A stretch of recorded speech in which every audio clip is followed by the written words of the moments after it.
What's up like that? I'm just getting this shit set up, man. My internet went out and everything, bro. I've been having a lot of technical difficulties. Let me drop the link in case you want to pull up. I thought this fight would be later on the day. I ain't even gonna lie, I almost missed it.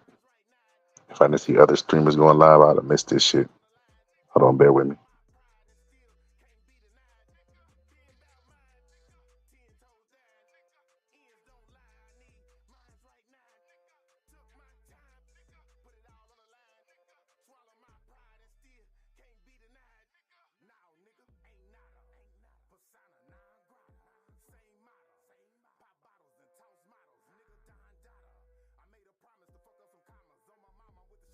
What's up, bro?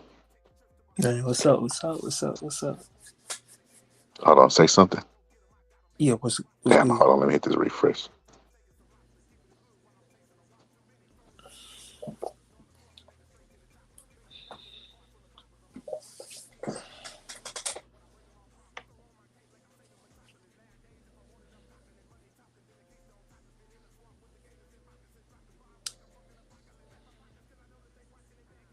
All right, now I can hear you. Yeah, what's good, bro? Chilling, bro. I almost missed this fight, bro. But it's great. That's why I eat. That's why message you in the I know, but I just didn't know what time it was. They be throwing that. They be fucking up the whole game with this 4 in the morning shit. I would normally be live anyway, but they should have just did it during like Wednesday, Thursday, Friday. I'd have been live anyway. yeah. They showing highlights of Manny Pacquiao, bro. What the fuck Manny Pacquiao got to do with this fight? They go that racist shit, bro. Man, which one? Which screen you got? They ain't showing. Nah, they showing Nah, I ain't doing no highlights. stream. I ain't doing no stream, bro. I actually got the ESPN app. Oh damn. Bro, I'm gonna be honest with you. I'm gonna unsubscribe from the app if a stream is ahead of me again, like it was last time. What's the use of me paying for the app, bro? I can't play the app in the background, and I can't commentate the fights while I play it. And then Damn. somebody could hit a stream for free and be ahead of me, and I'm paying. Nah, nah. Damn, bro. That's crazy, man. Like, They try to set it up to where people can't illegally stream the fight while you're on it, so you can't screenshot. It's just a lot of whole ass shit they do, bro. It's weird. I ain't even know that, bro.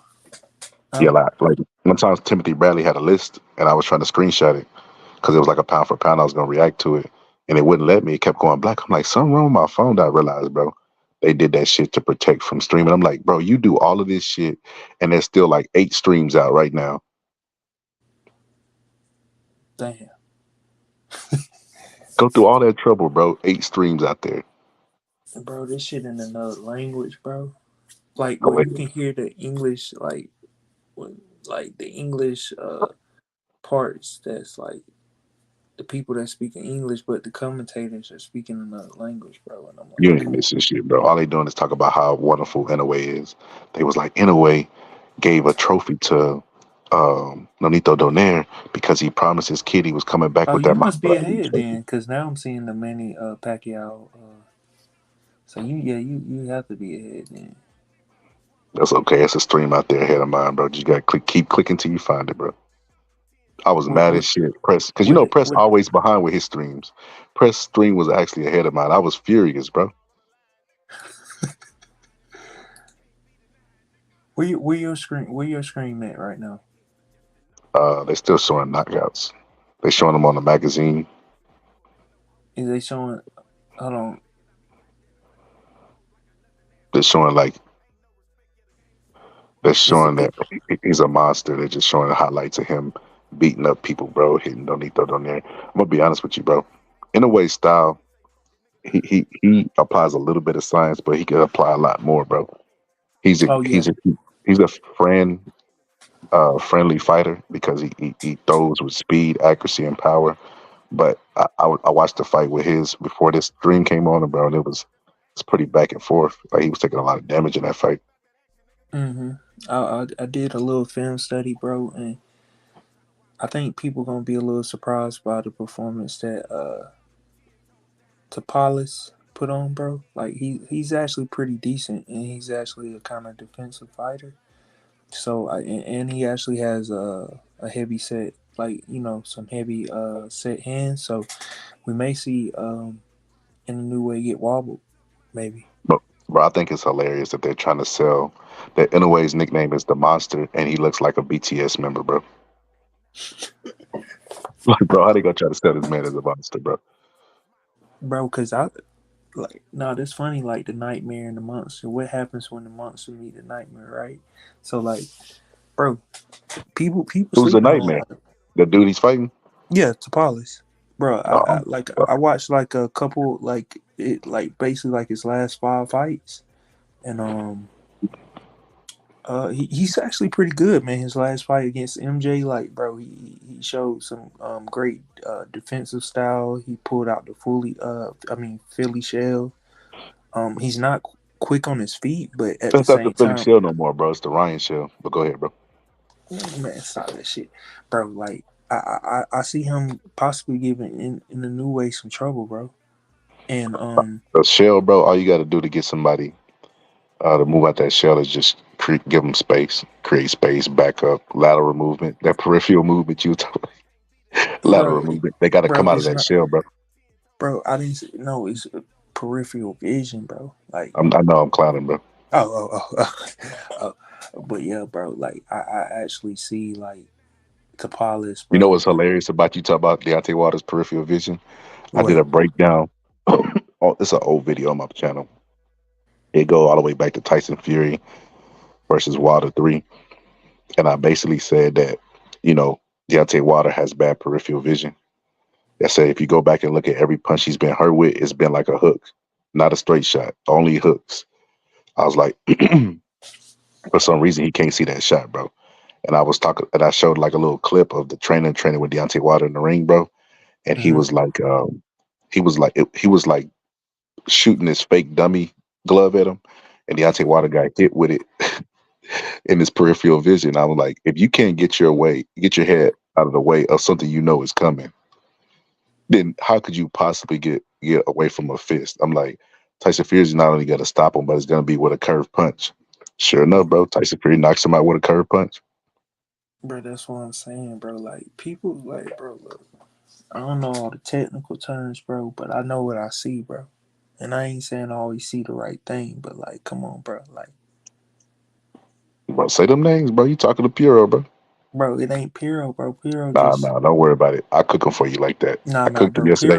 I cooked Piro, them. I cooked them well done yesterday, bro. I like my meat medium rare. That's why I pulled up, bro. but nah, Piro just does that. Like, I notice anytime he get deep into a debate, everybody start like becoming like, man, they don't know shit about boxing, man. What you want me to say? Like, you know what I'm saying? But outside of that, he'll normally give somebody the credit. But when he gets deep into a debate, everybody start not knowing shit about boxing. So like, I don't even I don't even concern myself. And I say I'm a novice, but like, bro, I see what I like. I know what I ain't gonna say I know what I see, but I see what I see, right? And come on, bro. Like, you gotta give me a little credit sometimes, bro. Like, to be this new and to be able to notice certain things, like, come on, bro. They go But Janabek. Janabek was supposed to fight Boo Boo. who? Janabek, the dude they showing the highlights of. I don't. You may be ahead of me, bro. They Yeah, they gonna show him on yours. They gonna show Janabek. they Now they showing showing Devin Haney Bailey. and Loma. Nah, they Oh showing yeah, you're Bailey way right now. behind, bro. I'm over here watching Loma cry. For real? Yeah, they going through the year. They're going through the recap of all the fights that happened that year. They Nah, go bro. I better think be I'm ahead, overrated bro. ass, bro. I'm way ahead, bro. They go better be overrated ass, bro. Me and Gus was just talking about better be. He don't deserve to be on no fucking pound for pound list, bro. Man, it's trash. No skills whatsoever, bro. Because I was talking about Matias and why Matias needs to be in a pound for pound, and Gus is like, "What? Oh damn, That's the same. That's the you same are case. ahead, bro. Okay, like that's the What's same that? case you can make for Better Beef. I'm like, nah, Better Beef is fucking ass, bro. Better Beef just hunts you down, no head movement. He don't fight in the inside. He's not throwing combinations. He's going in there looking for that one punch to the back of your neck that he makes look like an accident, bro. He gonna arch it to go right to the back of your neck, bro. Better be was awful. Bro, this not fair, bro. How you ahead of me? What you mean, bro? I paid to be a hit, bro. This Yeah, the nah, preview. I got the preview package, bro. bro, nah, bro. You got what, bro? You gotta join the screen or something, bro. Oh, fuck that. Bro, Our if they shit was gonna really be, if ESPN was really dope, bro, you know what they would do? They would what? let you pay like $5 extra if you have a subscription and have up to like 5 people watch like on your live. Mm-hmm. Like you can give the link to them. That would be Mm-hmm. dope, bro. Oh yeah. Oh yeah, man. I mean, my subscription, I canceled it. After that, well, it was already canceled, but I resubscribed when Shakur had his fight.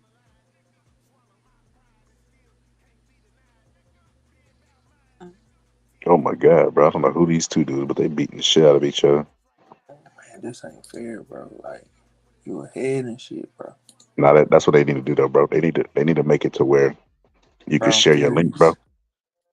furious. You can share your link, bro, for $5 because they'll make more money. They're getting $11 a month for me, bro. Like $5, they'll make half of what they would make in a month just off that one fight. Charge five Facts. dollars, that everybody pitch in, do like a fight party type shit, bro, and get Yeah. charge let them share the link out to people, bro, and then they can pull up and they can commentate the fight. That's just an idea. They'll never do that, bro, because they're too fucking greedy. But that would be a dope ass thing to do. You never. I mean, give it a couple more years, they might do it.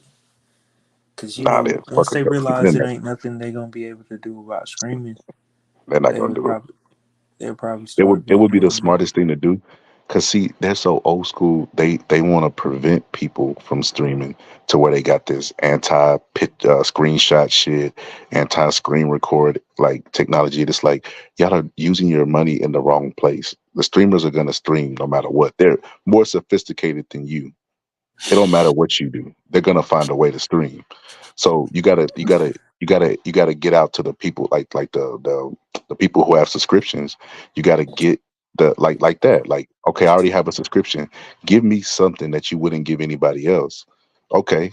Because I can't screen record, I can't commentate with the shit in the back, which they need to fix those bugs. And then just let me share the link with people who I'm commentating the fight with, and we just chip in like we would on a pay per view type shit, bro. They'll make a lot of money that way, bro. But they're too stone age. They're too stone age to formulate. Like they can't even get to square one. Square one is accepting that you're not gonna beat technology.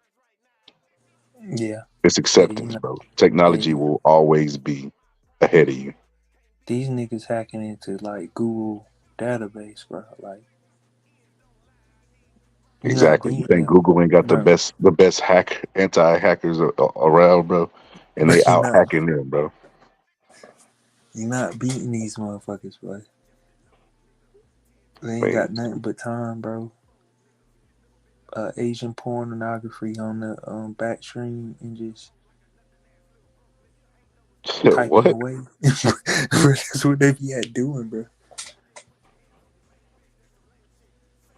But nah, bro. Now they Bro, showing shit. They showing the yeah, bro. Spence versus Crawford. They showing lights on mine, bro. They done ran out of shit to talk about. They just scrolling around showing the lights. Or maybe no, this might be the wrong stream. Okay, This tell her the tape. Tell her the tape. Wait for the. They got a dude named Siga to I guess it. Tsunami. What the I guess fuck? it. Karate. Bro, I'ma stop. Kuzina. Kuzaki. Where you at, Anakuchi. bro? They finna show the next fight that's coming out, bro. The next Bro, fight, yeah, the next fight that's finna come out. They're giving a tell her the tape. Bro, did you see hold yesterday when I on, was debating with Piro, bro? I was bro. debating about Hold on, ain't no next fight, boy. This shit's showing Spence and goddamn bro, Crawford in the you ninth. behind me. Why would you base what if I'm ahead of you, bro? I'm gonna see what's coming up, right? So why wouldn't you listen to what I say is coming up Oh, versus bro. what you? I mean, so you already saw this little Spence and Crawford rerun? Yes, bro. Oh, damn, I'm bro. telling you, they're announcing the next fight. Bro. I gotta find a better These screen, bro. dudes, these dudes got these dudes got better. I mean, these dudes got belts, bro. How the fuck they got belts, bro? And then, you know what? This when I was arguing with Puro, we were debating about America being the Mecca. You're not Mm-hmm. even recognized until you become an American champ, bro. All these intercontinental champ, bro, Latino champ. Nobody gives a fuck about that shit, bro. Mm-hmm. The reason why boxing is so corrupt is because America holds a chokehold on. They get to say who's a champion and who's not, which proves Uh, that thus further proves that America's the Mecca of boxing, bro. but I thought like these boxing sanctions, most of them was most of them what started outside of America, like in South Now, they America. started where the world agreed that they would be the official, like like like everybody came together in accordance who had something to do with boxing and said, okay, just like the world's currency. He said the co-main next, yeah, Rob G. I remember looking at that before. I looked it up and read about it. It was I wanted to know like how did the championship belt become the championship belt officially? And when I looked it up, that's what it said.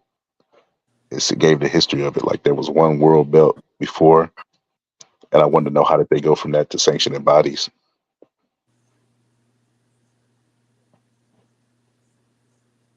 Okay, okay. But even in the WBC, the W stands for world. Well, you only recognize when you win an American belt, bro. Shit, Luis Ortiz had like 17 of them before he fought Wilder. But but I'm trying to figure out which one is the American one. If The WBC, WBA, all the sanctioning bodies. He no, had belts, but they wasn't American belts, so they wasn't recognized by anybody. I don't think the American belts though. How they American belts if like anybody can win them from They any country? American belts because they stationed out of America. The company, all the sanctioning bodies are like Jose Suleiman. He's in America, bro. Like the IBF dude. I don't know the dude now, but the old dude was Bob Lee. He was an American guy. The reason why Don King and those American promoters was able to go bribe him is because they were an American company. This guy right here don't even turn his jab over, bro. Whoever this dude is ass. He Bro, throw I his can't. jab like straight. He don't turn it over or anything. First thing I noticed. That what made me the scholar right there, bro. Bro, this crazy He that has the ugliest jab ever, bro. bro, this crazy that you so far ahead, bro. Well, create you another fake email, bro, and get you a free subscription. Bro, I did that one time and Okay, um do it again, bro. no, I did it one time and they still didn't let me get the free subscription. They own to you, bro. They want to do everything but give away free shit, bro. They wonder why people just pick that stream, bro. Bro, this ain't hell Rob no. G, whoever that guy was, that guy can't fight, man. Bro, this shit is bullshit, man. Like I'm so far behind.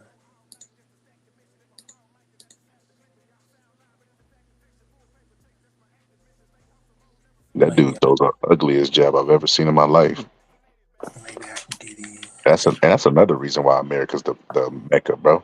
We got the greatest trainers of all time. Like we have a fucking Mount Rushmore of like we could take our 20th like nine best trainer of all time, and it'll be number one over there.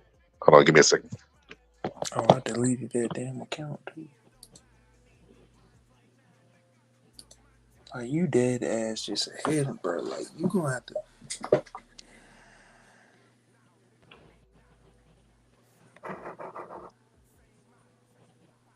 Hey, Texas Rob, bro.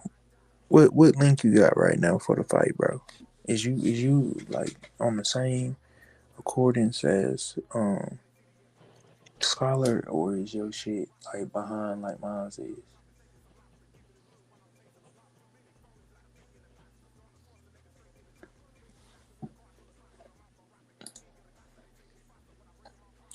Yeah, but man, a lot of y'all sleeping on Tapales, bro. Like, I mean, it depends because from what I've seen, he haven't fought a fighter like in in a new way where that speed and that darting style and the power, but he's definitely faced a couple punchers. Um, he did get TKO'd by I think his name was like Iwasha or something like that. So, but that was like 4 or 5 years ago, and it was in the 11th round, and he got back up, and you know he could have continued, but the ref was like, nah. So, he got a chin. He's got decent defense, and also he's a counter puncher. And what I noticed too, which Donaire didn't do, was feint. So he actually feints too. So sometimes in a new way can be hypersensitive to feints or just reactive. So that can throw him out of his element too. So I don't think it could be a cakewalk, but I just think Tapales gonna put on a better fight than what people expect. Rob G said he don't know none of these motherfuckers. Shit, you and me both, Rob G. I was finna go No, no, live from my Oculus, bro. he said someone walking out right now. Yeah, the dude out here in the ring over here, bro. How the fight already started on your side, right? Nah, it's about to. They just went all black. So Pretty good theatrics. Ka, Kazuki. So Kazuki, like bro, um but nah nigga, like text Rob, bro. What link you got right now, bro? Put it in the private chat or something, cause bro, I don't know if all these streams behind or is it just mine, bro? I cannot believe you up here outraged about a stream being behind that real thing. Nah, bro, it's Write it. okay Write a when letter it's to customer service, bro. bro. No, it's okay when it's like 30 seconds behind, but this shit like a minute, like bro, this shit like a Bro, minute and a half write a behind, letter to customer service, bro. bro. Nah, bro, like so. Both of the dudes already walked in on yours. Mm-mm. Just one.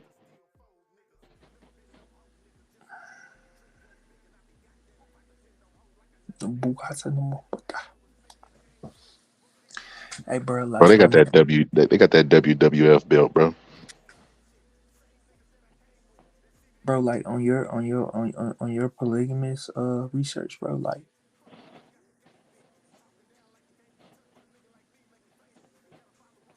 are you going into the history of like polygamy and stuff? You'll see where I take it, bro. You'll see where I take it, bro. I'm gonna take it Cause to an area that's unexpected, bro. bro, like I've been doing my research, bro. Like, bro, I was like, I was looking into it and shit. Like, um, I just seen how it started in America, why it got outlawed, um, how the United Nations play a role in it, and like all kind of different shit, right? And then I also went to like, you know what I'm saying? Bro, we'll talk about that on the live, bro. I'm gonna dedicate a whole lot of polygamy, bro. Just keep doing your research. We're on the boxing shit today, bro. I just don't, bro. Why Texas Robin ain't responding, bro? What's I the don't know. point of? Maybe he went. Texas Rob be eating, bro. He like to eat and enjoy his fight. He might be cooking. Nah, this nigga right there, bro, just ain't typing, bro. I remember one time, bro. I came on and I was like, "Can y'all hear me? If y'all can hear me, put a one in the chat." And nobody put a one. I was furious, bro. Like, man, so y'all just gonna sit up there peeping Oh, I time me, remember bro. that shit. I remember Gonna that sit up shit. there peeping time me. God damn, somebody let me know if y'all can hear me. I'm just end this shit. I was furious, bro. Man, How come do I on. even know y'all can hear me? So I'm supposed to just sit up here and waste words. Bro, that's what I'm saying, bro. Like this man, no, he just sitting there like, hey, bro, they ain't got nothing to do with me. He said, I'm not in the private chat.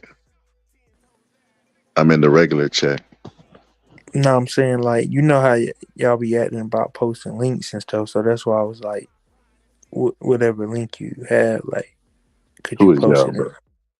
No, like Pete, like you know how Bo be acting like, but you can't be saying the private link name, you know, like they be like, I don't know, they be secretive about it. So I'm like, I don't want you to Nah, they be just they be doing that because if Top Rank, they be looking for videos like that so they can find it and then find links and shut them down. So that's why they be being so secretive. oh But okay, whenever they shut them down, another one just pop up. so like text Rob, man, if you can, and even join the panel, it ain't even on no like just give me the link type of shit. You know what I'm saying, bro? But I mean, I got a link, but it's like if I can be close to what the real thing is showing, that would be nice. You'll never be there until you buy it, bro. Till you spend that Nah, eleven bro, you dollars. can be nah, bro. Some of them screens be close as hell, bro. Nah, bro, you'll never be there, bro. You gonna always be the bootleg guy, the guy in the movie with the people walking around, getting up, going to the Nah, bro. bathroom. Some That's of you, them, bro. nah, bro. Some of them screens be close as hell, bro. All They right, be let's see like what, 5 seconds off. bro. And this is exactly why. This is exactly why America is the mecca for boxing, bro. Who the fuck are these guys?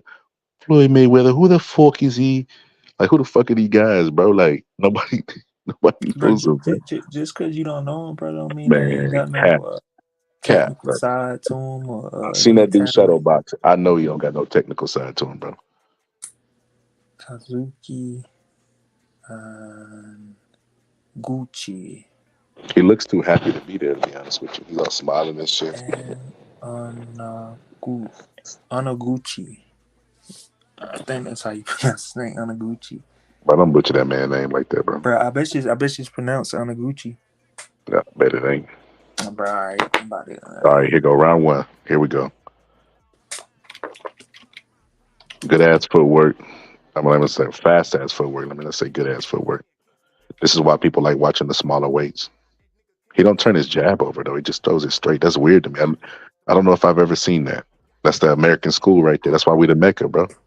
They would at least the worst trainer in the world would at least tell you to turn your jab over. He just sticks it out there. It's not even really a jab. That motherfucker effective with it too. He just knocked him back with it. I don't lose it. The schooling don't be as good too, bro. Like they don't know. You don't what you don't know what you don't know you can't teach, and they don't know, bro. He just caught him reaching in with the overhand left. He done switched to southpaw. Anaguchi. Wait a minute, did he start southpaw? I think he might have started southpaw. He's using his legs though. He probably gonna get a stoppage, bro. You need the Amaduchi goo you talking about? He gonna get stopped, bro. You ain't even gotta remember his name. By Tim Tsunami, whatever the fuck his name. Tusumi, Tusumne. Ooh. I'm trying to figure this shit out, bro. I don't know if it's Susumi. Oh my god, they're horrible, bro. They look like a this is like street beefs. It's like a Bro, street come beef on, bro. match, Bro, these American fighters don't put on worship performance. bro. They are horrible with skills. At least the skills is there. They know how to properly turn over their shots or those shots. They're just throwing arm punches, bro. They're just winging it, bro. They look like if I put two 7-year olds on some gloves and put them in the backyard, this is exactly how they would fight. With Tunzumi is shit. Two- They both take steps forward and then steps back to try to counter. That's pretty funny. They're both doing the exact same thing. But the Tunsumi dude, that dude is more better. He's better. I see more of an effect from his punches than the other guy, and he has a bigger dome. He can take more, bigger dome, bigger body. He could absorb. He could absorb and dish more damage.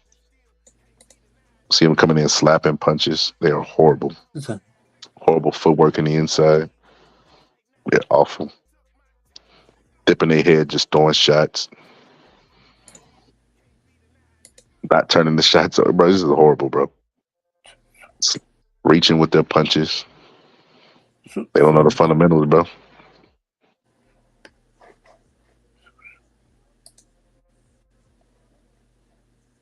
Bro. I cannot find that motherfucking man. All right, round one's over. Round one was over, and at the end of the round, he brushed his hair. That'd be the problem right there, bro. They See, think they BTS, I'm bro. 30 seconds behind. They That think ain't they too bad. BTS. That ain't too bad. I know, I'm trying to figure out how you pronounce this motherfucking name. See, just slapping shots, squared up. Horrible technique, bro.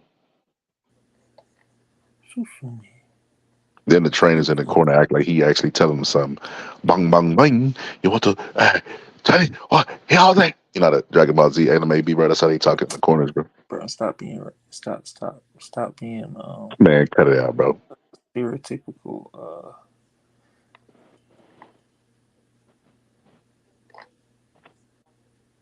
Bro, that nigga got a unique name because you cannot find the pronouncing anywhere.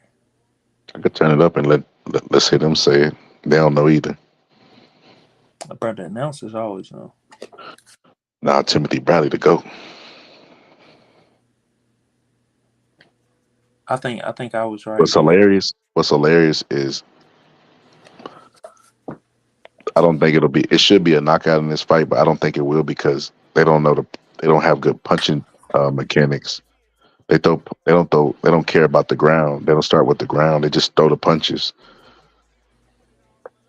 They don't turn. He don't turn the shots over. Tim Sumi, whatever the fuck his name is, and the other guy's just using his jab to probe. He sticks it out like a stiff arm. While ago, the other guy countered that. He pulled a guard down and came over the top. So he's Susumi. catching them, but neither one of them have any powers on the shots because they're not using the ground. They're not punching with the full force of the ground in their hips. Oh, his name's Susumi. You hear me? His name's Susumi. Man, he made that up. Bro, I swear to God, that's what it is. I just Reaching with their can't. punches. Get us to the main event, please. I just can't figure out that. I mean, I want to say it's unknown. Hold on. You see him brush his hair after exchange. That's crazy, bro. See him brush his hair again. That's crazy, man. That man move his hair to the back like he greased lightning or some shit from the movie Grease. Oh no. Yeah, these Anabuchi. skills are horrible, bro. Bro, this ain't too bad, See bro. him? He got a habit of just brushing his hair. This is awful. Bro, it ain't nothing wrong with that, bro. This is awful. Bro, if you wanna look like have style while boxing, bro, ain't nothing wrong with it. That's awful. He got a bad habit of brushing his hair after every exchange. Watch. Watch when they reset. He can tell, look, watch. He'll come in, he'll throw his combination, then he gonna bounce back, and then he gonna brush his hair. Watch. Here it come.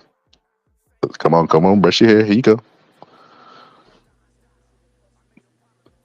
He turning up the heat. He trying to stop the dude. He Just the trying to fact. stop. He trying to stop the dude, but he don't. He don't know got the right mechanics. He got the speed and accuracy. He just don't know the proper technique to punch. So smooth.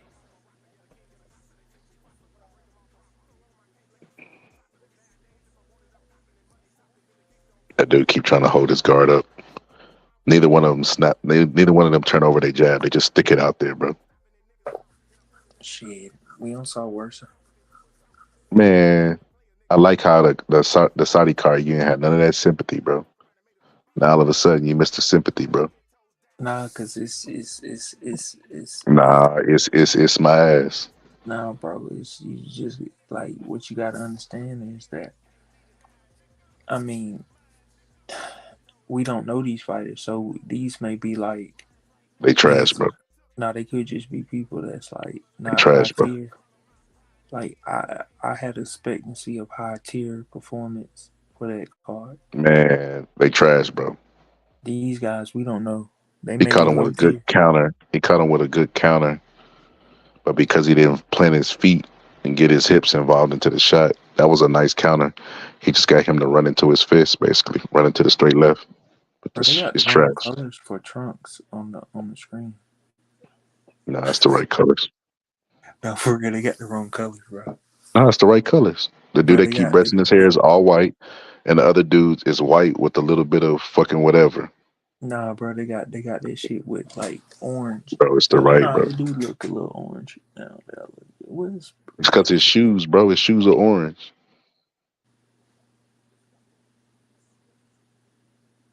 It's the right colors. nah, I think it's the wrong color, bro. But look though, Like regard. just sitting there, rock'em sock'em robots. Neither one of them got power.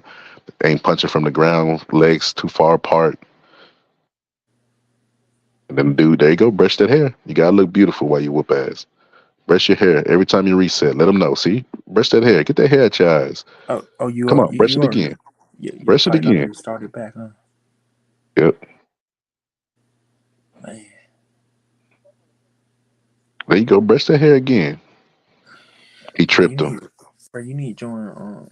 He tripped him. He thought it You was. need, He thought it was. He thought it was a knockdown, but it wasn't. you just need to join it, bro. That is two different colors, bro. I don't care He what you say. he got a knockdown because his legs were too far apart and they have bad fundamentals. How you throw a punch and just fall to the ground, bro? Bro, he trying to put the nigga in the headlock.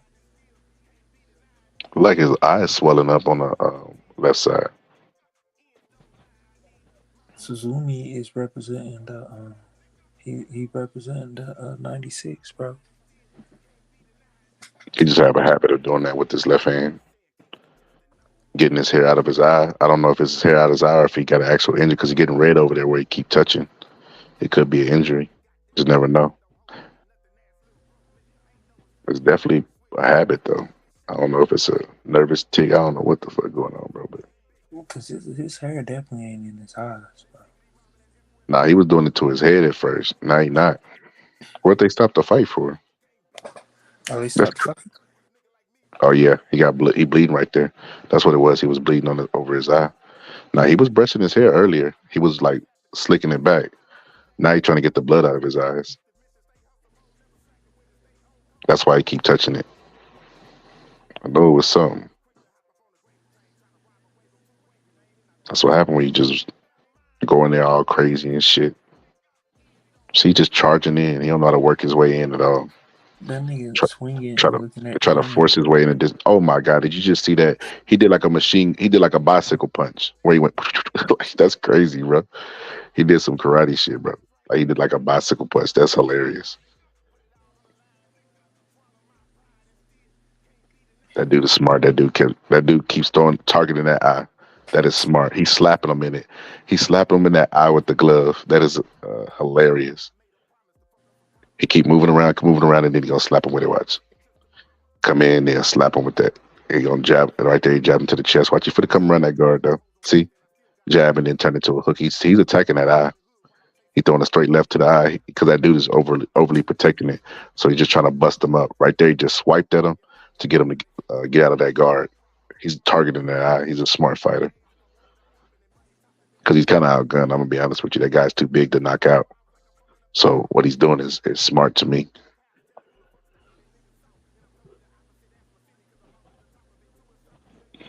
End of the round. He said, "Luke, hey, later."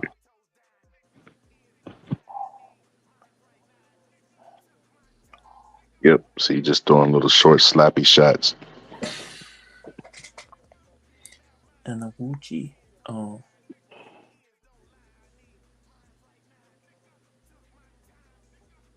Damn, he um, keep catching him with that counter. That counter left coming in, lunging in. and Aguchi, he's he's he's he's doing what he's supposed to do. Man, cut it out, bro. That's the one that's winning, bro. What are you talking about? Nah, he ass and the other one just a little bit less ass. This shit entertaining. Man, that shit. I'm ready for the main event already, bro. He done got more courage. Like he just sticking that jab out there really comfortably, and he targeting that eye. Mm. Yeah, he gonna end up winning the fight. That dude keep touching the eye shows that it's bothering him, like it's something that he's conscious about. And the other dude has slowed down the pace and just countering him, pop shotting him, making him slow his pace down. Eventually, he gonna have to stop. He Yeah. have to stop or keep getting pop shotted. See, every time he tries to come in, he just grab him by the head and steer him. Grab him by the eye and steer him, bro. Steers him by the same side of the face that he's favoring, which is his left side. Then he'll push him back with the forearms. Then he just keep that distance, and keep that jab out there. See, he don't even turn it over. He just get it out there to keep it busy, and then he'll time him coming in with the straight left. Yeah, you can't get past that, bro. His mechanics are coming in and being reckless, switching stances and squaring up and throwing all these wide shots is not going to be an effective strategy. He keep getting pop shotted going in, and then he get tagged up by them little short slappy shots when he get in the inside, which make him give up ground again, and the guy just pushes him back, literally pushes his head back to get the distance again. He got to Yeah. land.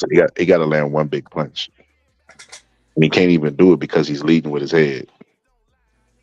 Because he's leading with his head when he's trying to throw the shots, the guy just grabs his head and steers him. See right there, he almost landed a good shot. He almost landed something good over the top. While ago, he almost caught him with a good right hand coming in, a good left hand coming in, and it skipped the other guy's chin because the other guy's using his lead hand to steer that guy out of range, so he knows where he is at all times. Yeah, and Yeah. then he used his feet just back up a little bit, back see baby steps. Yeah, bro, he just I look. I'd be really shocked, bro, if the other guy wins, bro. Keep rubbing that eye. He made the eye worse by rubbing it so fucking much.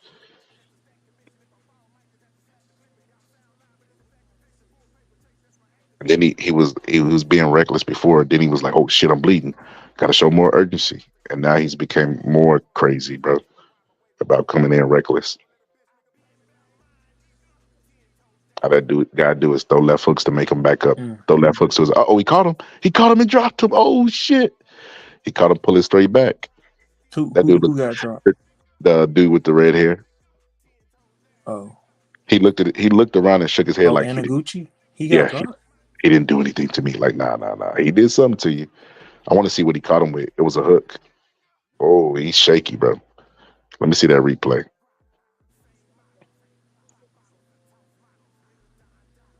He got up disappointed, bro, like a little stale face.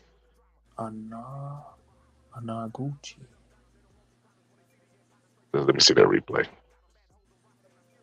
Oh, he caught him trying to be first. Oh no, And that's what it was. He came in and he feinted to the body and came over the top and caught him with a left. And then the other guy was pivoting, trying to back up straight, and he caught him with a hook. Yeah, it was a flash knockdown. It wasn't that devastating as it looked. Yeah, he caught him with a left hook.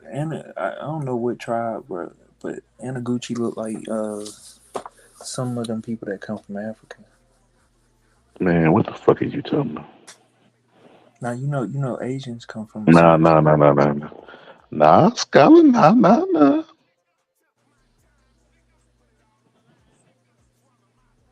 Nah, but certain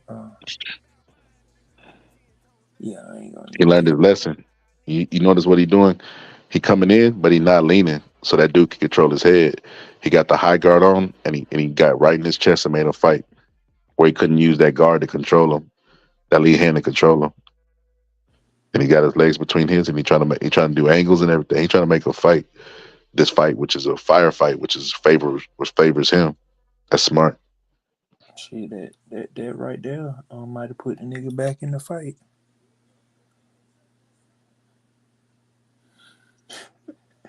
Yeah, they might put him back in the fight right there. Cause he been getting his ass whooped before. That dude trainer look like somebody, bro. He just got butted on the inside. That dude smartly butted his eye, bro. Right there, he tried to do it again. That dude held his head and tried to land an uppercut. He told him watch the head and the inside. Nah, he did the smart shit. You're supposed to go. You're supposed to put your head in that cut. Open it up some more. He fighting inside now. I don't know why. I guess he figured he got caught outside no more. I mean, outside a while ago, he don't want to get caught on the outside anymore. It's crazy. But he's still getting insane. Nah, he fighting the wrong fight. Well, he'll wake up. He'll wake up with regret.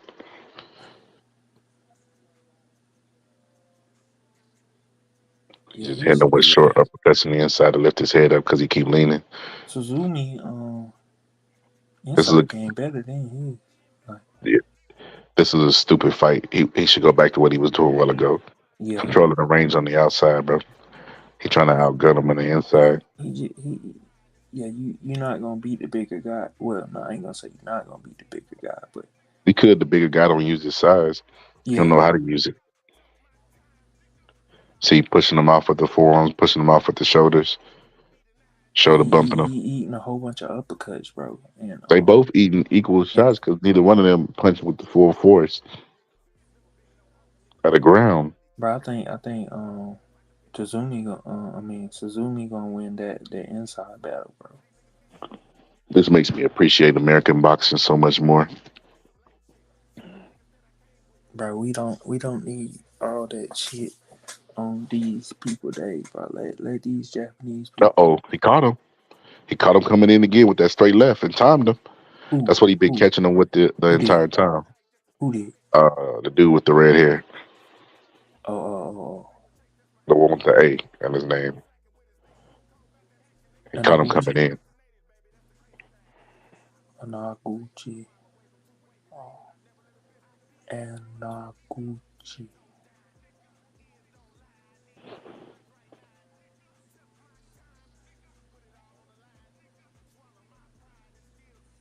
Damn, this fight need to go ahead and be over, man. There's no reason they should be throwing this many punches and still be standing. My body should have dropped Nah, already. but lightweights, I think that's No, no, ooh, no, no. Skeleton. ooh, They skill, bro. They skill level Sasumi, is the part. Sasumi was almost about to fall out, boy. He almost got knocked on his ass. Bro, you way behind. Let me do the commentating, bro. All right, round six just started. Hold on, brother. You can't deny me of my First Amendment, bro. Brother. What you talking about, bro? He just hit him with a Nah, left hook. just talking shit. Excuse me, a right hook. I look like what you call it, slowing down. Bro, that's why I told you, Tsunami, bro. Tuzami, Timzui. He's slowing down a lot. He done slowed down drastically, bro. That punishment that he's taking is taking a starch out of him, bro. Bro, He just keep pushing him back. He keep walking forward, grabbing him, grabbing his bro, face, and pushing his ass back. just At this join the range right screen. here, this, huh? Just join the screen so we can be on the same time. Man, fuck that, bro. Bro, see, you know what I'm saying, bro. This nigga scholar, bro. Because anyway, it Yeah, might end that knockout. You already know it before it happened.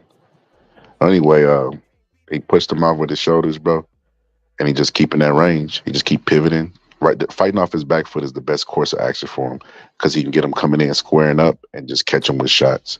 If he would have never deviated from this, he probably would have stopped him already. Because as much steam as he lost by going to go sit down in the corner to now, is a lot.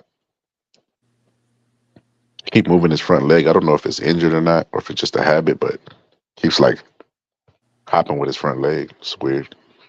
Then he comes in and he squares right up. That dude just sit back with that fucking left hand just cocked like a pistol, bro.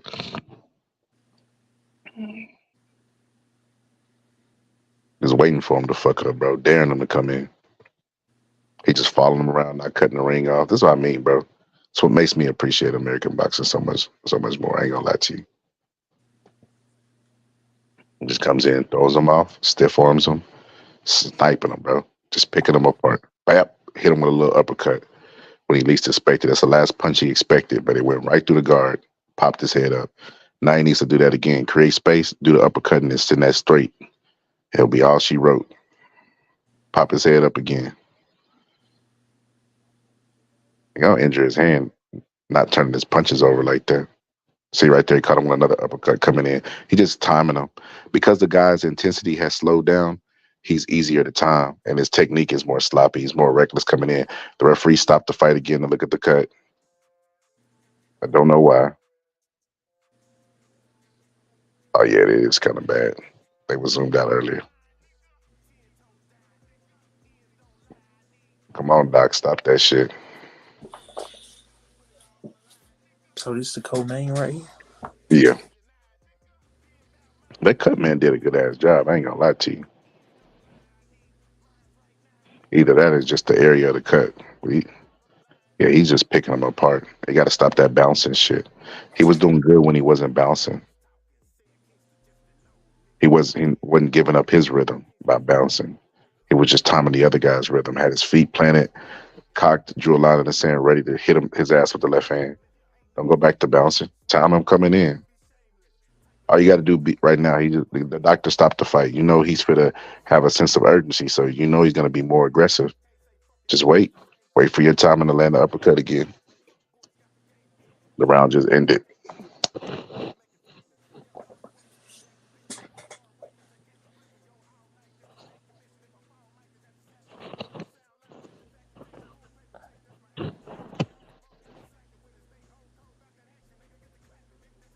That's crazy. Oh boy's blinking and shit while he throwing punches from the blood bead in his eye. I think they're gonna go ahead and stop the fight. They should. That's not a good area to have a cut.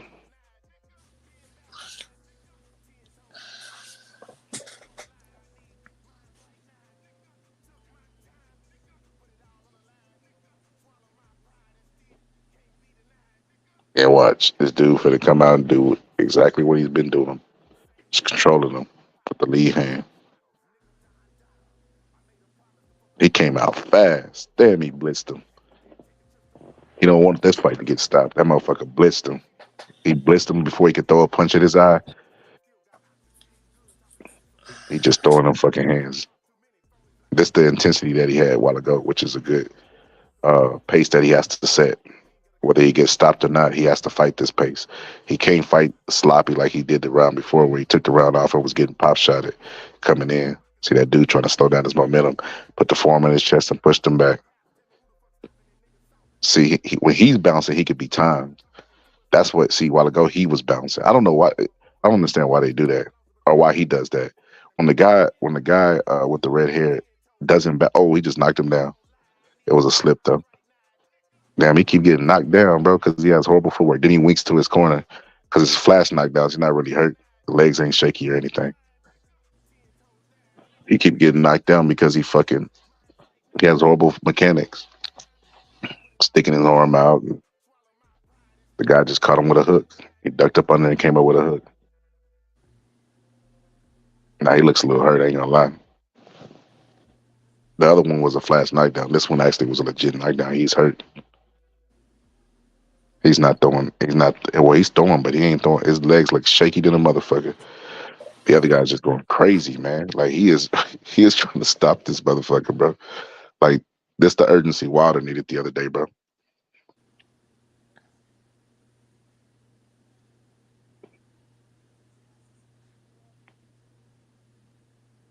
He weathered the storm. See, he stuck his arm out again, and that guy linked and tried to catch him with a left hook, and this time he ducked up under it.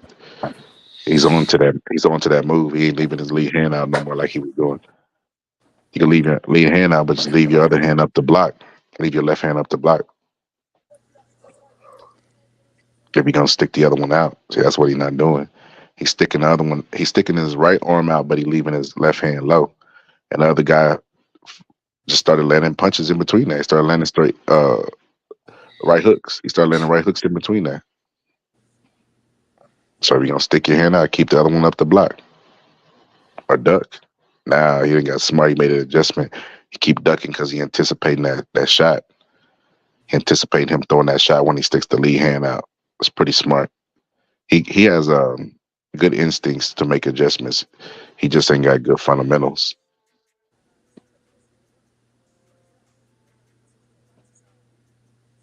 He tired too. They both tired. Both just rock 'em, sock 'em. Uh-oh. I don't like the way he looked after that exchange. Zuni or whatever the fuck his name is. Tim Tsunami, Susumi. Sakurite, Susumi. Sodomite. It's Susumi. It's Sodomite, bro. Press Susumi. The fuck they got on his head? Don't butcher his name. Have some respect. They put a bandana on his head, bro. That's pretty weird. No, Japanese fans don't cheer, bro. Did you know that? No, they definitely cheer. They don't They cheer, was, bro. bro. They was cheering during that fucking Fulton fight. Nah, they cheer afterwards. They respect both warriors. I can show you clips of them cheering. All right, bro. I know what I'm talking about, bro. I'm well versed at this shit, bro.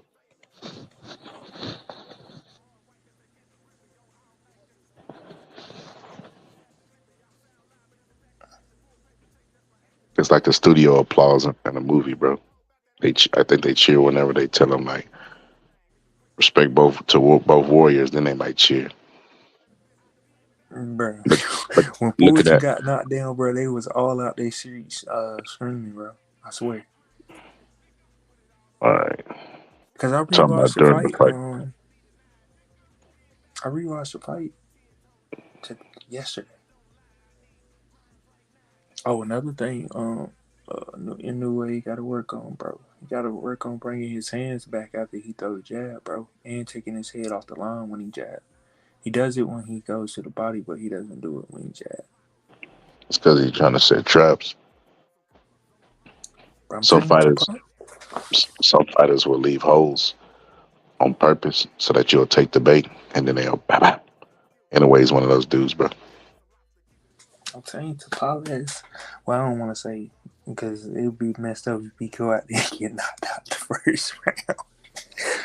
But I think he gonna put on a pretty decent fight. I don't know about that, bro. Trying to tell That you, that bro. man just that man just held his head back like you know how the memes where like somebody holds somebody head back and they just swinging and missing. That's what it looked like, bro.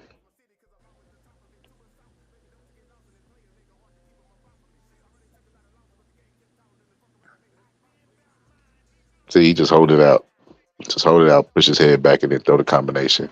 Once you push his head back, you know you're off balance.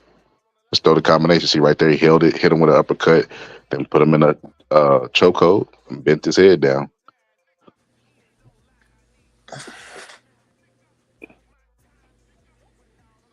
He only pivots. He only pivots to his right, and the other guy ends up squaring up. So they end up in an orthodox versus southpaw position, which is why he tripped him a while ago.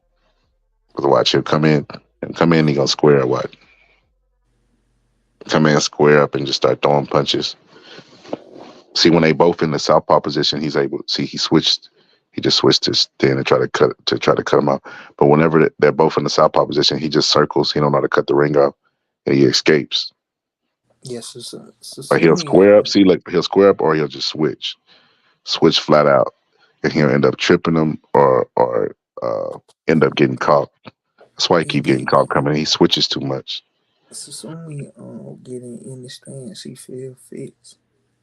Man, he just don't know how to fucking box. He don't know how to get inside. That's why he just accepted three punches to the head because he was square up directly in front of the guy.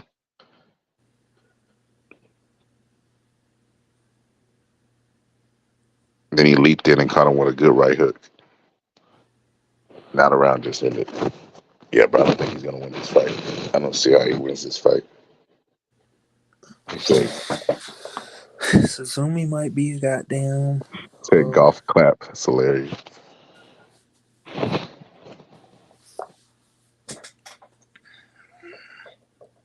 Bam. Hold the lead right hand up. Catch him coming in, leaping it off of his feet. Run him right into the shot. Bam. bro, this crazy.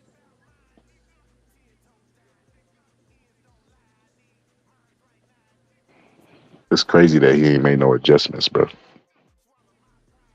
His adjustments is just go more crazy, bro. He's like, oh yeah, you think you see the Tasmanian devil? This is super Tasmanian devil.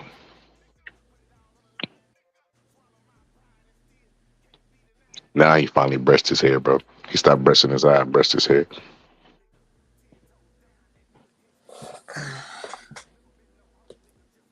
That shit. That's crazy. Is Tim Bradley commentating? I don't know. I watched this shit with the volume off, you know. See, he just squares up the throws punches, bro. Switching from southpaw to orthodox, orthodox to southpaw. And go crazy, bro. See, look. Coming in, squaring up. Now he turns southpaw, tries to push him off. He tries to force his offense. He doesn't understand how to set it up.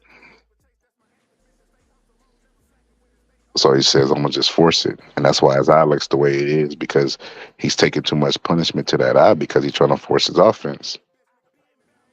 Offenses can't be forced unless you George Foreman. Damn. Oh, he just caught him with a good shot, bro. He just caught him with a good shot. Oh shit. He caught him with like a right hook. Who did? Um uh um Tsunami. Bro, Susumi. Man, whatever, the same shit.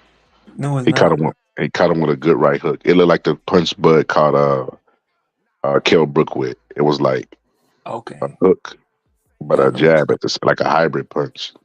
Oh, shit.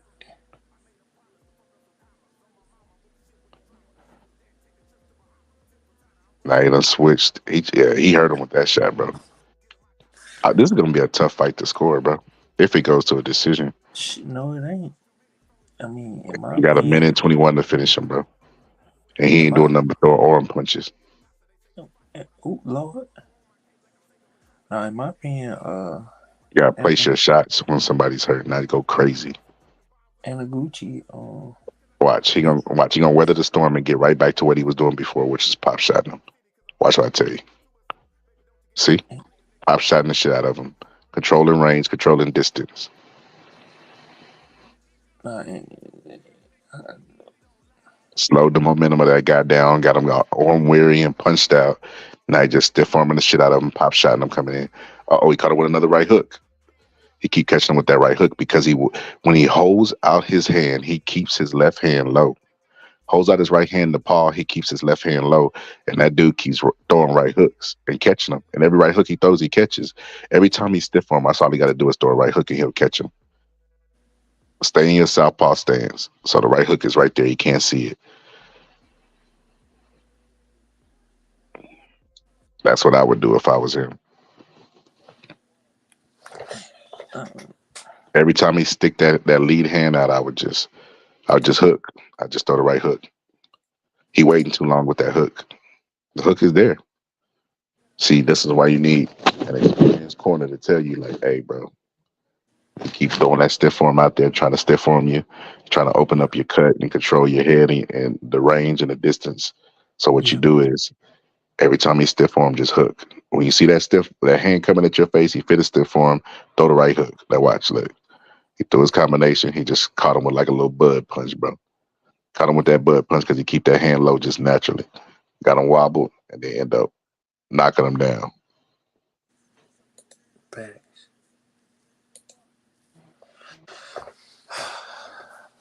This shit, this fight need to be over already, bro. We only got And one more round.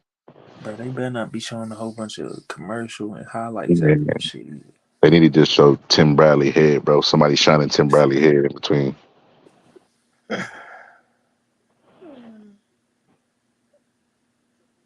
Bro, I did a breakdown, bro. I did a breakdown and I was like, it was Bud versus Carol Brook. I'll tell you after this fight, bro. But yeah, they finna go out there. They finna give it, let it all hang out because it's a close fight. To be honest with you, if you factor in a knockdown, he tried to throw him down that time. Shit, he tried to put him over his knee and throw him down. He tried some fucking Hulk Hogan shit, Macho Man Randy Savage shit. Bro, my screen just fucked up, bro.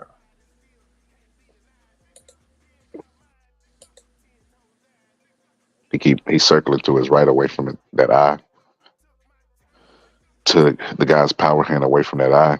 He don't want to get no damage on that eye, which is which is smart. He protecting it. See, he even ducked down up under the shots. He don't want to get hit. He should have been doing this from the very beginning instead of coming in like the Tasmanian devil, being reckless. This the problem. You know, That eye is leaking. Oh my God, it's leaking. I Oh, he just tell stood him up with a I good tell 1-2. people all the time that Now he in the switch stances again. you gotta be.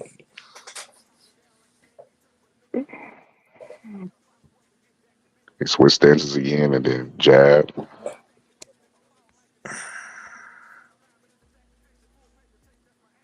Yeah, this is what I expected the last round. Them both letting it hang out, throwing a whole bunch of punches. Somebody gonna get caught. Nah, they might, but it's too late in the fight. They ain't got enough power.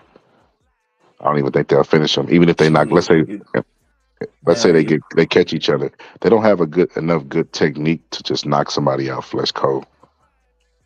if It's not happening, bro. Anna if Anaguchi get knocked down again, bro, that Sasumi gonna win the fight, bro. Man, I don't even know how they're gonna score this fight. To be honest with you, you got one guy coming forward taking a bunch of punches, but every now and then he'll land a shot, get a knockdown, which is supposed to be a 10-8 round.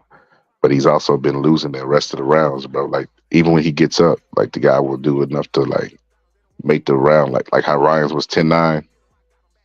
Bro, man, Ryan ain't did no shit Like to how get no Ryan's was 10-9. bro.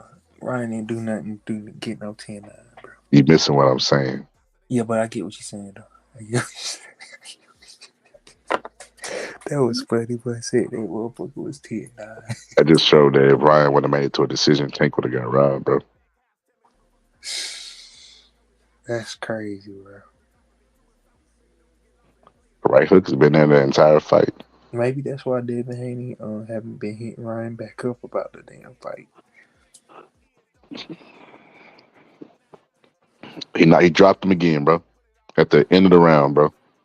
Like the last couple seconds, dropped him again, bro. Bro, I told you, bro. But he was winning. He was losing the whole round. That's why I say these fights are gonna be hard to score, bro. Nah, bro. I'm He telling you is now, fucking wobbly, bro. Suzumi gonna win the fight, bro. See, they clap for everybody, bro. At the end of the fight, bro. Bro, Suzumi gonna win the fight, bro. Man, fuck all that shit, bro. Bro, you Suzumi couldn't just, be talking to me with no open wound, bro. bro, That's his just hope, bro. He can't be talking to me with when he said down and down his page. Hilarious. Suzumi gonna win the fight, bro. And that's gonna be that, bro. He didn't even catch him that time. He just went to the ground, bro. Bro, he know what that Nah, he Japanese caught him with that same type of punch, bro. He yeah. can't get away from that the bud stomper, bro. That's what I'm gonna call it. He can't get away from that punch, bro.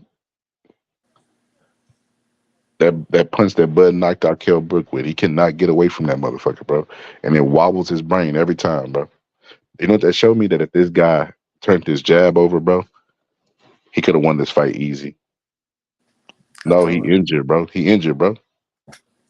He in the corner like stretching out his leg or something, bro. I don't know. That's why I I think he said sprained something. bro, he lost his fight, bro.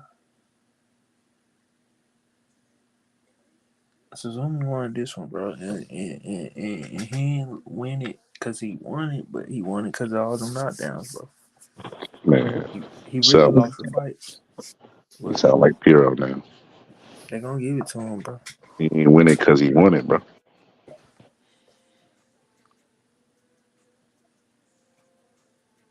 Damn, bro, that's a fucked up ass cut, boy. God damn, boy, he crippling his ankle. What's wrong with that motherfucker? Them drugs I'm must have weighed interested. off. I'm interested to see who. Now that I think he sprained something like his ankle or some shit. Oh, that nigga trying to get conjure up sympathy, bro. Man, stop. See how silent and dead that crowd is, bro. Bro, it's silence because they got the audio where you can't hear the crowd, bro. Bro, I could turn it up and you wouldn't hear shit. Look at him, bro. They're clapping for the guy that got. I don't know if he got an injury. He limping, bro. Yeah, he has a leg injury or some shit. He lost, but they clapping for him, bro. They cheering for him. I'm telling you what I know, bro.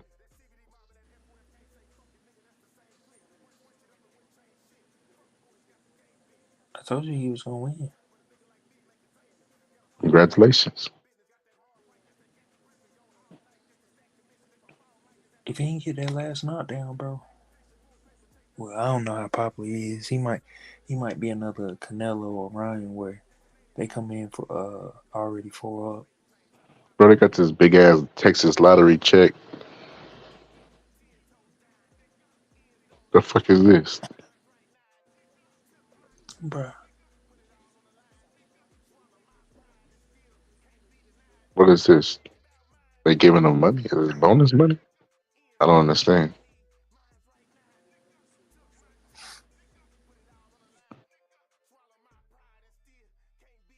Is he donating that? 10 million yen? I don't know.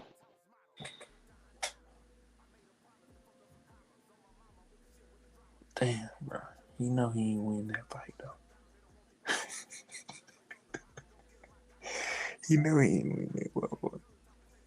And they sit up there with that Texas lottery check and his WWE belt. Look at the girls, bro. They feeling that shit, bro. When he did that little point out to the crowd, they was like, oh So man. ESPN got a nerve to do a post fight interview. Bro, if this was in America, they would have that translator in there, bro. Bro, why they gonna do a post fight interview, bro? Don't, bro. Ain't nobody trying to hear all that shit.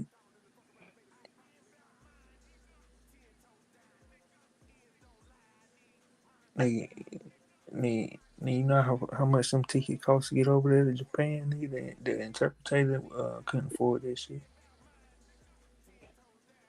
Nigga, top rank on the budget. Shakur just flopped. Um, Sound like press. nah, them niggas on the budget right now, bro. Let me Can't be guess. out here. Yeah, I Can't be said out. it. Anyway, there's a fucking bum. Yeah, I said it. Nah, bro, you can't be sending no interpreter all over across the seas and shit, bro. Need a far. We might take one to Mexico. Send that Anyway, nigga. is a fucking bum. Yeah, I Have the said it. interpreter get there in the minivan or some shit. But I'm once gonna you pull up start, one day with a tank emoji. Y'all, I'm gonna put press in my name. I guarantee y'all think I was press. I'm gonna trying just to say tell you, everybody a bum, bro. and you don't know too many. I don't know what. How many people you know Japanese and know English at the same time? Shit. Like that reminds me of this dude I seen in the movie. He was like, man, you know I went to Portuguese? And all them little kids were speaking Spanish. They was like, they speak Spanish and Portuguese. He's like, I know. Amazing.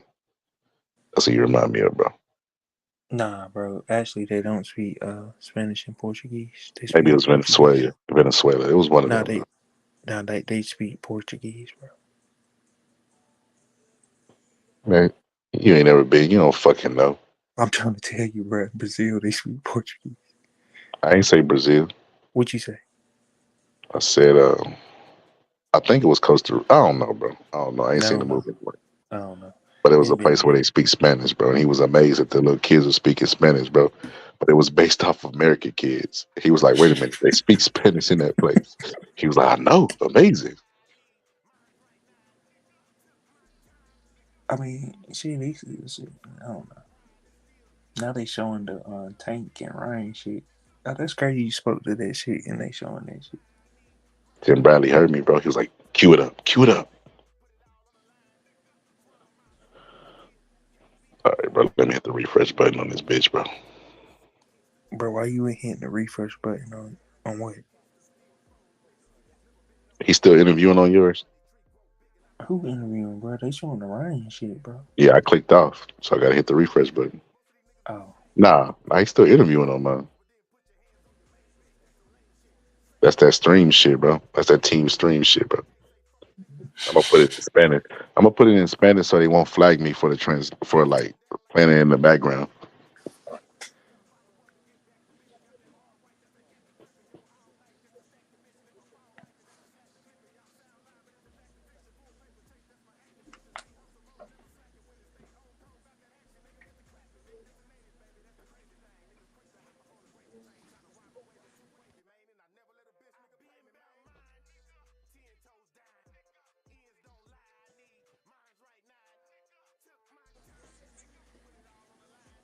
Bro, you still there?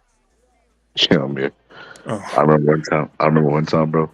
We went to this restaurant, and my friend was like, he was bragging, bro. Yeah, you know me, I get some of the baddest bitches ever, in, right?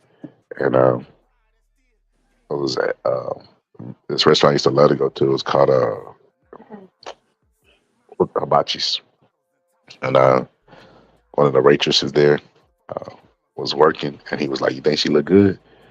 He was like, "I think she look like Lucy Liu, bro. I'm about to pull her." And she came up to the table and just started cheesing and blushing at me, bro. Just out of nowhere. I thought it was like she was trolling him, like she had heard, bro, because it was like too coincidental. She came up, started cheesing, and then she started filling my drink up, even though it was already full. She kept grabbing my cup, filling it up, bro, just so she could have a conversation with me. And I remember my friend was like, "Oh, my cup is empty, also." And she just looked at him like irritated, bro. Grabbed his cup and went to go fill it up, bro. He was just like, it was pretty embarrassed, bro, because he had just gave a speech about how he was this ladies' man, how he be pulling bitches, bro. Girl comes over and starts blushing and cheesing and gushing over me, bro. What's up, Rob G? nah, I mean, Yo, what up, man? Just made some coffee. What's up, like that? What's up? What's up? what's up, bro? We good with Shit, like that said, I ain't trying to hear none of that shit. Hilarious. Oh no, this is what I was gonna say. I did a breakdown in the Bud video, bro. Right? And you go check the date. Bud versus Kell Brook. It's probably like 6, 7 months ago I did this video.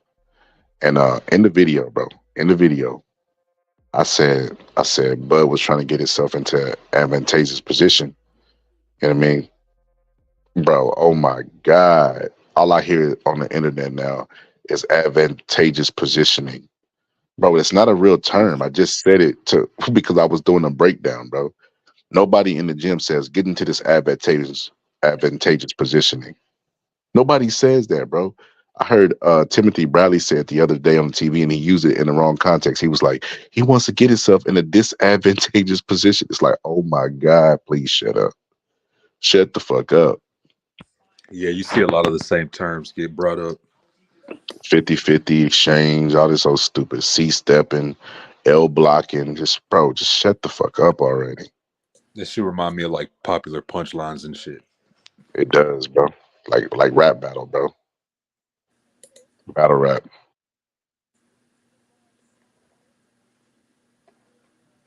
That fucking Inoue, bro. That motherfucker can crack. Yeah, shit. Hey, Hey, hey, this hey, hey, this is hey, actually Chess. no. What's up? Hey, bro, you drop that link where you at watching it at.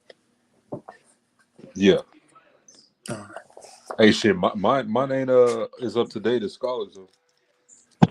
you said it's with scholars or it's behind scholars? This is not up to the as date. Not too Uh, up to date. I mean, it No, no, might be 10 I'm seconds behind. I'm behind. behind. I'm like T- 10 15 seconds. seconds. Yeah, 15 better than what I am, bro. I'm like 40 seconds behind, bro. Like that. Just pay for that shit, bro. What? Just pay for that shit, bro. Kill the stereotype that black people don't be tipping and buying shit, bro. Nah, I ain't killing shit, bro. Like, You know, I keep it ain't, going, bro. Fuck it. shit, bro. Cause nigga, what? That's Yeah. gonna be there whether I do something good or not, bro. Man, I tell you what they should do. Rob G, Hey, how you feel about the idea I said, Rob G? They should hey, you have hear some. that mouse? You hear that Yeah, mouse? Now go ahead, man. I they just should have like. something like where you could do like a fight party thing, where like I'm already paying for my subscription, and all I have to do is pay like $5 to $10 extra, and I can share the link out with up to like 10 people, Yeah. and we all watch it on the same StreamYard, and then like have a fight party. That shit would be dope, bro. And they wouldn't be losing money because they charging me $11 for a whole month. They're gonna be making $5 for that one event. Yeah, no, that's live, man. That's live. It's possible because I mean, shit, you should do that on another channel. You know what I'm saying? So it's like it's definitely possible. You just make a separate stream yard because I think you can run two of them at the same time and Hey, shit like that. no, don't be telling these I don't niggas know how all. this look. Would I be able to share the screen? Let me see. Hey, don't be telling these niggas all your plans, bro. I think I might show it in the background, but let me see. How do I do it? Do I hit share screen? Hey, don't jeopardize your life, brother. Bro, what the fuck are you talking about, bro? Bro, you said show No, so conspiracy. I seen it to where it's like it's another one, and then you have the people join the stream, but then you don't actually go live with the stream. Yeah, you You gotta know? play it backstage. Yeah. You see what I'm saying? Yeah. So whatever shows up on YouTube, it's just gonna be like it's kind of like a thumbnail shit, and you can hear the audio, I think, but you just ain't gonna be able to see. I could have did I, it. I I, could have just did it where I go to an old live, hit share screen, and then pull a disc up on that screen, and then share that stream in the private chat.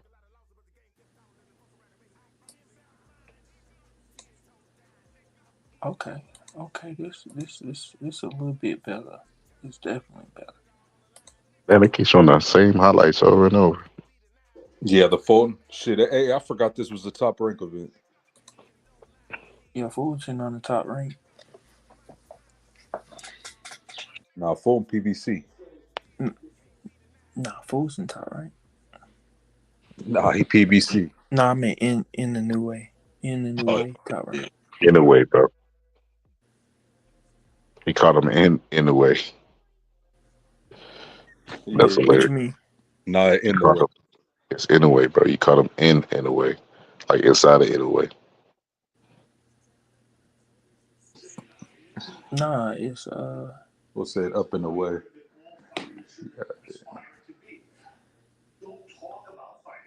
in the way.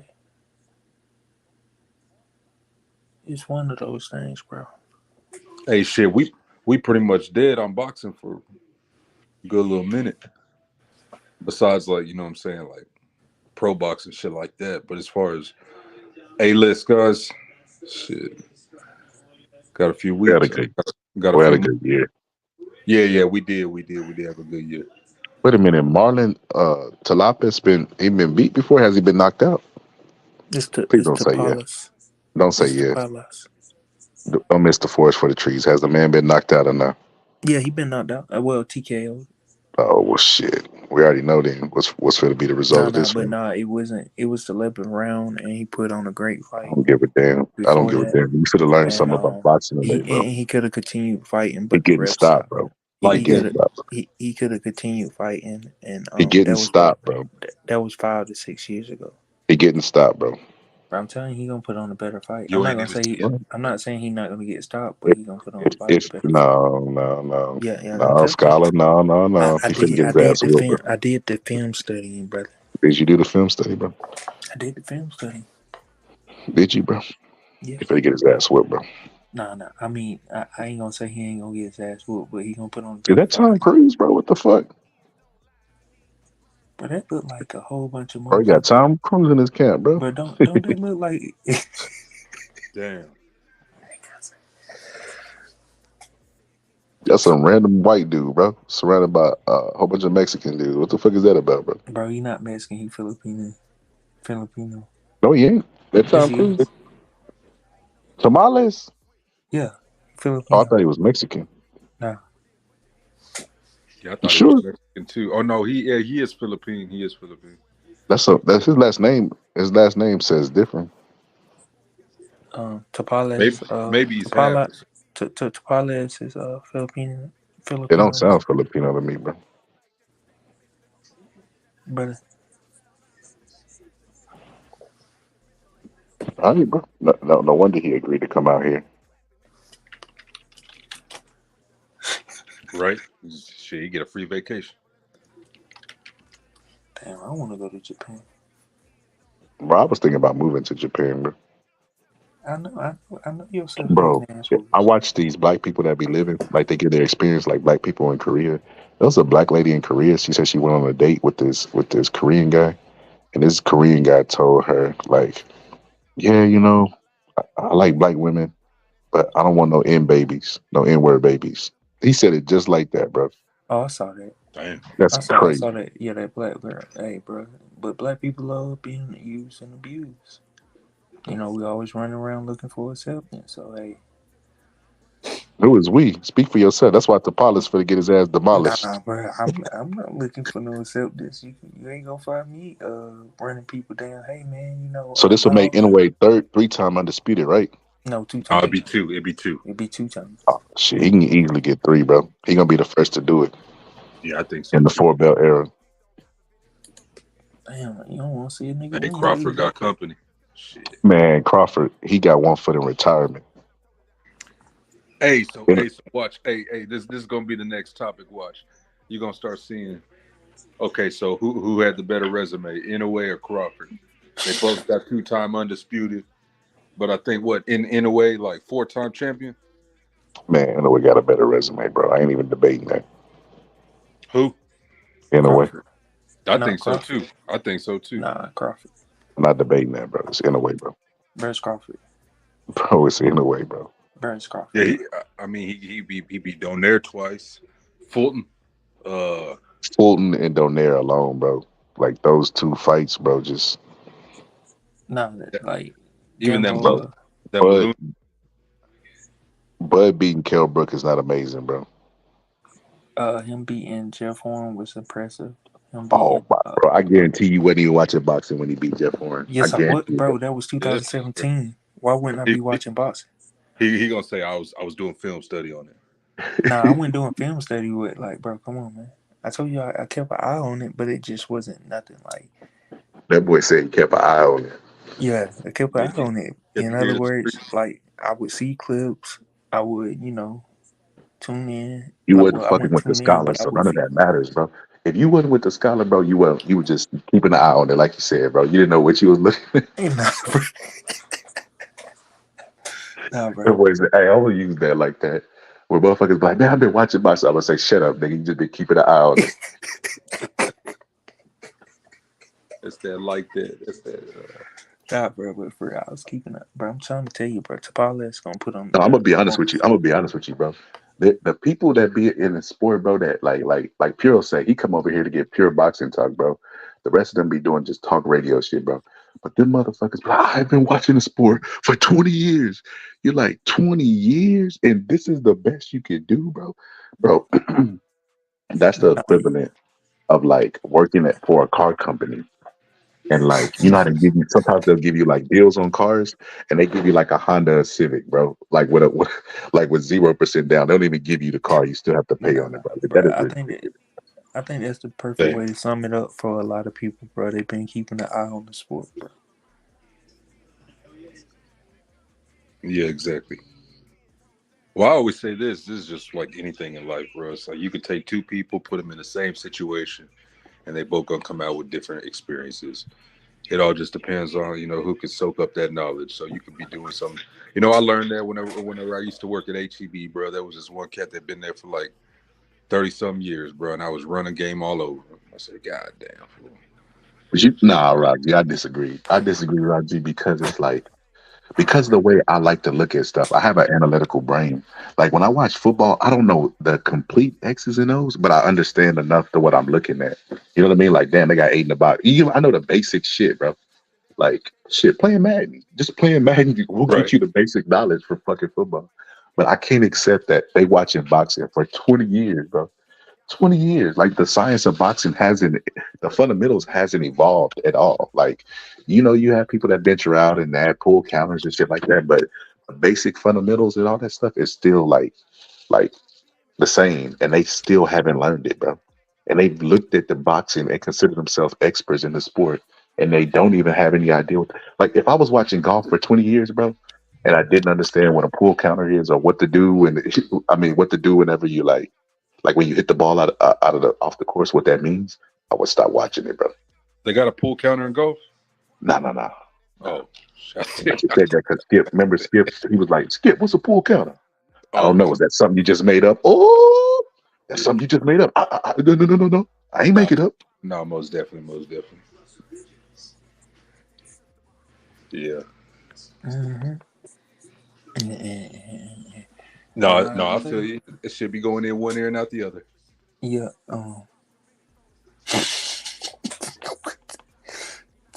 Tapales gonna do better than what people think, bro. Yeah, I heard you saying that. What makes you say that like that? Man, just through the film study I've seen, Hilarious. nah, bro, No, I like that. nah, Like that. You know what it's like, bro?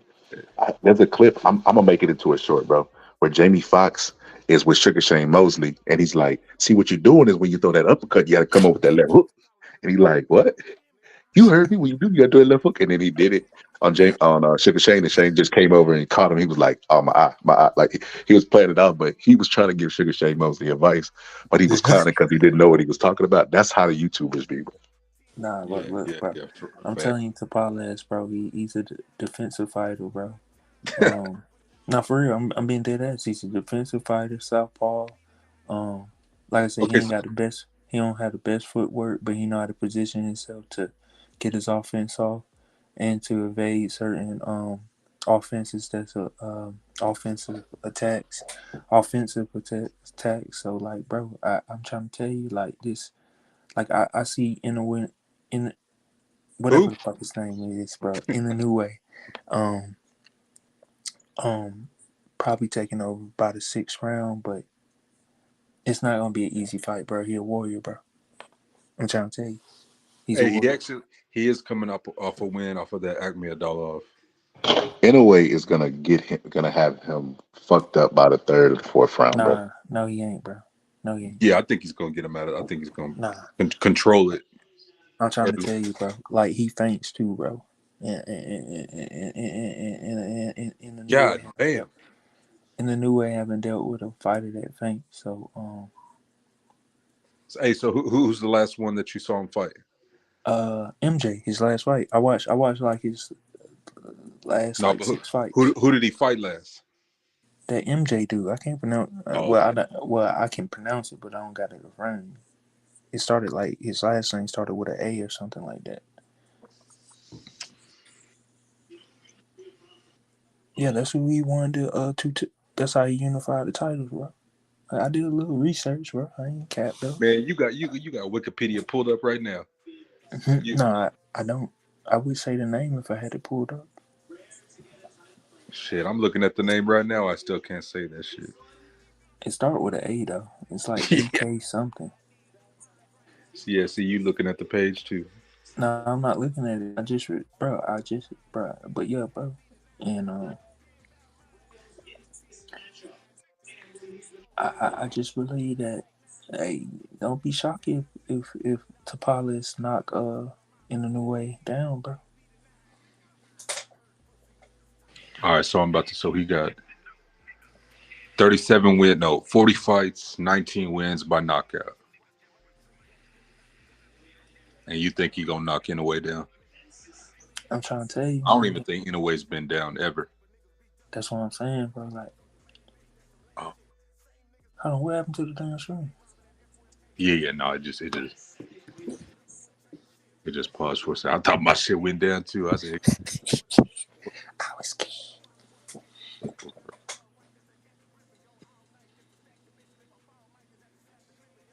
oh shit, they got Jimmy Lennon Jr. out there.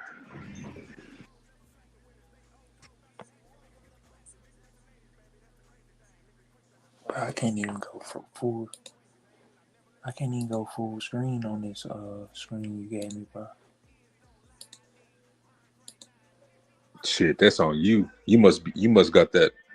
You Oh, got a never mind. cricket. You got a No, cricket phone? nah, it's full screen now. Oh, okay. That's funny.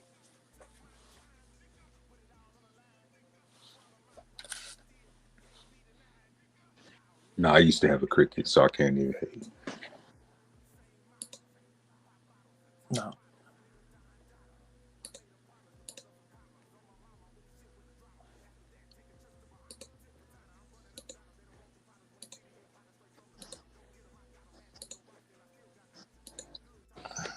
Damn, man, we can hear you navigating them pop ups. God damn. Hmm?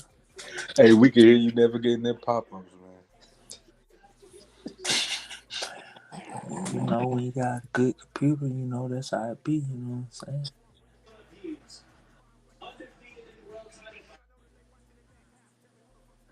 Yeah, there he goes. They just said the Philippines. He ain't Mexican. You'll like that. Keep your eye on this knockout, bro.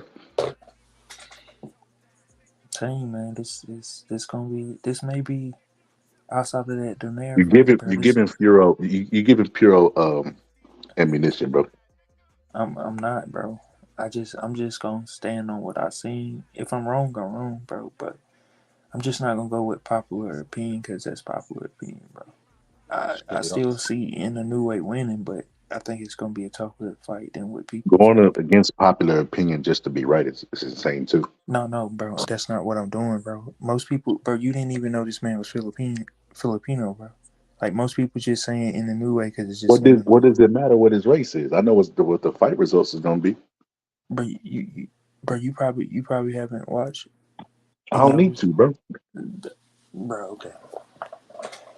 I've been watching boxing long enough, bro. I don't even have to know the fighters. When I commentate pro box, I don't be knowing them motherfuckers, bro. I know enough. I know too much, bro.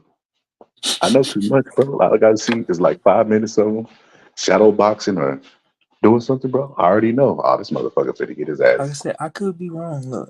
Well, I ain't gonna be wrong because I got in the new way winning, but I just have Tapales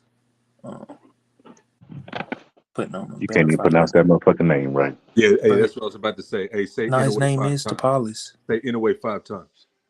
Oh, you talking about in the new way? Yeah, say it 5 times.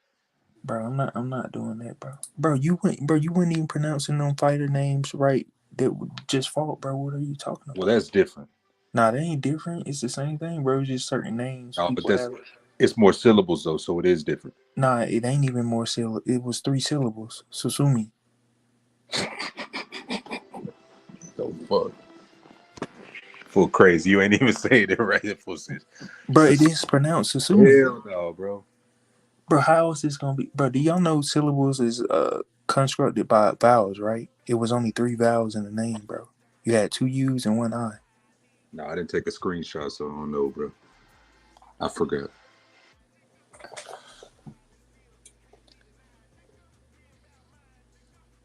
He look ready, bro. That nigga look like Bro, a what the fuck did you just say? Did you just say something about some syllables, bro?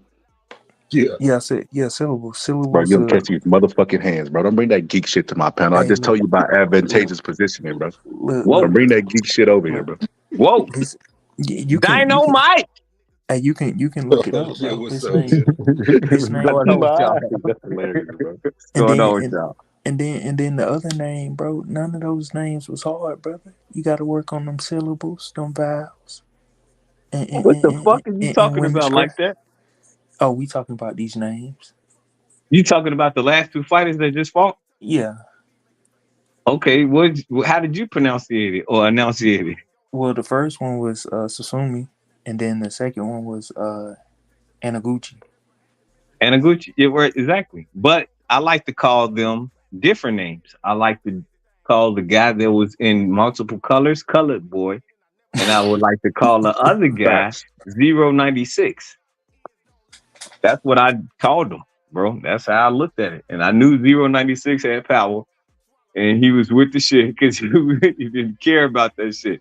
When you see a fighter that got head movement, but he don't got foot movement, that motherfucker got some power. Why? Because he learned defense just well enough to catch your ass. That's all he thinking about. I trust me, I know. So if I was in a ring with somebody, 17-year-old me, in a ring with somebody that didn't really care about me hitting them, and I know I got pop, and this motherfucker still want to catch me, and I'm damaging him. That means that he gonna try to catch my ass with lightning and thunder. Mm-hmm.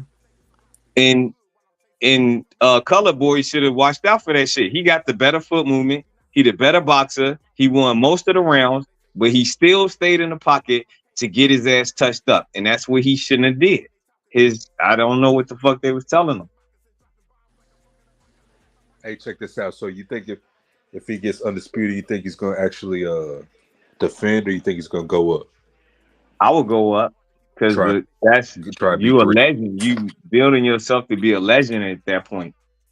Like a Yeah. phenom is some shit that haven't been done. Like Terrence Crawford, if he do it, like I'm not saying move up 3 weight divisions. I'm just saying one, and then do it in a trilogy style like that. That's a phenom. That's what Inoue is right now. He's like a phenom. So if he could do it at 126 and then move up to 130, then hell yeah, because he got competition at 130, but his eyes is set at 135, and that's probably going to be the place that he reside to, maybe like at 32 or something like that, because he's only 28. So he probably would be there at like 32, and then he going to get them fights that's worth money. Yeah. Nah. What you mean? Nah. Inoue 30. He 28, bro. Nah, he No, 30. Tyler, no. He 30.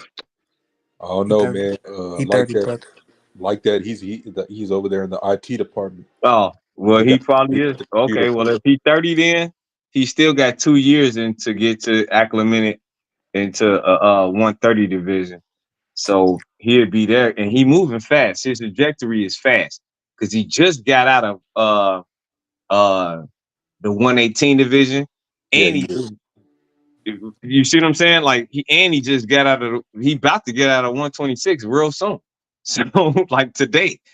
So Yeah. like Yeah, this was the smart. Whoever trajectory moving to him, they moving 130 him is smart. tomorrow, bro. Like Yeah, that's that's smart. how quick he doing that shit. Then he come through and wipe out that division. Who he gotta beat? He gotta beat Navarrete. He have to beat who else? Maybe like if he can get a fight with Oscar Valdez, he'll beat him, but he don't got a belt. I'm gonna So be honest with you. This might be blasphemous, ill, but he gonna fuck Tank up. Watch. Press pull up. He fucking Tank up. and Nah, he but the might fuck thing, Tank up Tank on because he Flea one. catching Tank. I like that They fight. basically the same age, bro. I like that fight. Tank gonna Flea 135 once he get up there. Man, he better not. Nah, long as Devin Haney He can better not work. run from He BTS. haven't accomplished anything at 135, bro. What are we talking about?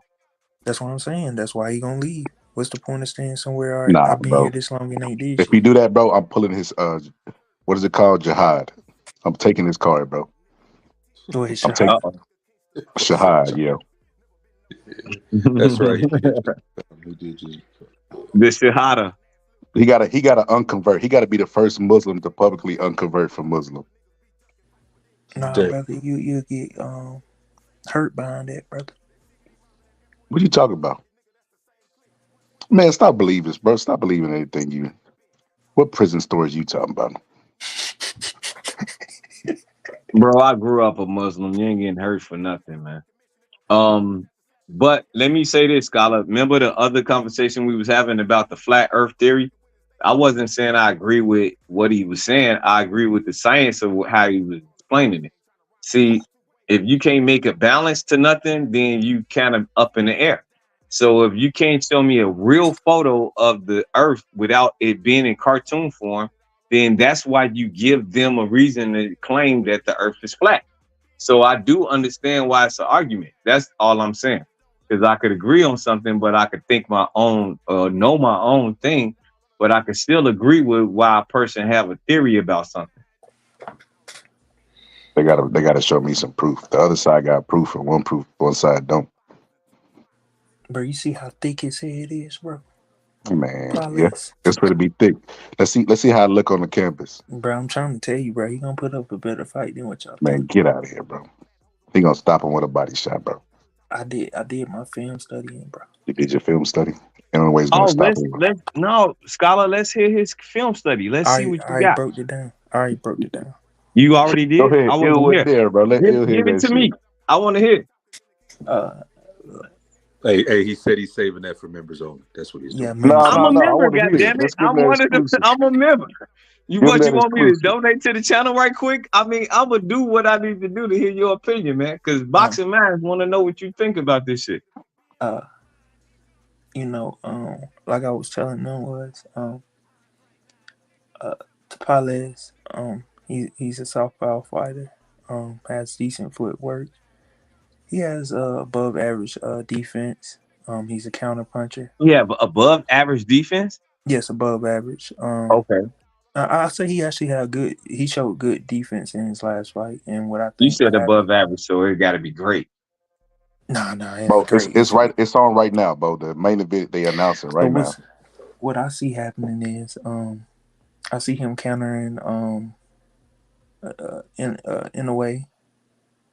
I see him possibly catching him with a lot of looping lefts. Um, I also see him possibly. Uh, uh, I don't want to. What's the word I'm trying to look for? I see him. Anyway, he look mad as hell. But go ahead. Nah, I see him possibly. What is called? I don't know what you're trying to say, bro. Yeah, I really don't know. Uh, I can see him wobbling in a new way. Dazing them? Yeah, but I do have in a new way winning. I mean, in a way winning the fight, but like he's gonna put on a What better round you performance. got him winning the fight, or you think it's going to the distance? Let me see the first round. Let me see the first round. I See, mean, but Imperial, you you was said predicting the fight. You gotta say it. I mean, get it out. See, and Pio tried to say you didn't have no good takes. Pio got you fucked up. He said that there's gonna be a tough fight. Anyway, it's gonna be getting countered with left hooks and right hook. Matter of fact, let me get this man the proper drop he deserves. This motherfucker don't miss. No, he's fucking good. That motherfucker don't miss, man. He's good. And I need you to finish it out. See, you was on a good trajectory. You got to finish it out, though. Uh, Name the round. You got to say how it's going to end out.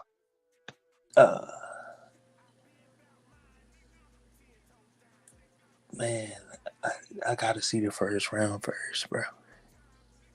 That's a fill out round. Every first round is a fill out round, Yeah, it's except the the one that we battle of the just finished. nerves. Yeah, it's the battle of the nerves normally, unless you got a fast starter like Tyson. But that Exactly. make you put more respect on Tyson's name. The fact Yeah, that it does. everybody nervous and they have fill out rounds, and this motherfucker come out the first 30 seconds I'm knocking talking people out. about hard. I'm talking about hard. He hitting you so hard, you ain't even ready for that shit because you thought you was going to have a fill out round. I think Rob G put it in the private chat, bro. Tamales for to get his ass stopped with a body shot, bro. Probably. What round you got, Scholar? I'd say 4. I think 4. I Me don't even too. think he's God gonna go. damn it. Damn it, I was saying the fourth round. It's going past the fourth, brother. Think so? Maybe. Well, We'll hey, see. man. Hey, You never know. He's big. He's filled out more, but he is it's just filled out. him getting knocked out before, and it's in the back of his head. Whether you said it was premature or not, it still affect him, bro. He's going up against a guy like this guy is dangerous, bro. Really, really fast, accurate punches. He came out with a nice cold, like with a nice sweat, bro. Both of them have a nice sweat going on, so like I think they'll start out pretty fast. And in a Hey, way, like I think like that honoring him because he looked like Manny Pacquiao and he's from Nah, Philippines. that ain't what it is, bro. Philippines. Nah, that ain't what it is, bro. oh shit, they already started on mine. Let me drop this for both so I can get my commentating on before it be over. It better not be over when I'm dropping the link, bro. I'm gonna be really, really pissed. All right, here we go.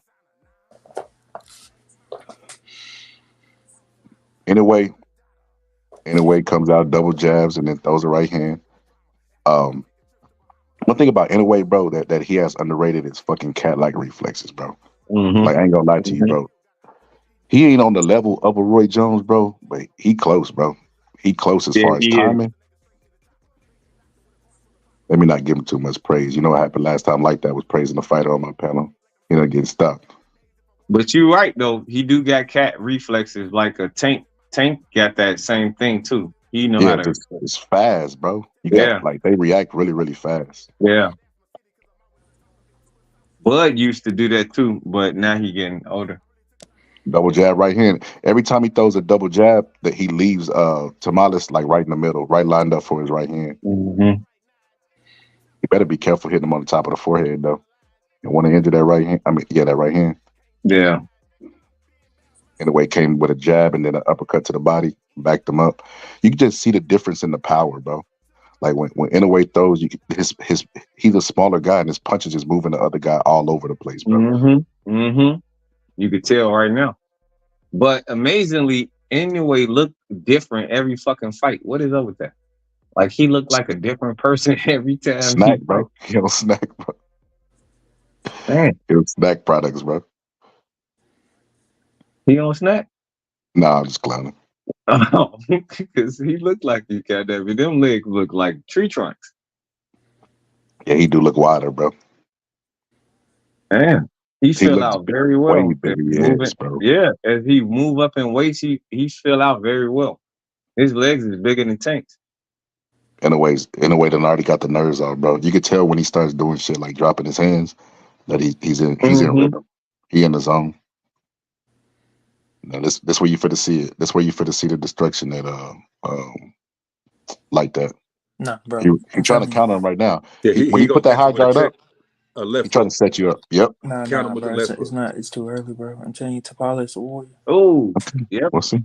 He doing it. He He doing gonna it. counter the right with the left hook. What? You saying it? He doing it. He baiting himself to catch him off the counter. Bro, he's fucking fast too, bro. Yeah, bro. He look at him. He baiting himself to catch him on the counter. Like that. Like He when he can't even caught him see the with that punches. uppercut. He can't even see the punches like that. He didn't even react to the hook until it hit his guard. Yeah, like that. I don't Bro, know, bro. He, he warming up. He warming up. Give it a little time. Give it a little he caught time. him with a good straight left, leaning down in front of him. He caught him He with a not left even that backed moving him his up. feet, bro. He just standing there to I'm try to telling you, do. what's his See, name? so look, they finna show the highlights. Notice how he catch Inoue with a straight left first. Then Inoue sees that, and then the next time he tries to throw that punch, he takes a step back and counters him, bro. That's why he's good, bro. You can't do the same thing on him, just like you said, like Tank. You can't do the same thing on them. They have really good reflexes. They're good at making adjustments, and actively, that's what makes them dangerous Yeah, fighters. yeah, Bud is like that too. yeah. I was saying, yeah. This motherfucker Tamala's got a burn mark on his shoulder and shit. What the fuck? This motherfucker's in prison or some shit? Hey, that's the Vatos Locos. Hey, is that his dad? Inoue's dad? I don't know. Inoue keeps Bo, did jabbing you to get his the link? backhand. You see what Bo, Inoue do? He'll throw the jab in the did you center get the and then link? he'll throw it to his backhand so he won't to keep it preoccupied. Bo, did you get And the link? Yo, Bo, what's going on, bro? I guess he didn't, bro. Uh oh. He opened it up. He threw a left hook to the guard and then the right hand right down the middle, bro. He get in an offensive groove. That's the last thing you want for Inoue. Oh, dropped him with a jab. Dropped him with a fucking jab. The referee didn't call it. Mm-hmm. He dropped him with a jab and the referee didn't call it, bro. Yeah. Dang it. Yeah. He definitely getting fucked up, bro. Mm-hmm. Oh, now he just you can never let Inoue get into offense. Remember, I told you you didn't see the punch. Inoue so fast and sharp, he caught him with a jab and just dropped him, bro. That's amazing, bro. I'm gonna Yeah. be honest with you, bro. A lot of people got Bud pound for pound, bro. I think Bud might be too, bro. Just be honest with you. I mean, that's what you want, bro. You don't want to see a black man at the top. Man, I'm just talking about the real, bro. This motherfucker reflexes, Hey, hand speed, hey, all of that is fucking amazing, bro. hey, it is, man, and I can't knock it, but I still got Bud number one. I don't know, maybe it's because my blackness will not let Inoue be number one. But Hilarious. Inoue is amazing, man. He's an amazing Like Dave fighter. Chappelle, they were like, "Did OJ do it?" I'm sorry, my blackness would not permit me to answer. Exactly. I'm compromising this situation right now. So, I give it. I mean, Inoue is amazing. Like I said, if he Oh, could beat Bro, Tank, if he could beat Tank, Tamales can't man. even see the punches, bro. He's changed his guard because he can't put the high guard up anymore because he couldn't see the punches at all. So what he did is he tried to time him. He changed the position of his hands, and then he squatted down to try to give him to change levels. And in a way, still fucking him up, bro, with his hand speed. bro, he not Yeah. It's hitting him, bro. ridiculous. Bro, y'all Okay, tripping, bro. He's all not right, landing. all right, like that. You need some glasses like that.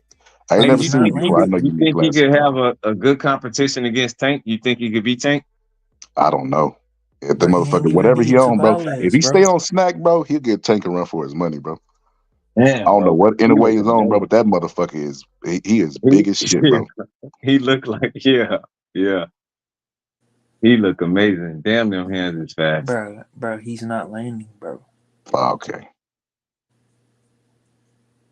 This dude done changed his guard. He done changed his guard like 8 different times like that. You think he changing it because he's not landing? It's because Right. he can't see the punches, bro. It Bro, He only is take one. definitely right. bro.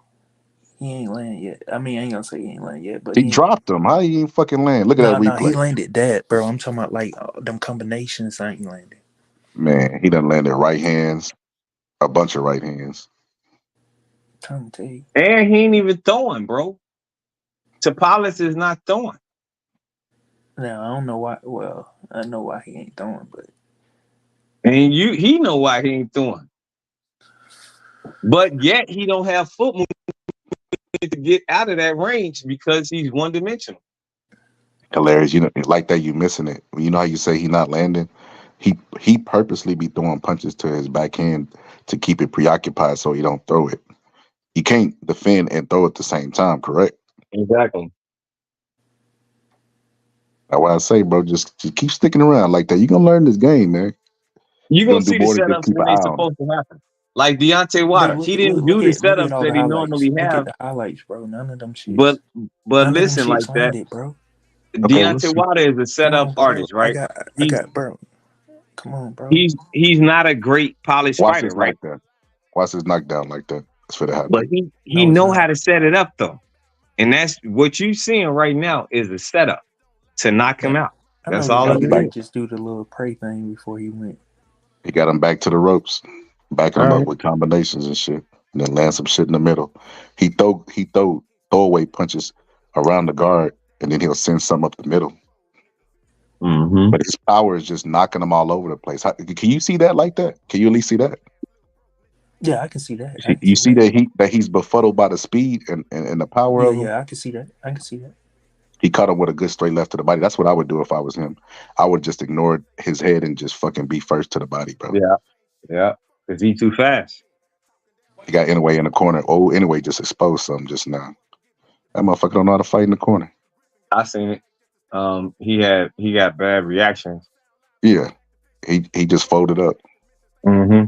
But see, he dropped it. He changed his guard too. Now he just jabbing. He got his other hand up. What are you trying to do? It's like he's saying, "Look over here," so he could catch him Why up. Tapales ain't letting his hands go more, bro? You know him let his Bro, hands I go more. told you. It's a getting bullets reason shot for at his that though. head, bro. That's crazy. That's like watching somebody in a gunfight. Oh, he was open for that straight right. Inoue just didn't throw it. Now he threw it, but it was too late. But A lot of it's that like shit ain't somebody in the landing though. gunfire. You A ever lot see of that somebody shit hide ain't behind a landing. trash can in gunfire, bro, and try to get their Mm-hmm. shots off when it's safe? That's what he's Mm-hmm. doing right now, bro. He ain't finna Mm-hmm. go in there and fucking exchange with no goddamn Inoue. He could.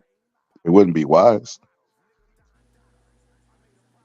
Only Hey, person I ever Tapales seen to keep this. have some success in doing it was Nonito down there. If Yeah. Tapales keep this up, I'm gonna He give this stepped on round his to him. foot. In a way, done learned something from the Fulton fight. He keep coming forward, stepping on what you call his foot. He Yeah. learned that from the Fulton fight. That's Yeah. hilarious. He keeping that foot on the outside too. He keep. He'll step on it and then he'll get his foot on the outside and then God let his damn. arsenal go. He clearing that jab on his ass.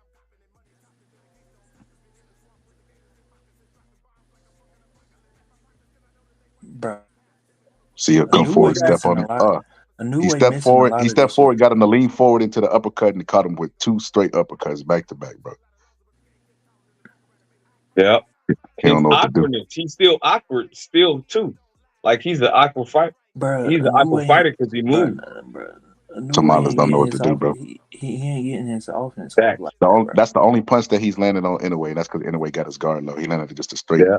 jab. That's the only punch that he's landed flush this whole round was a Yeah. jab. No, he landed See, he a just left. tripped. Oh my goodness. Oh, he got lucky to the motherfucker. He tripped and stumbled and then like backed up and Inoue he slung a hard one. He slung a mean one. I'm talking David with the slingshot against Goliath with me one, bro. He barely missed that motherfucker too. Shout out to Jesus, man. Happy birthday, Jesus, man. You talking about Jesus Shuttleworth, bro?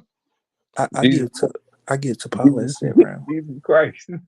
I Did you give say you give Tapales bro, stop, bro. for real. He had the more bro. Most of that shit. That man landed one punch the No, he entire didn't. He fucking land bro. more. He Stop, bro. land more than that. He land more than that, bro. In the new way, bro. He's not landing a lot of that shit. Like that. How many It's, punches you ran in that I say round? I say he probably land about 5 to 6. That's a That man round, landed bro. one punch, bro. There He goes only landed. over. I'm gonna give him 2, Scholar, because it was a double. He was throwing a combination, so I'm gonna give him 2. You know, I could do that. But that man That didn't man, land not one punch, man. that What are man you make it. talking about? He make it fucking Shakur Stevenson look like fucking a high punch a high volume punch Muhammad person, bro. Ali. bro, bro. All right, say what he y'all want to was say, bro. Say he what you. was Pandora out there. Uh-oh. Inoue just hit him with a punch and it caught it on the guard, and he finally came back with a combination. He letting his hands go. Like this the last stance. He said, fuck Inoue, man. I'm tired of people saying you to go. Well, I mean, he had to use the motherfuckers at one point because he didn't Inoue, throw. I mean, he you know got how you a know lot of Inoue, energy. you know how you know Inoue punched hard, bro? He just hit him with Yeah, on the guard and he backed up, bro. yeah, Bro, yeah, stop all yeah, that D ride, yeah. bro. Bro, you don't know. Just be quietly the commentating to me, bro. You commentate at the end when you're wrong, bro. Okay, Just come off mute and say ooh and ah, bro. Just do that. nah, bro. Like I said, bro. You're right, Scholar. Though he had his high guard up and he broke through that shit and put his ass dead on the ropes. Like, damn, that's power, bro. He finna stop him, bro. No, he I not. mean, you can't change the trajectory. That was just like the fight before. 096 had more power than Color Boy. That's why he won that fight.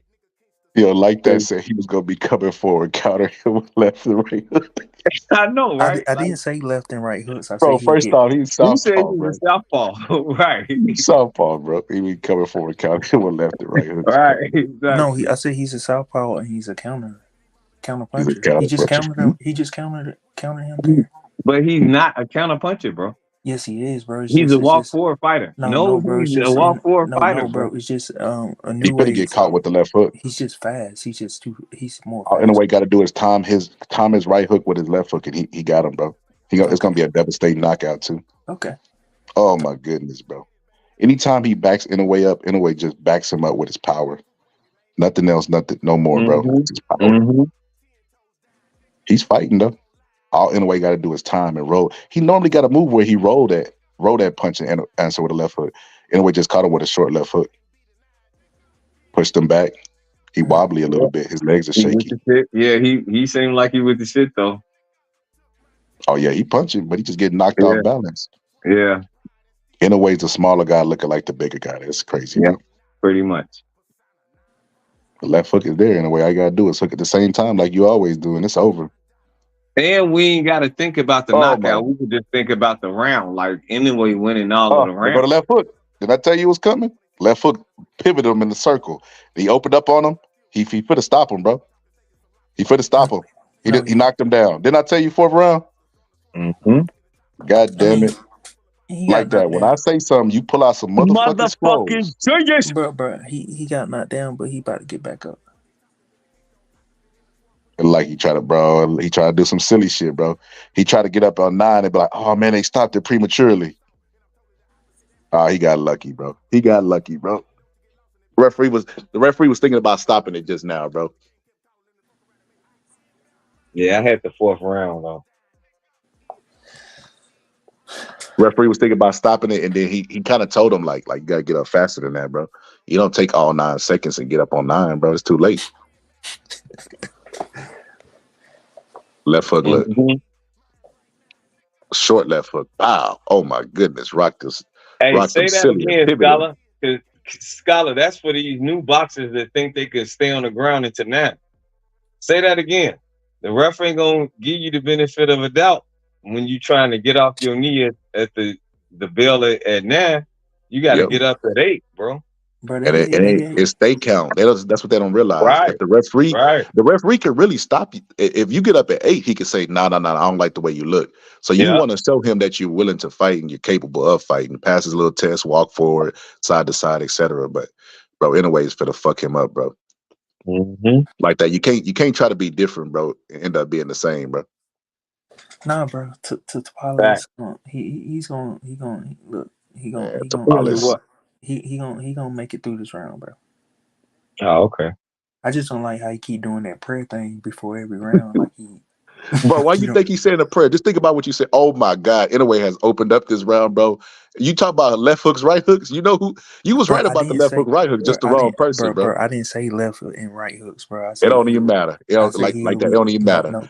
Yes, Right I know. hand straight through the guard. Boom. Right hand again. Knocked up through. The right hand is there because you leave a little opening with that high guard. It's always an opening in the middle. He actually caught Inoue with a right hook just now. Inoue got a little bit too relaxed because he was fucking him up. And then they go that left hook to the body. That's what I thought Inoue was gonna stop him with a left hook to the body. Because it's there. Do something, goddamn. Let your hands go. Now you cheering. What happened to your film study? Ooh, rocked him a Bro, little bit on if you that. get happy for one punch, bro, for a guy that's been taking an ass whooping, that's when you know the writing's on the wall, bro. He's supposed to punch. He got Nah, gloves and bro, bro, hands. bro, bro. How is you missing all this commentating when Tapales just land like two left The hooks? Tapales landed an uppercut and a right hook to the body, and then he landed the same combination over and over again. But it's doing the opposite effect because Inoue marches forward after he throws that combination. Whenever Inoue throws that combination, that guy takes a step back and resets like this motherfucker got some power. Inoue marches right forward, straight through the fire, bro. That Right. does the opposite effect. It actually All shrinks a right, fighter mentally. in the new way about to get fucked He up could have stopped commentating. him, bro. He's not gonna make it to the end of this round, Okay, bro. okay, we finna see. Okay, we gonna see. He gonna turn Tabalis into You fucking like Tapales, right? Nah, nah, he bro. just wanna be right, bro. He No, like bro. Pure. That's why It him and don't. Pure be arguing so much. Nah, bro. It ain't that I want It to be be about the right. No, argument, bro. nah, bro. It's not about the argument, bro. The jab is knocking this motherfucker off balance, bro. Oh, Yeah, he it timed is. him. You see what he just did? He threw the jab. He waited for him to throw that leaping right hook, and then he just threw the right hand straight down the middle and caught him, bro. Oh, that was beautiful. This is what I mean by timing, bro. Why? And that Why is is how they why make is Mm. adjustments off of why is in the instincts. new way just taking shot from shot with him, bro? Why he ain't Oh, boxing him? He trying to finish him. yeah, it's a good fight because he fighting back. I can't give him credit where credit is due. Oh He's yeah, he still definitely. He fighting should have back. been out of there already. Right. He's tough. Yeah. Come That on, right stop. hand. You see what Inoue do? He take a step back and then send the right hand because that guy comes in Hmm. leaning. Oh, Leaning and yeah. bah!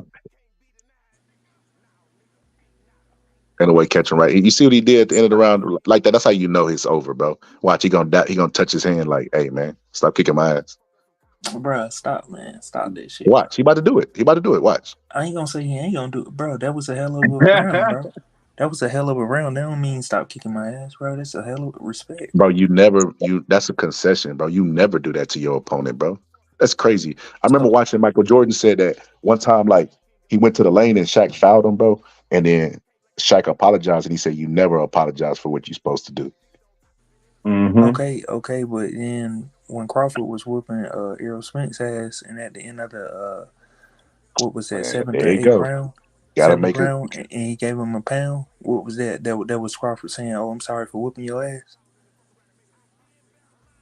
I don't even know what that has to do with today's fight, bro. Nah, Not it's even the on same today's fight. principle. He went out his way to give Errol a pound after he knocked him down twice The, in the the seventh the guy round. that's getting his ass whooped is the one that pounded his Bro, hand. he He put didn't his just hand get his out, bro. ass whooped in that round, bro. That was a competitive round, bro. Man, stop talking, bro. I'm gonna mute you, bro. Bro, okay. But they just pounded up too, though. Like they That pound man up said that's in a round. competitive. That was a He said competitive that's round, bro. competitive round, bro. That's See, bro, hilarious. you see you doing all that, bro. Like you That's just fucking thinking hilarious. you just thinking That's where Inoue's vulnerable. That's where he should throw a right hook at when he get to the corners. That's the only place Inoue's vulnerable at. In the Yeah, corner of the rings. He yeah, deadly everywhere else. yeah. He spent a lot of time not with his back off the ropes because oh my goodness. But They it's just hard hooked to at the get same him in the time. corner, bro. They hooked at the same time and that Inoue caught him with a you left saw hook that while left he you saw that left they caught him in a new way snap the no, tape. I seen them they hook at the same time and his right hook missed and Inoue's landed. No, bro, his left hook. See, that's what I'm saying, bro. You got that biased commentary, bro.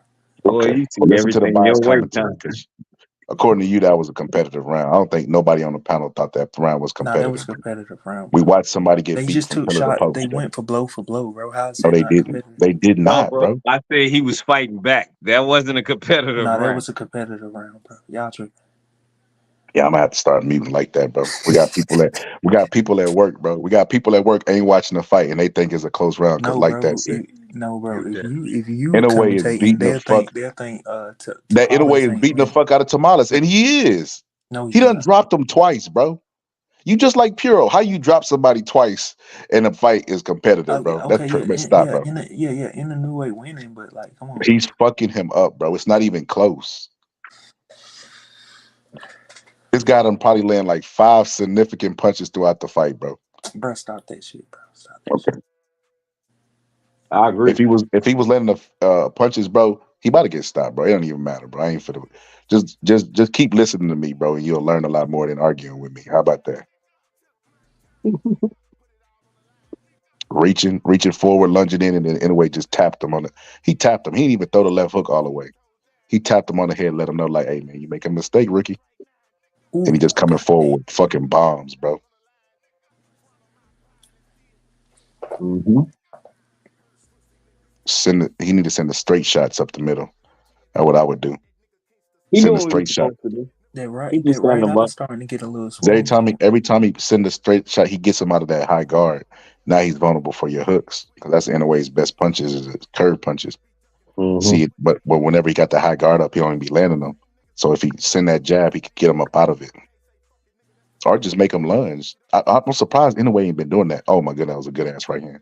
Normally Inoue would take a step back, get you to come forward, and make you make a mistake like you said Tank do, knock your block off. Oh my goodness, but he just beating him. He just keep beating him. He keep timing his foot movement. Yeah, He, yeah. he times his step forward and then gets outside foot positioning and just gets a better of the exchange. And he could change to another angle and get a punch off too. That's very special. Like Lomachenko could do that. Usyk could do that.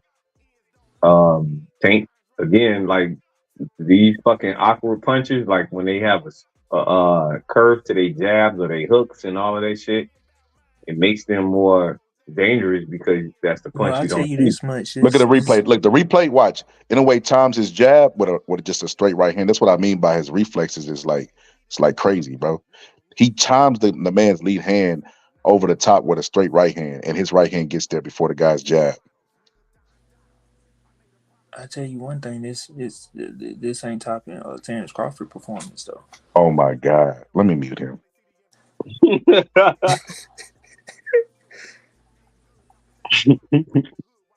Why would you say that like that?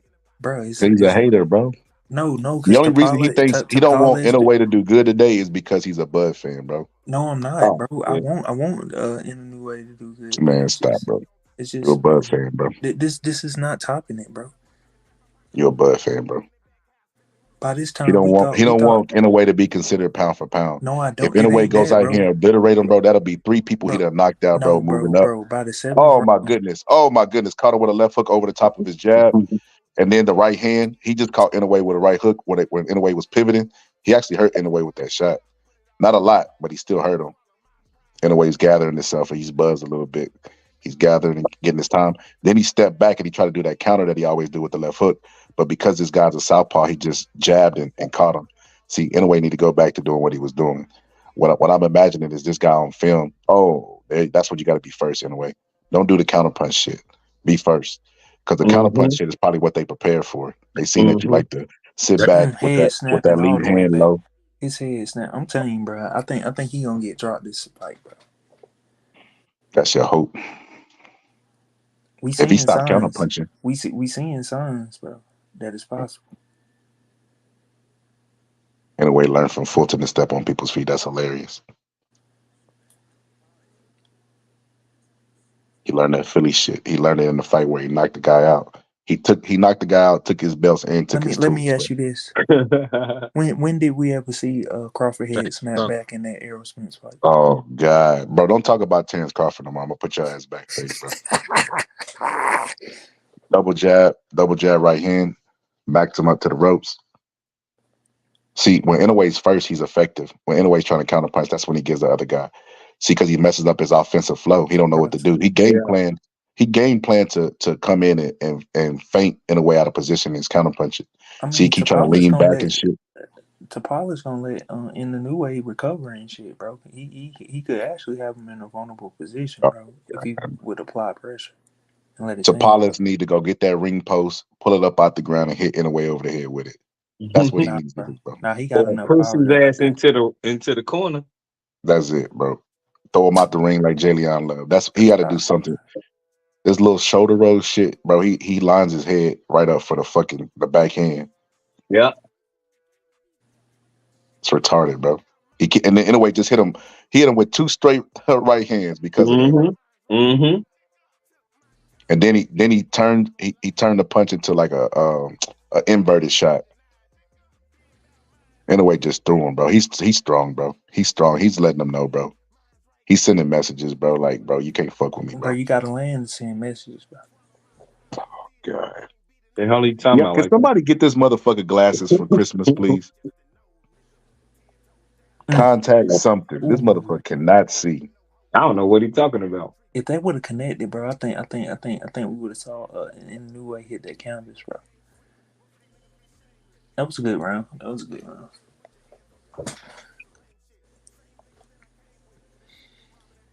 I ain't even have to watch. He said, you ain't even see no film on tomorrow. I ain't got to, bro. bro. But bro, your prediction was wrong, bro. We're moving on. I still think Tapales may Your uh prediction was wrong. What are you talking about? You said Tapales was gonna be countering him, and bro, then he the sixth is. He round, bro, he was is. gonna get probably too much. In a way, it's gonna be too much to stop him, bro. Your prediction wasn't even close. What you said didn't even happen in the fight, bro. What you talking about? I said no. I said Stop, stop, stop. I We see heard in your prediction and we looking, no bro. no We know no you bro. I wrong, said bro. I see in a new way taking over by the sixth round. Okay, bro. In a way, done took over since the first round, bro. But okay. Nah, I got it. What's this? We going to the eighth, If right? I got Tapales make it 12 Yeah. rounds, bro, What you I'm I gonna got say got I there? that got I got it that 4-3. motherfucker got I got it nails. 4-3 right He now. got cement in his chin. We're not scoring. We're not gonna do that, bro. I got it 4-3 right now. We're not even gonna score, bro. In the It's new way. evident who's winning the fight, bro. One guy's head is all marked up, bro. He looked befuddled. He done been dropped twice. He keep getting hit with straight right hands, bro. Look, that I'm just motherfucker gonna let loose. disregard what like that just said. Tamales let loose. Tamales started hitting him with a whole bunch of left hooks. There was strong left hooks too. That Tapales jab motherfucker keep hitting though. Tamales mad, bro. Like some motherfucker coming here trying to embarrass my kids is watching. Oh, he caught in a way. He caught in a way. He caught her with a right hook, bro. In a way, better be careful dropping them hands in the inside. Bro, didn't I Anyway, say that you that's got it. something I said too in my breakdown? Man, you ain't say shit. Yes, I It was the did. right In the hook. first, It I'm was the talking about right the hook. first one. I said Excuse me, it was in the right hook. You made me realize the trial of my error, bro. It was the right hook, bro. So you was wrong. Thank but thank you. I still say in the new way got a problem with that. Mm-hmm. In a way, he's kicking ass, bro. In a way, just jabbed him to the shoulder, Bro, which is smart. Tapales keep letting this motherfucker recover, bro. Yeah, you're right, Rob G. That jab, it's because he don't see it. It's because in a way don't see it from the angle that it is. Because he's a southpaw and he's holding it below his waist, he don't see it. So when he hops in and jumps with it, he'll catch him.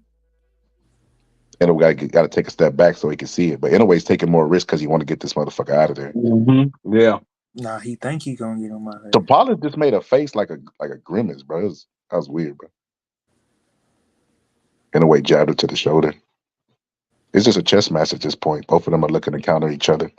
And every time Tapales jump in, he catch in a way. I'm gonna be honest with you. In a way, I feel like in the Nonito Donaire fight, bro. Nonito Donaire was doing good things, but in a way gets away with a lot, like Roy Jones, because of his attributes. Yeah. He said, Big O said, let's go Tapales. Um he got out athleticism that you normally don't see in fighters of his stature. Yeah. See, Rob G, you see that jab ain't landing no more? You see what Inoue did? He took a step to his left and deflected the jab. You can't, in a way, see, and then he tried to do it again, and Inoue just deflected it with his forearm, Yeah, yeah, yeah. with his forearm and his shoulder. See, Inoue is not the fighter that you can continue to do the same thing over and over and over and on, and it worked. That up jab is not even working no more. Inoue to start chaining angles on his ass and everything. Yeah, yeah. Mm-hmm. He just outgunned, bro. There's nothing wrong with that, bro. Sometimes you bring guns and they bring bigger guns, bro. Fact.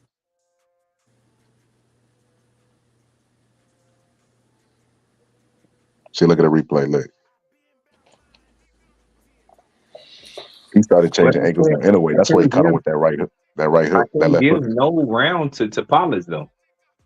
Y'all Tapales mute jabbed riding. and then moved to his right and caught him with a left hook. That was the highlight that he had. I would say And it this was looked a worse swing in real round. time than what it actually was. It just skipped Inoue on the chin. But I still This man talking about Bud. Bud is semi-retired. Talking about us meat riding.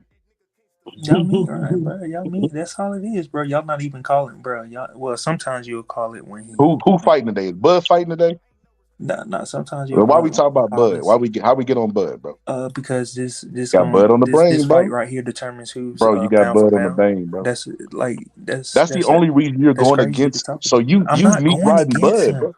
bro. I did not say I got him winning the fight. How I'm Nah. going against somebody I say I got them winning the fight. How you gonna win the fight? But it's decision? No, bro. I mean, it's looking like it's gonna go that far. Okay. All them punches that he threw, he just threw one. He just threw the right hand to his chest to get that dude to try to catch the right hand, and then he looped it around the side. Ooh, He just caught Inoue with a good good punch. straight left. He caught Inoue with a good straight left, and then tried to capitalize, and Inoue just checked him with a hook. Inoue not only can he punch, bro, but he got a chin too. He rare, bro. Yeah. Good reflexes and a good chin, bro. Roy Jones had amazing reflexes, bro, but that chin wasn't granted. Right. Suspect. He just stepped on his foot, and Inoue just pushed his ass. Stepped on his foot, pushed his ass into the corner, bro. Got Inoue fucked up. If he was smart, he would get Roy had the best chin of all time. he would Man, get he would get in the new way in the corner more. if he was Oh my smart, god, he wouldn't have signed a this dude contract to fight almost Inoue, bro. okay. Yeah, Tapales ready to go. Yeah, he ready to go. I ain't gonna lie. If I was Tapales, I'd have ducked Inoue, bro. Or I'd at least had Vita testing, bro. Mm-hmm. Now Yeah, Inoue's finally Tapales ready to go. He Inoue's trying ready to to go. catch him, but see, he leaning awkwardly back to where Inoue can't counterpunch him when he comes in. He'll lean awkwardly back and then he'll come in. Inoue's just trying to time him and get that perfect shot.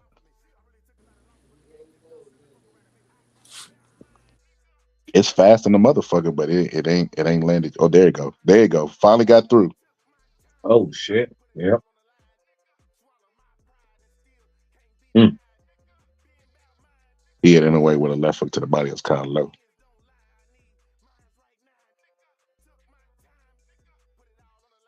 Yeah, he's trying different things. He ain't gave up. He ain't gave up on trying to win.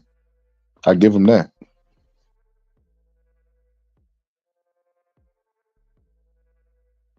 Yeah, that's what I was saying, Scholar. Like he actually have the fight in him. He just don't know how to put it together. That was beautiful. Inoue threw a combination around the guard, through the guard. Oh, then he ducked down and threw straight left hook. It looked like it hit him in the chest. Hey, let me move my screen just a little bit. I don't see what punch it was. He fading. You know, on Star Wars, they talk about the Force. That motherfucker Force is getting weak.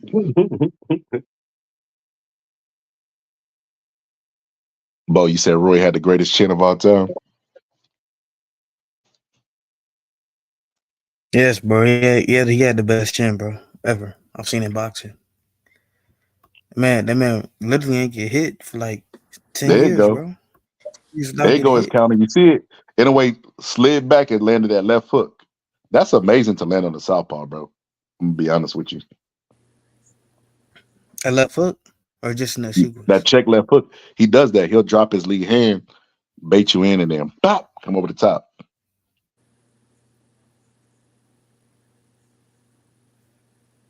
That's amazing. I ain't gonna lie to you, bro. He a special fighter. Yeah, I agree, man. You know, I give Inoue credit. Inoue a good fighter, Yeah, he's a good pound for fighter. pound. No, he's He's a good special. Press. He fighter. come up for tank press. He's Beat. special. They don't make a lot of them.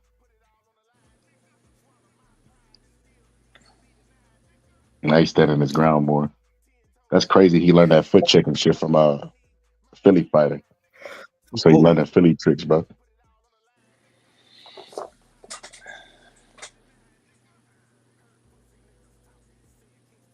Look at him pivoting and shit, bro. That's crazy, bro.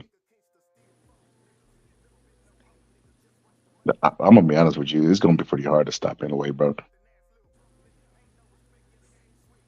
You know what's gonna might get the best of him is He got a power, tall fighter that can reflexes, take and his a good chin. yes. It's gonna be pretty hard to stop him, bro. And he about to stop him. He dropped him, bro. It's over. He quit, bro. He quit. He dove to the ground, bro. He dove to the ground, bro. He not getting back up. He quit, bro. That's too much. He said no. He said no mas. He dove to the ground. It's over, bro. It's over. Man, good Thank you, prediction like man. that. Good prediction like that. Thank you, man. Thank you. Good breakdown. Good fucking breakdown. That, God damn it. It's Teddy Atlas like that and Paulie Malignaggi, and I gave it to you Hey, bro, in my a prediction was better than yours, bro. You said fourth round, bro. I said New Way was gonna take over by the sixth, that's, and I you know said what's he'll be interesting a. about that? Who did films? Who did film study? I didn't even know who Tamales was, bro. Hey, still, what was wrong about my prediction? I mean, he You did. did film He study and implemented. still missed every.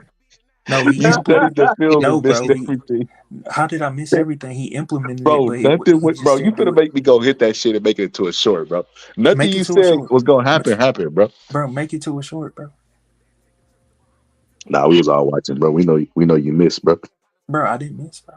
I Yes, you said it was did. gonna be a tougher fight. He was gonna be a tougher fighter than people This was expected. not a tough fight, bro.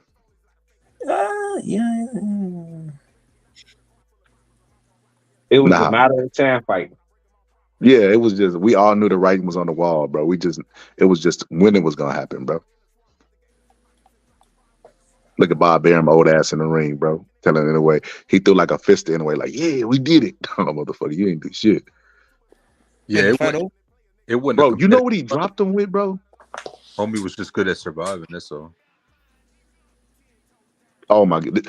Go look at the right hand. He threw the right hand and hit him on the guard and knocked his body completely back, and then throw the next 1-2 and it landed right on the chin. It was just too much. He was like, "This motherfucker got power like this in the late rounds, and he's hitting my guard and all them punches that he threw early in the rounds that was to the guard and knocking him back was enough to open up his guard at the end, bro. That's how strong he is. That's what I'm saying. This motherfucker got some power, bro. He got some serious power, like George Foreman type." Like yeah, to the people that ain't members Yeah, only, I did yeah. a breakdown of the hardest punches of all time, and George Foreman in the clip was like, I knew I could punch really hard when my trainers told me to create openings, and I hit a guy. I said, you know what? I ain't gonna create openings. I'm gonna just force my way into the guard. And he said he hit a guy with a high guard up and knocked him out, bro. And that's when he knew he had power. That Mhm. is how fucking Inoue's power is, bro. Let's see if you call out Tank. He said that shit looked phony. Bro, Tank gonna win that fight. But Nah, it was all on fucking right hands that he caught on his gloves earlier. That shit, I mean, that shit still hurt. Them punches, just because you block them, don't mean they feel good. Especially when you got a puncher like fucking Inoue.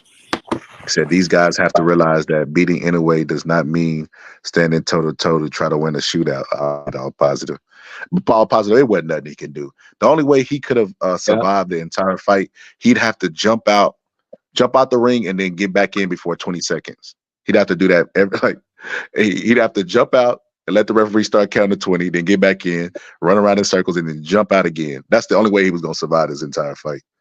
Look at that motherfucker threw a jab and then hit him on his guard, bro. That motherfucker like, damn, this motherfucker got some power. Then the second one landed through. Boop. Notice, he said, drug test the monster, please. And notice when he threw that second jab, he moved his lead hand just a little bit. He moved his left hand just a slight bit when he throws that jab just to create an opening for the right hand. It's like Deontay Wilder did Romain Stavern. He moved just slightly a little bit so that he could just bam. He said, my bad, Tank versus Crawford.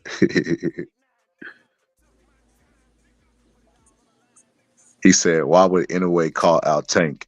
Y'all just be advertising bullshit. who said that?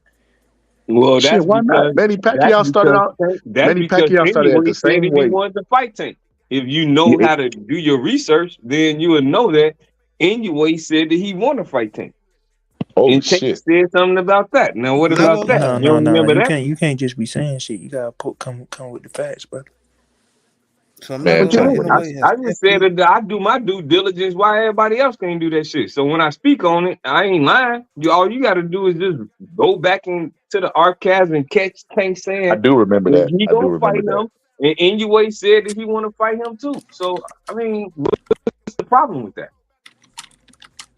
Bro, look at that dude's face. Like that. Look at that dude's face and tell me is that not the face of a motherfucker that just got in there with a Bro, bulldozer. bro, I said he was gonna win the fight. I don't know why you keep trying to He like. said no. Tank said he wanted to fight anyway. Either way, it's still realistic.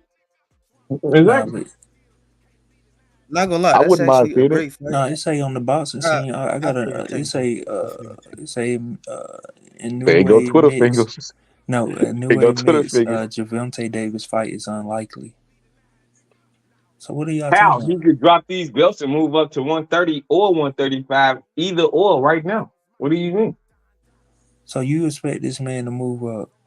Where he at? 126 right now? Yeah. Nah, one of the 122? things. Nah, The next see, step is 130. like He that, could fight Navarrete and all of that shit at 130. Oscar So, like that. Valdez. but Tank Davis won't move up 5 pounds and fight Devin Haney. Like, come on, bro. Ain't nobody hearing this shit. We ain't He talking said about that right now. We're 135 talking is 3 about weight classes above 122. That's not fair, man. Yeah, Tank And won't you know even what? move up You know how one. Tank gonna do, bro. It's a fair fight, bro. He gonna have it in the contract for him to weigh in at 122, bro, on the fight night. Yo, I mean, do you see him moving up to 126? for Look, sure, this all I'm gonna definitely, say. bro. This all I'm gonna say. Look, this all I'm He gonna must say. keep going. I remember criticizing Inoue, and everybody was like, "Man, that's dumb. You criticizing him for this."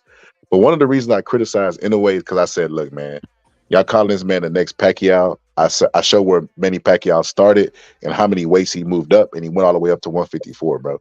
And it was the Right. exact same weight that Inoue started at. So if he is the greatest Manny Pacquiao, let him move up. Why y'all trying to protect him? He Exactly. cold. It say right here. It say I don't think it's possible. Said new way to Sean Zittel of FightHype.com. It's more of a hype that the fans are putting together. That's what That's I his did. exact words. And this article came out December the 21st, 2020. Bro, so what? Before Bud fought Spence, that was a fight that the fans put together. But now they talking Bro, about Canelo. that's more Bud was, realistic, bro. Bud was in the Bud weight hasn't. class, bro. He didn't even have one fight at 147 before they were talking about Spence versus Bud, bro. Facts. No, I mean, oh look, Yeah, bro. As yeah. far as I know, They said Bud need to get a belt first. You remember? Yeah, I remember His that. first fight at 147 was against Jeff Horn. Yeah, Jeff That's Horn. how he got that belt. So no, That's he how he got wasn't. that He belt. wasn't a 147 pounder at that time. But that was one weight class down. He was at junior welterweight versus somebody that said what he said, super bantam or super bantam. Like, come on, bro. But look how he filled out, bro. I'm telling you, bro. He's a big dude, bro. He could do it, bro. I believe in him. How about that? Let's see it. Whether you believe in him or not, that's crazy. And this man won't even go up 5 pounds to fight Devin Haney, bro. I'm not Bro, excusing the god bullshit. damn. Bro, I'm gonna start calling you Mr. Promotion, bro. You take every opportunity to promote your favorite fighters, bro. We'll be No, I talking about don't. Pepsi. You'll be like, man, I seen a Pepsi commercial with Bud No, I and Devin don't. Haney, man. It was awesome. Bro, I give fighters credit where credit is due, bro. I don't. agree. I agree with like that, bro. For the first time, man. You stick What? around. For what? You stick around long enough, bro. You gonna agree with me more than one time, bro. Yeah. Don't let these Negroes Here fool we you, go. Bro, you finna make me go play the breakdown while I'm on live, bro. bro. The Play the breakdown you gave breakdown. for this Play fight, bro. it, bro. It was the first one I said, not the one when it was ill. The first one I said, bro. Hey, Scholar, bro. Whenever I first started watching boxing, like that was the one who put me on breakdowns, bro. I gotta be honest. Hell no. Look, bro, my shit. It ain't nothing crazy I said, bro. Like This motherfucker don't miss. No, he's fucking good. That motherfucker don't miss, man. He's good. Man, like that crazy, bro. That's Mr. Twitter finger. You hear him typing during the lives, bro. Like, bro, Ain't no way gonna be the first time. cause bro, I y'all think he's gonna be start. the first 3-time undisputed, bro, in the 4-belt era, bro. Nah, bro, cause y'all start trying to speak with conviction and be dead ass wrong. Bro, I'm Yeah, trying to tell I'm you, not bro. gonna lie. New way said that shit, bro. Anyway, Well, he is on the in a trajectory way, to do that, though. he next I- up. I mean, I- after Canelo's out the game, like by default, anyway would have to be number one. Anybody got a link to it? Bro, shut the hell. I gotta be honest, bro. I gotta be Bro, honest. bro is the most in the moment person I don't ever met. Like, bro, fight or lose a fight, That's bro. funny. I ain't gonna lie, bro. That motherfucker garbage, bro. Like, that motherfucker at the bottom of the ranks. A Oh, I motherfucker got a win a question. fight. Anybody got a link to it? Inoue said he want to fight Tank. No. It ain't a link because he said I don't think it's in the most recent thing. He said he don't think it's Oh, possible. 'cause I thought I heard somebody say that he just Oh said. yeah, that was ill status. Speaking with conviction. Nah, then he corrected it. He said that Tank said he wanted to fight him. But either way, that's all it takes for one person to want to fight, right? And the fans make the fight and then it get made. Yeah, I like that fight. What? No, what? No, He would hell literally no. be the most popular boxer in Japanese history, right? Am I wrong? I don't. You know what? I don't know. I don't know. I can See, speak on it. look, the Bud fans can't help it. Inoue and Bud are way better than anyone else in boxing. No, that's true. That's true. I That's mean, true. But Bro, Bud is semi-retired, bro. Oh, bro, exactly. What do no, Terrence Crawford got to do with anything that he no, accomplished cause tonight no, cause or this no, morning? cause if he would have went and won that in a dominant fashion, bro, a new way would be pound for pound right now, bro. That was the whole point. Crawford But is he pound is for pound pound for right pound, now. bro. So that Who? wasn't dominant fashion.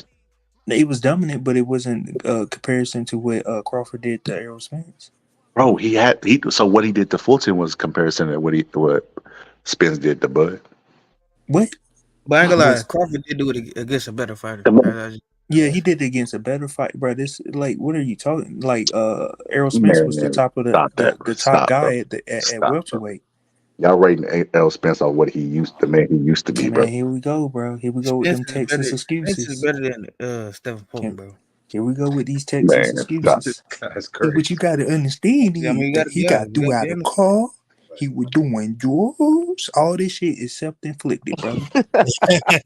Not crazy, man. Hey, it don't matter. It don't matter if it's self-inflicted or not. It's true, bro. So you think in a sport where you taking damage, bro, you think that had no effect on the outcome of the fight? Hey, bro, that nigga should have thought No, That's about that on shit. that I nigga, want to hear. bro. I want to hear a direct answer to that question. Do That's you on think it that had any impact on the fight, bro? I believe you have to be accountable for yourself. He Bro, do said you think it that had any impact on the fight? the man said he was in the best shape of his Okay, so I'm life. gonna take that as a yes. I'm gonna take that Nah, as a yes nah, since you want nah, to answer nah. that. We gonna take Well, his then words. answer. It's a yes or He, no. You either gonna he. say no or yes. I believe no. I believe he was in the best shape Okay, of well his then that life. just shows No, you got neo boxing knowledge, bro. nah, bro. I believe he was in the best shape of his life. That was his best camp. And Whoa. hey, the better man won. Look, bro. I remember being on a panel with X, and we was talking about how both of them was. I said both of them are slipping. And X, like, I agree with you, Boxer Scholar. And I was like, ever since Spence been in that car crash, bro, he got PTSD. He be ducking down and dipping a lot, bro. And that's how Yeah, he got knocked out, bro. Look, yeah. I saw all I need to see when You're Spence right. when He Spence got hurt lunged. when He Spence got lunged hurt like by recklessly. Ugas. I saw all I needed to see right then. Man, Ugas hurt him. Man, Ugas is not known as a puncher. Facts. Yeah, Ugas had that man spitting out his mouthpiece. Yeah, yeah. I'm glad the brother just said that because a lot of niggas was in denial, and that's the fight that let me know that 100% that nigga was gonna lose, bro. But niggas was like, "Oh nah, he beat up Uga. He gonna do spit. He gonna do Crawford just like that." What? And them niggas did not see what I seen, so I kept trying to warn him, but he be naive to the shit. He doing all that dumb shit. He was not gonna beat Crawford ever like that, bro. Ever fighting like that. I think it would have been a better fight if it would have happened 3 years prior. Like Bro, It Carlos still Spence. would have. I'm telling you, Nah, bro. It same it still would definitely have would have been a result. showed better fight. everything all positive. I mean, when you know. It's Like the same fight, bro. I seen that boy since he was a kid, and he never changed. He only progressed. And I seen one of them without an accident and everything, still treat that shit lackadaisy. And when they fought, I don't care if it would have been 5 years prior or anything. The same results would have happened, man. Same Now I result. can't see Spence getting dropped by a jab 3 years ago. I can't see that. Well, I could, because I didn't cannot. ever think I his could get balance was because accurate anyway. I didn't think that we he saw had great balance in his we foot saw Kell movement Brook anyway. hit Spence with everything, and he couldn't drop him, hurt him like that. Bro, Kell Brook ain't Crawford though. Bud Respect, is a much harder respect, puncher than Kell respect. Brook had some power. Yeah, Kell Brook stood Triple G up. Kell Brook had power. But that was a good fight. He ain't got Terrence Crawford Bud got a power lot though. of power though, bro. Bud one of the hardest puncher welterweights I've ever seen, man. I just gotta be honest. You haven't seen a lot of welterweights, have you? I seen a lot of welterweights, No, but you're I've seen a comparing lot of welterweights, bro. the knockout ratio say that bro. alone. Yeah, he So said all one. It's positive. not like he said. It's not like he said he's the best. He said one of. He ain't say he's the. You know what I'm saying? Dude, boxing is I seen enough welterweights to rate Crawford Bud might against not him, be bro. a top 20 all-time welterweight puncher. Might not be. Right. But in his current time, he's a devastating knockout puncher. In his current time, I don't even think that you can name 19 fighters that punch harder than Bud, bro. I agree with that. I don't believe name that 20 you can name 19 fighters fighters. in history of But sport. Kell Brook did have a chocolate brownie though that he had, he had this little chocolate brownie that he came through. Kell Brook has some power at look at Kell Brook and Bud fight. Kell Brook barely landed on Bud. He was landing jabs and he had scar tissue showing on Bud's eyes. Just landing jabs. Mm-hmm. If you look at the fight obviously Bud knocked him out. Fourth round, that same puncher I'm not talking about that. I'm just saying brutally barely landed on Bud, and he was starting to cut Bud around the eyes, barely landing. That's facts. Okay, and like I said, by the fourth round, he was getting brutally beat. Yeah, that's irrelevant to the conversation. And then we know that. you talking about Earl Spence after he got beat up by Triple G. He came to fight Earl Spence, and Earl Spence had a tough fight with him though. Yeah, that's what I'm saying. So there's another side in the land, in a line in the sand that say that he probably not on that level because the competition don't look different. Because Kell Brook can come back and have a fight against who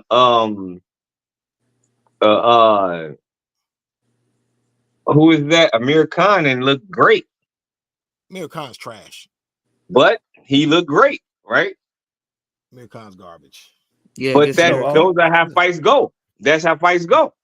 All positive. So you came up here just to hate on Crawford? No, I'm not hating on Crawford. I picked him to win. You mean you hating on Crawford? That man been hating on Crawford. They hate on Crawford. I ain't know if I picked him to beat Spence. You know, I always say you gotta watch them Carolina niggas. You know what I'm saying? I picked him to win. But the only thing I was wrong about, I said it was gonna be a close fight. That's the only thing I was wrong about. I said it's gonna be closer, but I did pick him to win. I don't know if we can go back because we had these long lives, these 6 or 7 hour lives, but Scholar he can go back. This stuff is. I made a prediction on my channel before the fight started. You know what I'm saying? But yeah, I'm normally right. I'm rarely wrong. I was wrong about a fight this weekend, but I'm rarely wrong. I got I seriously got about an 85% prediction rate at least. Oh, you talking about Deontay Wilder, little I definitely skinny leg there? Yeah, the man didn't throw a meaningful punch till like the 7th round, man. Yeah, we talking about toothpick leg. Yeah, and I don't have a problem. I like Deontay Wilder, but I'm just disappointed in that performance. I can be disappointed in the performance that's that Malik Scott shit, bro. Yeah, Joseph Parker is not this murderous puncher. Why are you afraid of this man from the 1st round to the 6th? Malik Scott, man. Well, Scholar. I think they need to do a fans only. I only seen Deontay Wilder throw one straight right hand his entire career. I haven't seen all of his fights, but all of the fights I've seen him, I've only seen him throw one straight right hand. It seemed like somebody paid him not to do it. I'm not throwing a conspiracy out there. Yeah, I wouldn't doubt it. I understand what you're saying, but it just don't make no sense. To do that every fucking fight of your life and not do it this fight in Saudi Arabia like that. But all you was talking about after the fight is getting the fuck out of there. Like, and you man, I'm happy. I got money. Man. I'm happy with money. What I mean. Yeah, bro, it's something insane, right? Really not want him to fight Anthony Joshua. Man, I got to get on this plane. I'm not one of those guys that come up with like theories, like garbage theories, but that don't make sense. That not gonna lie, man. You don't throw any punches. He tried too. Yeah. You're right, X. But I'm just saying, Hey, like the information after that, he not apologetic. He don't be doing none of that shit. He make up excuses. That's the Wilder we know. We don't know no Wilder Bro, that's you saying, "Oh man, I don't know what happened. I'm sorry to my fans. I'll be back." That's the beautiful part about this shit and all of that. Like, man, don't nobody care about bro, that shit. you Like, know what who was made you him doing do in it? that ring? You know who made him do it? Eddie Hearns, bro. They knew that would be no for real. They needed to give AJ psychological confidence, bro. So, dude, like I said, This all for the setup, bro. And I'm This not now all with a for lot of conspiracy theories, but what y'all saying, I'm not gonna disagree with. But I'm just saying, it just don't make sense for this man to get in that ring, not to throw any punches against a guy like Joseph Parker, who is not even a bigger puncher as some of the other guys he's fought prior to that. But it's your signature hand that you're not throwing though, all positive. Not throwing it That's at the all. mysterious thing. The Not throwing it at mysterious all. thing, he don't even set up the 1-2-3 no more. Like you know that 1-2 jab and then come through with the right. He not doing that shit no more. He just and not showing athleticism is a default on his behalf because that's all he can rely on is the right hand and the athleticism.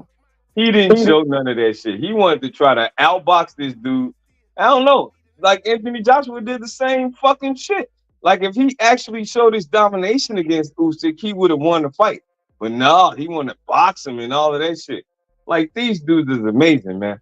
I don't get it. But if I was a trainer, I would have slapped the shit out of him right in the corner so they could say, like, all right, we can fight after this, but I ain't fucking playing with you. You want to lose this fight because I ain't losing for you. It's just like the NBA, man.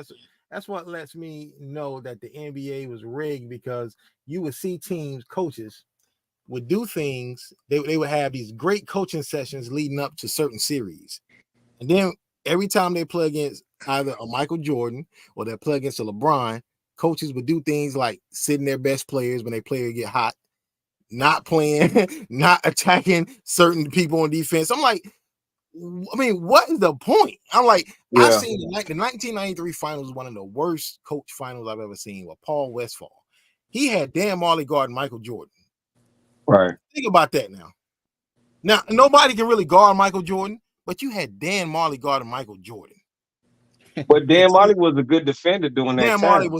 Dan Marley was average. Everybody talking about Dan Marley. I didn't see it. I watched Dan Marley's whole career. I didn't see it. Every time Jordan put up career numbers against this guy, every time someone would say, "Oh, this guy guards Jordan good," Craig Elo, Dan Marley, Jordan would go out and get a career high on him. 69 against Craig Elo, 55 in the finals against Dan Marley. Right, but he was a good defender though. I mean, looking at it like this, all positive, because I was right there, and I'm from the state. I mean, the city that he did it in, so I remember all of it. But it was based on Dan Marley was the first team NBA defensive player. He didn't do that against Michael Jordan, but he did it against a lot of other players, which made him get that notoriety. So I don't know about Craig Elo. Craig Elo was a jump shooter, and him and Mark Price used to do their thing with Cleveland. That's all Marley they was. was hard to defend. He was a fourth option on Phoenix that year.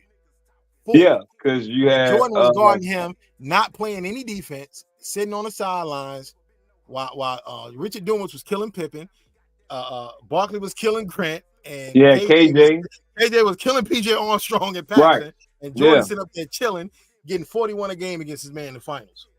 Right, because nobody can guard him, so he can go nuts. And then they did the same thing against LeBron in the 2013 Eastern Conference Finals. At the end of the game, Indiana's up. At the end of the game, end of game 3, whatever. End of game 3. Indiana's up. It was 4, my bad, game 4. Indiana's up 1 point. Indiana coach takes Roy Hibbert out the game. 2 seconds left. LeBron gets the ball, goes past Paul George, easy layup. Why would you take one of your best defenders out the game? Finals happen. What did Popovich do in game 6? Took Tim Duncan out not once. Oh, not yeah. twice, but 3 times. And then Ray Allen hit the 3. Yeah. I'm like, is someone telling these coaches, look, now you're starting to make some sense, though, on positive, because as soon as you said that shit, you said Popovich's name, I knew exactly what you was talking about. Yeah, but that was strange. You take Tim Duncan out in the boxing too, like I said, basketball. These guys get on the big that stage. rebound would have exactly that rebound would have went to Tim Duncan, and it wouldn't have been Ray Allen that hit that 3. That's what would have happened. So Because Tim Duncan usually play the post. So what y'all saying is LeBron is a fraud. No, I ain't got a problem with LeBron. No. I'm just saying coaches make bad decisions. They do things to help other teams win. Yeah, based on their decision making. And Jimmy, and this goes back to Cleveland too. Look what the Cleveland Cavaliers did when they had Ron Harper. Ron Harper's playing with Cleveland Cavaliers. Ron Harper, Craig Elo, Brad Daugherty, Mark Price. They trade Ron Harper for Danny Ferry. Even Jordan years later, Brad Daugherty said Jordan told him, "I'm glad y'all traded Ron Harper." Because they could barely beat Cleveland when they had Ron Harper. He matched Jordan. The injuries, Ron Harper was lengthy. He had defense. He had the scoring ability. He had athleticism. He was everything that Michael Jordan didn't want to fuck with. And then they traded him to the Clippers. He went to the Clippers after that. So then Cleveland gets rid of him because the Bulls are struggling to beat him. Does that make any sense to anybody? But it doesn't make sense to me. But think about it. Mitch Richmond wanted to leave Sacramento long time ago, but they never let him go to the team that he wanted to be at, like modern times. So imagine what Rich Richmond. He was right behind Mike all of the damn career. Maybe 7 years of his career, Rich Richmond was right there, right? Right there. He was the next motherfucker to be the next top scorer in the NBA. And the Knicks did the same thing in 1992. Knicks took the Bulls to 7 games in the 92 second round. And what did they do in the summer? They get rid of X-Man, get rid of Joe Wilkins, and brings in Charles Smith. Yeah. This stuff's not making sense to me in the realm of sports. The reason why I'm using basketball is that we see this in boxing all the time. These guys get on a big stage, and it's like they forget their weapons. Now, I'm not talking about a fight like this today because it's nothing Tapales could have done. But I was like, the Wilder fight, I don't like what I saw, man. I picked him to stretch out Joseph Parker. Joseph Parker, look, if a guy like Joe Joyce is landing on Joseph Parker, you telling me Deontay Wilder can't? Yeah, that's good. Yeah, that's a good point, my nigga. And this man didn't throw a meaningful right hand to the 7th round. I just think Wilder, if you look at that one round he had against what's this dude's name? Hellenius, right? Like this will all start. This was that would have been his second fight with this guy Malik Scott. I don't know if after the Fury fight, this man's psyche got messed up, but I seen a little bit in that one round, and man started doing the same thing he did for the entirety of this fight. He started moving around the whole ring, not doing nothing until the opportunity presented itself for him to knock out Hellenius with that counter right hand, right? I see him trying to do that same shit in this fight, but Joe Parker was prepared for it when he tried to throw the counter right hand. Because Wilder, what he would do in the Joe Parker fight was move around the ring, and then he'll end up against the ropes. And when Joe Parker would make a move, Wilder would try to throw the right hand and counter him against the ropes, but it wasn't working for him. I don't know where along the lines he stopped going for it, throwing the right hand, but I could say that started in that Hellenius fight after the third fight with Tyson Fury, because I don't remember Wilder fighting like that. But I guess it's the new Malik Scott strategy. I don't know. I mean, it ain't much he can learn at the age of 38. He ain't gonna change too much. Exactly. Right exactly. And that's harmful for his career, though, because if you add to that arsenal, you don't change the arsenal. He too old to change the arsenal. He not 18. He 38. So you only give him implementations to set up that shot that he normally shoot better, more accurate. Stuff like that. You're not helping him do anything with boxing because he's already too old. He accomplished enough and he rich. So you got a statute of limitation on him anyway. I just wish someone would have got to Wilder when he was a teenager. Yeah. I mean, because we talking about, we might be talking about if he just had a jab and a straight right, he don't need nothing else. That's all he needs.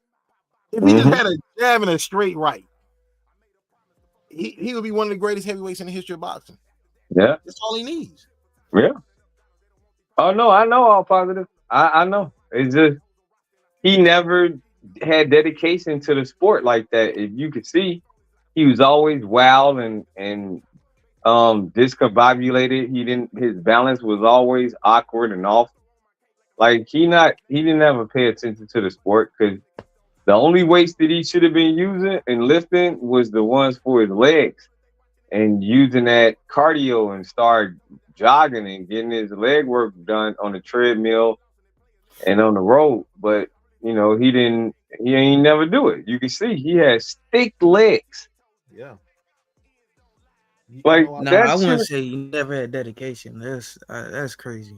But he never had dedication. He obviously had never had dedication. Never had dedication, bro. Bro, you got dedication, bro. You don't Bro, have bro. He said in the interview he don't run, bro. Without being dedicated to my bro, he said in the interview he don't run, bro. He said in the interview he did, bro. He said in the interview prior to this fight, and I'm talking about during the events of the second Fury fight that he don't run, bro. Bro, him being that tall probably ain't good for him to run. Everybody out there easily. Like don't even make any sense. Exactly, there's no dedication. It don't matter if you can knock anybody out easily, bro. What you mean? Like that NBA players that run up and down that motherfucker, they twice as his size. Why would he try to add weight to his legs? Why would he start running? It literally makes no sense. You telling him to change something for no reason. Who is this nigga, bro? Telling him to change for no reason. Bro, what the fuck is going on? This shit, bro. Everybody, people are gonna choose the easiest route. If he not running and he's still knocking people out and he can easily go 12 rounds, why would he start running on? Running not the problem. It would the problem just fire training for no reason. And he can't throw a straight. It makes no sense. You know why you run, Bo? You run to get balance. You run to get stamina in your legs and position. Like say something hit you hard, you got a leg to stand on. That means a lot. And that's why you got to work on your legs.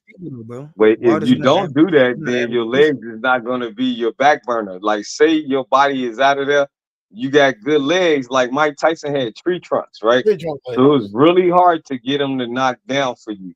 You had to do everything in the world to knock Mike Tyson out because he could still bob and weave and stand on his pivot.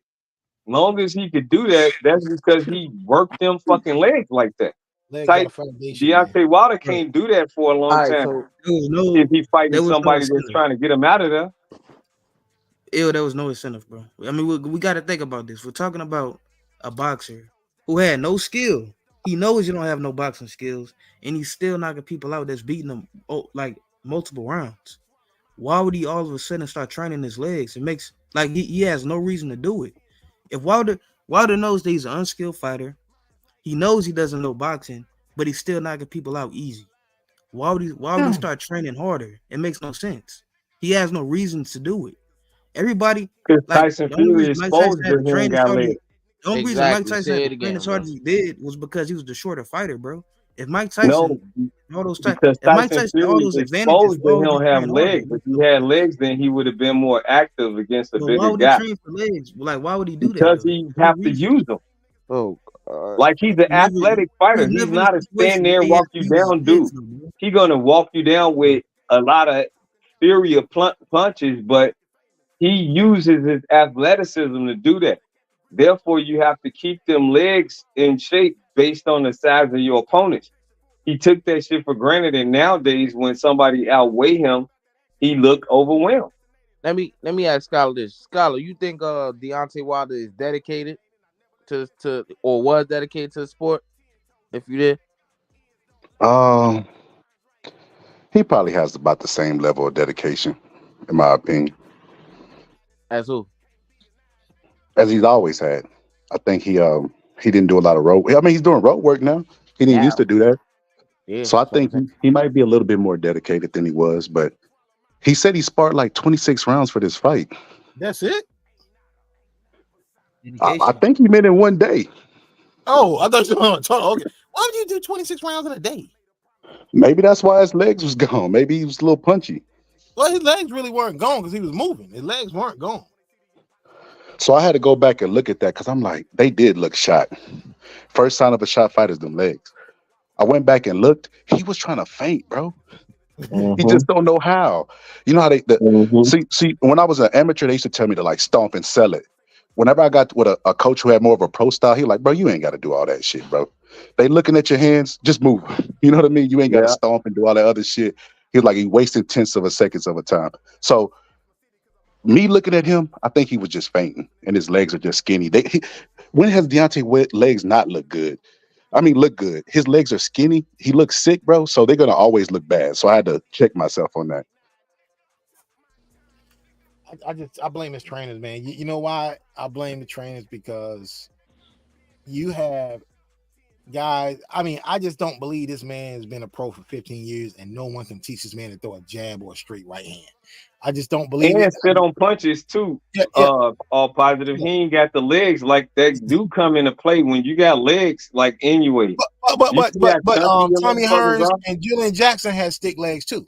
But So they shoot. They got power, just straight yeah, like Deontay The Wilder power. person, yeah. the But person that in the was later part of their Most fighters careers, they didn't were train their sitting on legs. them punches Most later. fighters did not the train their person, legs, bro. the person that was teaching him the jab straight right got rid of him, bro. So Yeah, he he, and he and looked I've seen. completely and, different. Facts. And Yeah, he and, wasn't and, good. He and wasn't good. I hold agree. up, hold up. And I know Mark Breland personally. That's what he taught his son. So I know that's what he was teaching his fighter Deontay Wilder, jab and the straight guy. So that's on Wilder, man. And the thing is, I've seen Wilder throw one straight right hand his whole career. And that was the second fight against Ortiz when he had lost every round and he caught him with that straight right. And Ortiz never saw it coming. And I was like, why don't he throw that every fight, man? Like, I don't think he should have got rid of Breland. I agree. Breland one of the greatest amateur fighters ever. And you get rid of him. But I agree with X with what he said. If you go back and look at the Romain Stavern fight, completely different fighter. Romain Stavern didn't cut the ring off just like Parker. Deontay Wilder just jabbed him to death. So yeah, Mark Breland's definitely gonna have you fighting. But Mark Breland had a similar build than Deontay Wilder when he was fighting. So I thought they were like a perfect fit. So yeah, I do agree with him with that. But I disagree with you all positive when you say he's never thrown a straight. If you go look at all of his knockouts, you know when he say I only got to be perfect for 2 seconds. When he get them knockouts, that's that 2 seconds he was talking about. Facts. He damn near Facts. perfect with them knockouts. yeah, but a One, lot, two. of those punches is looping joints. I'm talking about like straight up the middle when you don't see it coming. Yeah, he got a lot of Yeah, them. he's got a lot of those. I He haven't throw a seen He lot it. of got them a Yeah. lot shots. of those. He threw a He Not lot got of to them the one. front. shots. Yeah, He to got the a 2 punch He got a 3 punch combination. It's jab, jab, right, bam. He do that a lot. And yeah, even if And when he's another and even confident, he even do it and wildly. sometimes we do throw the jab and straight right. Even if the jab don't line up to your jaw, he going to come with the right hand. Is going to knock you out. Look at Right. Brazil. Yeah. He knocked him out. He threw the jab and then land, and the right hand landed though. Knocked him out. And sometimes the jab could just be a measure for the right hand. Mm-hmm. That's more majority of the time. That's what it is for Wilder. He measuring with Yeah. that motherfucker to get. Mm-hmm. I went back and did a film study on the Parker fight. He tried to do it to Parker. It was a time where Parker came in with a wild right hand. I thought it landed on first sight. When I went back and looked, Deontay Wilder kind of blocked it, and he pivoted off the ropes, and he put his hand on his head really fast, and he tried to shoot that right hand. Parker just ducked it. He knew what was coming. He did. And one thing Yeah, I his did see, timing he was did off. try to. His timing was off though. He did try to throw an uppercut because that was I was saying. I like since Parker wants to get inside and tangle, he should just throw uppercuts on his way in. And he was doing it a little bit later. He threw a couple, but then he stopped throwing the uppercut. Agree. You know, Malik Scott, that's the adjustment he told him to make. He said he keeps ducking the right hand, just throw the uppercut up the center and catch him. And like you said, he might have threw it 3 or 4 times and then went right back to that goofy ass lateral movement that he's not used to doing. I compared Deontay Wilder to an alligator. You know, like an alligator is good Oh in man. straight lines, and then if you hold their mouth down, they powerless. You take away Deontay Wilder right hand, he's just like a fucking alligator, Bro, bro. you know what's funny? I was watching people, right? And I brought this up earlier in the Hellenius fight. He was doing that same ass goofy movement. They're like, look at Wilder new footwork, man. He got that nice footwork. And now look at this fight. He did that same shit, but for 12 rounds. I ain't hear him say, oh, look at his footwork. It's amazing and all this shit. This shit is crazy. Mm-hmm. See, and that's just coach to show you styles make fights. It worked in the Hellenius fight because Hellenius is strong, bro. A lot of people like say what you want. That motherfucker ain't got no chin, but he's a big dude and he's fucking strong. He was backing Wilder up. So Wilder just moved laterally and walked him into a shot and it worked for him. Joseph Parker wasn't gonna do that, bro. Especially when he know. I remember Teddy Atlas, whenever Brazil got knocked out, he was working with Virgil Hunter. And he was shocked, like I was shocked, like, what the fuck were y'all doing in camp, bro? When you see a fucking shadow of a jab, duck, the right hand's coming right behind it, bro. 99% of the time. Yep. He's seen that jab and then try to throw a punch, and Deontay Wilder knocked his fucking head off his shoulders, bro. It's crazy. Facts. Yeah, that's the truth. Oh, I couldn't believe a veteran trainer like Virgil didn't have him ready for that right hand, bro. That shit just blew my mind, bro.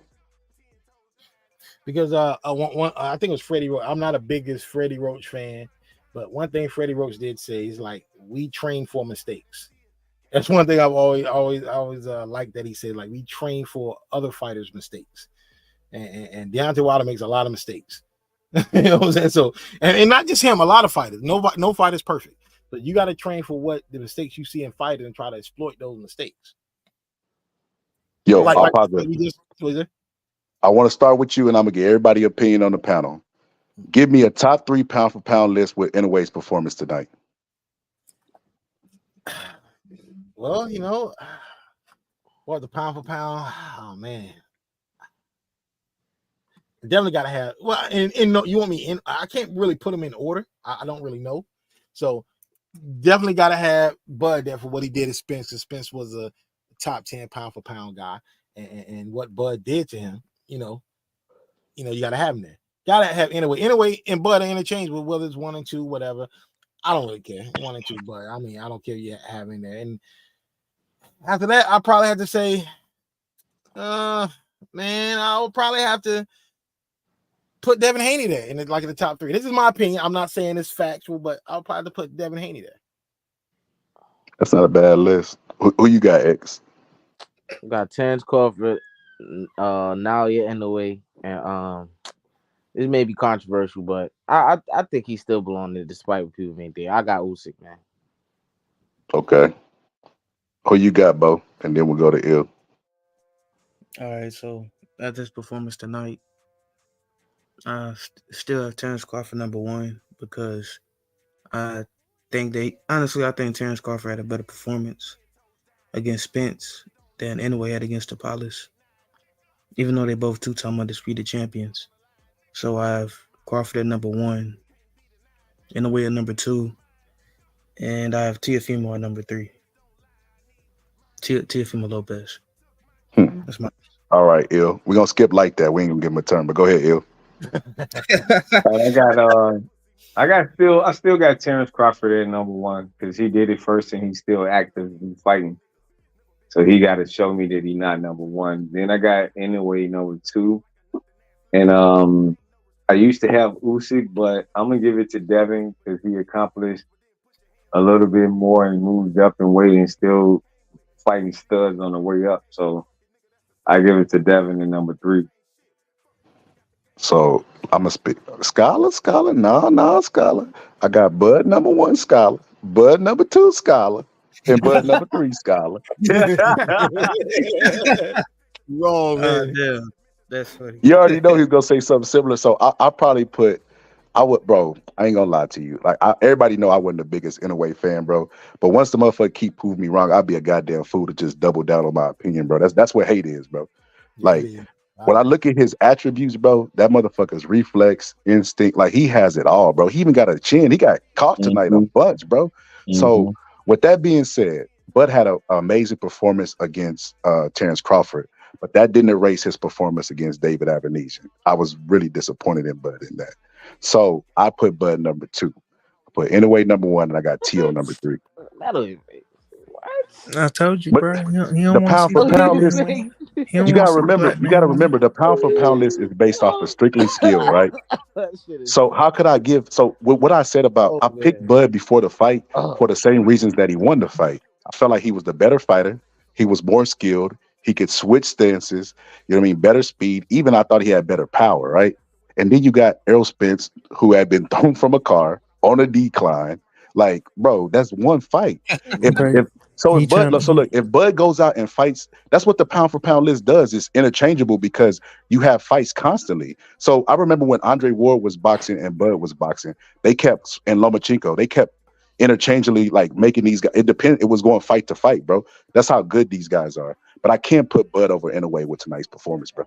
Bro, that was nothing better than what Bud did to Errol Spence, bro. Yeah, but if you go by the numbers, Bud did beat the top welterweight. Yeah, bro. He just trying to erase it, bro. Yeah, he beat the top welterweight, but Inoue beat the 2 top guys at 122. And also, Bud didn't just. They wasn't pound for pound guys though. Yeah. Even though they weren't pound for pound guys, bro, they were the 2 top individuals. Spence wasn't the lineal guy. look. Let me say, I get that the level of resistance that Spence may have showed may not have been what people expected. But at the end of the day, he was a pound for pound fighter coming off of a layoff, which he fought Ugas off of a layoff, beat him to become champion. I ain't hear no complaints then. We knew what we knew what we know now about Spence at that time, and he beat Ugas, right? And then he fought Terrence Crawford, which Errol Spence was a pound for pound fighter, and he lost, bro. Inoue didn't fight no pound for pound fighter. I'm not trying to discredit him because I have him number 2 pound for pound. He's fighting the people that's in front of him and he's destroying them. You know, I'm not gonna say, oh, he ain't fight a pound for pound fighter, so that means he can't be number 2. No, he's number 2 because he's beating the guys who's in front of him. But Terrence Crawford fought a pound for pound fighter and beat him handily, bro. I gotta give him more credit to that token because of that. Have to. That's crazy. But you know, Scholar is wannabe white man in disguise. There you go. You're bringing the color in this shit. It's nothing else to it, bro. Like, don't try to erase this from Texas history, bro. Like, Earl got his ass whooped. But you know you in South Carolina right now, bro. Like that. You do know that, right? Yeah. All right, well, please don't call the kettle black when the coffee is hot and black is that. What you mean, bro? Y'all fucking state. You got a sundown fucking state. That's why. That's what I'm saying. Texas. Texas ain't nothing about a sundown. But hold up, man. Fulton was what everybody said, a 50-50 fight. Inoue was a smaller guy moving up. A lot of people have Fulton in their pound for pound, bro. And a lot of people favor Fulton to win the fight, bro. And he was just obliterated. Fulton was like number 8 or 9 in the pound for pound at that time. You right. And he's had fights since Fulton, bro, with a lineal guy like today, bro. He wouldn't rate no 8 or 9 on no. Hell no. How? Like, what was his? I mean, y'all got a short memory so fast. No. I understand that.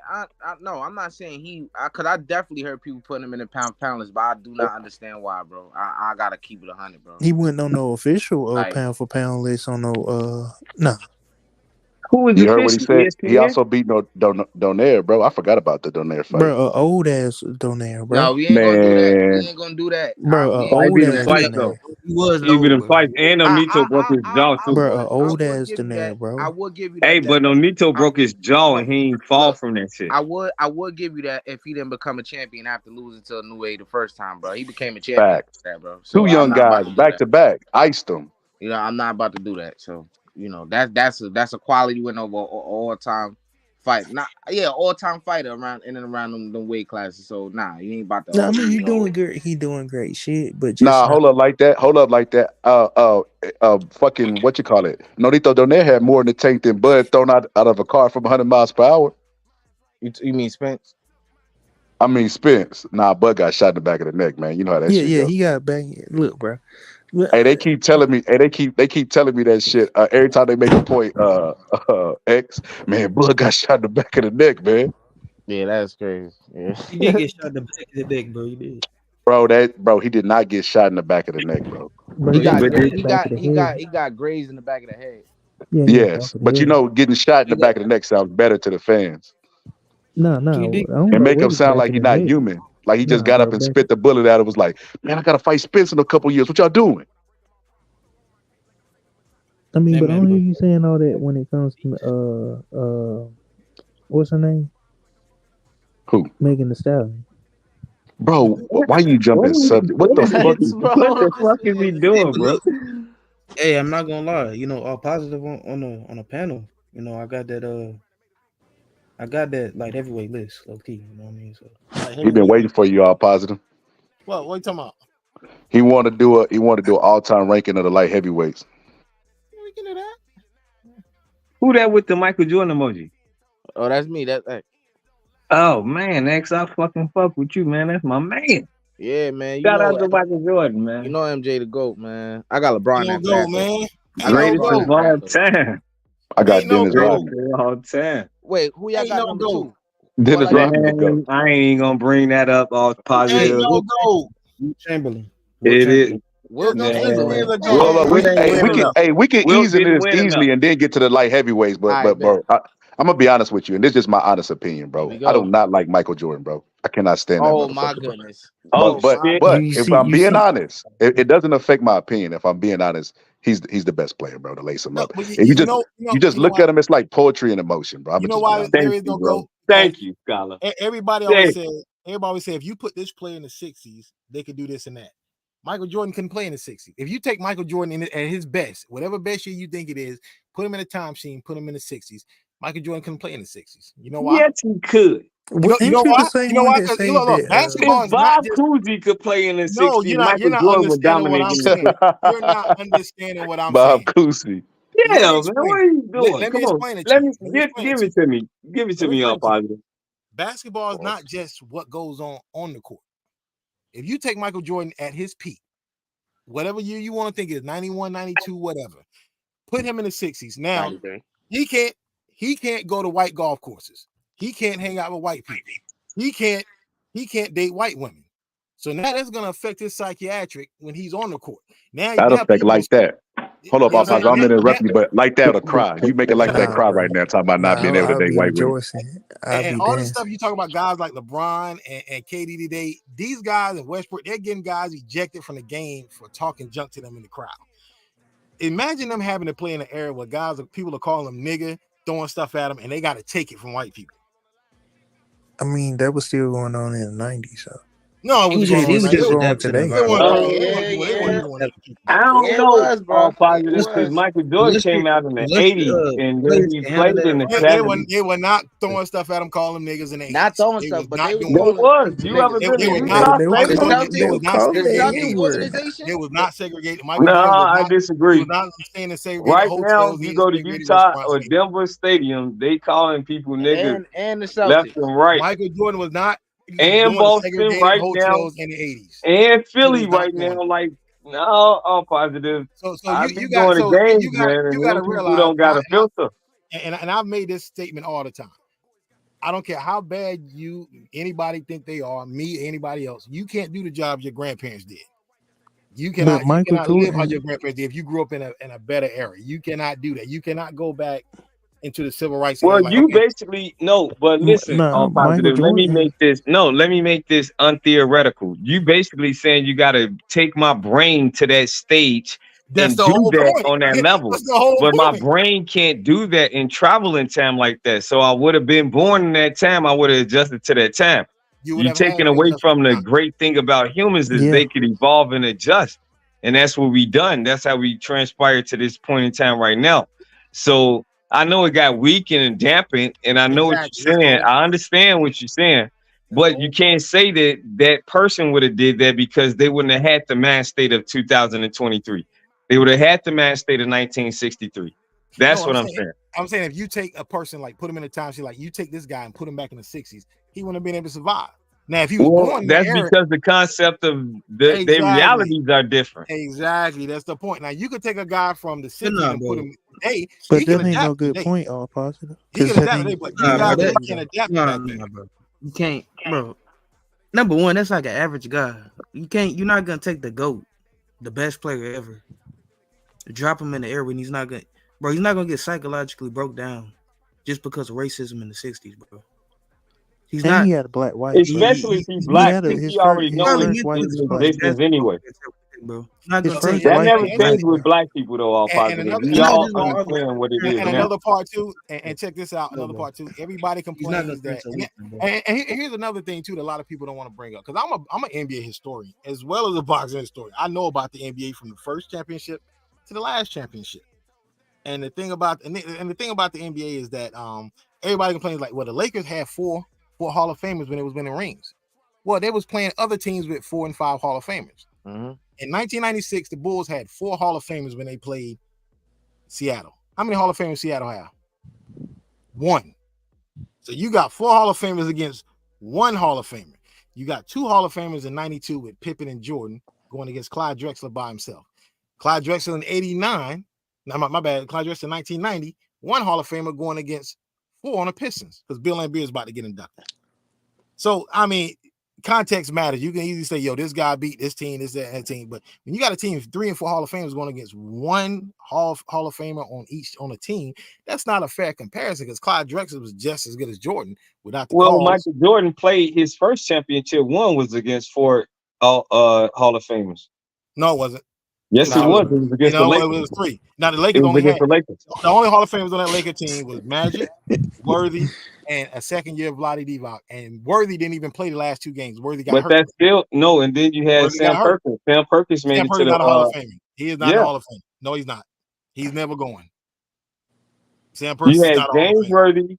You had Magic Johnson. And you had Vlade Divac. And Sam Perkins not a Hall of Famer.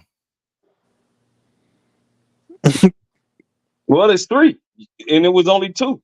Yeah, but Worthy didn't play the last 2 games. Worthy got hurt. He was banged up the whole series, and him and Byron Scott didn't play the last game. Both of them didn't play the last game, game 5. And Magic by himself still kept it close. And Vlade Divac was a second-year player at the time. He didn't keep it close. They only won 1 game. They swept them. No. They won 1 game. They won the first game. Right, and gas swept the rest of the game. Game 3 went to overtime because Jordan couldn't guard him, and then Phil had to put Scotty on him. He fouled Scotty out. Went to overtime. The Bulls won.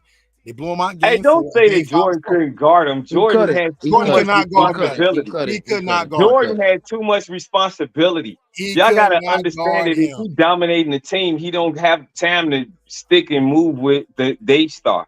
That's what it was. So strategically move your players around. I agree. I don't have a problem with that. But the thing is, this is what Paul George and Kawhi Leonard was doing in their prime. That's why they kept getting injured because they had to guard the best player on the other team and be the number 1 option. When Jordan won Defensive Player of the Year, tell me who the top 2 guards in the league was. He was guarding on a nightly basis. That's why he was able to get a lot of blocks. He was playing upside defense because he didn't have to guard those guys. They weren't that good. He was guys that he was guarding, the 2 guards. Man, you had Ron Harper. He wasn't guarding Mark Price. You had Mark Price. You had Richmond. Mark Price point guard. Jordan never guarded Mark Price. He couldn't guard him. You had Craig Elo. You had offensively. He ain't that guy. Oh, yeah, hey, all positive, man. I need to talk more with you, man, because I got a basketball channel, man. I'm a big. That's why Jordan was able to get 100 steals and 100 blocks because he was able to play the passing lane and he was able to double off his guard assignment and block centers because he wasn't guarding no Hall of Fame guard shooting guard. Yeah, I'm definitely learning a lot right now. Yes, he was. That's cap all positive. Who was he guarding? Who was he seeing on a nightly basis? He played the Central Division. No, we talking about the whole career, Michael Jordan, right? I'm talking about in the 88. You just talking about 88? Defensive Player of the Year. What shooting guards was he seeing on? He only played Clyde Drexler twice that season. And he dominated him. What guards was he seeing on a nightly basis that he had to actually guard? And even in the 92 finals, he had Xavier McDaniel. He had tough coverages. Xavier played a 3. He played a 3. But he guarded Michael Jordan, though. Now I'm saying, who did Michael Jordan guard? Now who guarded him? Who did he guard? Michael Jordan had the 3 position too. He guarded a lot of people. He occasionally wore the 3, but basically they was hiding Jordan on defense a lot. Even no, they wasn't. I got Phil Jackson's book right here. Now, when Phil Jackson took over in 1980, 89, 90, he took over. Phil Jackson said, and I quote, this is what he said. My nemesis now all positive. Everything is out of the door. When they were putting Jordan on an all defensive first team, no defense. They wasn't playing no defense. They were putting on all defensive first team. Phil Jackson said in his book, and I quote, I said this for years before Phil wrote his book. Phil Jackson said in his book, we got rid of BJ Armstrong. Man, fuck Phil Jackson.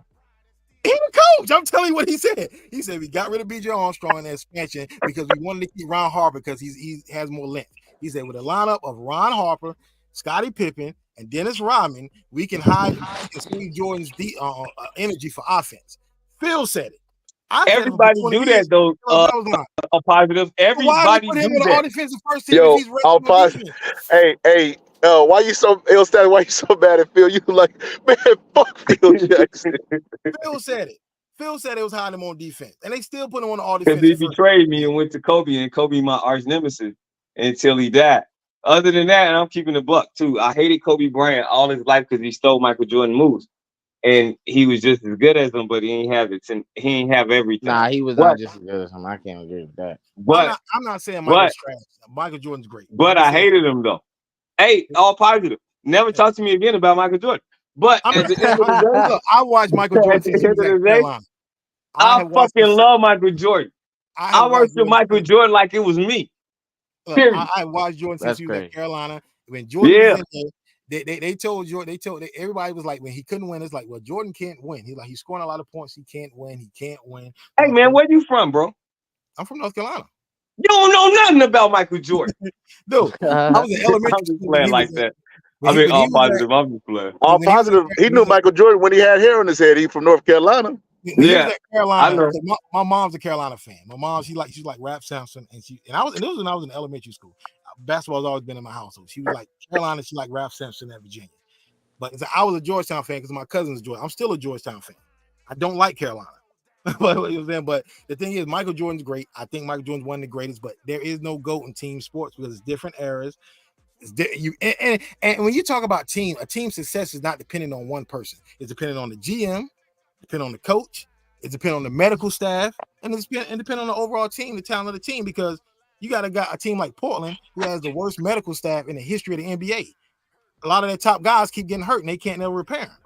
From Bill Walton to Sam Bowie to Brandon Roy. I'm like, what is up with Portland's medical staff? All positive. I would love to believe that, but I currently don't. Because I see who the face of boxing is, who the face of the NBA is right now, and this man is old as dirt, and they celebrate him individually. It's an individual sport. If you don't know, it is because they rely on one the jump man symbol ain't got nobody throwing him a layup. It's just a jump man. Exactly. But the thing is, the GM is really the most important person to an NBA team because if Jordan had picked the team that he wanted, he'd have never won a title. Jordan didn't want Pippen and Grant. He wanted his buddy Joe Wolf and Charles Oakley. Yeah, he wanted to keep Charles. They traded Charles Oakley for matter of fact, Charles Oakley was traded. You know what day Charles Oakley got traded? He got traded. Charles Oakley said he found out he got traded at the Tyson Spinks fight. He said a fan came up to him was like, I remember. That's fucking hilarious. Then they trade him for Bill Cartwright. Yeah, Cartwright. And that was a good trade because Bill Cartwright. Mike was mad though. He used to be on Bill Cartwright's ass. Yo, Kojo, I know you pulled up with some slander, man. Let us hear it, man. Let us hear it. Slander about what? About Michael Jordan. Say something bad about him. Don't do that. See, man, y'all going to do it. Jordan. I just had a problem. Michael Jordan definitely got stinky breath. I could tell his eyes is yellow from holding all that stink ass breath inside. I don't think he stands for anything, but I mean, you can't expect too much from people these days. But he's the best basketball player. So that's all. The best part about The Last Dance is when Gary Payton was talking shit. Jordan was just snickering at him, bro. That would have made me mad as a man. I'd have had to pull up on Jordan with these hands. Check this out. Michael Jordan had 6 finals appearances. Only one finals appearance he didn't shoot 50% and he didn't average 30 a game. Guess what finals appearance that was? 96. So he could snigger all he want, but the numbers don't lie to you.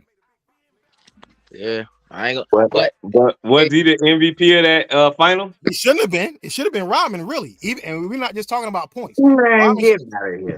You know why Rodman should have got MVP? The same reason that Ray Lewis got the MVP in the Super Bowl with the Ravens. All positive. I'm about to hack into the Boxing Scholar channel and block you, bro. You gotta stop doing. I understand y'all love Jordan, man, but you gotta look at it from. I love Jordan. I don't care what these dudes on this panel think. I do. Let me ask you a question, Jordan. All positive. I love the Jordan slander. You heard what I said. I don't like that motherfucker. Go on. Talk about his grandpa. And you said Jordan the greatest. Okay, tell me this: in the history of the NBA, what other player left a team in their prime and they only lost 2 more games? You say what? What in the history of the NBA? What great player do you know left a team in their prime? That player was in their prime, and that team only lost 2 less games. That's a good question. Damn, these is facts. They almost made it to the championship, but that bullshit ass call. Hugh Hollins made that call, and Scottie Pippen, Hubert Davis shot that 3. That's true. What other team do you know? What other player you know in the NBA history left their team in their prime, and that team only lost 2 more games? But did they win the championship? It's not that. That's not what I'm asking. That's the point. That's the point. They didn't LeBron get left there. Cleveland. It don't mean a thing if you ain't get that ring. They You heard did what I get just said, right? and they did get bounced in the second round, if I'm not They mistaken. got bounced in the second round, yeah. It But if they don't mean a thing if you ain't get that ring. When he at the end came of the back, day, though, what Scottie they do, Pippen- go back to Scottie their winning Pippen has ways. won more playoff games without Jordan than Jordan has won without him. Jordan's never won. Jordan's won one playoff game his whole career without Scottie Pippen. One. He won one game in his rookie year against Milwaukee. Hey, we talking about a dude that started the NBA averaging 2.7 points a game. Am I lying? It's averaged 7 a game, but that's beside the point. That's beside the 2 point. points. First year, 2.7. That was 7 a game his first year. And he made an all-star team his third year in the league, too. So everybody thinks That was Pippen's under trash. the tutelage of who? Who is that under the tutelage of? Himself? What did he do without Mike? Well, Pippen did actually get to a conference finals without Mike, and he led his team to a second round. Jordan's only won one playoff game without Pippen his whole career. And I'm not saying Pippen's better than Jordan. I'm not saying that. I'm just saying. You raising these dudes. Pippen never scored over 23 points in his whole career. I'm telling you the actual Pippen never averaged 22 points in his whole career. Like he was a good player. I'm not saying Pippen's better than Jordan. That's not the comparison I'm making. Jordan's better than Pippen. Let's get that out there. I'm not making that comparison. I'm just saying Pippen's job was harder than Jordan. All Jordan had to do was go out there and take 30 shots a game and score. Pippen had to hold the best wing player on the team. He had to facilitate. He also had to rebound. He had to be the number 2 option. And then on top of that, he had to live through the media telling him that, hey, Jordan's grabbing a bunch of guys off the street winning 6 rings. So he had to deal with that while being the number 2 and having to guard a big one of them. He did though. I learned a lot today. He did though. Positive. He did though. Yeah, but why is that greatness only good for 2 more games? Only losing 2 more But you games. don't win a championship. 2 more games don't resonate. The finals. A team thing. You never made it to the finals. You didn't make it to the championship finals. None of that. But that was when Pippen. That was before Pippen. Pippen never left in Jordan prime. Jordan won the man when of the NBA in totality. Until Pippen came in '87, bro. Do you know why Pippen never left? For 2 reasons. One reason, he was locked in a contract. He couldn't get out. The next reason, he told him, he signed a dumb contract that Jordan told him not to sign. What about that? You ain't telling that story, huh? Hold on. The next reason, Jordan told the Bulls if they ever trade Pippen. All right, no, you just biased, bro. Because now I'm saying that you're not mentioning that part. Pippen wanted to leave. Mike told him, "Don't sign a contract. I'm gonna work with you." He signed a bogus ass contract and get mad at Mike for not giving him personal money out of his fucking pocket. That's irrelevant to this conversation. The point is, that's for you. You making it seem irrelevant, but that's what happened. You know that?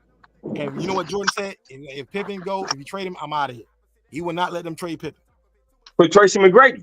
They wanted to trade. So look, I'm gonna be honest with y'all. Look, Michael Jordan got to be the GOAT for what his son is doing to Pippen, like trolling him long after the career is over. So we got to put Michael Jordan in GOAT status. So look, we're gonna do this light heavyweight list or not, man? Because I'm so ready. We got a historian on here. We got Ill on here who I know is gonna be thinking the same way I do. Because Michael Moore was a bad motherfucker. He was. Man, yeah, power too. He was, look. Hold up, man. You know, like pre-list prediction. You know, Michael Moore, he was a good fighter, bro. He was one of the best light heavyweights ever. But I mean, that's it, man. That's it. He wasn't you do gotta put them against each other though. Like if we gonna rate who they are, then you gotta say that if you could beat this guy from that time frame too. So if you want to say Michael Spinks, then Michael Moore probably would be Michael Spinks, to be honest. Hell no. No, bro. See? Now that's what we got to debate because both of them was good lightweight. Spinks. And light heavyweight or heavyweight, to be honest with you. Michael Moore had boxing talent just like Michael Spinks did. A whole different animal, man. That's a whole different animal. Bro, he didn't have the dimensions of Michael Spinks. He didn't have those dimensions, man. Michael Spinks could pretty much do everything in the ring, bro. I mean, he could box on a back foot, on the front foot. He could fight you at long range, mid range. He could fight you on the inside. I mean, Michael Moore had intimidating power too, though. He was really big for intimidating power. He could change the fight with his power, though. Michael Spinks and Michael Spinks was not used to that power like heavyweight. Facts. Michael Spence had power. Look, y'all gotta stop. Not Michael Moore power. Yeah, y'all gotta stop. And the thing is, Michael Spence, the last time we saw him in the ring, that's not him at light heavyweight. That's a whole different guy that Mike Tyson knocked out. He was never gonna win that fight. Yeah. But at light heavyweight, he was destructive. So was Michael Moore. He was cold, but I don't think he could beat no more. All positive.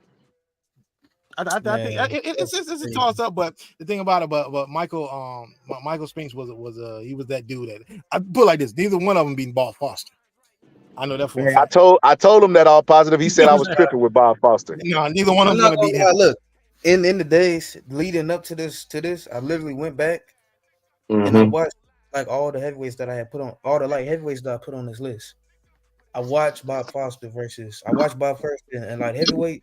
Then I watched him versus Ali, and I watched him versus Joe Frazier. And I gotta be honest, I think I think he overrated. I gotta be honest. I think no, but you can't do that, bro. His only kryptonite was heavyweight. Got guys like Zora. No, I watched him at light heavyweight. I watched him at light heavyweight. He was good, bro. But I think he was. You know what I'm saying? His only kryptonite is heavyweight. So why you rating him at a what based off his performance at heavyweight, bro? That's crazy. I said I watched all his performances, bro. I said overall. Yeah, but you said I watched his fight with Ali, and I watched the last two fights. You said was right before you gave us a disappointing like response. Like it was Ali and then Frazier, and I gotta say he's overrated. Yeah, it's like a lot of people. That man was unbeatable at fucking light heavyweight, bro. And the same with Ezra Charles. Ezra Charles was a great light heavyweight, but people mostly only know him for getting knocked out by Rocky Marciano at heavyweight. Facts. Ezra Charles was a bad motherfucker too. Did you put him on the list? Like heavyweight. I don't got Ezra Charles on the list. I thought it was heavyweight. What? I thought it was heavyweight. No, he started at 175. Yeah, Ezra Charles was a lightweight. Bro, I ain't gonna lie. I'm gonna have to put Ezra Charles number 1 all time like heavyweight, bro. Because he did so much. That's why. I mean, he accomplished so much in the sport. You putting Roy Jones and James Toney on there?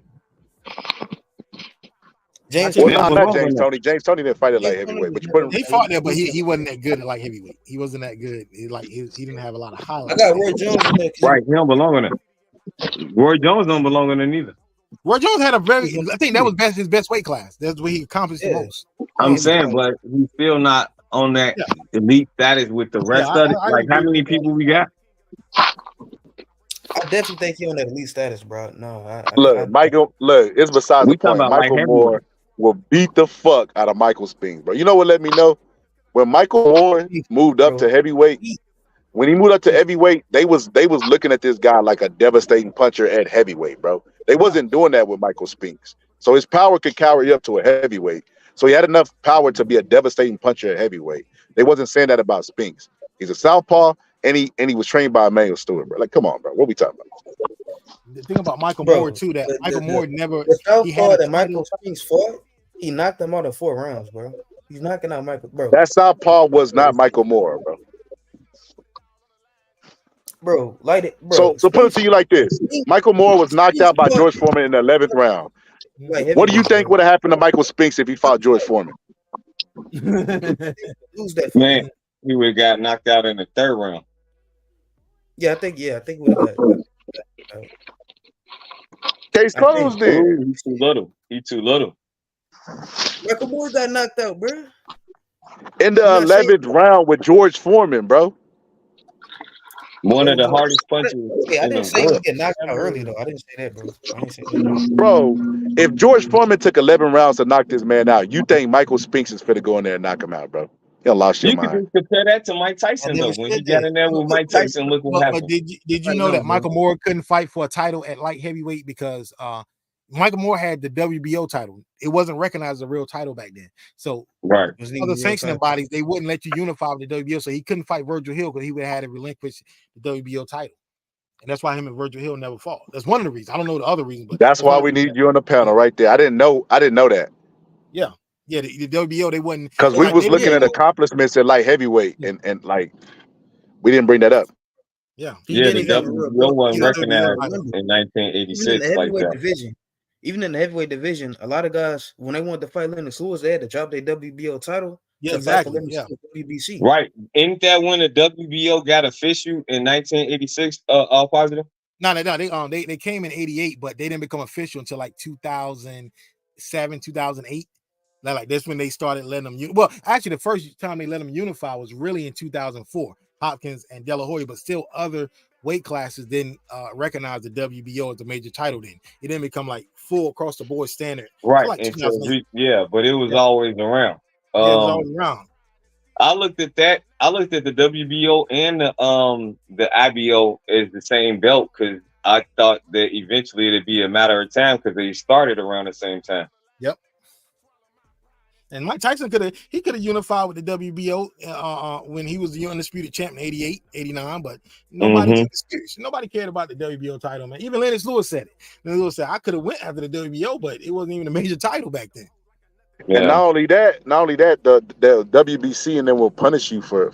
Yeah, they would have. Yeah, you would have had to relinquish the title if you But no, I call cap on Lennox Lewis because when he fought Evander Holyfield, they fought for like the IBO. It was a belt that wasn't recognized by the sanctioning bodies. So I call cap on Lennox Lewis with that bullshit. But I do know one thing. Fought for the IBO a few times. Yeah, he did. I do one thing. Lennox Lewis did. I'm not gonna say he ducked these guys because I know these Lennox Lewis fans gonna jump all over. Nah, he ducked them. Yeah, he did. Same thing Bo did to Lennox Lewis. Lewis, he threw the belt, he didn't do it publicly, but he didn't want to fight Chris Bird, so he relinquished the IBF, and he didn't want to fight John Ruiz, and he gave up the WBA. And I'm sure he would have beat those guys, but the fact of the matter is, he didn't fight them, and he vacated the titles. Yeah, man. Look, how about this, man? Whenever we end this live, man, I think we're gonna do. I was gonna do members only duck season. I think I'm gonna do it publicly, bro. The fans got to know. The people got to say them names, man. I got a clip of Chris Bird showing up to the press conference, all positive, calling out Lennox Lewis, bro. And Lennox Lewis didn't want no smoke. Emmanuel Stewart had to talk shit for him. I remember that. Then he gave him the IBF title, and then Chris Bird won a title, the vacant title.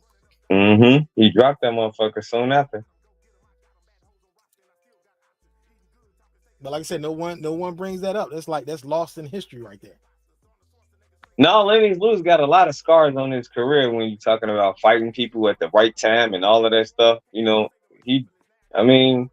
it's how boxers get moved. Now is in the past, and we can see clearly what happened. It makes more sense, you know, because when we was in the younger days, we was just reading it, getting it from Ring Magazine, Boxing Magazine, stuff like that. For true boxing fans, we only can get that content like once a month. Yep. Yo, Kojo, you still there, bro? Don't get silent on me, man. You know how you do. You only gonna be here 5 minutes like press. Kojo be here 5 minutes. Be like, all right, man, I gotta go. I'm about to go to work soon, so I'm about to be out. Kojo a busy man. Yo, Kojo, did you see that fight today? Nah, I didn't even know they was fighting, yo. Kojo, wow. He fucking obliterated that guy. Then after he obliterated the guy, bro, I put him pound for pound number one. And you know, like that, nah, scholar, nah. He said I was hating on Bud, bro. Bro, he brought up Bud during the fight. He take every opportunity to give a honor to the Lord and Savior, Bud Crawford, bro. Like, god damn. But look, yo, you know Bud my man too, so I gotta still put Bud number one. Unless I don't know the other dudes, his background or whatnot. He been fighting studs, bro. Look, if we being honest here, and we're not talking about favorite fighters, right? Because out of the two, I didn't even like Inoue a year or two ago, bro. I'm just giving my honest assessment. That right there should show you I'm giving my honest assessment because I thought Inoue was hype. I'm like, bro, I'm not for to hype up this man that started out the same weight as Manny Pacquiao, and Manny Pacquiao went up all the way to 154. And I'm gonna give this dude, start calling him the greatest fighter I've ever seen and all this shit, and he ain't went up to 154. Then he always got that Manny Pacquiao shadow over him.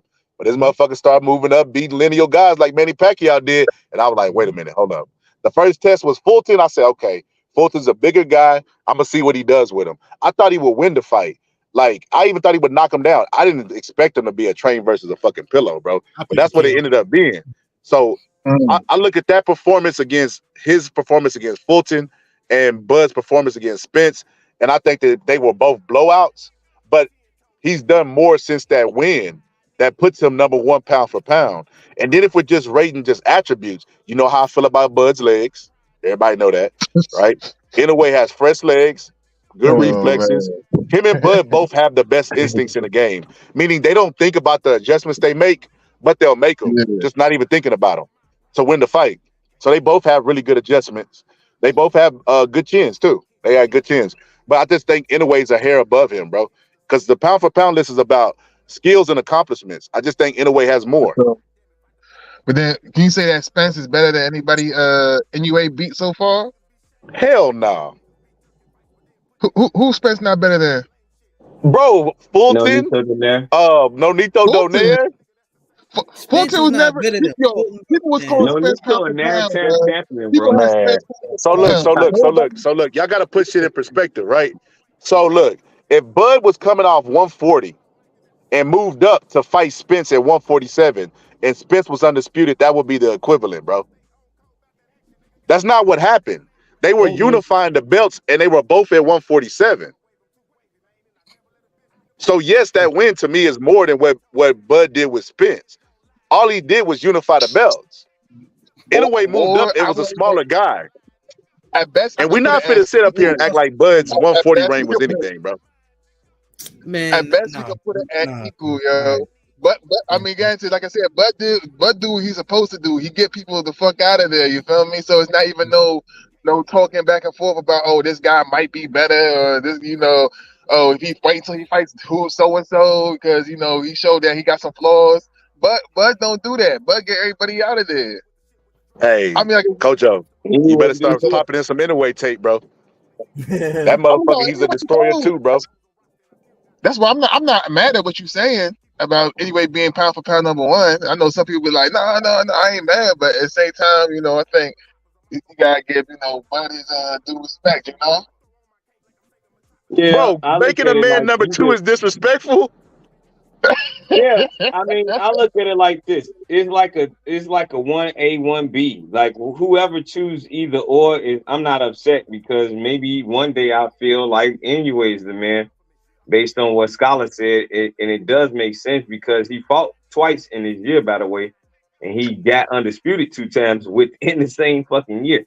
So, I mean, yeah, that's a lot to say about that character that you're talking about. You can't rate him average, when you become 2-time undisputed in the same year. Yeah, Like, damn, that's that's different. that is ridiculous.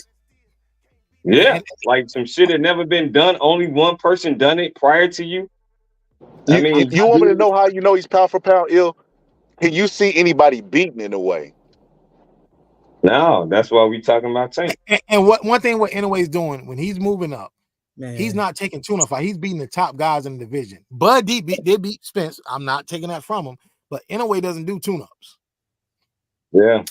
Bud was trying to fight Spence though, bro. And then also I don't think I don't think either guy was trying to fight each other. I'm not the blaming fighters Bud or around Spence. the fighters around Inoue's are weaker fighters. They lesser fighters, man. Like what are we You know why I know Bud wasn't trying to fight him immediately? Because he kept re-signing back with Bob Arum, knowing that he couldn't get the fight.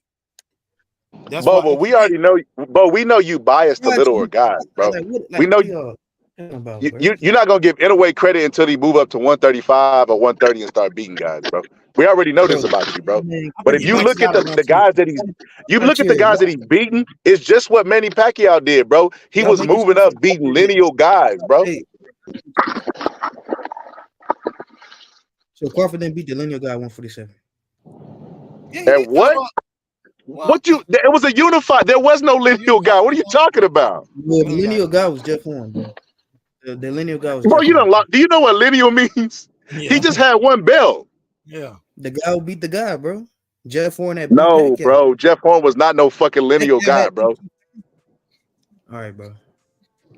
That's your opinion. How the fuck was Pacquiao lineal? He lost the lineal and he lost to Mayweather. Yeah, lineal was not an opinion. Lineal was actually no, bro. Keith Thurman became a lineal welterweight champion. Okay, Pacquiao beat Keith Thurman, so he's the lineal guy at that time. When Jeff Horn fought, he fought Pacquiao. He fought Pacquiao after the Jeff Horn fight. Manny Pacquiao hadn't even fought Keith Thurman yet when he fought Jeff Horn. All right, man. Let me see this, bro. Nah, I Yes, he did. Yes, he did. He fought Keith Thurman first to get that WBA belt. Nah, he And fought then Keith Thurman. He fought Keith Thurman like 2018. He fought Jeff Horn early, bro. Because I remember he moved on from that fight. No, Because he remember lost he the fought belt to Jeff AB. Horn. He lost He the fought belt to AB Jeff and then he Horn. fought Keith Thurman. No, he lost the belt to Jeff Horn. He beat Keith Thurman to get the belt. Yeah, nah, Yeah, nah. he got the WBA from Keith Thurman later after he lost to Jeff Horn. Right. Yeah, he fought Keith Thurman after he lost the. No, he got the WBA from Keith Thurman. Then he went on to fight Jeff Horn. No. That fight. He was 40. Keith Thurman was his next to last fight because after he fought Thurman, he only had one more fight. Yeah, he fought Ugas and then he lost and retired. Yeah, he haven't fought since. No, I'm telling y'all, he about to look it up. Well, shit. Somebody look it up. All right, damn. I ain't gonna lie. He right. Damn. Yeah. He fought right? Give some details. First. No, he fought Keith Thurman first and then fought Jeff Horn and lost the belt to Jeff Horn. No. Scholar was right. He was right. He fought Keith Thurman afterwards, bro. That's crazy. He was 40. He didn't have a belt afterwards. No, he was 40 when he beat Keith Thurman. He didn't have a belt. Keith Thurman had the belt. I know. Keith Thurman had a belt, yeah. But he fought him. That was his next to last fight because his last fight. Oh, and they stripped him for that belt. Okay. Yeah. I forgot they stripped him. So the WBA so that means so Bo, go back to our original conversation. Manny Bud Crawford did not beat no lineal guy. Bro, if Jeff Horn got lineal, I would retire from watching boxing for a year, bro. If Jeff Horn was lineal champion, the lineal Floyd Mayweather. That makes Spence the lineal welterweight then, bro. No, it would have been Floyd Mayweather. If Floyd Mayweather retired, then it would have went to the next person that was and had once they fought. No, it doesn't work like that. When a lineal guy retires, normally 1 and 2 fight for the lineal. Right, I just said that. Like it goes to the next two dudes that fight. Yeah. That's how it goes. So there was no lineal champion in between. So Bud right now is the lineal champion, obviously. Bud is the lineal now. Yeah, that's what I was trying to tell you. How could you beat the lineal guy if you are the lineal guy? Manny Pacquiao and Inoue, they're moving up, fighting the lineal guys with no tune-ups and beating them, bro. Right. So right now, if Tank moved up and beat Bud, but not only did he beat Bud, but he beat him in devastating fashion, that would automatically put him 1, 2, or 3, right? Pound for pound. Mm-hmm. That's all I'm saying, bro. Inoue, bro. Inoue. To say Inoue, it's crazy to say Inoue is number 1, bro. Is just clearly biased. Yeah, it's either Bud or Inoue. I ain't got a problem with nobody. Yeah, it's 181. I don't care who it is. But he's got to be up there. Inoue's got to be up there. He's got to be. He pound for pound. He's the guy that's actually doing what pound for pound means. So he accomplishing a lot in a fucking year, though. Like, let's say that never happened to Bud, right? Well, then this dude did something that never been done in the history of boxing. Even though Terrence Crawford became 2-time undisputed, he did it in 1 year, though.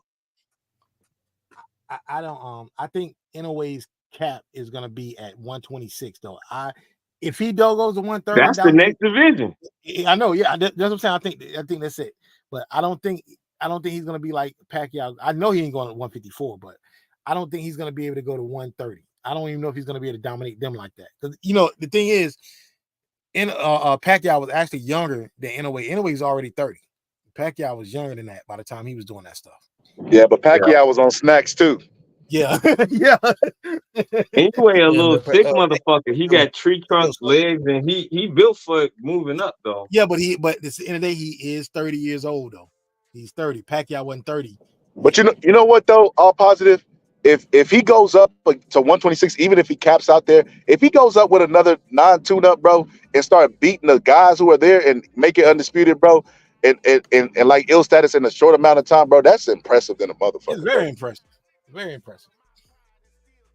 But I wouldn't throw him in with Vargas or Wood yet. I would probably try to feed him out, but a guy like Villa, you know what I'm saying, or Josh Warrington's there for the taking. He's good to take a beating. As long as he don't fight him in the UK. You know what I'm saying? So okay, if he fights Josh Warrington, he'll do great. Yeah, but don't fight him in the UK though. Because I don't think he's gonna win now. Yeah, but he ain't never left Japan though. Yes, he came to America. He fought. He fought in America once. Okay, one. What'd you say, Bo? You said something blasphemous because you took it back. What'd you say, bro? Inoue versus Chocolatito. Well, that was the fight. I like Look, that fight. Nah, that would that be a was good fight, actually bro. I that was like that actually the fight. fight we were talking about. That fight 8 years ago. Like Yeah. But like anyway, they was ducked that about, shit. They moved him in another direction to get they out of was that about to shit. cross And paths. him and Juan Estrada too. Juan Estrada was on that card too. They didn't want that shit. No smoke with neither one of them. On HBO, the flyweight explosion card on HBO. And they was on a collision course, but along the way, in a way, he just kept moving up weight classes. Yeah, they moved his ass out of that we wanted to see. Everybody was talking about that fight years ago, Inoue versus Chocolatito. That's the main fight, one of the biggest fights in boxing, but it never happened. But now Chocolatito's too small. Chocolatito fights at 115, man. He will get obliterated. You know what I'm saying? He's too small. Damn. Okay, I feel. What about Juan Estrada's too small too? Yeah, Juan Estrada's too small. All those guys at 115 too small, man. Yeah. All right, what about Bam? Yeah, but Inoue did Bam too small too. He only won 18. Bam at flyweight. He won 12. What? Oh man, Bam fought at junior bantamweight, but he moved back down. But he moved back down for his brother. He was at 115, then he moved down. But he said he was gonna move to 118. See, I ain't gonna lie. I was trying to get him little guys credit, bro, but that's trash, bro. That's trash, bro.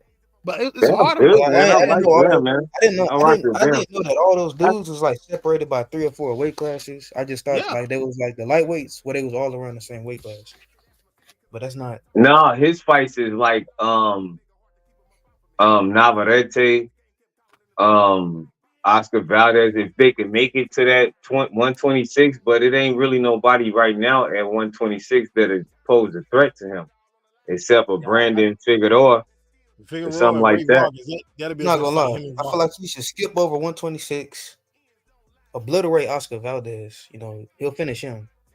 I don't know, man, because he was hitting like he can do everything tonight, and it wasn't dropping him. It ended up dropping him, but early it didn't hurt him early. So I'm like, I don't know if he can go to. No, all positive. That motherfucker was hitting him so goddamn hard that he like broke down his guard. Like he hit him so hard he was blocking him with his left hand that it looked like he grimaced whenever he hit him again with the left hand. Like Inoue's a fucking devastating puncher. Broke him down, but I don't think jumping up 2 weight classes now is it, man. Because I just can't see him doing that to Valdez and Navarrete like that. Well, that's where the bigger fights is. All positive. I agree. He ain't gonna get no. His competition is not gonna reign supreme at 122. Yeah, it's not. Because so he got it's only one guy left. Only one guy left for him, and that's MJ. MJ lost to Tapales, though. You know what I'm saying? So, I mean, but you got to look at it. That's not a fight I mean, it doesn't mean anything right now. It doesn't. You're right. So he got to move up. If he don't move up, 126 is where it's at right now because he got the name. So he could easily bring people to the party. All positive. Yeah. I think he can go to 130, man. I think 130 kind of weak. I think so too. But I don't want him to enter like Alexis Arguello because, like I said, we got to factor in his age. He is 30 years old. Alexis Arguello, he was a hard puncher, but by his 4th weight class, man, he couldn't. If they were the same, if him and Pride were the same weight class, he would have knocked out Pride. But that was like his 4th weight class. Right. He was in Pride with everything. He had knocked out other guys with. He just couldn't do anything with him. I gotta be honest, man. When I look back at Aaron Pryor, I be hearing about his legendary power. I don't see it, bro. No, he doesn't have. He just overwhelms you, but he don't really have that. Yeah, he has all of it. He has that pop that it gets. He has stunning, like he could stun you, so he could jump on you. That type of thing. It wasn't like he could get a knockdown out of here and there. It was like, boom. Once he seen that blood or he seen that stun, then he gonna work you. And it's hard to get out of that flurry of shots because you know how to place them. I gotta be real, bro. He had that Michael Moore power, bro. I gotta be honest, bro. He did. And Michael Moore had how much power you think Michael Moore got at heavyweight? He had that same level of power, pound for pound, bro. You know why isn't Michael Moore in the Hall of Fame yet? You done lost your goddamn mind. Oh, what do you mean? Man, look, man. I see, bro. Michael Moore, bro, he didn't knock out no notable opponents at heavyweight, bro. He didn't, bro. He had that Tommy Morrison level power, What do you bro. mean he knocked? What do you mean? Didn't he knock down Holyfield? Yeah. No, No, he didn't knock him down. no, He he didn't knock didn't. him down. He He didn't beat drop him him? though. No, he didn't. He didn't. He He ain't ain't dropped drop him. He him. beat him. No, he never I dropped could him. have Nope. swore he dropped Holyfield. Holyfield dropped him like Holyfield 4 times dropped though, him like 4 or 4 5 times times though. total. Nah, we ain't gonna Holyfield, talk yeah. about that then. Fuck all that. We ain't talking about that then. But the But he thing about beat Michael Moore though, Holyfield though.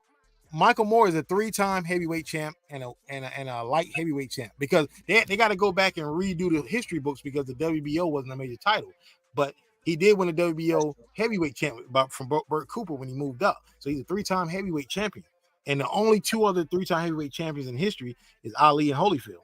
Right. So he got to be in the Hall of Fame, but he's not there. Yeah.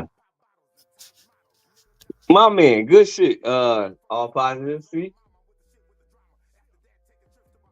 it makes sense because I always thought that he was supposed to be in the Hall of Fame based Yeah, on he's his supposed to career. be. Same as But Zab Judah. Zab Judah, yeah, he's not in the Hall of Fame. exactly. And Zab Judah's undisputed at 147. Undisputed. Yeah, How many guys exactly. can say that? Not a lot. And that's the golden age of being undisputed. Yeah, and he was Look, unified at did 140. y'all know that Michael Moore took Francois Botha's over? Yeah, he did. Yeah, it was on. It was on a Tyson Holyfield undercard. Yo, that's interesting. I never knew that. Yeah, he fought. There was a Went co-main back and event. watched Tyson that. Holyfield. That was a good fight. That was a good fight. He knocked out Francois Botha when he was undefeated. So I think Francois Botha was honestly good. He just fought in a tough era, to be honest. Yeah, he was good. I mean, if he fought now, he beat a lot of these guys today. Man, look, Bo, you got to get that man Michael Moore credit, bro. That dude was a bad motherfucker, bro. And like I wasn't even the hugest Michael Moore fan, bro. And like, cause I was growing up whenever Michael Moore was boxing, bro. I actually thought I thought he was weak, bro. Like I just thought because he didn't talk shit. I remember in the press conference, remember where he hit the podium and the podium fell. That shit was all staged. Teddy Ellis put it in his book, bro. Like I just thought Michael Moore was weak. But later on, when I was able to detach and watch Emmanuel Stewart and great trainers talk about him, bro, and look at the writings that they said about him, I realized how cold he was. That dude was a bad dude, bro. He was fucking bad, bro. Like not Look, only was he devastating, like his punching, like he's one of those punchers that you look at and you're like, damn, he can't be punching that hard. Go look at his early knockouts. Yeah, man. That motherfucker was Knocking cleaning out people's everybody clock. first round. And then hey, look, he was good, bro. He was look. I think I like Michael Moore. I think he's a good fighter. It's just that Only never person that seen. got more knockouts in the first round than Michael Moore is Shannon Briggs. I mean, but we saw the guys who Shannon Briggs was fighting, But that's a People different say the same story. thing about Wilder. Hey, we see the guys Water was fighting, bro. I mean, hey. Bro, see, look, there you go, bro. Look, I got look. I'll be honest, y'all. I'll be honest. So Hey, when it comes to Briggs, I thought Shannon Briggs was always overrated, bro. I mean, I went back and I watched him. I agree with that. I felt like he lost to Botha. I felt like he lost to old George Foreman. Oh, he definitely lost to George Foreman. The Lennox Lewis fight. He definitely lost. And then when you look at his career, he didn't even knock out anybody notable. He had all those knockouts, but he didn't even knock out a notable heavyweight. Then he came back. He beat a bum. I ain't gonna say he beat a bum, but he beat a cruiserweight for the heavyweight championship. Immediately lost the title. Then got destroyed by what's his name, bro? Vladimir Vitaly Klitschko. No, he didn't fight Vladimir. He fought Vitaly. Yeah, he fought Vitaly. Then he got obliterated, bro. Yeah, he did. And he was the youngest guy. He was the youngest fighter out of all those guys from the 90s, bro. So hey, guys, I got a question for you. What do you think is the off the top of your head when you think of the best first rounds in boxing history? What do you think is the best first round? Like what everybody said. Mike Tyson. Tommy Hearns versus Tommy Hearns. Yeah, Tommy Hearns. Yeah, exactly. Tommy Hearns versus That's what everybody's gonna bring up. Yeah, but I can tell you a better first round than that. Burt Cooper and Michael Moore. It was better than Hagler Hearns. I don't remember that fight. No, both. Michael Moore was fighting for the he was fighting for the heavyweight title. He had moved up from heavyweight. Yeah. Well, he had already been in heavyweight, but he's fighting for the heavyweight title, WBO. And both of them got dropped in the first round, and both of them almost got knocked out. Neither Hagler Hearns got dropped in the first round. That's a better first round than Hagler Hearns. I'm gonna check it out. Look at the Burt Cooper Michael Moore fight. Yeah, I'm gonna look it up. But I mean, goddamn though, that fight only ended in the third round, so that shit was epic, bro. Yeah, it was definitely it was a great fight, Hagler Hearns, but neither guy got dropped. It was a great first round, but still neither guy got dropped. And In still, the first round, I need another better first round. The contender final, Bika versus Codgington. Both of them guys got dropped in the first round, almost got knocked out. I'll tell y'all the best fight of all time. What's that? Y'all ain't even go. I'm gonna let y'all get some guesses, and I'm gonna tell y'all who y'all think it is. Foreman versus Law. Close. Damn, that's close. Oh, that's crazy. Ken Norton versus Joy Foreman. A little bit warmer. Ken Norton versus Holmes. Nah, it's the same. All right, so y'all not now. Y'all hot, but y'all ain't there yet. Go to the internet, go to YouTube, type in Shakur Stevenson versus Edward De La Santa. Man, don't do that, man. No, it's not. Most exciting fight in boxing history. You speaking facts, I ain't gonna lie. If you need a nap, watch that fight. But the thing is, Deontay Wilder fought just like Shakur Stevenson in his last fight, man. Yeah, I don't know what's up with these dudes, man. This shit, man. Money make you stop taking risks. Gotta be something in the water, man. These dudes. It's like when you go to the craps table in Vegas and you start winning.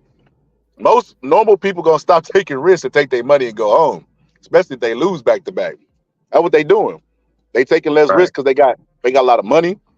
Deontay Wilder's doing that ayahuasca shit. I'm gonna be honest with you. I wouldn't advise no boxer to do that while they currently boxing. Hell fucking no. It's like a spiritual drug. You don't want to be on a spiritual journey where you got to be a killer. Yeah.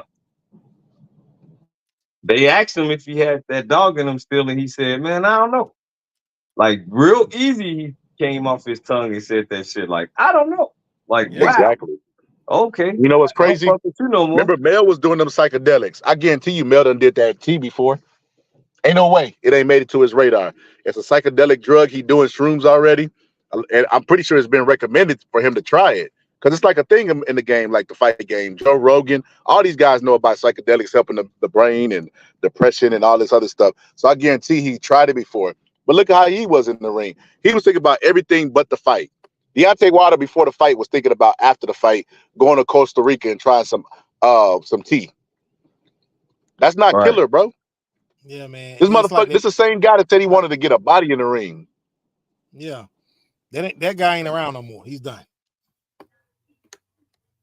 Yeah. That's over with. I had a dream that Maul had fought Canelo and he was doing really good, and all of a sudden he got like knocked down, like in a devastating fashion, and then like he never recovered from the knockdown. Well, that's what would happen. I don't even think he was doing really good. Yeah, exactly. Hey, all positive came dead to you. Like, well, that's what's gonna happen, and that is what's gonna happen, bro. Like that shit shouldn't even be made. But all right, so look, this is my light heavyweight list. I gotta be honest, I only have champions on this list, so I did not put Ezra Charles. I didn't put Floyd Patterson on this list because they were never Charles was a champ. Champions. No, he was never light heavyweight champion. He was a heavyweight champ, wasn't he? No, he was never. Neither. He was never heavyweight champ. No. Oh shit! No, they wouldn't let him get a belt back then. So he didn't get a belt at light heavyweight or heavyweight because they wouldn't let black people get belts, bro. He got one. Oh, he got a belt. I looked it up. I thought him and Joe Louis fought for the title. Yeah. He beat Joe Louis for the title. He did beat. He won a heavyweight champion. You're right, but he never won the light heavyweight championship. But like I said, it's like the Black Murderers Row. Black Murderers Row. A lot of guys couldn't get the belts. Like I said, another great light heavyweight, Archie Moore. He only got a belt at 39 years old. Yeah. Did you put Archie Moore on the list? Back then. Yeah, of course I got Archie Moore here. I mean, you can't see it. I mean, no, hold on. I'm gonna get a better picture. This is Archie Moore right here, but it's not a good. I'm gonna just go whenever y'all get to it. I'm gonna just go by what y'all say with the name. Let's get this shit cracking. Kick it off. This is Bob Foster. This is Bob Foster. This is Archie Moore right here. Let's get this shit cracking. All right. Hold on. I think I'm missing. Um, I miss Victor Galindez. I gotta put Victor Galindez on here. I wish Pierre was on here. I gotta put.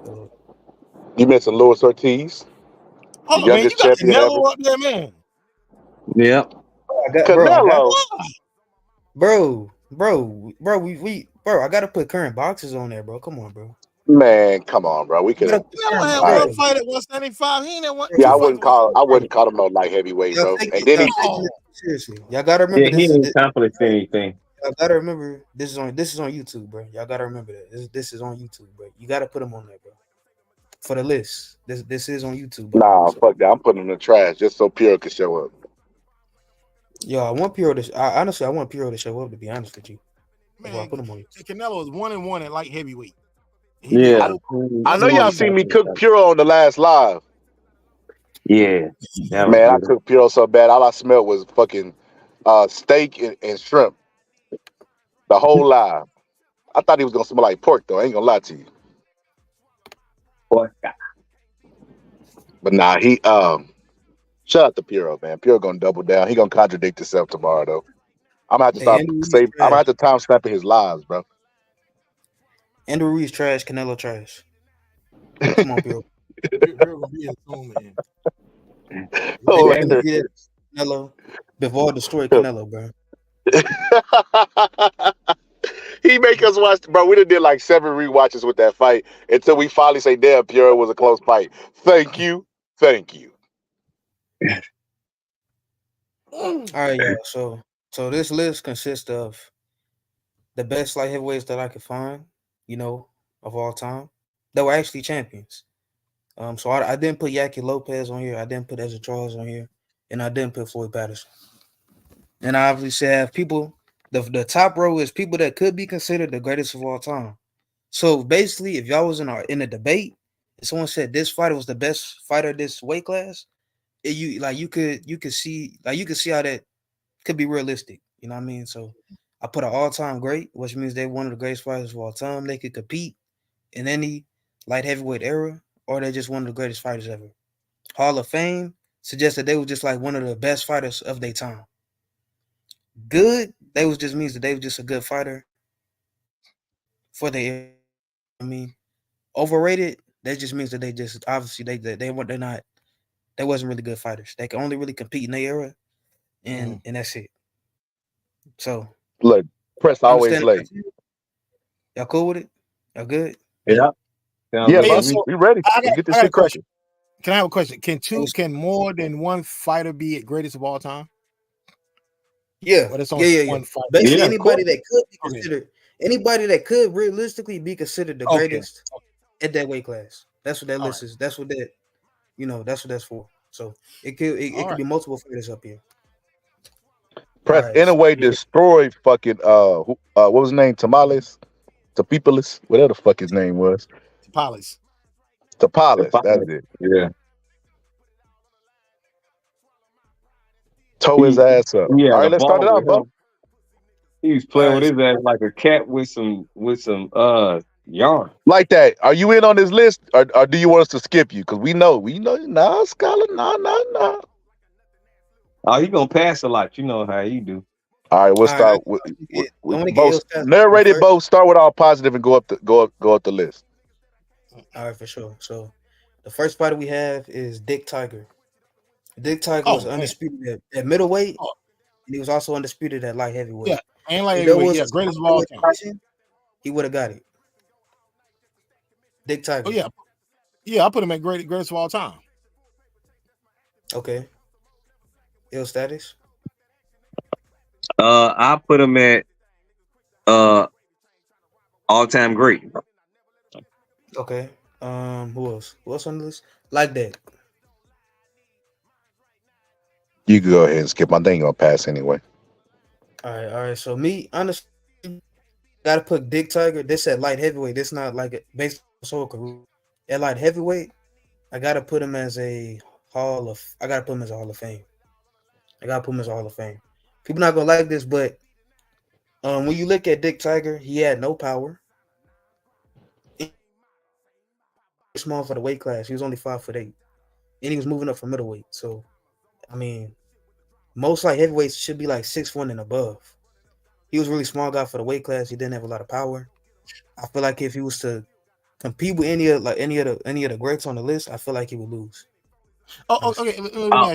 We're just talking about at light heavy. We're not talking about like that all time. Yeah, oh, my bad. Okay, yeah, let me take back my greatest of all. Yeah, let me take that back because I was thinking like his overall accomplishments. Oh, that's my fault. Yeah, He's I'll an put him all-time great though because of those Yeah, he is. Yeah, them same things that you just said, yeah. Bo. That's my To fault. do that at that height with no power, that's outstanding. That's what makes me consider him an all-time great because his boxing skills was superb, and you can't doubt that. And he was almost literally killed by Bob Foster. He almost died in that fight. Hey, that's the fight I can't get out of my head whenever we talking about Tiger, bro. That was on like the most nastiest knockouts of all time. When Mike Tyson did that documentary with Larry Merchant, that was on there, bro, and it was sick, bro. It was sick. And look, what we consider Bob Foster as arguably, some people consider Bob Foster arguably one of the greatest of all time, and we saw how he got devastated by Bob Foster. It just shows me that he didn't really belong in a weight class, in my opinion. Yeah, I put him HOF in the too. Hall of Fame. She's in the Hall of Fame. Yeah, I was thinking. I put him HOF too, bro. Okay. So overall, it's Hall of Fame overall. Yeah. Okay.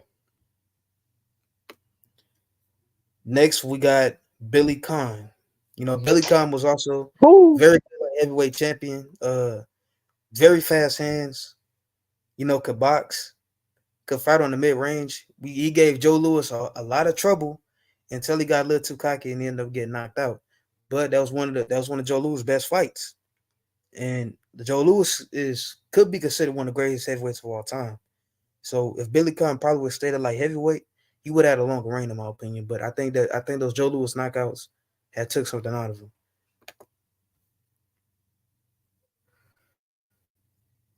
What's on me? So I'm gonna go ill status. Oh, okay. I would say Hall of Famer. All positive. I will go. Interesting you'll think about this. Yeah, I will go. I'll go all time great because at what he did at light heavyweight, he was the man. And he was dominating Joe Louis and it was a 13th round. So if it was a 12-round fight, he'd won decision. But yeah, at light heavy, I'll put him at all time great. I got to put him at all time great. I even think that he even hurt Joe. I mean, bro, he hurt him. I've seen the fight several times. He hurt him. Yeah, bro. So he hurt Joe Louis, and them combinations letting off against, bro. Joe Louis is a fast puncher himself, and he made Joe Louis look kind of slow. So yeah, I gotta give him a lot of credit for that. I gotta put him as all time great. Scholar. Man, look at the screen before I even say anything, bro. Stop, man. You said Dick Tiger was overrated, had no power. Soon as you got the fucking Billy Conn, bro. Conn stands for con man, bro. Stole the land. You like, bro, goddamn, let me tell you about this great ass Billy Conn. Billy Conn was like 6, bro. Y'all crazy. Man. I put Billy Conn at good, bro. Look, the same thing. Look, we can't do this, bro. I don't hand out participation trophies. I'm not giving this man credit for what he did against Joe Louis, bro. Right. He got knocked the fuck out. Then fought him again and lost. He couldn't even duplicate the success that he had in the first fight because Joe Louis underestimated him, bro. Everybody knows Joe Louis had problems with movers.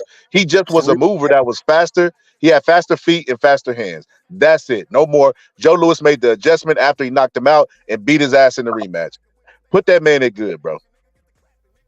Dang. Overall, don't hold back, man. Don't hold back. Now, based off the votes, it's the same. Based off the votes, I think. Hopefully not. What we got? What we got? Y'all putting him as greatest of all time? Nah, I got him at great. I got him at Hall of Famer. I got him all time. Yeah, based off the votes. I put him up under Dick Tiger. I think Dick Tiger would have beat his ass. Yeah. Honestly, I don't think so, bro. Honestly, but he below Dick Tiger based off the list, but I don't think Dick Tiger will actually beat him, honestly. Man, come on! You see how you got the white man over Dick Tiger? Go ahead, bro. Go ahead. Bro, Dick Tiger was a middleweight, bro. No, but he's a Hall of Fame fighter though, because he really is a Hall of Fame fighter. So I can give him that. He's not an all-time great though. We all know that. Yeah, bro. It's like, you just gotta be real. Bro, Bro, I All right, got my next eyes on you, bro. I'm gonna pay attention how you talk about the rest of these black fighters and how your mood changed when you get to the white fight. I got my eyes on you, bro. okay, cool. So next we got Joey Maxim. You know, Joey Maxim is really only famous for beating Sugar Ray Robinson at light heavyweight. You know, pretty much that's it. And being Archie Moore's punching bag, you know, essentially. So that's all I can say about him. I just know that he fought Archie Moore numerous times. I know he got beat numerous times. That's all I know. And I know that All right, he we beat. started off with our positive then. I got him as good because like for that same reason he was losing to Sugar Ray Robinson, and he did, like I said, he did some things, accomplished some things, but he was losing to Sugar Ray Robinson before the heat got to him, and like I said, and the same thing with Archie Moore. So I got him as good, but he did accomplish something. I still got him as good though. He good. I believe he was a light heavyweight champion too. So yeah, he was a heavyweight champion, but all of them champions that you name it. yeah, But he was a decent fighter. Like everybody have an expiration date. Back in those times, they had it quicker, so he didn't have a longevity at 175 like that. Honestly, me, I gotta put him as overrated. I gotta put him as overrated. I mean, why would you say that? Heavyweight, he is dominated by the best at that weight class, and the only thing of note that he did do in his career was beat Ray Robinson, who's a middleweight. You know, who really technically was a lightweight, but I mean that's the best thing they did in his career. After that, he was never able to replicate that level of greatness or sustainability. But you still consider good if you beat one of the greatest of all time. Yeah, like heavyweight though. You beat him though. Yeah, I ain't gonna lie. I agree with both. He overrated.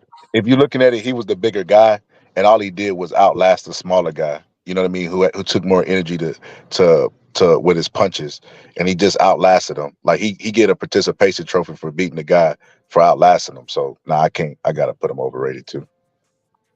Without that Sugar Ray win, nobody would even be talking about Joey Maxim.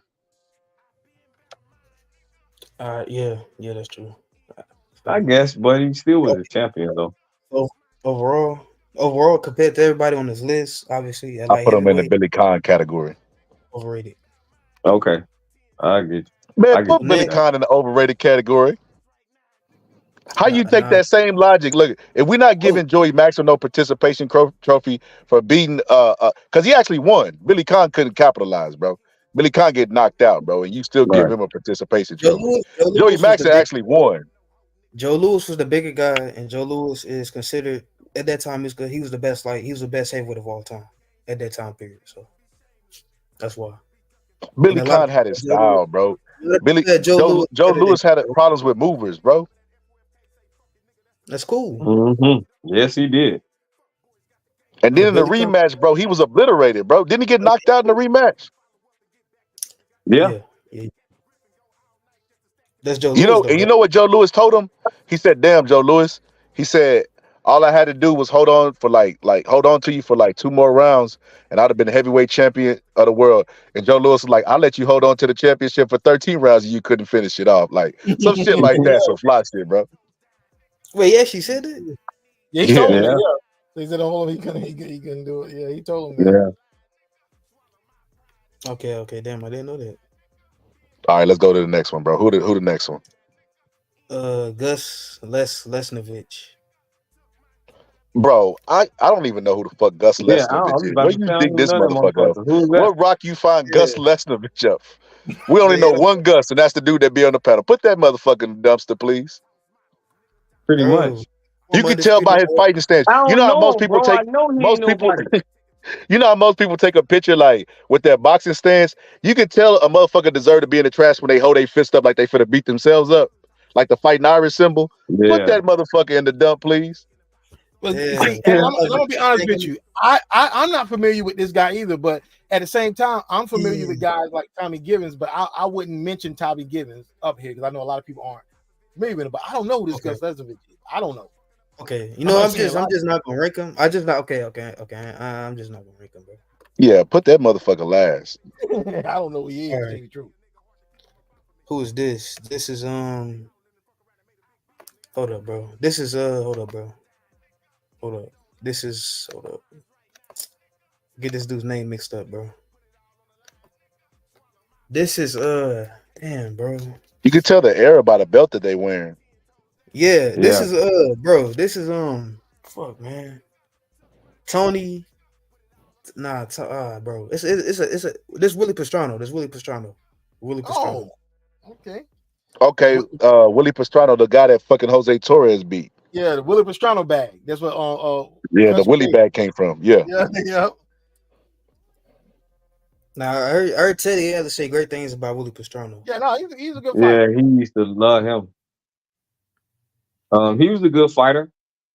I wouldn't say great though. Yeah, he was the undisputed light heavyweight champion from 1963 to 1965. Yeah, he was. Yeah, So, I would have him. Undisputed championship. Go ahead. He had wins over Joe. He beat Joey Maxim. You know. That just proves that we rate Joey Madison properly, bro. Yeah.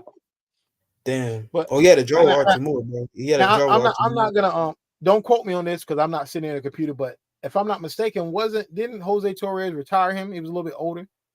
You got to look at it. I don't know. I'm not near. I know he stopped him. I don't know if he retired. After that fight, though? Jose Torres retired him. Yeah, you're right, bro. Yeah, because I knew he was a little bit up there in age, but I'm not near a computer. I don't know. Yeah, I didn't know that he retired after that fight. I thought he still had another fight, a couple of fights after that. Yeah, I wasn't for sure. I thought that was his last fight. I didn't know. Okay, I cast my vote. I go first. I cast my vote. HOF, bro. I put him HOF. He beat Harold Johnson, who was undisputed, and he beat. Yeah, bro. I put him HOF. Harold Johnson was a strong fighter, bro. I put him HOF, bro. And he did fight Archie Moore. He had a draw with Archie Moore too. He had a draw with Archie Moore. So yeah, I give him HOF. He a good fighter though. I mean, but the reign that the 2 years that he did have the belt, that says a lot. You could be a great, in my opinion, because most fighters don't defend the belt that much. So I give him a Hall of Famer. He a Hall of Famer, exactly, especially at Undisputed. But he a Hall of Famer. Hey, guys, do me a favor. I don't know his age, but look up his age. I guarantee you he wasn't even 35 when he retired. What was his age? He wasn't working with Snack.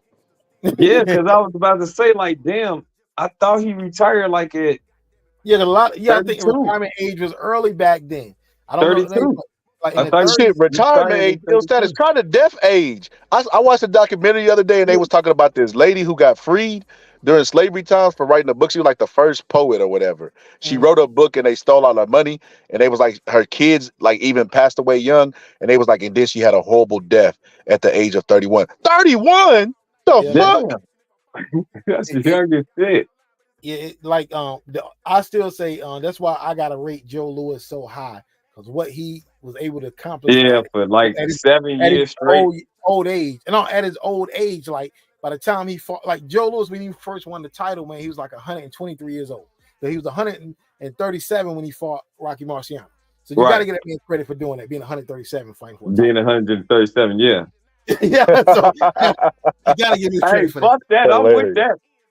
Rocky Marciano did not beat the real Joe Louis. Joe Louis. He beat 137-year-old Joe Louis. Oh, there they go. Death they won. Rocky Marciano. That's hilarious. Yeah. He beat Joe Frazier's ass. He was 30 years old whenever he retired. Whenever Jose Torres retired him, he was 30 years old. Yeah, but these guys fought a lot of fights in that back then. By the time they reached 30, like Marvin Hagler was 32 when he retired. By the time he got retired at 32, man, they had already had about 70 fights. So ain't that crazy? We look at a 30-year-old person now like a young man. We'll be like, yeah, he's 30. He got some more years. He ain't reached his prime yet.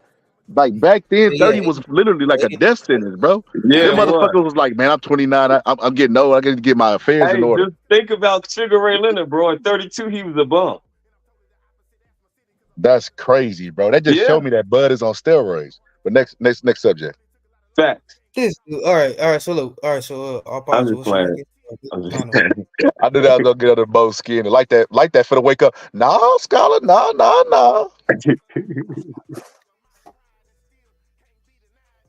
All right, I'll pause. What you got, Willie Pastrano? Oh, well, Sean, I got him in Hall of Fame. Okay, Scully's Hall of Fame, ill status. Yeah, Hall of Fame. Hall of Fame. All right, so next we have Victor Galindez. I believe Victor Galindez, he was the WBA light heavyweight champion. I could be wrong. I believe he had like 10, maybe 16 light heavyweight title defenses. He had those belts for a long time. He was a 2-time light heavyweight champion. He beat Yaki Lopez. He beat Eddie Mustafa Muhammad, and Yep. he beat some guys too. He was from Argentina, and I know that he was like in the shadow of Carlos Monzon. He was in the shadow of Carlos Monzon. He was actually tearing shit up at like heavyweight. You know what I mean? He was a real good fighter. And he held those belts for a very long time. Trying to think. Hold up. Hey, I'm gonna be honest with you, bro. You can't give me no people that's champions. You know the champion is What's the champion? what's his What he name? just did. Damn it. That's you can't give me no champions, bro. That's funny. That dude that you gave me, that Gus dude, that's a champion, bro. Please no more champions. Bro, I didn't know. Look, I thought it was gonna have like a whole bunch of stories, so I had to like put some guys from old school. That's what I'm saying. We got a historian on the panel. He's like, what's the fuck? Hey, I feel you on that one. You know that was a mistake. So yeah, yeah. Yeah, all positive know it's fit. If all positive say, But I ain't saying anything. Something wrong, bro. I didn't say anything. No, I know of him. I'm just not real familiar with his career, but I do know he had fought Torres. But like I said, I'm not real that much familiar with him. Damn, my bad. Okay. So we got no contest on Victor Galindez. No contest. Hey, do you have Matthew Sad Muhammad on this list? Yeah. Yeah, I got all three. I got all three of Muhammad's on here. I got all. I can't see the small screen. I got on my phone and stuff. He on there. He on the left hand side. Okay. Yeah. All right. So I'm gonna slide him to the back. See, I ain't gonna lie. I want Pure to pull up. I know Pure would have probably known something about Galindez. Okay. All right. So next we got Archie Moore. Oh man, that's not. You ain't gotta talk about that. That's a no-brainer. I think Archie Moore had what 200 some fights. We know he got the most knockouts in boxing history. Most knockouts. And he was 39. Greatest of all time, bro. Just mark that. Go ahead and put it up there, man. We ain't got to debate that. Yeah. We already know Archie Moore. We know what he did. I gotta put him. Yeah, you gotta put him go. Yeah, he has to be go, bro. It's only fair. Our list would be trash without Archie Moore being. Hell, fucking yeah, man. That man was a fucking boxing genius. All right. Next, we got Custom Auto's first champion. We got Jose Torres. Used the peekaboo style, light heavyweight champion. I remember him. I put him HOF. Yeah, me too. I like his style. That's a man. I like that style, bro. I like Jose Torres. I got him at HOF, but the one thing as I was a teenager growing up, I never liked Jose Torres because he never hated on Mike Tyson. Never had that nice said about Mike Tyson. Yeah. Man, I didn't like that shit. Wouldn't you think it's the opposite though? Hated on Mike Tyson like that. He used to make up stories. He's like Mike Tyson. Put a microphone in front of his face. He like Mike Tyson. He I knew he couldn't win because he bit him ear because he didn't speak good English. Yeah. He said when the intimidator becomes intimidated, that's when he wrote a whole book of shitting on Mike Tyson. Mike Tyson even says it now to this day, like Jose Torres was his number one hater. I don't understand. He was a hater too, bro. He was a hater, bro. Oh no. He hated Tyson. I don't know what the fuck he did to that boy, but man, he hated Mike. Boy. Which is crazy because it's like he out-hated Teddy Atlas, and Teddy Atlas has a legitimate reason to hate Mike. Teddy Atlas do. I know why he it's put crazy that because on Mike. He let Jose Torres into his camp, bro. Like he was letting him back. If you go look at Mike Tyson's early pictures, Jose Torres is in every one of his photos, bro. He was there, bro. It makes no sense how he just did this 180 and started hating Mike. because he never reached to that plateau, but he knew he had skills to do it. He was literally there with Mike Tyson that won won his first title. So I was like, hey, bro, Doris was a decent fighter, bro. He wasn't no slouch. He knew he knew how to fight. And he probably was mad because Mike Tyson made that shit super popular. His same style. Yep. You never know. Overall, I feel like honestly, out of all the peekaboo users, I do feel like he was the worst one. Honestly, I think Floyd Patterson was better. Nah, that was Omar Sheikah. He's probably the worst peekaboo user. I'm gonna say, what about fucking what's his name, Buster Mathis? Yeah. You say Floyd Patterson was the best? No, I said Floyd Patterson was better than Jose Torres. Yeah, he was better, but Mike Tyson was the best. Nobody had that total body. I didn't say he was the best. I never said that. Yeah. All right, and Mike Tyson lacked discipline with that same style when he got with other trainers because he wasn't under the Custom Auto Act. He didn't stay diligent, But I mean, that's because Cus dad, it's a lot of shit that go into play with that. But it is what it is. All right, so you got him in. So we got him in Hall of Fame. Yeah, he's a Hall of Famer. All right, next we have Bob Foster. Go. No. I ain't even gotta explain it. Another one. Only man to ever cut Ali in the ring, and he been in there with some killers. Damn. And you giving that man a participation trophy, Man, I don't like that, but he had a career on his own. You see how he do the black man? He get that white man a participation trophy, but when I say this man cut the goat, nah, man, you give him a participation trophy. Nah, this is what I say. This look, not if he had full-fledged heavyweight power, not only would he have cut Ali, he probably would have wobbled him, bro. But he was just Ali was just too big for him, bro. So was Joe Frazier. Like, we rating him at light heavyweight. You know what I mean? I'm talking about what he was able to do at heavyweight. Like, if you take any of the guys that we got on this list and you throw them in there with Muhammad Ali, it would be the exact same result. Archie Moore actually fought him and was dominated. So I'm just saying, bro. Like, I mean, it means something. And on top of that, he almost killed two people in the ring: Dick Tiger and Mike Quarry. Mm-hmm. Mike And then that devastating knockout to fucking Dick Tiger, bro. That just make him. Yeah, Dick Tiger. Yeah. So, I put him in the all-time great category as well. All right. I feel you. So we can now move Billy Conn down since we ain't giving participation trophy. No, because you gave him participation trophy. No, even without that, we could take that accolade away. That motherfucker was bad, bro. Yeah, that's what I was saying. Like, he was a bad motherfucker before Muhammad Ali. That's still counted in your ranking, bro. So, man, come on. You see how you do the white man? You don't want to move the white man to that.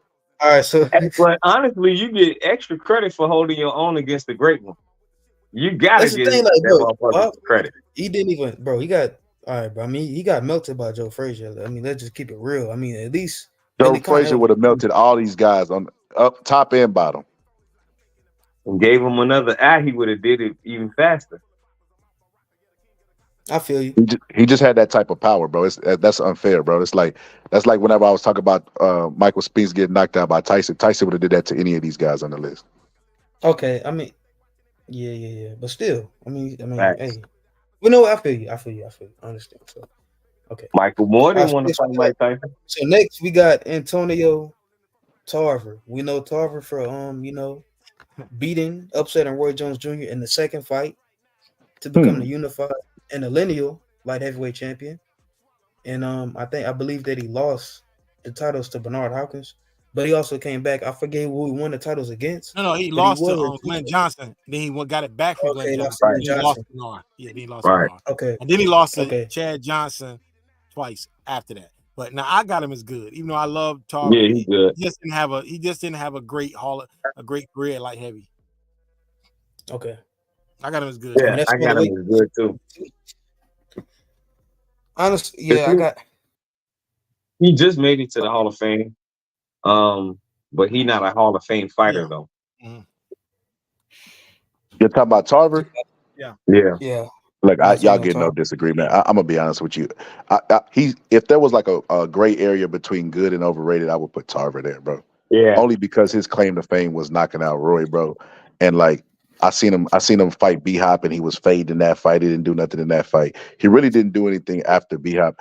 And then the next time I seen him again, he kind of went away off the scenes, and then he came back at heavyweight, and he was juiced to the guilds, and he ended up knocking out Emmanuel Store's nephew. But I'm gonna be honest with you, like outside of Roy Jones, bro, like he really didn't do a lot at light heavyweight, bro. But Right. Yeah. he's a good fighter. Like I remember watching him and Roy, and they were talking about how he switched his stance in the middle of his career. He wasn't a natural southpaw to begin with. He switched in the middle of his career, and he still was able to get up there and beat Roy. So I do give him credit for that. But I just say he's just a good fighter.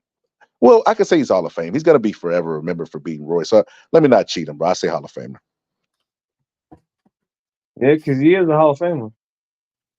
So, They say he's one of my Apostle, you said good. But The he's status, you still a said good good. fighter in my opinion, because he only fought Roy Jones Jr. to beat somebody. Like he didn't have accomplished comparable fights with other opponents such as Bernard Hopkins and um Larry Johnson and shit like that. Like he didn't do everything that he was supposed to do to solidify himself as a great, but he did enough to be a Hall of Famer, I guess. But in my opinion, as I looked at his career in real eyes, I just seen a good fighter. Yeah, I don't disagree with that. The only reason I would say Hall of Fame is because that's a good fucking head to have on your wall, Roy Jones. A Yeah. prime Roy Jones that really was basically an undefeated fighter, and he was the first guy to do it. And then he beat Glenn Johnson, who wasn't a bad fighter. Glenn Johnson beat him first, but he came back and Yeah, then beat Glenn and Glenn Johnson. Johnson Right. So won Yeah. ring. He beat. You got to think about Tarver too. He beat 2 ring fighters of the year because Glenn Johnson got ring fighter of the year, and then Tarver came Yeah. back and rematch, and he beat Roy Jones, who was a ring fighter of the year too. yeah, I'll put him Hall of Fame. Okay. I put him as good. So we got Scotty said Hall of Fame. I said good. Your status, you got him at where you got him. Good. And all positive. I thought it was good. Ah damn. All right. All right. I mean, low key, he did get into the Hall of Fame, so he could. Yeah, like I said, he is a Hall of Famer, but I mean, overall in the totality of his Okay. career, it's not a great career. I It's feel, a good okay. career. So next we got all 3 of the Muhammad's. Eddie Mustafa Muhammad, Saad Muhammad, and Dwight Muhammad. All these guys fought in the same era with Michael Spinks. Widely considered probably one of the best, if not the best, era of light heavyweights. So we have Eddie Mustafa Muhammad. We know that Muhammad also, he has wins over Matthew Saad and Marvin Johnson, former WBA light heavyweight champion. Started his career at middleweight. Eventually moved up, grew into the light heavyweight division. Moved up to cruiserweight. I feel like he got a couple robberies. I feel like he got robbed in some of them fights because he fought overseas, and he really should be a 2 division world champion. But that's just me. And yeah, he fought Benny Briscoe, Victor Galendez, Saad Muhammad, who else? Ricky Parkey, a couple other guys. Also became like a world level trainer. So where would y'all put Eddie Mustafa Muhammad? We never got to see the So, rematch between him and Saad. Yeah. Unfortunately, that fight fell apart. See, you already know what mine. I got him as a Hall of Famer in the one. Oh, he fought Michael Spinks too. Yeah, he did. He lost to Michael Spinks, but mhm. he lost the decision to Michael Spinks. but he did beat Marvin Johnson. He knocked out Marvin Johnson. I can't remember the exact round, but I know he knocked Marvin Johnson out and late. But definitely got him at the Hall of Fame. Marvin Johnson was a devastating puncher. He was. Mhm. And Yeah. he beat Matthew Saad Muhammad. I think very highly of Matthew Saad Muhammad. Yeah, me too. Me I too. think very Honestly, highly. yeah. I think Saad Muhammad could give everybody on his list trouble. Everybody. I feel he gave everybody on his list whole lot of problems. Meaning, I Especially a feel like focus we're one. gonna wait. We're gonna wait till we get to him. We feel like Yeah, we're gonna but wait. yeah, that's why I got him at the Hall of Fame. Mustafa. But think about this. What if nothing happened to Matthew's life, like his personal life, and he went adopted and he didn't know where the hell we was at in life, stuff like that. Like, what if he actually had a family and he knew his parents and they taught him to what? Man, that man would have been even greater than what he was. Yeah, wasn't he adopted by some nuns or something? We gotta wait. We gotta wait till we get to him. Gotta wait till we get to him. But Right. I Let's start with the rating then. Where we rate? Let's start all positive. I got him Hall of Fame Mustafa. Okay. Where you got him, Bo? I got him at Hall of Fame. What about you, Il? Yeah, I got him Hall of Fame. We deserve it. I mean, what's above Hall of Fame? Because he is a Hall of Fame fighter, though. All-time great. And then what's above all-time great? GOAT. Greatest of all time. Greatest. I put him all-time great. Basically, okay. Honestly, I changed mine to all-time great. Honestly. Now that you put he could be considered one. You can say that. Yeah, I can do that too. Yeah, I have no problem with that. Yeah, he could be all-time great for me too.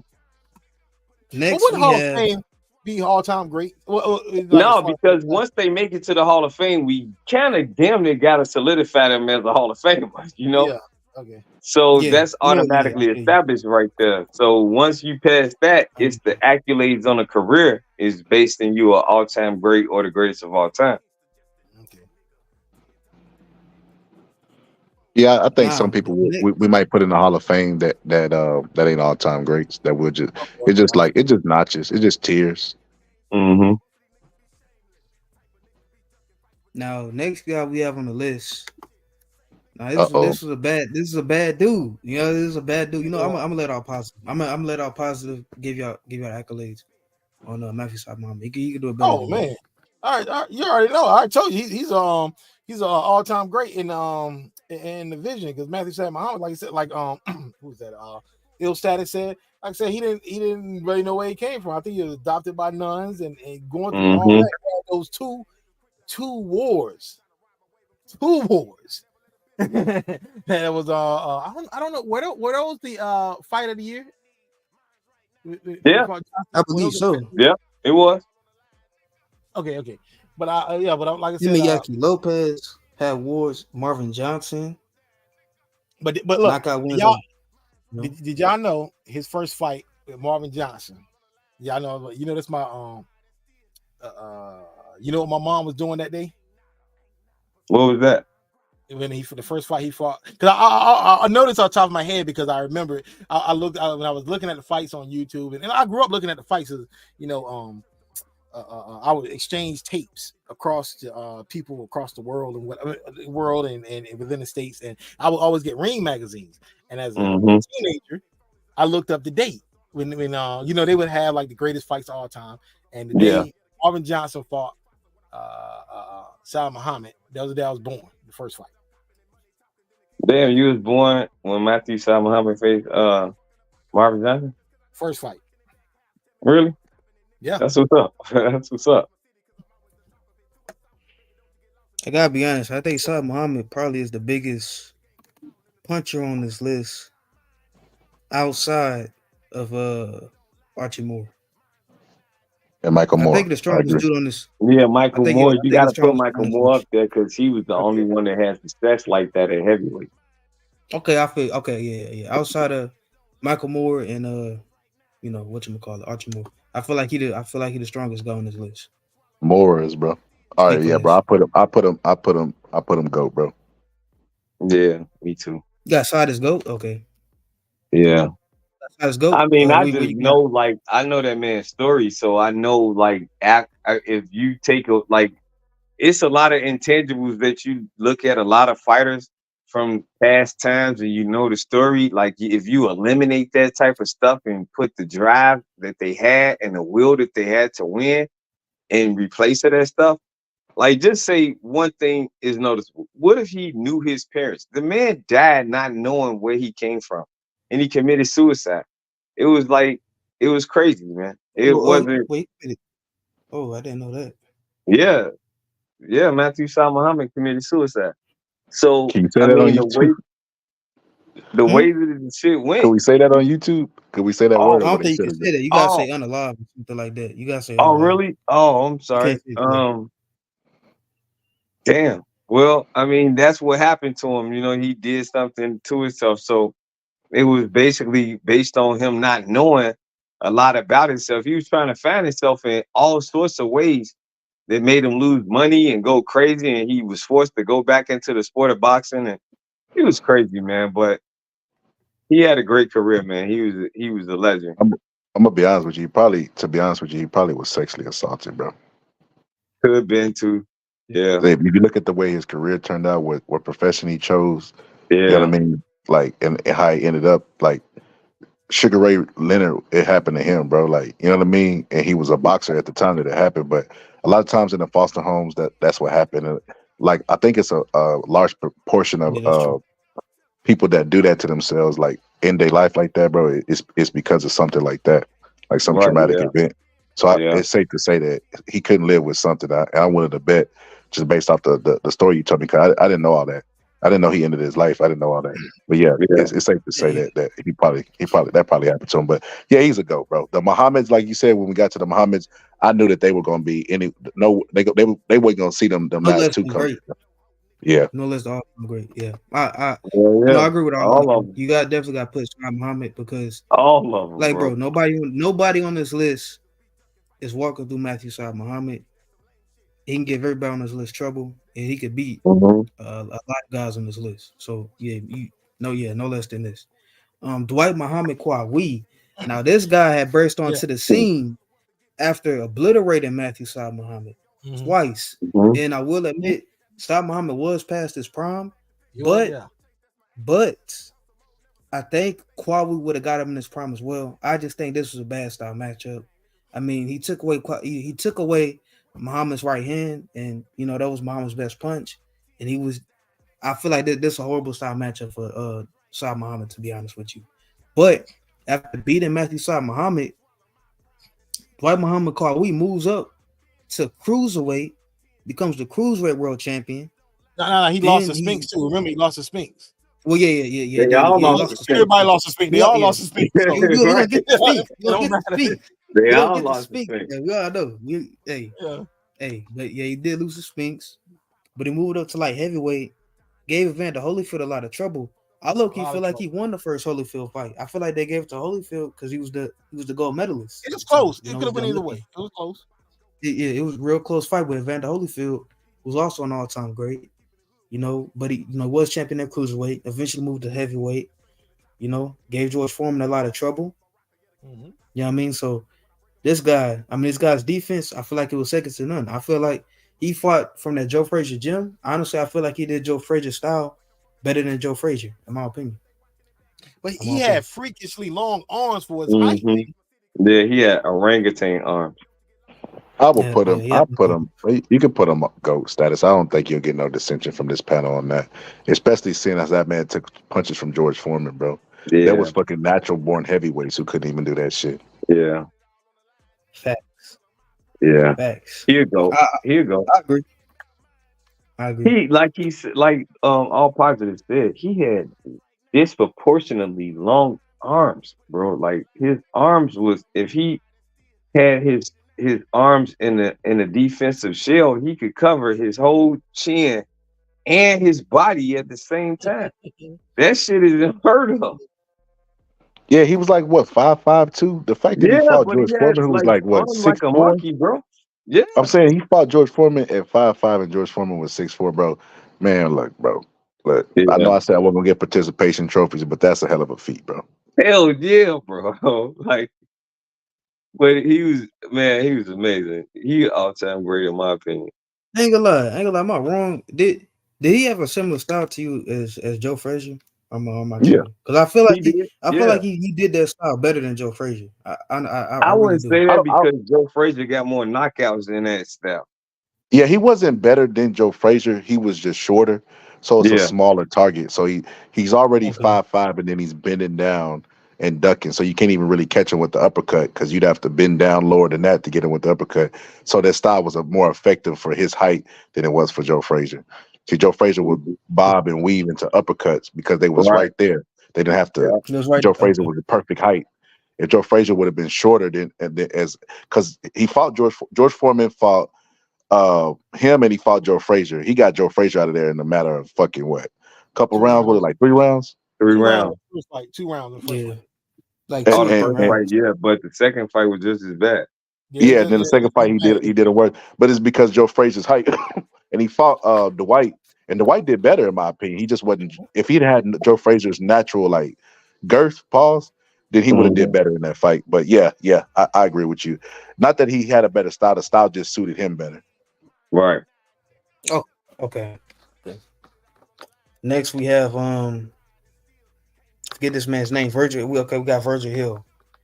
Now Virgil Hill was the I don't know if it's the lineal light heavyweight champion, but he one of the longest reigning light heavyweight champions of all time. 16 title defenses. Okay, what? So he's the lineal guy too. So lineal light heavyweight champion.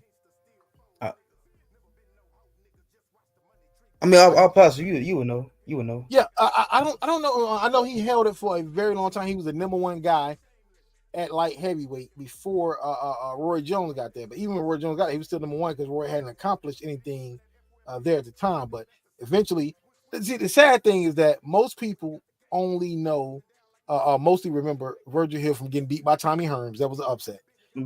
Getting beat by Roy Jones, getting knocked out. But he's accomplished, like I say, he was a long reigning champion. He accomplished a lot at that division. So I would have to have him as it's between a Hall of Fame and all-time great because he really did a lot at the light heavyweight division. Even though, like I said, he didn't have a lot of power, and he's a silver medalist. He was on that 1984 Olympic. He had a great jab, though. He had a great jab. He's a great jab on this, but I got him. It's hard to say. I say Hall of Fame. Hall of Fame. Yo, bro, check this, bro. This dude had 11 title defenses before he fought Thomas Hearns. Yeah. Then after he lost, that makes him great, bro. That makes him great. This shit is crazy. He came back, beat Lottie Marley, beat Frank Tate for the light heavyweight champion to win it again. Had that for like another 10 title defenses, then unified the belts. Before he got beat, before he eventually got knocked out by Roy Jones He just Jr. couldn't fight above his genetics, bro. Yeah. Fact. He was a good fighter. He just when somebody that's really, really athletically gifted, like a Roy or a Tommy, came, bro, with that power and that speed, it was just too much for him, bro. He wasn't a bad fighter, but still, bro, I had to put this lyric. Every time I think of Virgil's name, that's what I think of. Stop Virgil Hill with a body shot. Y'all motherfucker. Do y'all realize how long Virgil Hill campaigned at once? I don't know exactly how many years. From the time he turned pro in the early 80s until the late 90s, this man stayed at 175. Yeah. So this man essentially that was his bread and butter, though. He moved up eventually, but he was there for a long time. He was literally and dominant too, though. Yeah. And dominant he fought too. at that level for 10 years, bro. For 10 years, he was like fighting at the world championship level, essentially. So with only 3 losses. Man. With only 3 losses. All-time great, my bad. All-time great. Yeah, HOF. I put him HOF. I got him all-time great. Yeah, I got him at. You'll put him all time? Yeah, because so the only reason I wouldn't put him all time is because I feel like it's gonna be a lot of people that is gonna rate ahead of him, and I can't put him in the same class. I put him Hall of Fame. Okay, I can understand. It's like and I'm getting a little off, so not too much off subject, but Pepino Cuevas. He was a very good fighter. If you look at his accomplishments, he actually accomplished more than Errol Spence. But if you ask the average person, they would put Errol Spence higher than him at welterweight. You know what I'm saying? Yeah. Right. So I put him HOF. Yeah. Well, you said Pepino Cuevas better than Errol Spence? I didn't say that. I said he accomplished. Nah, he said if you look at him on paper, then you would rate Pepino higher. But he said they're gonna put Harold Spence higher than him. So we can put him we can put him HOF, bro. Yeah. All right. This is a tough division. This is a very competitive. I mean, look at how many people is in. You got them. You put them all time. Put them HOF. Oh wait, my bad. I gotta put them. You better let them sneak through the pearly gates. I gotta put him ahead of Dick Tiger. I gotta put him ahead of Dick Tiger, man. I'm sorry. All right, who we got next? Next, Next we have this is Kovalev. Wait, no, I'm gonna use this picture. Oh, man. Kokalev. This Sergey Kovalev. Press This calls him Sergey Kovalev. Kokalev. Now I'm not gonna lie. I'm gonna let y'all guys. Because this like Kovalev is before. He's before my time, and I didn't really read much It's into the this current era. time So I'm now. gonna let y'all handle this one. Right. It's I'm gonna current say, time. bro, he more current than the Yeah. guys that we rate. Yeah, Yeah. the guy We he's rate. on, yeah, he's current. Yeah, but man. like he from like the Andre, like them guys. I miss them guys, bro. Like I wasn't even really Andre watching Ward boxing. and all of them. You missed them? Yeah, I miss like Floyd Mayweather, Andre Ward, Yeah, he missed that era. He got Pacquiao. into boxing Okay. late, and then he Yeah. studied the history. He said he ain't never really like Okay. Okay, hopped in Okay. no film. I get you. I'm gonna catch a lot of flack for So I'm this. gonna let y'all handle Kovalev. I'm gonna catch a lot of flack for this, but I I said it hear it before. now. I always thought that a guy like Tony Tarver would have knocked out Kovalev. You know what I'm saying? Kovalev has the power, he comes forward, but like I said, his claims I mean, he did kill a man in the ring, but most people say he won the first fight against Andre Ward. I don't see it. I thought Andre Ward was breaking him down with them body shots. And Andre Ward saw he couldn't take the body shots. The rematch broke him down even better. Yep. And then knocked him out. Then after that, he got knocked out by Alvarez. Not Canelo Alvarez. The other Alvarez beat him, knocked him out first. Won a fight, won a rematch. Then he almost got knocked out by Yard. I mean, he was getting beat so bad that Reddy was in between rounds. I'm going to stop the fight. Then he goes out, stops Yard. Then he gets knocked out by Canelo. So, like I said, he was really he did something, did quite a bit, but I just thought he was an underachiever. I got him as good. Me too. Damn, you got him as You took good. the words out of my mouth. He's a good fighter. He never rose to the occasion, and that's what makes you a great. I mean, he's not a Hall of Fame fighter. He's just a good fighter. I mean, his claim to fame is So beating the 50-year-old Bernard Hopkins. so Well, look, that was past his prime. Yeah, Kovalev. so 50. look, Kovalev to me, I will thought put his him weight. HOF. I will put him HOF only because I can remember during this time, I wasn't the biggest Kovalev fan. They were all the crusher, the blah, blah, blah. And I remember he was working with John David Jackson, and John David Jackson had that motherfucker's right hand and jab just cold in the motherfucker. Matter of fact, he had it so cold that that's all he had, like Vladimir Klitschko now. Like Emmanuel Stewart did with Vlad. But he had his 1-2 fucking like cold in the motherfucker. And Adonis Stevenson ducked him for years. He Didn't want did to not fight him. want I to give fight you that. Kovalev. I give you that. He didn't And he want to never fight. gave him a chance to unify and become undisputed. So I can't really hold that against Kovalev. And I just remember how dangerous he was at the time. So I would put Kovalev just based off of Adonis not giving him the chance, and I think Adonis would have got beaten that fight. I'd have to say Kovalev HOF, my opinion. Personally, I gotta put him You at Hall you of know what Fame. though? Hold on. Let me add this bit. I can remember, like I said, I didn't like Kovalev, and he was fighting. What is that guy's name? Gene Pascal. And I Gene Pascal, he remember did fight. Yeah, Gene he did. Pascal was the guy at light Yeah. heavyweight, which is Yeah. crazy because Gene Pascal fought Bernard Hopkins, called him old, then would later become the Bernard Hopkins later, like years to come, where he was the old guy in the division Yeah. using his tricks and tactics to survive. That's crazy how life is, how you should be careful how you talk to people. But anyway, so I remember he fought him and Kovalev iced him, bro. I want to say it was like 2 or 3 rounds, just like dogged him. And then he went out and got Freddie Roach and got beat even faster in the rematch. And I was just thinking, like, God damn, this Kovalev is fucking, he's serious. Like, Yeah. Bernard Hopkins, a lot of people thought gave Bernard Hopkins a participation trophy for surviving against Kovalev. Like, that was how cold Kovalev was viewed at that time. Like, when Andre Ward fought him the first time, I felt like Andre Ward lost. And I loved Andre Ward at the time. I didn't want to see that rematch because I thought Andre Ward was going to get knocked out because he knocked him down in like the second round. I like, Yeah. damn, Andre, he finna go and capitalize off that and beat you in the second fight. So when Andre Ward stopped him, I was like, holy shit, that made Andre Ward rise up even more than what I thought of him on the list. But Kovalev, bro, at that time, he was a fucking badass. So I couldn't put him no higher than Hall of Fame, but I couldn't put him no lower than good. Okay, so I can see guess that. overall we got him at good. Overall, based off everybody's opinion. Based off everybody's opinion. Yeah. Next, I'm not saying that. I think he's a good fighter.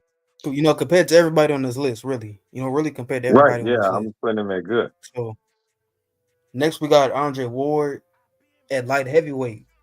His middleweight We're not counting Andre Ward at super middleweight. That don't count.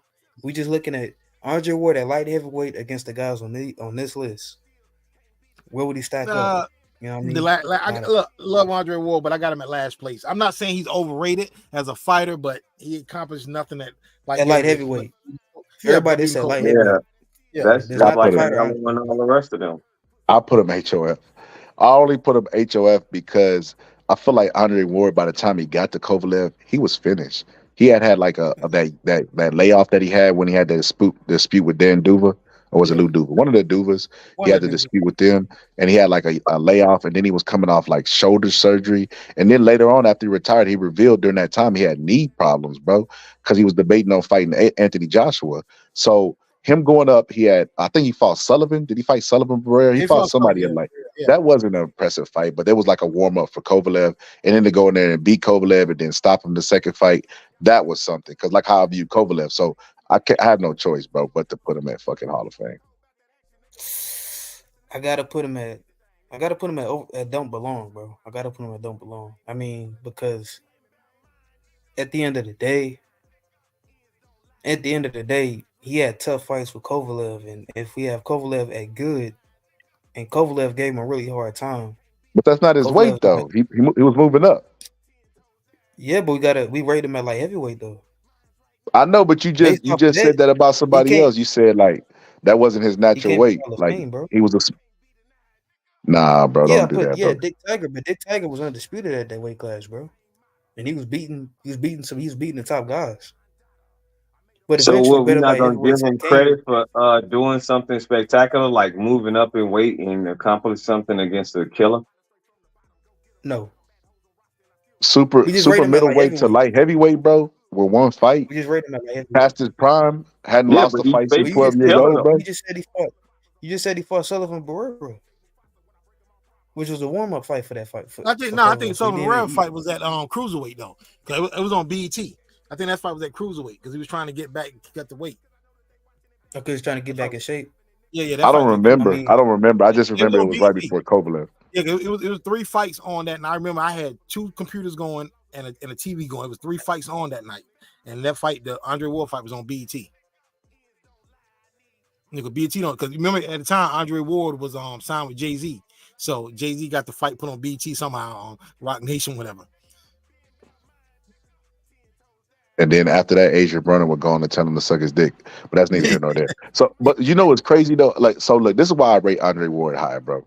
Number one, like I get it. You know, he didn't have a lot of accomplishments at light heavyweight, so I get it. We only rate him at light heavyweight. But what he did at light heavyweight was equivalent to Antonio Tarver knocking out Roy Jones, bro. And you got to remember, this guy ain't lost a fight since he was 12 years old. He moved up. And fucking fought the number one guy there that Adonis Stevenson wouldn't even like unify the titles with. So he took over the mantle and beat the lineal guy there, bro. Lineal guys matter. That's what when Roy Jones moved to heavyweight, he didn't go up there and fight Lennox Lewis, bro. He went and fought John Ruiz. So it's like you got to get a man credit for going up there. I mean, that's true. That's true, but it's like I don't like.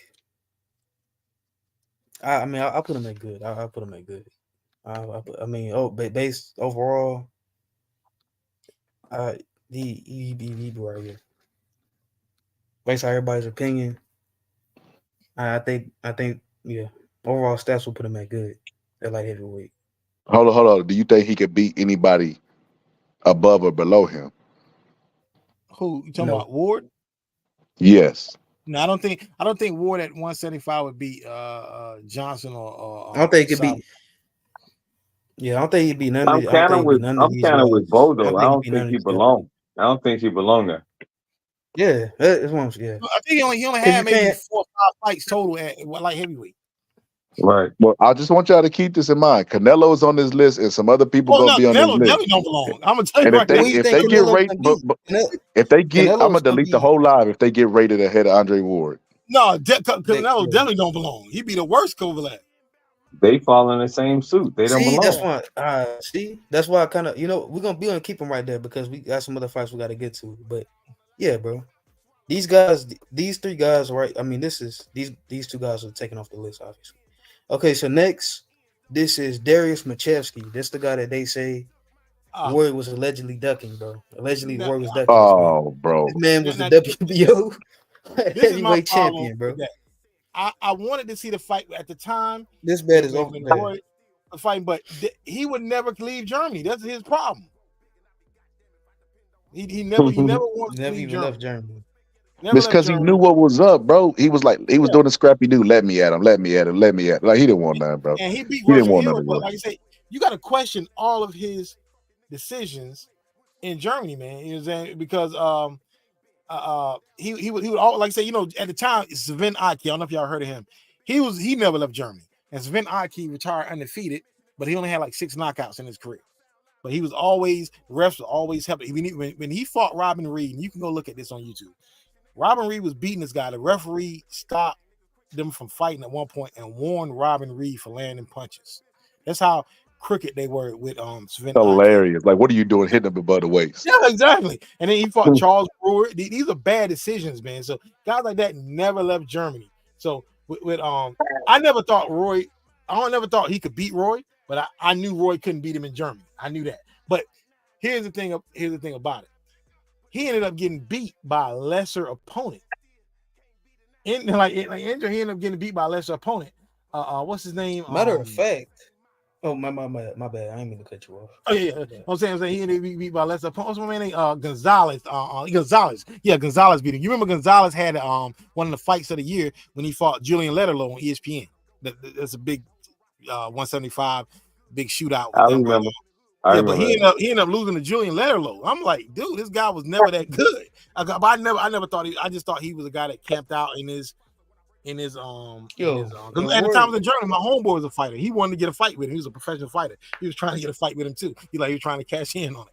But nah, yeah, I just never saw him. I thought he was good at best. At best, good. You know, Roy literally stopped. You know what's funny? Roy stopped. I think he stopped Gonzalez, or he beat Gonzalez back. Like I think he stopped him. The two guys that beat Machevsky, Roy stopped. Like he knocked those guys out. Yeah, I never saw like heavyweight. But I will say Machevsky did have a long time. He did. He had a long range. Title defenses. He had a long range. Yeah, it was questionable. When you have a long range, you limited your range to just not leaving your country, bro. It's like, what good is your range then? Yeah, I mean, I could go right now. I could go right now where Luis Ortiz won all his titles from Roy and Reign with the Latin Intercontinental title, bro, and Reign over there, bro, for a long time. Yeah. And my only regret is not attending one of his fights, because his fights was right there in my area when I was living in Germany. He was fighting in Frankfurt and all those areas. Right, I was literally maybe 40 minutes from the fights, and I never attended one of them. Where in Germany you was at? I was in Wiesbaden area. Okay. Yeah, it's near Frankfurt, probably like maybe 30, 35 minutes, 40 minutes. Okay. So you next to Frankfurt. Yeah. And I could bet that Virgil Hill decided to fight Machevsky in Germany because it was going to be a bigger fight in Germany. Obviously, it's going to make more money. And in the sense that Devin Haney had fought Cambosis in Australia, you know what I mean? So, and it was a lot of money. Thinking he was going to get a fair shake. Yeah, I could bet that's why he got it. Yeah, and I thought, he thought he was going to get a fair shake, and I could bet that's why he got the decision over Virgil that he got. So, based off of that, put that motherfucker in the green, bro. I can't believe. But I don't blame Roy for not going there. I really don't. I don't blame Roy. Yeah. He's gonna be happy to live off of the fact that he say that Roy Jones is ducked him, bro. That's what he gonna forever live off of, bro. Yeah, he overrated and don't belong. Yeah, I put him as overrated too. I ain't got no. So it's unanimous. I ain't got no disagreements with it. I ain't have no disagreements with it. Y'all put him overrated. Okay. Now these guys, these current guys, these are the current guys. All overrated. Like this is where you guys think they're gonna end up by the time their career is over. Essentially, that's what this overrated is. And don't belong. This is speculation. At light heavyweight. Who is that? The first one. This better be trash. What? Bro, All right. I keep telling You know, y'all, bro, this man wait. is We're gonna save trash. you for last. So We're gonna look, save you for look, last. I just had a debate. I just had a debate with because I was telling Matias, I said Matias belongs on the pound for pound list, and he was like, "Why?" I was telling Gus, he was like, "Why?" I was like, "Because Matias is really good." I was like, "Not only is Matias like durable, but he has a really good inside game. The only thing he does is his balance is not right sometimes, so he gets knocked off balance easy with shots. But other than that, he's relentless. He reminds me a lot of what Emmanuel Stewart said about Winky Wright. Remember after Winky Wright fought, and he said guys are going to duck Winky Wright until he starts to slow down because right now he looks really dangerous. They don't know anybody that can beat him. That's how Matias looks right now, bro. He said that taking that same logic, you can use it to better beef. Better beef does not belong on any a pound for pound list is about skills. So you don't get overshadowed by the heavyweights. They their own division, right? This man does not have Right. skills, bro. This man just hunts you down, Yeah. accepting punishment to his head, bro. Like no head movement, no anything, and then he hunts you down, walks you down, and then hits you on the back of the neck. That is literally better be in a nutshell, bro. That man is extremely overrated, in my opinion. One day Hey, he's He gonna get in the did show ring, some bro. boxing skills against Joe Smith, though. That power Man, though. he just look Hey now man. against Joe Smith. He just figured out on film that Joe Smith double jabs and comes in with the right hand, and all he did was when he took that first jab, he took a step back and came over the top because he knew he would be coming with the second jab. He just came over the top of it and caught him, bro. It was just a good game plan because he has Russ in his corner. You know, Russ has been around the game for years. Yeah, yeah. Russ was in Deontay Wilder's corner when he first started. I wonder hey, what happened with that shit.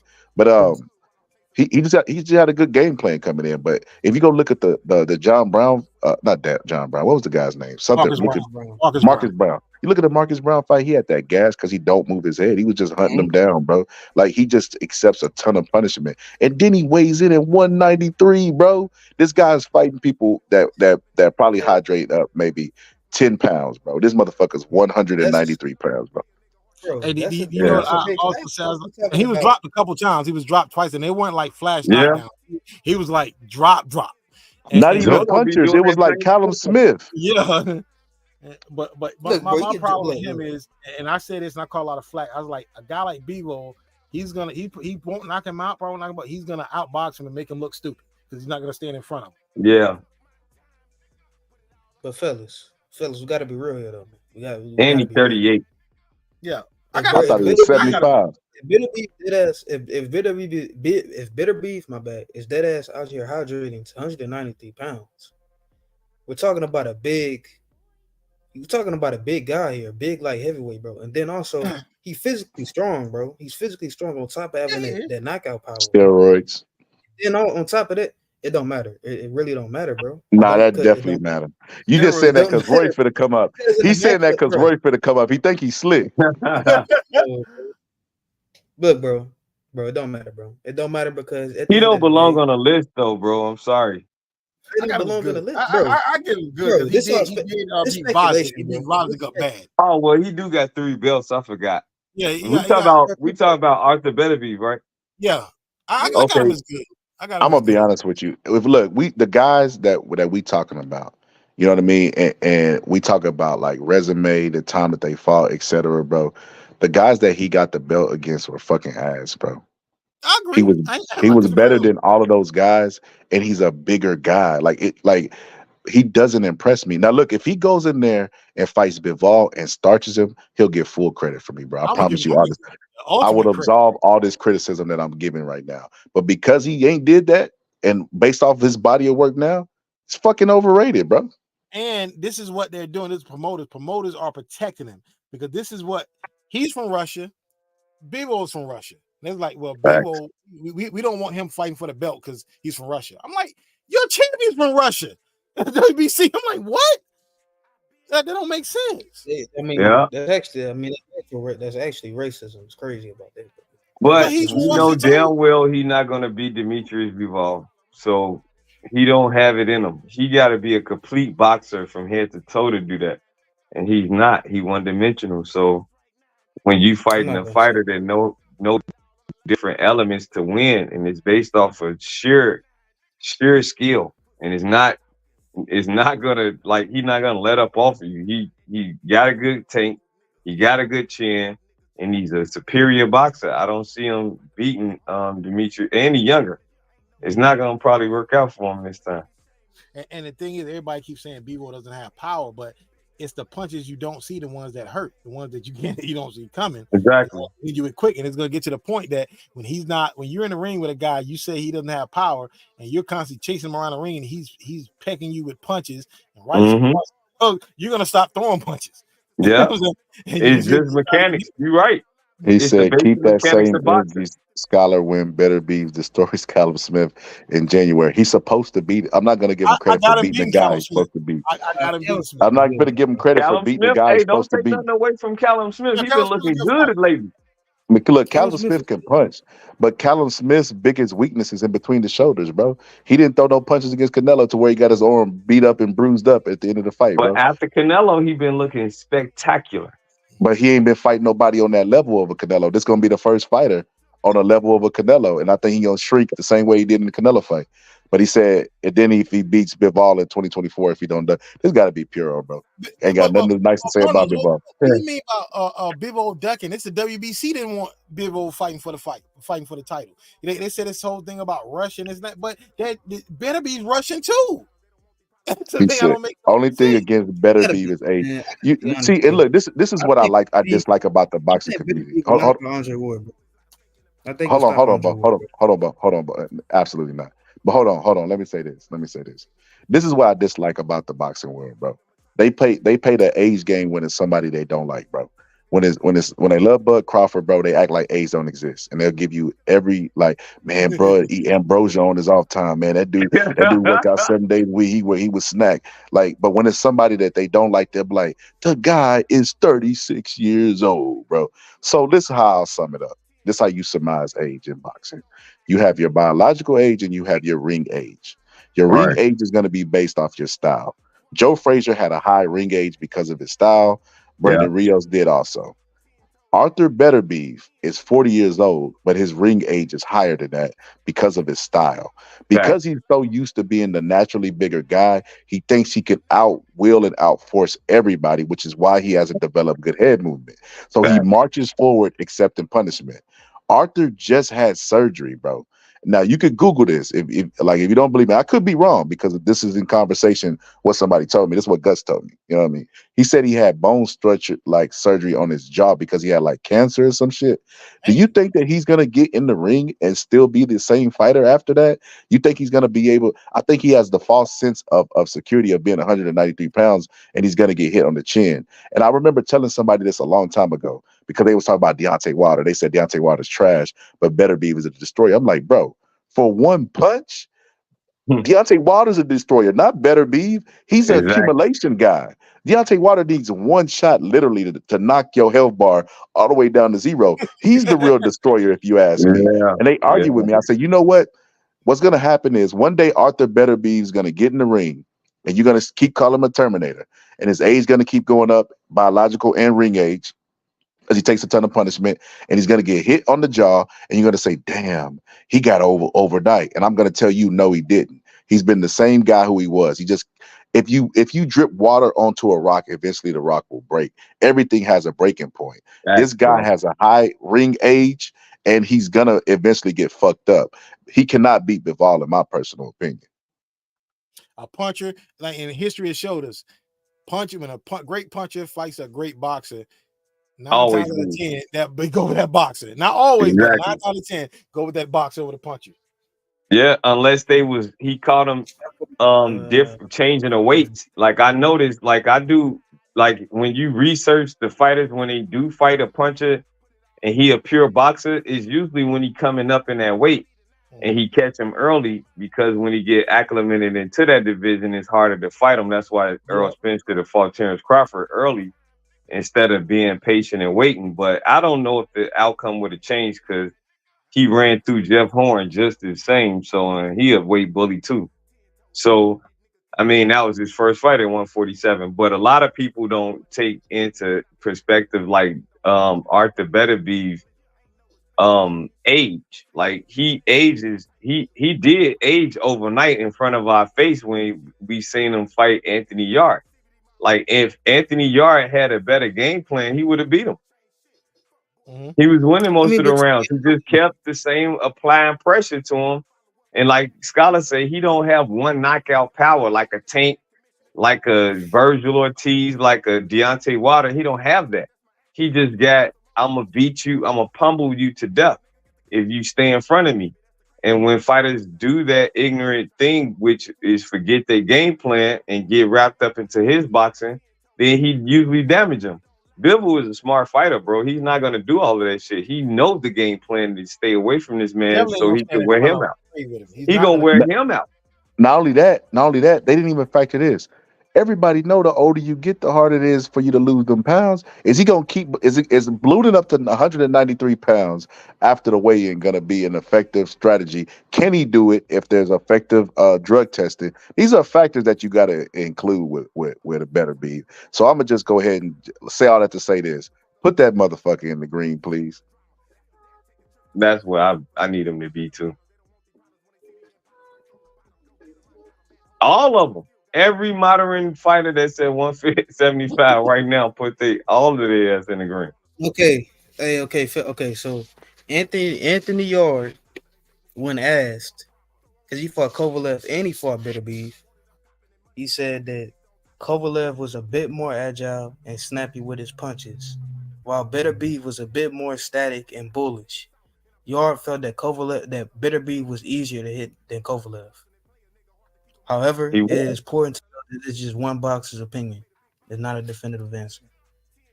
It's basically what Well, I just said. It's basically well, what if we you all seen just that said. fight, you know that Anthony Yard was winning rounds on him, and he was kind of winning the fight. All he had to do is stay out of the range of Beterbiev, and he didn't do that. That's how he lost the fight. I don't know. He wasn't winning. He wasn't winning that fight though. But he was winning against Kovalev before he got knocked out. But He it wasn't. had, by the time that he got him out, It, he had 3 rounds on no, Beterbiev. It was just like I say, he kept putting you know, pressure on him, and then he turned the fight around into Anthony Yard was jabbing the fuck out of Beterbiev. He had him looking average at one point. And then he started applying pressure, and then he started fighting off the back foot. And once you start doing that, if you don't have skill and knowledge what you're doing off the back foot, and it's a purpose to fight off the back foot, then you basically run. And that's what he had him doing in the I later rounds, remember. about the 6th round. I remember Bitter Beef dominating that fight, and I remember Bitter Beef getting hurt. I think he got dropped, but we know He that hurt Yardy. Anthony Yard hurt him a couple of times. We know that Yardy also had dropped Kovalev as well.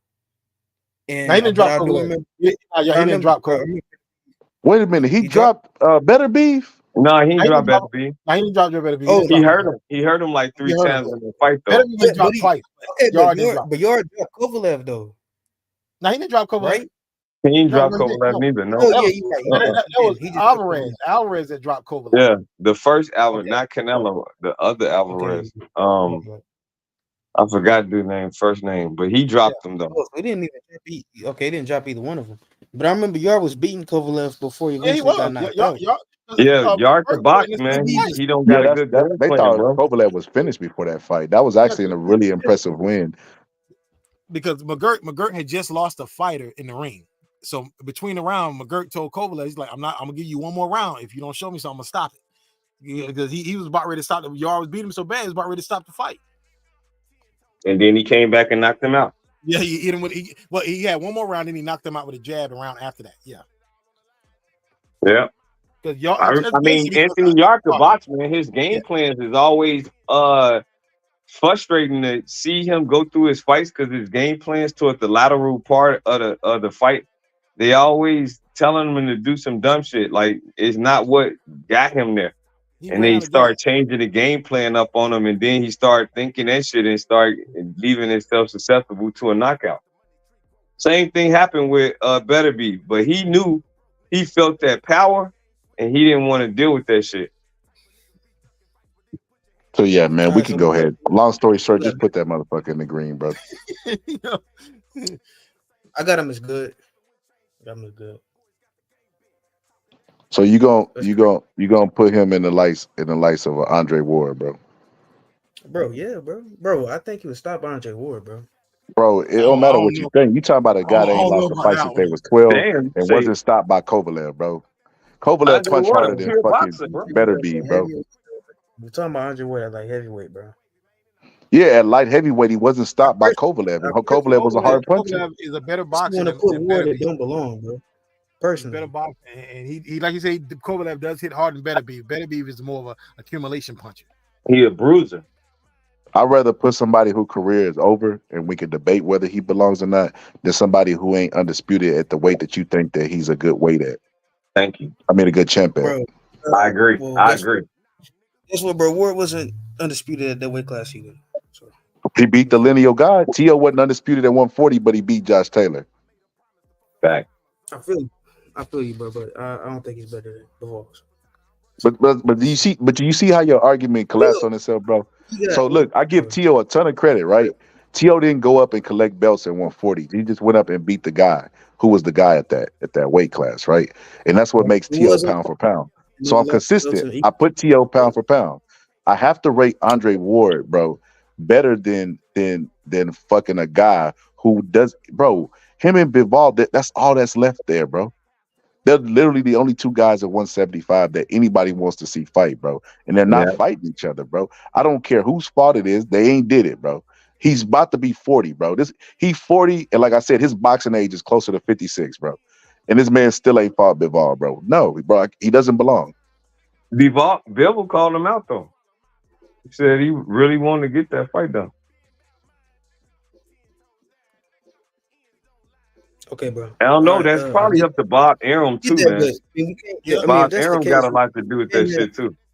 Yeah, we cannot have Andre Ward as good, bro. He got to be and don't belong as well. I mean, bro, but that's your opinion. We voted for him to be. Let's just take a vote. We'll go to popular vote. All right, I'm gonna put him at green. What y'all got him as? I got him as good. He green for me. I mean, I'm not disagreeing with what you guys are saying. I'm not disagreeing with it, but I do give him credit for the accomplishments and getting 3 of the 4 belts. So I got him as, I can't have him higher than good. I got him as good. Between good and the green, but I got him as good. That man ain't beat nobody a fucking light heavyweight. Go ahead, you put him in green. I agree with you. He good as green. That's what he is. He is good as green.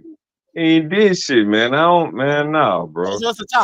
Bro, he got 3 of the belts. In any other era, he would be considered from who though? Like they all, even the people that he have gotten the belt from is not on that list. So we talking about people that's on the most of their opponents though. Both look at the list though. Most of their opponents is on the same list. Yeah, exactly. Now we talking about people that's not even on the list opponents. Like, nah, bro, he ain't beat nobody because they wouldn't even Facts. be. Where's Marcus Brown at on this list? Where Marcus Brown at on this list, bro? Facts. Bro, is he rated in the Hall of Fame? Is he rated in the great? He's not, bro. He's not. So I mean, I'm not disrespecting anybody on this list. No, you listen with ill status. He just made a great ass point, bro. This what he's saying. This is what he's saying, bro. He's saying Kovalev is on the list, right? We're ranking Kovalev, right? So you can say Andre Ward doesn't belong on the list, but how does Andre Ward not belong if we're rating Kovalev and he beat Kovalev? Right. So he's saying that, right? So Bivol and Beterbiev don't even have fights against each other, and we're rating them on the list. They don't belong, bro. None of the people that they fought is even in the rankings for to have this conversation with. So that's what he's trying to say. They don't belong on the list. Okay, bro. Okay. Okay. All right, fine. We good? Fine. I understand what y'all saying. I get it. None of their opponents on the list. It's cool. It's cool. We putting this motherfucker up first. Put this motherfucker. Hold up, my bad. Who is that? Next we got Michael. That's Michael Moore. This is Michael Moore right here. Oh, all-time great. All-time great. Hands down. What? Come on, Bo. Don't do that. I got this Hall of Fame. Crazy. Go ahead. Oh, you said all-time great. Oh, okay. You said all-time great. I got him Hall of Fame. Nobody on that list did what he did. Facts. What? Michael Moore was the first. He was the first light heavyweight champion to win a heavyweight championship. Yeah. No, he wasn't. Yes, he was, bro.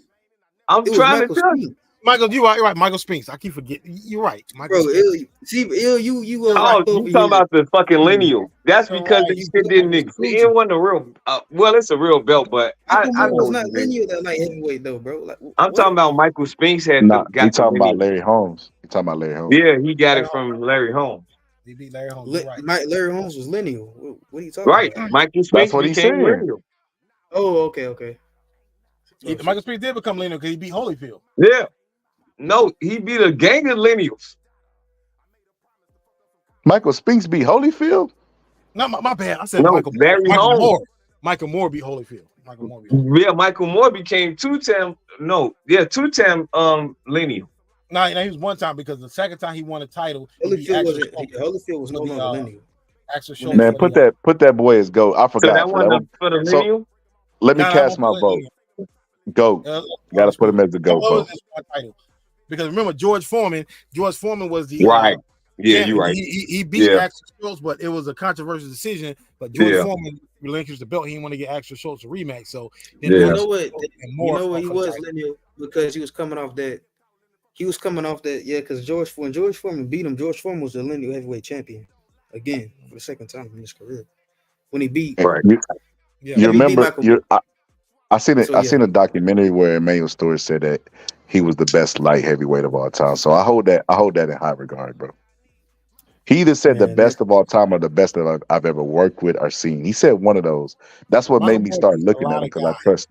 Light heavyweight, he beats a lot of guys. Michael Moore would have beat the fuck out of Michael Spinks. I'm sorry. Look, bro, no, he would have knocked him out for sure. He would have knocked him out, bro. I'm just knowing. It's more of a competitive fight that we'll say. I don't think Michael Spinks. He was a more successful heavyweight than Michael Spinks was. Can we say that? We can say that. I agree with that. All right, well, he would have beat his ass. Bro, that shit, bro. He's not beating no fucking Michael Spinks, bro. I think he was bigger. He was bigger because Michael Moore. And he could box too. He was bigger, come on, bro. Don't do that, man. Michael Spinks could box, but he couldn't outbox Michael Moore. It would have just been a competitive fight, but Michael Moore got that slug in his hand, both hands too. Like, no, man, y'all not about to make me believe they looked at Spinks as like an awkward guy with power, bro. Like as far as a boxer go, that southpaw stance would take away all that awkwardness, bro. And that motherfucker had a mean backhand, bro. Like, bro, it just had too many weapons, bro. I think he would murder fucking Michael Spinks. I'm gonna be honest with you. Murder. Me too. Yeah, I think so too. Michael Moore never murdered no elite fighter in his career. I think he beat Samuel Muhammad because Samuel Muhammad he was smaller. I mean, he's giving. And Michael Spinks small too. No, I'm saying like as far as height, Michael Spinks like 6'3". Well, Mike, he got lean, bro. But his body talk about a guy. Shot.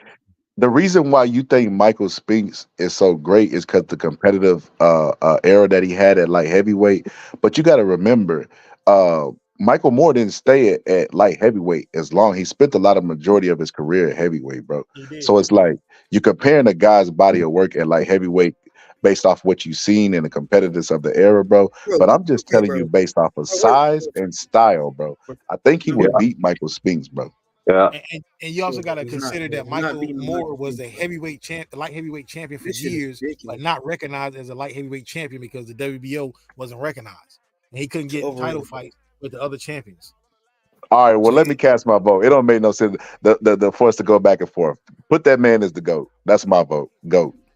He definitely should deserve credit for his reign at light heavyweight because he was a bad boy, man. He was knocking out everybody. And you gotta respect the light heavyweight from moving up to heavyweight and dominating that. Cruiserweight. He didn't go to cruiserweight. He never dominated at heavyweight. Though. That's like no reason to. When how if he was lineal, he beat Holyfield.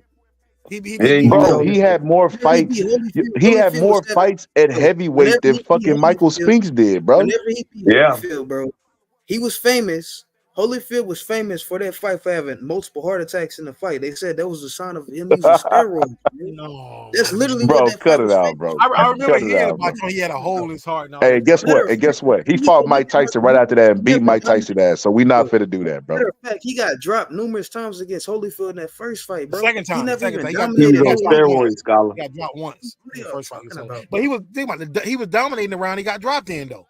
That's why they didn't give. He never dominated no elite 10-8 round. That's why, bro. What do you? So it's crazy that you think that Michael Spinks moved up to heavyweight, and and got a questionable decision against Larry Holmes. Then went and got another questionable decision against Larry Holmes, bro.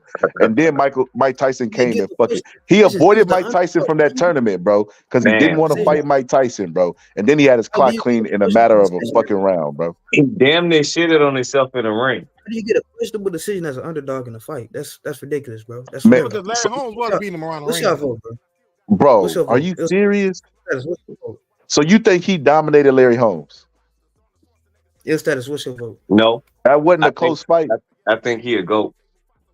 All right. So all positive. What's your vote? I got him between Hall of Fame and all-time great. I would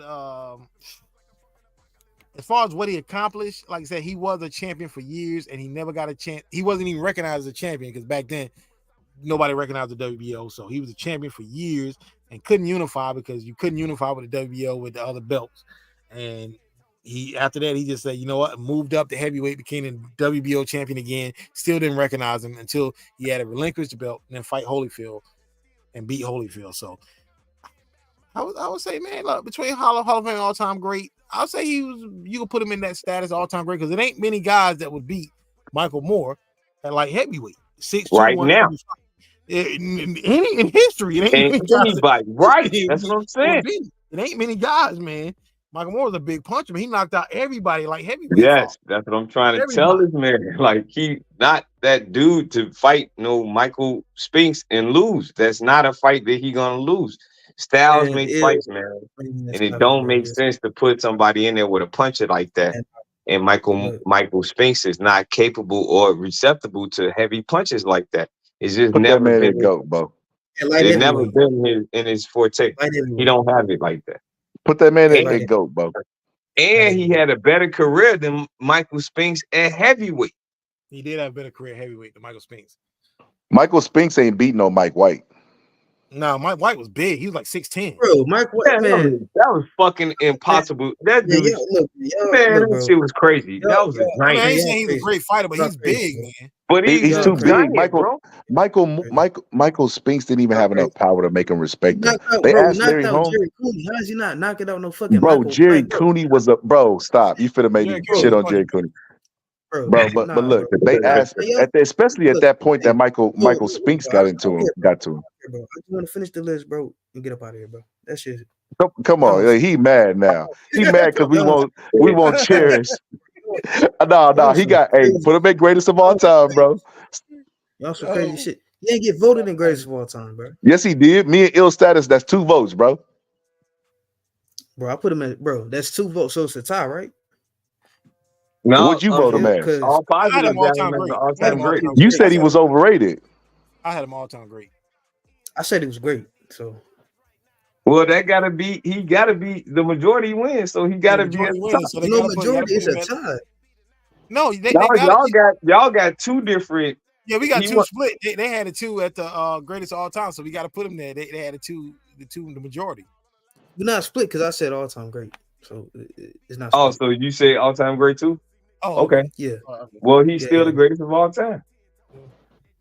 Man, when we had a tie earlier, he put it where he wanted to put it. Come on, man. Let's go with the list. We need a tiebreaker. Let's get the chat up in here. We need a tiebreaker. Tommy Bundles, where he go? We all putting this man, bro. Who was that? This motherfucker had 100. This nigga did, bro. All right, bro. He did not have no 100% knockout ratio. Like everyone. I didn't hear it. What you say? Y'all gotta stop it, bro. Y'all literally making stuff up at this point. Like, who's the next guy you said? What you talking about? Talking about Michael Moore. You know what I'm talking about? Michael Moore. No, he said it. No, he said it like heavyweight. He had 100% knockout ratio. He did, bro. He did. Yeah. No, we didn't. We didn't. Yes, he did. No, we didn't. That's right. No, he didn't, bro. Okay, who went the decision with him at light heavyweight?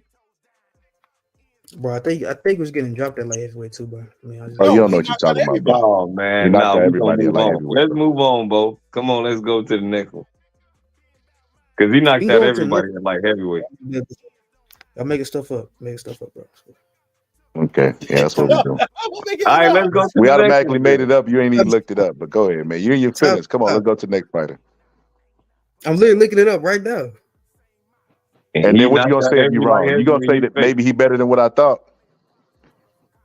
I'll never say that. There ain't no never seen point in that looking fight. it up. You never gonna concede.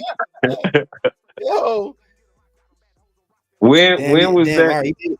All right. He When did. He was did have that? 100% When knockout. did he not knock he somebody started out, the bro? 100% knockout rate. But I he told did have you 100% knockout ratio. he But he knocked out was. everybody, But man. I'm these telling guys. you. He was literally fighting. But he was literally fighting scrubs though. He was literally fighting scrubs. There you All these go. guys. All It's right, see, always there gonna be you an go. asterisk. I've been It's saying always it, gonna y'all. be an Let's just asterisk. move on to the All next one these. because you ain't Bro, gonna like the. You all ain't these gonna like guys this. got one star. All these guys have one star Now you looking careers. at I the swear to God. stars, bro. Oh I my swear to God. God. I'm gonna present it too. I'm gonna present it, and I'm Yo, gonna leave. I'm gonna present that, But and then I'm did he gonna leave. not knock out If I get every light heavyweight that he All faced right, though? bro. Let's keep going so we can get to speak, so y'all have you one can star stop career. counting, bro.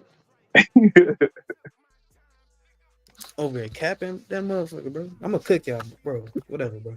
Whatever. Go ahead. Who is this, Come bro? I on, can't bro. see. Go ahead. Where Come y'all on, got bro. Spink? That's Michael Who's That Spink. next? speaks. That's Michael Spink. Oh, I'm gonna put him in the green. I'm gonna go ill.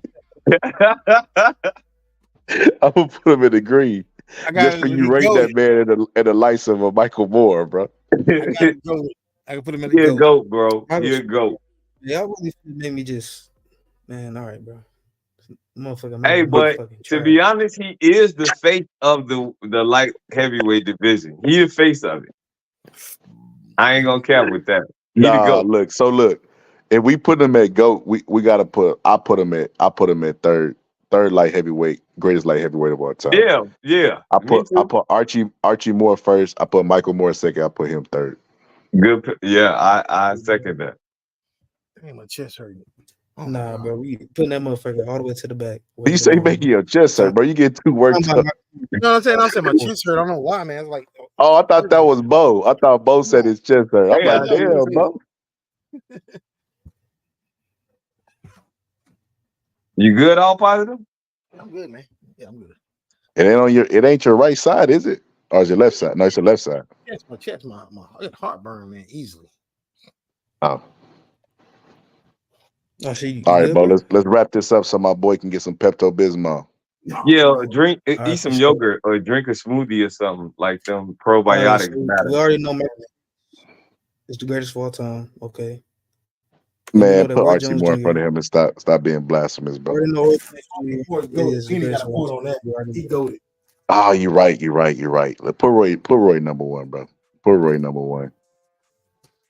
Because I'm thinking about it, I'm like, Yeah. I think Roy would start Archie. What let me Yeah, know Roy Roy's would spectacular. start Archie is when he fought Muhammad Ali and the speed was too much. Mm-hmm. I think he Oh would yeah. start Archie. Oh yeah. Roy just would have had his hands behind his back, just embarrassing Archie. Yeah, I forgot I about feel you. Roy. He too fast. He was. Besides lightweight and welterweight, bro, this might be one of the steepest ever.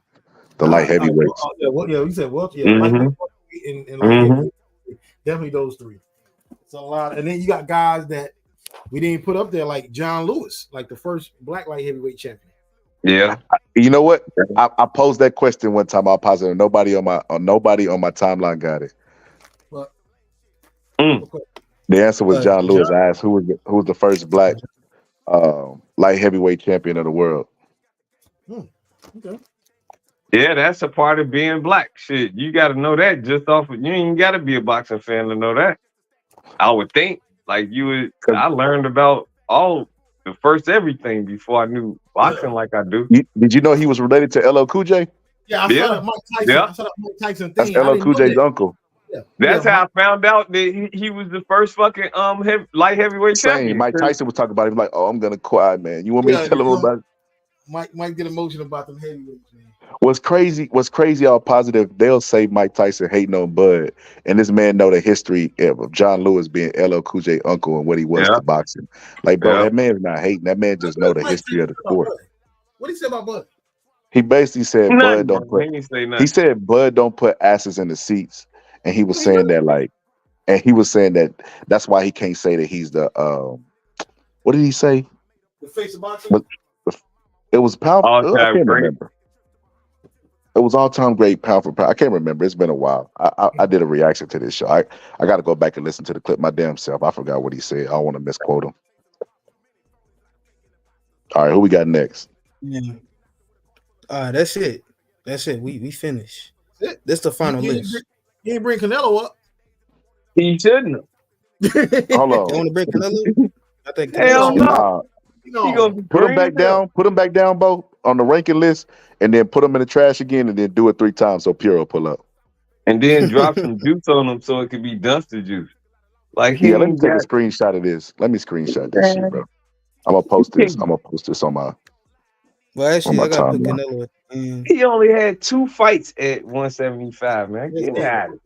And he That lost dude one. ain't, and he lost one, right? Matter of No, fact, man. I And he don't, didn't even I don't win his think, belt. He I never don't, had a championship at one. legitimately, I don't think Canelo's won 6 rounds total at light heavyweight because he lost a lot of rounds to Colgate Right. Yeah. before he knocked him out. Yeah. You right. And he Nah, basically he beat lost Willie. every damn round in the Bivol fight. Uh-oh. What's the name? Piro definitely coming up now, man. Yeah, because I do agree with Piro. I think he won about 4 rounds. I gave him 2. Nah, Pure didn't say that. That ain't what he said. He said, I told Pure he won 4 rounds. Pure told me he didn't get his ass kicked. It was a close fight. And I'm like, Pure, what do you mean by close?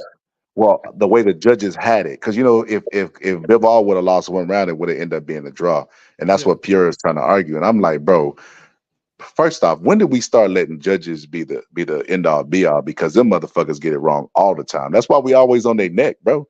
They don't know Right. shit about boxing, bro. Like they literally had the scorecard filled. L.A. Berg is still working as a judge. That shit right there should be just a Yeah, that telltale shit sign is of how blasphemous. Yeah. reliable the fucking judges is. That would be like you going to you take your driver's test and Ray Charles come out with the clipboard saying, "We're ready. We're ready to do our." You know what I mean? That's crazy, bro. But nah, Puro keeps arguing me that it was a close fight, but he argues semantics. So he say, "Well, look, it was a close fight because on the scorecard, the judges had it the same way I did." So he argues with that. Well, I'm like, okay, they all agreed. 3 judges. It wasn't a split decision. So obviously, he whooped his ass so bad that all 3 judges said he got his ass whooped. So it's still an ass whooping. You can't convince me if you're going to use the judges as your proof to why it happened. Because I said Canelo won the first 4 rounds, and after that, it was a clean sweep, bro. Bivol just beat his ass the rest of the rounds, bro. It wasn't even close. Yeah. But Yeah, it wasn't. It was bad. Judges No, and women boxing I'm are 10 times worse than men boxing. They're the worst. It's just a lot of corruptness going on because we saw what's the name? Baumgartner against Lena Dartu. We saw her not throw punches for 4 rounds, and she won like 8 rounds on the scorecards. Who you talking about? Derrick Rose? No, Alicia Alicia. Hilarious. That's what we talk. That's what we call Derrick Rose. Yeah. So women, and the same thing with Katie Taylor. I predicted. I said Katie Taylor's going to get beat, and they're I going to give her remember the that. And yeah, look you what did happened. say that. Yeah, Look what happened, man. You did call that shit. I should have bet that fucking day. I knew she wasn't going. They're not going to let her. They was not going to let her beat Katie Taylor twice in Ireland. There's no way. Yeah, this is official. I'm gonna go ahead. This is a good conversation, man. I think I might do duck season tomorrow, bro. I think I might do duck season tomorrow, bro, so we can settle all this stuff about Tyson ducking Lennox Lewis. I got Lennox Lewis ducking Chris Berg. I could do like, is it true? Is it not? You know what I mean? I can ask the panel and then just play the clip, bro. That's what I think I'm gonna do. Do duck season. I'm gonna do Sugar Ray ducking Aaron Pryor. I'm gonna do all that shit. We finna clean all this shit up, bro. We're gonna clean all these rumors up, bro. That's what I'm gonna do tonight. Oh yeah, I got some good Hey, then stories I'm gonna do a about side that. show. Even Mike I'm Tyson gonna do a side show. and Lennox Lewis too, man. Mike Tyson was on his ass early. Well, we'll talk about that. We'll go there. You say you're gonna do a side show? What you mean? I'm gonna do a side show where I'm gonna do a breakdown of Michael Spinks versus Michael Moore, so I can prove Oh shit. why Michael Moore will get his dumb ass knocked out. You know what I mean? So, Bro, make the so breakdown. I post it up. basically, I make the Both bad breakdown as and I will hell at post it on my freestyling. page, bro. I'll put it up on my page, bro. see, And I put Bo's world above it, bro. In Hold on, Bo's world, bro. you think Spinks would knock out? Look, I'm not. If you say bro, and like, okay, this is why. knocks him out. Off the top of my head, this is why I believe he will win. Okay, number one, Michael Spinks was a very, very big light heavyweight. He was actually 6'2", almost 6'3".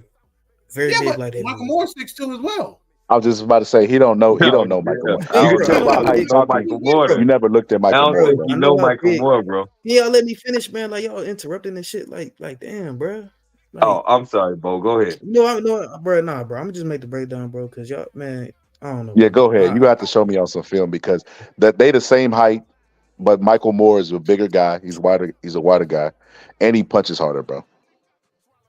With both hands. That's cool. That's cool, bro. Bro, Michael Spence got power in both hands as well, bro. So, Does he? I don't know what y'all Not talking like about. I don't not know. like Michael Moore, bro.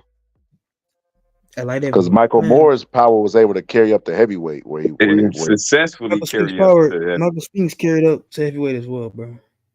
And he wasn't successful. He Michael only Spence had bro, power three that fights carried at up. heavyweight. one knockout, You got one one knockout. knockout at heavyweight, and he carried up the Bro, heavyweight. And he he got has knocked two, out bro. right after He that. got two knockouts, bro. You don't even know what you're talking about. Like, stop jumping in, bro. Stop D-riding, bro. Like, stop doing that, bro. Like, every time Bro, somebody say oh something, man, every bro, time why you somebody get, say something, bro, bro, don't you jump, rage, bro. don't rage, Every bro, time don't somebody rage, jump bro. in, bro, you jump in, you be like in the background say, yeah, you ever see that episode of Boondocks, bro? Whatever they went to jail, and that dude was like, yeah, Tom, what you gonna do? Like, that's what you're doing right now, bro. Like, knock it off, bro. Like, chill. Damn, man. That's Hey, what's going stop on, getting man. emotional, man. Calm Hey, what's down, going bro. on? Talk to me, man. What's up? Bro, y'all Well, out why here you get so Yeah, D-riding. heated over you might Michael want to Speaks, calm bro? down, bro. This came out of nowhere. It would be like if we said take Roy off the top, he took steroids, bro. I've never seen you like this, bro. What the fuck, Michael Speaks? Bro, y'all said some blasphemous, man. Y'all said that Michael Moore would I knock like out Michael Speed. damn Hold near up, you everybody want on to? this You list. think that's blasphemous? Hold up, I got something for you. I got a Bro, little secret y'all weapon said for that you. Michael Moore. Matter of fact, Hold bro, up, I y'all got a said that secret weapon Michael for Moore. you. No, Y'all no, no. said Hold up, I got Michael a Moore secret. You want to hear some would blasphemous beat. shit? Go ahead, press. Oh damn. Okay. Why did you put me on the spot like that? Go ahead, give us some blasphemous shit. Tell us how Okay, everybody. I said it. Devin Haney's a fucking bum. He's a bum. Yeah, I said it. no, I'm saying Inoue is a fucking bum because that guy fought, bro. Name me 5 Inoue opponents. Now I don't even care. Anyway, I don't know. This guy's not pound for pound. You can never convince me. Until he fights in America, I'm not trying to hear that bullshit. Yeah, He he did did fight in before. America. No, no, Wait a no, no, no, minute, no, Fulton no. from Philly, bro. Who he fought? He West Who he fought? Philadelphia, born and Who he raised on the fought? playground. Who he fought in America? Who he fought in America? But Please tell he me. was on the Fulton, Indian bro. bar. He didn't fight Now he's talking Fulton about in in America. America. What? He's talking in America. Oh, in America. He fought one In fight in America. America. He was Tell on you that fight in heavyweight America. I exposure don't want to card. hear nothing about pound for pound, nothing. He in Japan taking drugs. That's what I said. Yeah, that guy's a bum. He's a steroid cheat. You can't convince me otherwise. He complained about drug testing. This guy's a bum. He's on snack or whatever they doing over there in Japan. And about the hand. Look at the gloves. Look at the gloves. I'm telling you. Them Japanese fighters, man. I'm telling you. Man, what problem you got with Japanese fighters, man? I love Japanese fighters, but I'm talking about them Inoue's. His camp. Damn, what anyway do to you? Yo, I'm trying to figure out. Who he fought.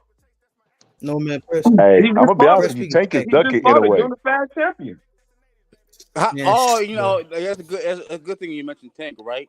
Listen, anyway, actually said in an interview like, oh, they overhyping that fight. He like, I don't want to fight him. You too big. Yeah. Who ducking who? Who Really ducking three who? weight classes under him.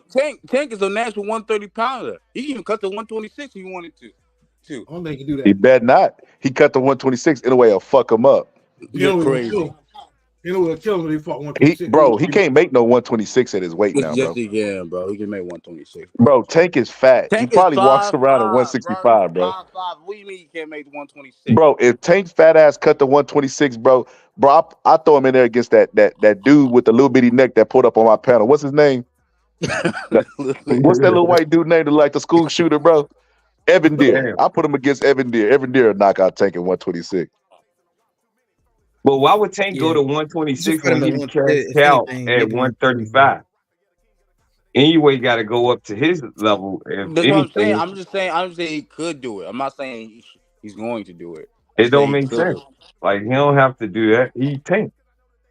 I know that. I just say he could do it if he really wanted to. That's what I'm saying. He's a natural 130 If pounder. he dropped down, I agree with Scholar. Like he gonna maybe I'm dick ratting, but I'm just basically looking at it how it Inoue go. is a bum. Who he fought? Don't If Tank talk drop about down to 126, he gonna get his ass hurt. Hey, you can say the same thing about bro. Tank. Bro, I mean, Don't you but is it more just name damaging to drop down in weight Because than it is to Fulton is go really up? better Like, than I don't everybody. understand. don't talk about Yeah, old Takes some out ass of because you you're old down in ass. depriving weight. yourself of the natural resources that you use to be energetic, fast, have speed, power, all of that Oh stuff. my God! In a Hey, way, isn't fought hey, That's hey, why nobody. Press. you move up. Hey, Press. I think Stephen Fulton is better than everybody take his fault. You're crazy. Hell no, Who's better than bro. Fulton? You're Out of them folk? Foden is crazy. trash, He bro. better. He better than Foden is Leo Santa Foden is Cruz. very He better than Foden is Leo. very overrated. Yeah, bro. Okay. Wait a minute. Are Foden's we talking overrated, about bro. skills or what are we talking about? You talking about I think skills? Things skill overrated. and comedy because Yes, Leo bro. Cruz. Tank ain't fought nobody on Inoue's fucking level. Yes, he has, but I okay. couldn't believe that Right. was controversial. No.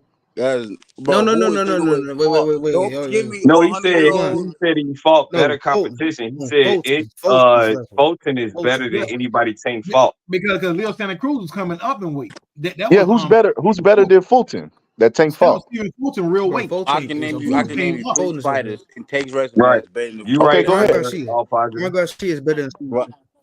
Ryan Garcia Yeah, is Yeah, better. I but say this that. is Yeah, this is what Rob. this is the same thing I just told you about Bud. You're talking about where you would rate them probably like pound for pound. This Oh is what my we're God. saying. We're talking about a guy in Fulton who was a legitimate champion at the weight, a lineal guy, and it was his first fight moving up. So Ryan Garcia wouldn't be the equivalent. It would be like moving up to 147 and fighting Spence or Bud. Wait a minute. Wait, Fulton wasn't moving up in weight. What? He was weighing No, you 122 No, missed for it. a You minute. He's missing it. saying Inoue was moving up in weight to fight the lineal Right. guy, essentially. So Right. It's vice versa. It's he's roles fighting the best being guy, changed. at that weight class. Even though the best guy, was not Bro, I'm really not like a trying to really hear good this. fighter, Anyway, he y'all was y'all still the got best guy Yeah, at the weight Tank class. never did Nonito that, bro. Donaire. You can't honestly say Tank never went up He in beat weight to fight the bro. stud. In a way, beat 100-year-old Nonito Donaire. He beat some I don't even know the guy he just fought. This I don't know this guy I never heard Nonito of. Donaire is better than everybody think his fault. Everybody. Who? Nonito Yep. Donaire is better A than everybody think his Pretty fault. 100-year-old Nonito Donaire. But look, this is what Yes, Dominic did after bro, he bro. lost I to think. Inoue. Listen, I think right now, if you take that 100-year-old small Nonito in there, he knocks out Leo Santa Cruz, bro. Hell the fuck no. Hey, Hell Press said. no. Press said that he was nervous before the Leo Santa Cruz fight. Get the fuck out of here, bro. Everybody knew Tank was gonna You know, start Leo Santa Cruz, bro. hey, He didn't you know torch why him I though. can't He say that? wasn't torching. Remember Nonito's coming off a late. He coming off a layup, bro, of a championship fight that he lost some decision. So I don't think he would be Leo Santa Cruz just based off that alone. No, I'm clowning, bro. I'm clowning on the legitimacy of Leo Santa Cruz. Leo Santa Cruz was smaller than Tank, and Tank was more skilled. If they were the same weight, Tank was not in danger of All losing right, that fight. That's the point that I was What weight making. class did Leo fight at, bro? Before he went to 130? 126? Yeah. Yep.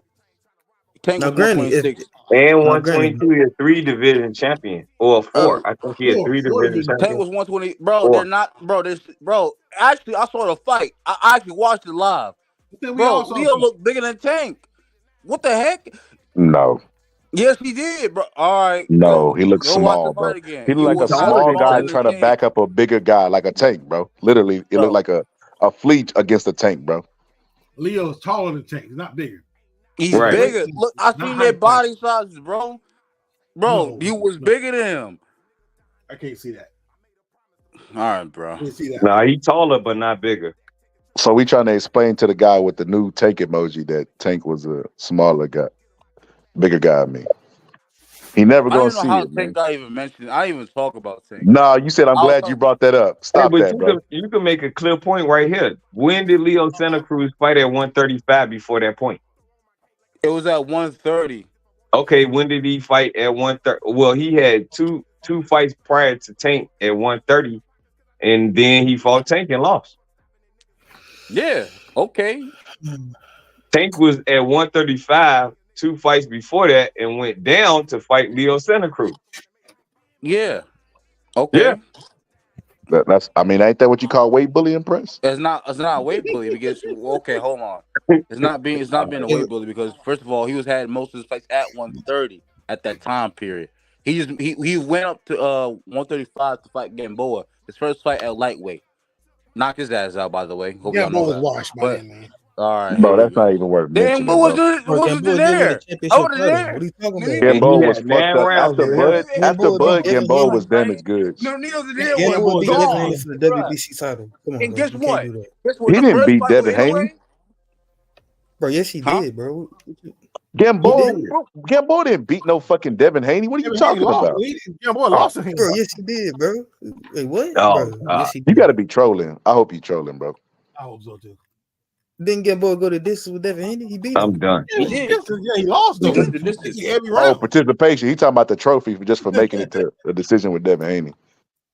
These Nah, he Devin still Haney lost. fans Bro, never But seen something Gamboa amazing, bro. hasn't been the same since Bud knocked him out, bro. I'm gonna just be yeah. honest with you. That man he's just a name by He right got now. Yeah, It's like being a bro, name on the list. bro. that's true. First That's of all, true. That's true. I'm gonna bring up Bud, bro. Bud ain't all that y'all claim to be. He got hurt by a mean machine, dropped by a mean machine. Guess who he got hurt by Gamboa. He got hurt by who's the other guy? You know what I'm talking about.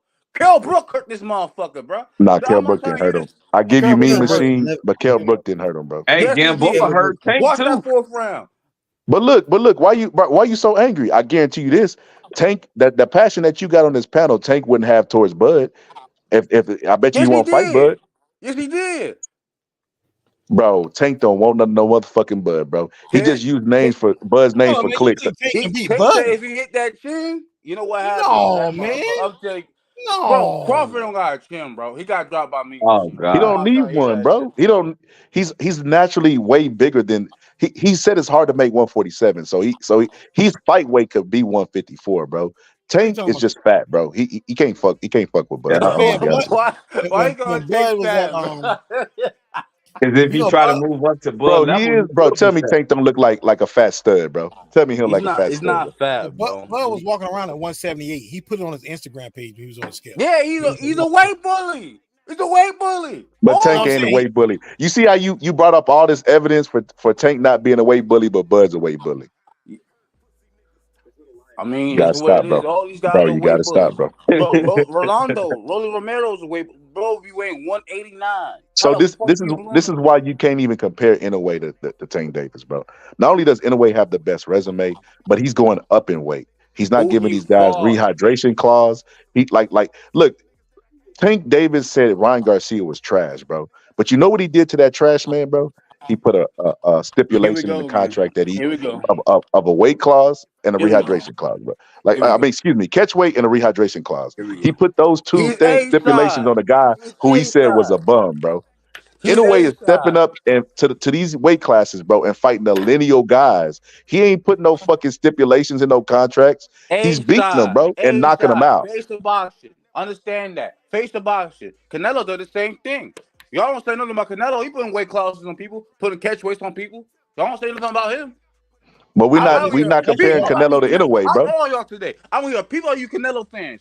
Y'all don't say nothing about him making catch weights with these fighters we never heard of. Bro, Fucking we talk about Inoue. How you bring Canelo into this, bro? You see because when you we got talking about Canelo? you Well, talking look, about we some. rated Canelo today, and we wouldn't even rate him. We said he doesn't belong in the great light heavyweights of all time, bro. So we can kill that Canelo fan shit, bro.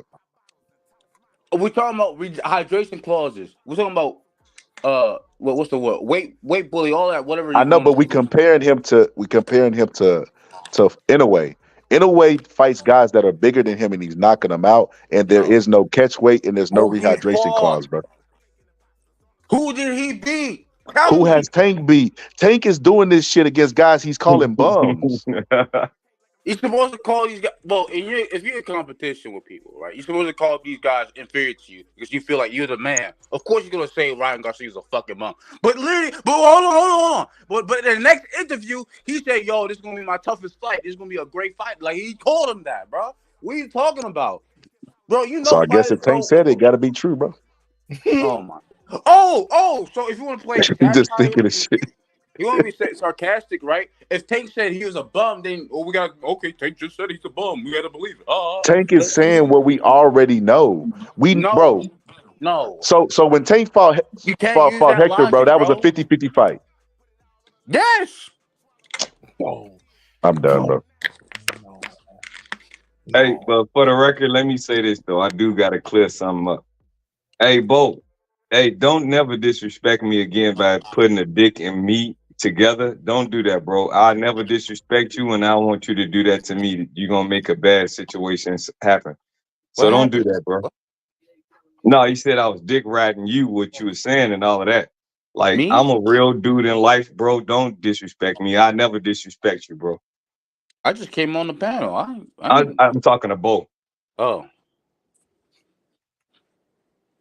I just want to throw that out there because I'm a grown man at the end of the day, and I don't play that shit. So don't do that. who you say you was dick riding? This is Boston Scholar. He said I was dick riding Boston Scholar about my opinion, and it's my opinion. I probably said it first anyway, but he said it. You know, it ain't nothing. I just want to make sure that no oh yeah, disrespect yeah. is thrown to me, because the next time just say it to my face, and you can get that part. You see what I'm Yeah, saying? most definitely. Yeah, it's cool. Hey, listen, we all friendly here. Man. Nobody hate nobody here, man. Nah, We but all. if you feel a certain way, wait until Oh I yeah, see you yeah, and tell yeah, me yeah. in I my face. understand. I understand. I understand that. Nah, we don't need all of that. We good. Yeah, No, everybody I'm know saying the Tank record Bone. straight though. Don't never do it, because I ain't gonna do it to you. Yeah, then that's respectable, brother. We understand. You should. No one should really disrespect nobody. I mean, I get. Sometimes you get a little heated with these boxing panels. Who say, Yeah, I "Oh, don't care about a man like that enough to disrespect another yeah, one. That's yeah, my thing. exactly though. I'm I about understand. I'm about But this real life shit. I ain't yeah, really gonna disrespect nobody, and it ain't towards me. You see what I'm saying? If yeah, I we feel what talking you're about saying. another guy, I have really no regards to tell you anything about you based on another individual. You do that to me, I just rather you say it to me instead of saying it over here. Some people don't understand that because they get in the heat of the moment. So that's what Well, be I ain't never happening. gonna get emotional, but I just said that, and Yeah, we can go back to what we was talking about. It ain't nothing. we appreciate you, ill bro, for real. Nah, like no bullshit, like no trolling. Like Yeah, we let's get back appreciate on you, this Tank shit, man. Tank a bum. bro. Hey Don't yo, mention. Yep, Hey, hey hold on, Prince. I hold on, agree. hold on, hold on. Wait.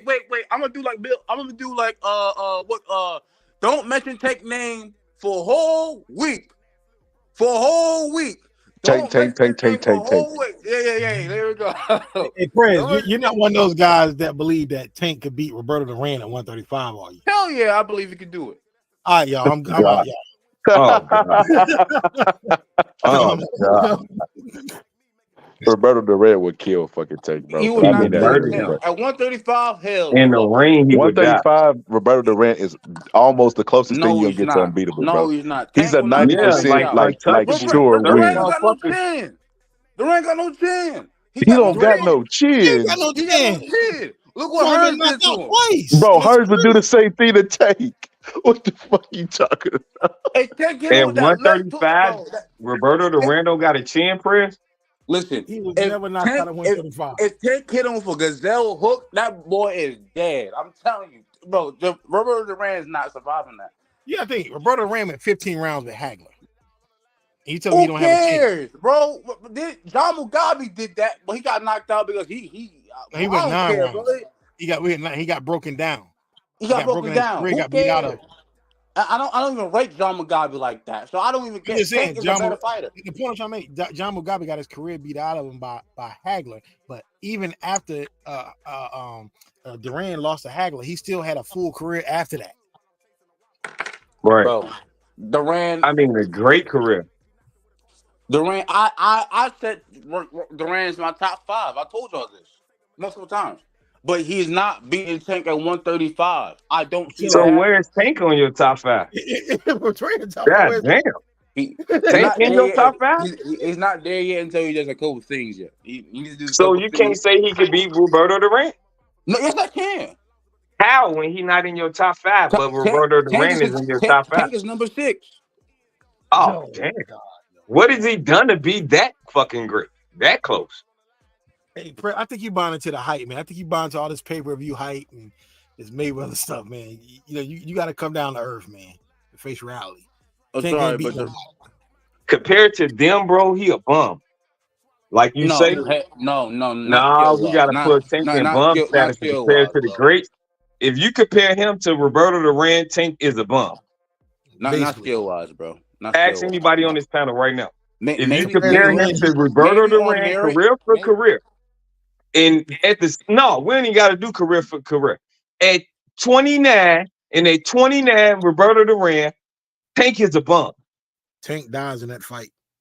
He's not. I died. He a bum, bro. Literally. He's just a walk in the Yeah, park Tank for wouldn't even fight him, Roberto bro. Tank has Duran. never been dropped.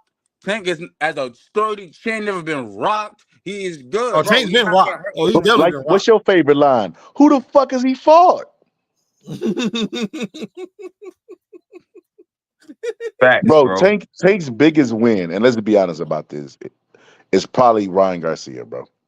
And that ain't saying Damn, much. that's fucked up. And I that's a would have guy said that it he was that he Jose put that catch Pedraza. weight on Y'all acting and like that okay. rehydration. Tank has beaten 2 Hall of Famers. Tank has beaten Jose Pedraza, who a lot of people say he's gonna get beat up. Who Who else said he beat? Nah, I nobody know a said couple. that, bro. Tank, Jose Tank said that Pedraza was, to promote his bro. fight. Stop, bro. Tank said that shit to promote his fight. And everybody believed it. Jose Pedraza is garbage. And you know it. You want to call him a bum right now. Not back then. Back then he was a cold fighter. He was a good fighter. Good fighter at best. All right, bro. But listen, I'm like, if we be honest, bro, Duran, top 5, one of my favorite fighters of all time. I said it multiple times, but he's not beating Tank. He's not beating Tank. I just don't see that happening. Tank got so much the low center and the gravity, so that means Duran had to punch down. Usually, Duran used to punch up, but he had to punch down on his opponents now. They're about the same height. They're not, but Duran like 5'7". Hold on, let me look at it. He's taller than Tank. Right. Yeah, that's why he has to punch down. The low center of the gravity, that's what supports Tank. The power, You the do gazelle. know Roberto Duran have great hand speed, like Tank, right? It don't mean And he he got faster. more power than Tank too, though. You do gotta understand that. This man didn't Yeah. fought at light heavyweight, bro. Tank, if Tank really wanted to, he probably Tank, but his body is like, you know what I mean. The body, No, I don't know. his body, like Scholar said, he would be fat. Yes, Anything over 147, he would be fat. And probably 147, he would be a stocky motherfucker. It wouldn't be like at 140, he didn't look like chiseled like Mario Barrios. So it's still a difference when you only 5'5", bro. That's a large gap that you're trying to fill with a small frame. You know, Roberto Duran turned pro, I think it was 1967.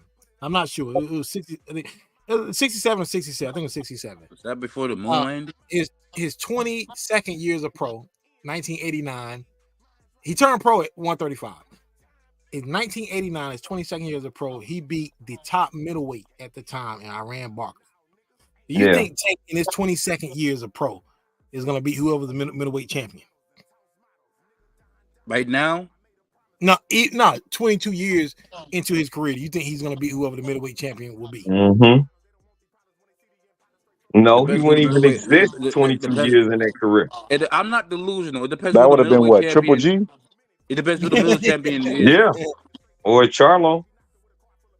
Man, Tank will beat Charlo, bro. I ain't gonna lie to you. Man, you seen when them Charlos was yelling at him and they beat Tank ran away like a little girl. No, that boy didn't want no smoke with them motherfuckers at all. Wait, what did Tank say to one of them Mel brothers? You won't I'm fight almost done. again? You won't fight again? That's what he said. Your career will be over if you try to fuck with him. That's what he said. He didn't run away. He just warned them.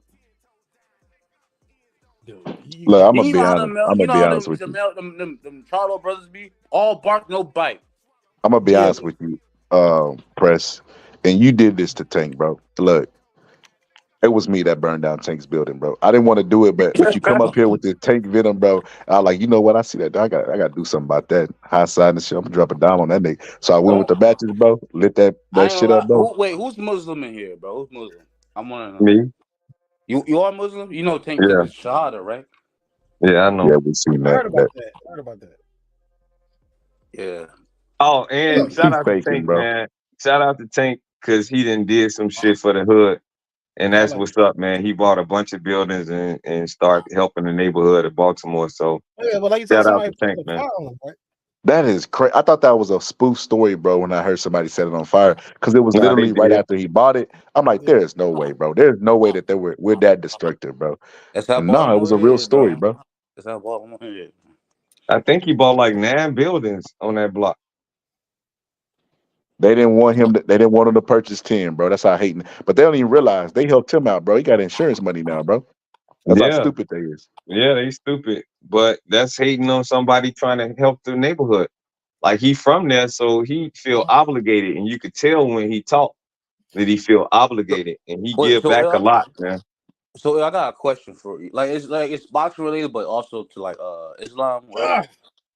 Since Devin and Tank both brothers in what's the And word? Allah, Oh Yeah, yeah, yeah, man. yeah, yeah.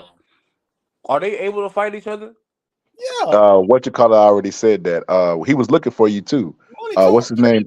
Like that. Like that said, he was like, "What press? Where you at?" He was calling you out that day because he said that Tank did this move by converting to Muslim so he wouldn't have to fight Devin Oh Haney.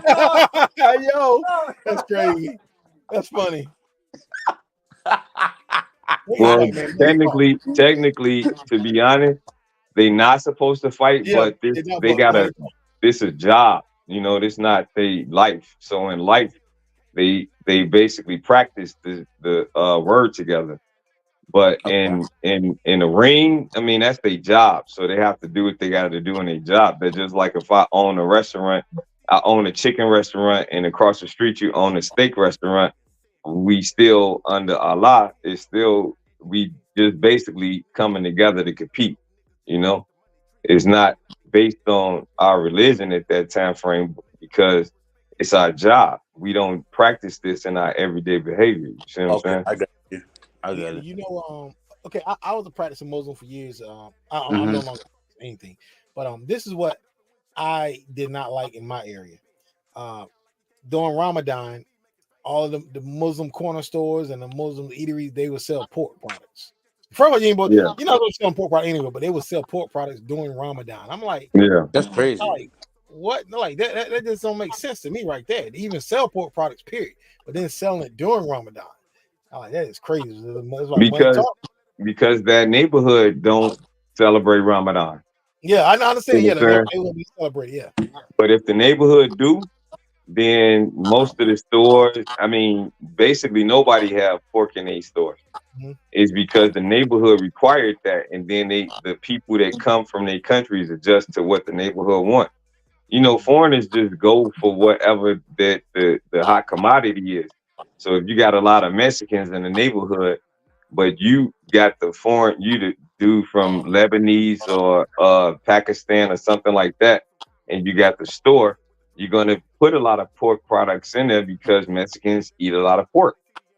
Or if you put it in a Jewish neighborhood, then you would have a kosher deli on top of having your regular deli for the other people because Jewish people eat kosher meat. They just change with the times when they come here. That's all it is. But we would think, as the individual Muslims from here, we would think, why are you putting this in the community when you wouldn't do it in your own where you come I from? agree. I You fully see what I'm agree. saying? So Oh, it is what it is, though. All I can say to that is, brother. Um. Well, I have two with things. I hope they both can reconcile because I don't know they've been saying a lot of bad things to each other now. Now the No, brother. Tank just posted that he still, even though he took his shahada, he still want to hurt that boy. boy. And Devin replied back like, "Let's make it happen." That fight ain't He ain't happening. for the fight. No, He ain't he fight. shouldn't even mention Devin Haney's name, bro. I'm gonna just be honest with you, bro. He not fighting Devin Haney, bro. Why even fuck with the fans? You know what it is, bro? Hank knows if he comes out and he says, "Look, man, I'm gonna just keep fighting Mexican people during Cinco de Mayo, just like Floyd Mayweather did and Roger Mayweather before him, to piss people off, to get them to want to see me lose and Single to make them Mayweather. believe that these fighters really have a chance against me." But I'm gonna ignore all the top guys because I only care about money. I don't care about legacy. If he came out and said that, bro, even his fans will have to turn on him, bro. So what he does is he makes it seem like he wants to fight all the best guys. Meanwhile, fighting the Isaac, like debating the fight of Isaac Cruz or Rayo. Like, man, come on, bro. Nobody want to see that shit. Scholar Yeah. Prez not going to leave him alone. No, Prez Especially, love him. especially You after heard what he Rayo got said the other day. Santos. What do you think Tank gonna do to him? Who? Rayo, what do you think Tank gonna do to him? Well, Tank, it will. The Ooh. kid will, bro. Ryan will die. Exactly. You That's like we he don't Exactly. want to see it. died. That's what we're saying. We don't want to see it. Like I'm telling y'all, like Ryan Van Zant will get murdered. I'm not, bro. I'm not even gonna lie to y'all, bro. That's a fight I don't want to see for Ryan Van Zant's health. Like that's nah, man. But these are the type of fights that Tank are making now. These are the type of fights he's taking. Hey, listen, I'm gonna move on. I was talking about anyway, bro. I'm not talking about Javante Tank. Look, Let I him will do give him. Tank credit though. Tank is beating top 10 guys, even though they're not on his level. He is beating top 10 guys in his division, even though With they're not that ease. good. With That's ease. I can't say that for Boots though. I can't say that for But him. who is he Who fighting is right Boots now, for? though? Yeah. Who is Boots for? Tell me. Boots ain't I fought think name. nobody. But what's the reason why Tank ain't fighting? Ryan Garcia just had a fight on the second, and he still haven't fought or No, I knew Tank announced wasn't gonna one. fight. I knew he wasn't gonna fight. Nothing's happening with Tank.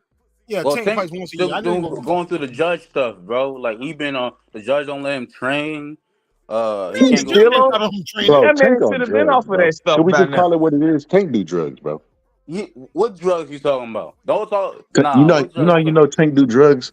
Press. What's that? Let me tell you a telltale sign, bro. Meek Mills, I used to think Meek Mills was doing drugs too, bro, because they'll be up late night, bro, and they'll tweet some bullshit and they'll delete it by the morning, bro. After they come down from their high, bro. Tank is the Oh, king of tweeting shit and deleting. I'm gonna call him Mr. Tweet Delete. I mean, the man don't want to. You know what I mean? Let the man do what he want to do. Like that's what I'm saying. Like, listen, That's bro. why I I think he don't. do drugs, bro. It's like that. That's that type of sporadic behavior, bro. He either got like a mental condition we don't know about, like schizophrenia, bro, or that motherfucker just be up late night doing drugs, He and just deleting tweets, scholars. Not that deep. man, no, he do a line of coke and be like, you know what? Devin Haney can't fuck with me. Fuck Devin Haney and bitch ass Bill Haney. And he comes down from the high like, oh, I don't know what came over me. I don't want to fight this motherfucker. And he goes and deletes the tweet, bro. Man, fuck Floyd Mayweather, bitch ass nigga. You're like, oh, what am I doing? That's my boss. Right. you Him open and up. Ryan Garcia do that though. Ron Garcia mostly stands on his stuff though. Yeah, he do. Yeah, He you right. stand on it and shit. I done heard rumors about Ryan doing that. Yeah, yo. Possible. He like a line every now and then. You know, ask Oh, Puro, yeah, man. That shit y'all, is everywhere. y'all crazy, bro. Hey, y'all crazy. Well, Shout out to hey, Puro, man, for them lines of cocaine, man. if I said anything about Devin, it'll be all hell loose, though, right? Yeah. No, I mean you're able to have your criticism of Devin, You but know what's funny? You know what's funny? There's only two super fans on this that's ever graced my presence on YouTube, bro. And I tell you who they are: Sir Senior and Press. And every time that you say something about their fighter, they'll bring up a fighter that they hope that you like, so that it stings equally to you I that it don't know doesn't to why them. people do that, bro. So they'll be And like, I, man, like Sir Senior be on the play, he'll be like, all of y'all picked and said Bud Crawford was gonna get beat. And we're like, wait like a minute, all of no, us we all picked he picked was Bud. gonna What are you win, talking about? right? He got like a card. He got like a card with 5 things to say to people who talk shit about Bud. It's like none of the shit y'all said that Errol Spence was gonna snatch his body. Like, no, wait, nobody has said that. What are you talking about? But that's what Presby does. So if I talk about Devin Haney, nah, bro, Devin Haney ain't perfect neither, bro. I criticize Devin Haney all the time. But what I'm not gonna do is allow somebody to give him unfair criticism, bro. And that happens a lot to Devin Haney. Facts. Nah, you don't in the same way criticize with Devin Canelo. enough. I'm Devin is not a die. trash, bro. I'm not a He diehard overrated. Canelo fan, but See, I can't there you have go. people Unfair unfairly. criticism. I can't have nobody Just unfairly came out of That's criticize nowhere. Canelo. Hey, Devin's trash, bro. I even defend fighters I don't like if someone gives them unfair criticism. Like I don't like Keith Thurman. I He's never a liked Keith, bum. but Keith Thurman was the top Damn. welterweight at one point. He had 2 of the belts. Bro, I ain't gonna lie to you, bro. Who did Keith Thurman be for those belts, bro? Well, he beat Sean Porter. Everybody.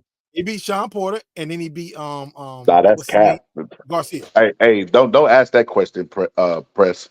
Keith Thurman during that time was definitely the best welterweight He was on the the best planet welterweight. Earth. Hell yeah, by far. Yeah, by far. There I was gotta give no him that credit Earl then. because Earl was trying. He was trying to fight Kell Brook. He was trying to get the Right. fight with Kell Brook. Nah, Earl was the best welterweight at the He time. didn't have a belt then during Nah, that yeah, No, time, Errol bro. wasn't. They wasn't even talking about Errol in the lights that they was talking about him No, later. man. Why did because Keith at that Thurman duck? point, Kell All Brook right, was the okay, top hold on. welterweight until Keith Thurman had beat those guys. Okay, hold on. If Keith Thurman was so good, why did he duck Errol Spence when he Oh, finally he beat ducked. Kell Look, Brook? I agree. He did duck Errol Spence. We're He not ducked saying him he for didn't. like 3 years. We Yeah, he talk ducked. about during the time. We talking about during the time where this man was champion. The best guys at because the weights are always cycling themselves. The weight classes. That's how it's supposed to be. That's how you have a healthy sport. Out with the old, in with the new. The great ones can hang Mm-hmm. on. The ones who ain't gonna fall by the wayside. So Yeah. with that being said, Keith Thurman. I remember when he fought Danny. Exciting fight. Danny was one of the number one welterweights at the time. I remember when he fought Sean Porter. Sean Porter had a belt. Matter of fact, I think I want to say this. I know y'all correct me if I'm wrong. Didn't Keith Thurman get like injured or something, and he had to Yeah, vacate the he belt, had and two Sean Porter was injuries. He had champion a car again? accident. Yeah. Yeah, he had a car accident, and then he had a hand injury right after that. You know, So, and it champ. was a legit hand injury. That's why they didn't strip him for the belt so soon. And then he gave it up because he ran into another injury. So it really wasn't even about Earl during that time because his trajectory was still trying to fight Mayweather and Pacquiao at that time. It wasn't even an Earl dare. Like All Positive said, he was trying to get a title out of Kell Brook. That was his first title. So he didn't even have that at that time. And he wasn't fighting the likes of Sean Porter and Danny Garcia neither. So Keith was already on that level. But he was still a contender. No, Keith was the champion. He was a unified champion. But no, I'm saying Earl was still a contender. He was still Yeah, like he a was still. solid. Yeah, Earl was the contender during that time. Yeah, So why not take the fight if he could beat him? because he didn't have shit, bro. He didn't have a belt. He wasn't nobody. Why would you fight him when you trying to He always trying to? supposed to give it. He always supposed to give the contender or the challenger the shot at the title, bro. Nah, we going through the same thing right now in a sport in a division where Boots didn't have a belt, and they saying fight Boots, but Boots don't have. It's no reason to No, fight Boots is Boots when the different because bigger fights. Boots is different because who is Boots fighting, bro? This And dude who is was like Earl 32. at the time? He The same thing, bro, Earl was fighting competition, bro. I'm not gonna lie to you, bro. Earl was like fighting more Ocampa. competition. Ocampa? Yeah, that's who he was fighting. That's bro. Name me a Boots opponent. Ocampus gave Sergey Lipinin. he gave Fundora a lot of Sergey Sergey Limpis. Lipkin. He Are gave you, Bud a lot of trouble. bro? I don't care Yeah. if he gave Bud a knockout, bro. Listen, that guy, I never heard of him. The guy, Chris, you only know five fighters in the sport. Press be like, I never heard of him. You be like, Press, what you mean you ain't never heard of Keith Thurman? He's a bum, bro. Like, oh shit. Okay. Now, Keith Thurman actually had legitimate reasons why he didn't fight.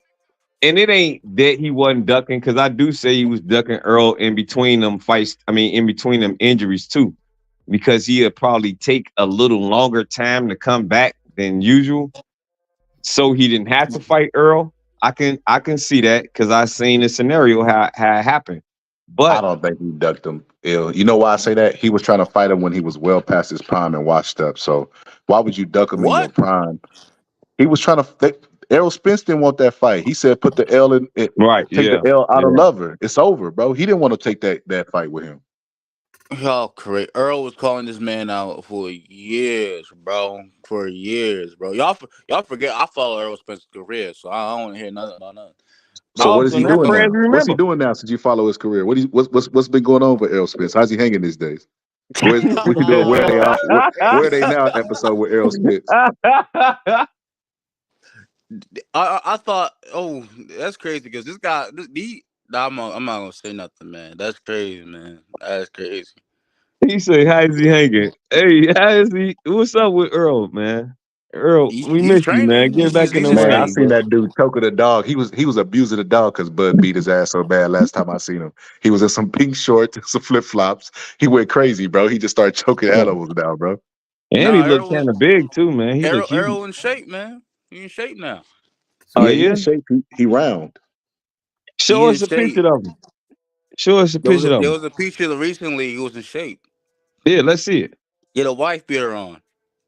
Let's So see it. look, so I got a question. So if Errol Spence fights like a Tim Tszyu in his next fight, and he gets fucking blown out of the water, will y'all say Errol Spence was overhyped, or you say he damaged goods from the Bud fight, or will you say car crash and Bud fight? What will be the Car crash reason? and I've Bud been fight. saying car crash. I've been saying car crash. Car crash Damage. and Bud fight. Because I expect him to do very well at 154 despite fighting Terrence Crawford. Like if he Okay. at You know, 154, I think he can get a belt from Jamil Charlo. I think he can get a belt from Tim Tszyu too. Hold you on, know wife. what's hurting Errol We're gonna Spence beat more that than wife anything? beater. We're gonna beat that wife beater. You know what's hurting Errol Spence more than anything? Inactivity. Inactivity is the downfall of a lot of fighters, man. A lot of Yeah. fighters, they're fighting once a year. They take a year. That's what hurt Ike Corte against De La Hoya. Now, even though I thought Ike Corte won the fight against De La Hoya, I think if he was active, he probably possibly could have knocked him out. Mm-hmm. But he was inactive. You know, these guys be living good, man. Like I think Al Heyman they're paying these guys too good. I mean, I it's told nothing. you that. I want these guys to make their money. I don't got a problem with guys making a lot of money, but it gets to the point when you start paying these guys all this money and they're making 8, 9, 10 million a fight. It's like, okay, I'm gonna take one fight, I'm gonna take a year off and party, I'm gonna come back, take another bull fight, take a year off and party, and that's why these guys are inactive. I mean, you're making too much money. I told you that's what I said in the first place with Deontay Wilder. When you rich as hell like that, you worth $50 million. You can look it up, and you probably got more money than that. And then he making money on top of that. That's a bag, and he not being prepared. He not focused. He not believing in his own ability. He listening to somebody, and sometimes you don't really need to listen to your coach. Like look at Terrence Crawford. Look at Muhammad Ali, Mike Tyson. Some of the greats that know how to do their own thing when the shit hit the fan. They know how to turn it off from being coached to know how to do it in the ring by yourself. He got that ability. He just didn't use that shit because he rich, bro. When you don't care like that, that shows when your hunger level is not high. And that's what it is. He ain't hungry enough. He got money already. Shit, he don't matter. Man, that man didn't look like he gave a fuck about losing. Hey, what? Hey, Illstats Scholar. What's that famous Marvin Hagler quote? When you It's running hard to in care six, about boxing when your when when you your sleeping braids in. stink like Deontay Wilder's and Tank's. You got silks. You resting in Hard to silk get up sheets and and do road work when you got silk sheets. Road work, Are we sleeping on silk sheets? exactly. It's hard to do work when you doing sleeping on silk sheets and you got satin pajamas. Tank got Gucci. He got a Gucci toothbrush that girl shitted all over too. That's even better. I wouldn't can't tell wait to see nobody Tank that, man. tonight. I want to tell nobody if she did that to me, man. I just want to be there when I bet on Tank to lose and he really lose. Man, I'm gonna cash out, boy. That's gonna be sadder than he was when Spence got knocked out.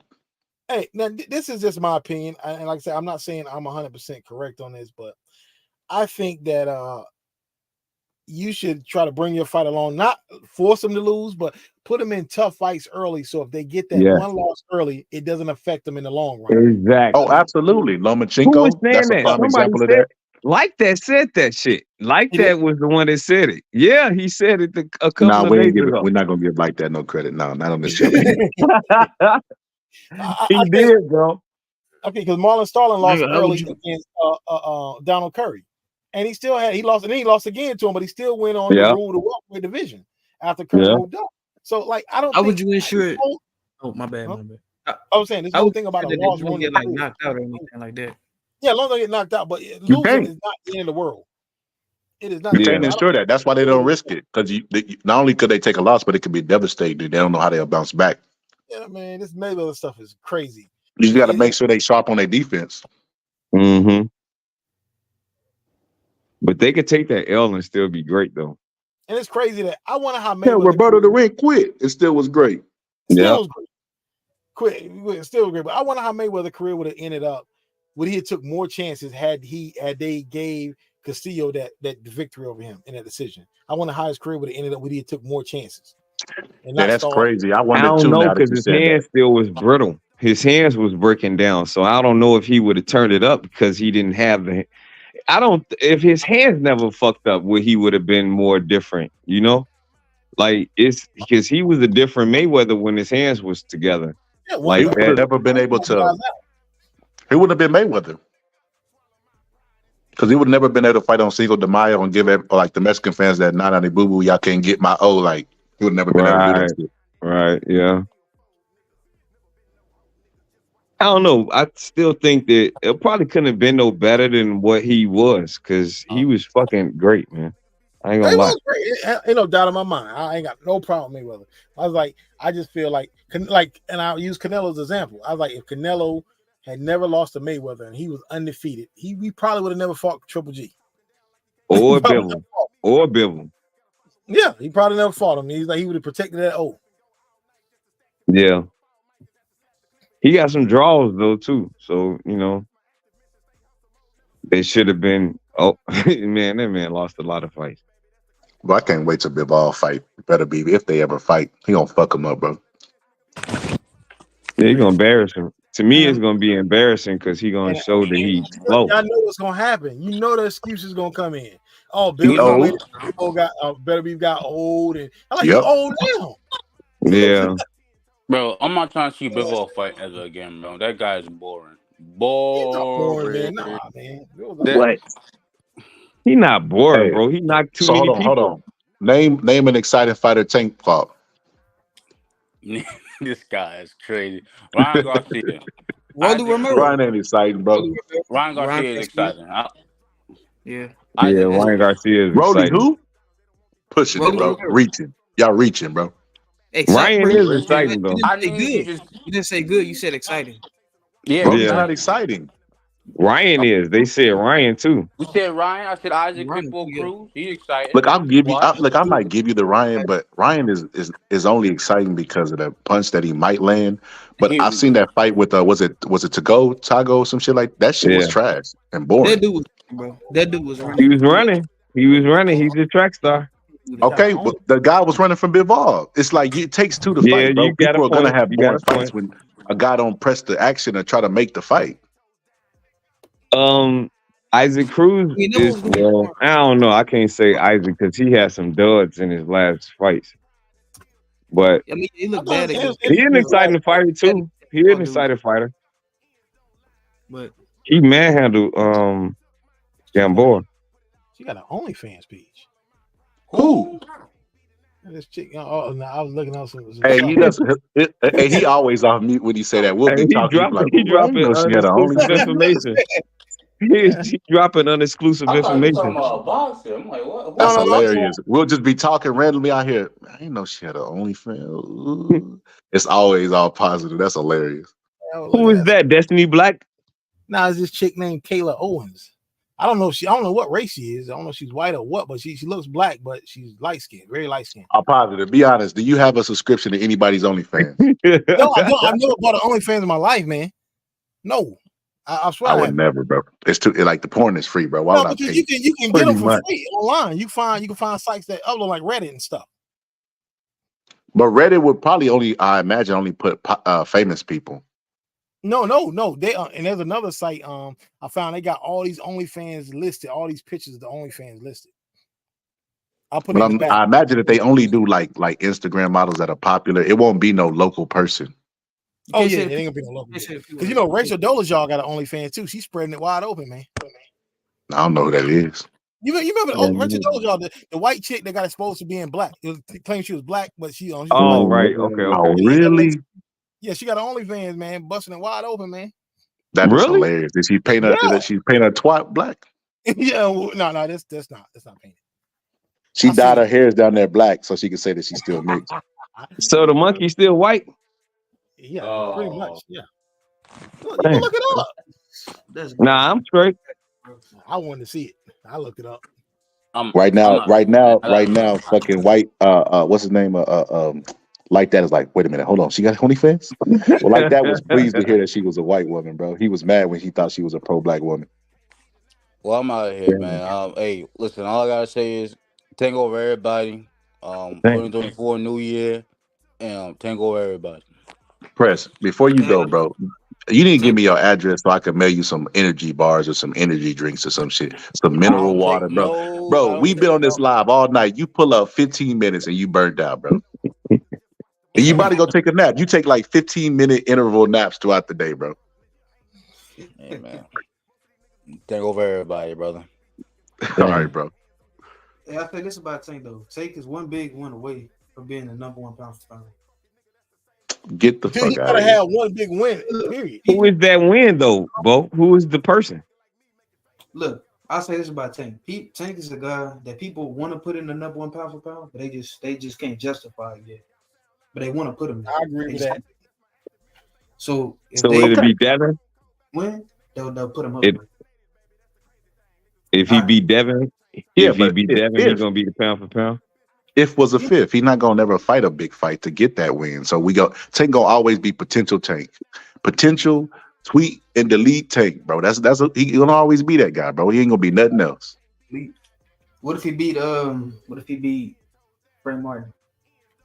Who? Frank Martin. Frank Martin's not a top guy. I mean, he's not a top. Yeah, I wouldn't give him that. Nah, he's a top 10 guy though. He's a top 10 guy in the division though. he gotta beat Devin. He gotta beat Devin, or he gotta beat Tio or one of those. Look. I put it like this. Remember when he was on Blue Blood Boxing and Blue Blood was like, you know what I mean? You are your worst enemy and blah blah blah. He was like, yeah, that's the only person that could beat me is me, cause ain't got nobody else beat me. I'll crack them all in their jaw. And he was talking all that hot shit, bro. If he beat any one of those guys that he named, bro, then yeah, I mean, you could start talking about him pound for pound, but he's never gonna fight him. So it's that hypothetical was even pointless to the only way he fights those guys if they start losing. Yeah. Right. Yeah, I agree. You know what made me lose respect for Tank? And I like I said, I still like Tank. I don't have a problem with the man. What made me lose respect for him is when Floyd was trying to get him fight Lomachenko, and he went out like they want to see me lose. I'm like, dude, you every time it's a tough motherfucker. He say that. I know what y'all trying to do. They want me to lose.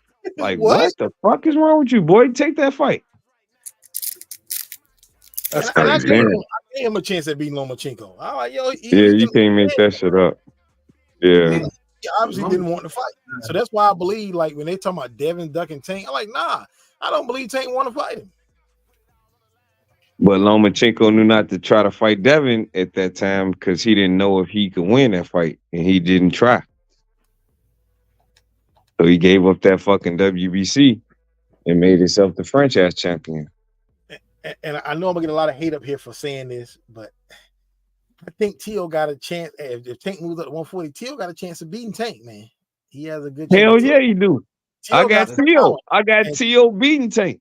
I don't know who's going to win. I can't really pick, but I think Tio's got a good chance. He ain't gonna be. He's not gonna be Tank. Ain't just gonna blow him out. I can't see that. Man, Tio rise to the occasion. Tank, so I gotta go with the person who exactly. Yeah, Tio rise to the occasion too, man. But see, I can't say this on other panels because everybody gonna like, oh, you hate Tank, and I'm like, no, man. I'm just putting everything in context, man. I don't hate the man. I'm just, I'm not looking at it from a fan's point of view.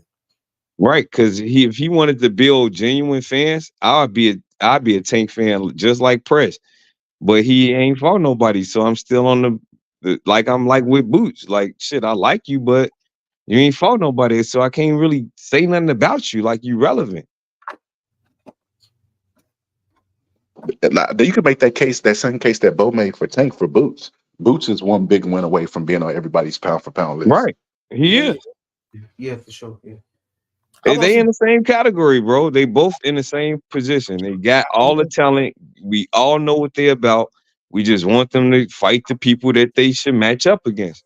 And it is too much competition at 147. You got Conor Benn, you got Stanionis, and I think he beats those guys, but you got to fight him. You got Blair Cobbs too. He don't seem like he want to fight him neither. Like I ain't saying he ducking him, but damn, why do you want to fight him? I think, but the thing is, we got to see. To be honest, he did. That might be his next fight. Did have a chance. He did get knocked out by that dude that we saw get obliterated the other day. I forget his name. Alexis Rocha. He got knocked out by Rocha. Yeah. Rocha was talking about Black Hearts. Yeah. That probably those are potential fights for Boots. Mario Barrios, Villa, or or Blair Cobbs. Black Those are, Ops, yeah. I guarantee that's probably going to be one of his next opponents, which is crazy because he just got the belt. You know what I mean? If you say you don't want the belt like that, then go unify that motherfucker. Don't defend it against a guy who we already know you finna blow out the water. But that's what he's going to do, bro. He's going to be Boots. Boots is going to be Boots, bro. You know what's I'm even not more gonna lie. crazy? Boo's gonna have to move up I to want to prove see. I to want his fans that he got it. Yo, I want to see Timothy versus Virgil Ortiz, bro. Once Virgil Who? Ortiz Who? get 2 fights, comeback fights, Virgil Ortiz, we gotta see Ortiz versus Timothy. Right. Oh, That's what I was talking about that'll be a earlier. tough fight, man. That's the trajectory for him. Or That- Chalo, he right there. He As got a a comeback name. fight, No, no, Bro, no, no, no, no, no. You got, he said 2 fights. you gotta get some tune-ups, like 3 Yeah, he fights. said 2 fights. Oh, 3 fights? No, I don't know about 3 fights. He's coming off them Maybe 2. injuries. He coming off them injuries, you know, and then Man, 'cause I thought for sure Virgil Ortiz and Boots was gonna be the fight of the future. you could at throw him in But there who with do a you see after Styles. this fight that Virgil got on the 6th? Who do y'all see him fighting after that that's not gonna, because he actually is notorious for fighting studs anyway. Like he have a better resume than Boots right Yeah, now. So like who would his after the 6th of January, who is his next opponent at 154? Because I guarantee you it's probably gonna be somebody. I think it's They going to be not God. moving him I think he's like going to that. become religious and he's going to retire from boxing. I think his next opponent gonna be God. I'm gonna be honest with you though. No, honestly, I don't. I think Virgil. I think Virgil is gonna be the last person to know that whatever is going on with him, bro. Because like, bro, I was gonna do a whole episode on this. You know what I mean? And show my proof so nobody think I was capping, bro. But I honestly think that Virgil's career is over, bro. If it's what I think it is. what do you think it is? What do you Mm. think it is? That blood Um, shit, yeah, I know what you sickle mean. I cell. know what you're talking about. Oh, Yeah. I know he kept having to pull out of fights, man. He kept getting sick or something. I didn't know what was wrong. Because his blood, I mean, when he worked out, his blood, that sickle cell anemia people, they basically go through this episodes every now and then. It's like outbreaks and shit. Yeah, but it would be And kind of rare for him to catch sickle cell. He's not black. Nah, see, that's what you they don't were gotta saying. be Yeah, It's that's true. high amongst black people and He's not- Latinas right. get it Yeah, too. you ain't Oh, gotta They okay. get it just like not us be too. black. Latinos do. I know non-blacks can't get it, but I was like, wouldn't it be kind of rare for him to get it though? And a lot of white babies get sickle cell. White babies get sickle cell too. I was saying So more yeah, common. hey, you know what? He don't actually have to have sickle cell. See the diagram that I watched, the guy had sickle cell trait, which Right. caused his buzz to be in a sickle cell, which caused him to get all of this fucking what is that shit called? Fucking rhabdomyosis. Rhabdo is it rhabdomyosis? What's called him to get rhabdo. Rhabdo can come from sickle cell trait, and I think that's what he's Mm-hmm. been having. I think remember they said it's something wrong with his blood. When they said Yeah. that, and I thought back to this, I'm like, I know an athlete that this happened to, and that's exactly what happened to him. And I guarantee that's probably what's happening with him. Now I don't know for sure, but this man is getting rhabdo too fucking much. Right.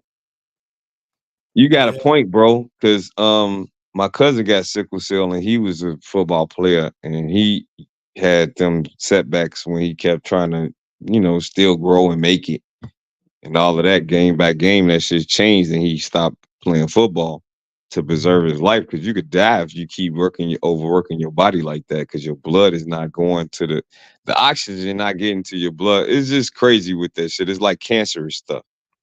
So. Yeah, I don't know. If that's the case, bro, they should know by now, don't you think, Scholar? I mean, shit. If the dad knows, I'm just putting myself. You remember when Mike Williams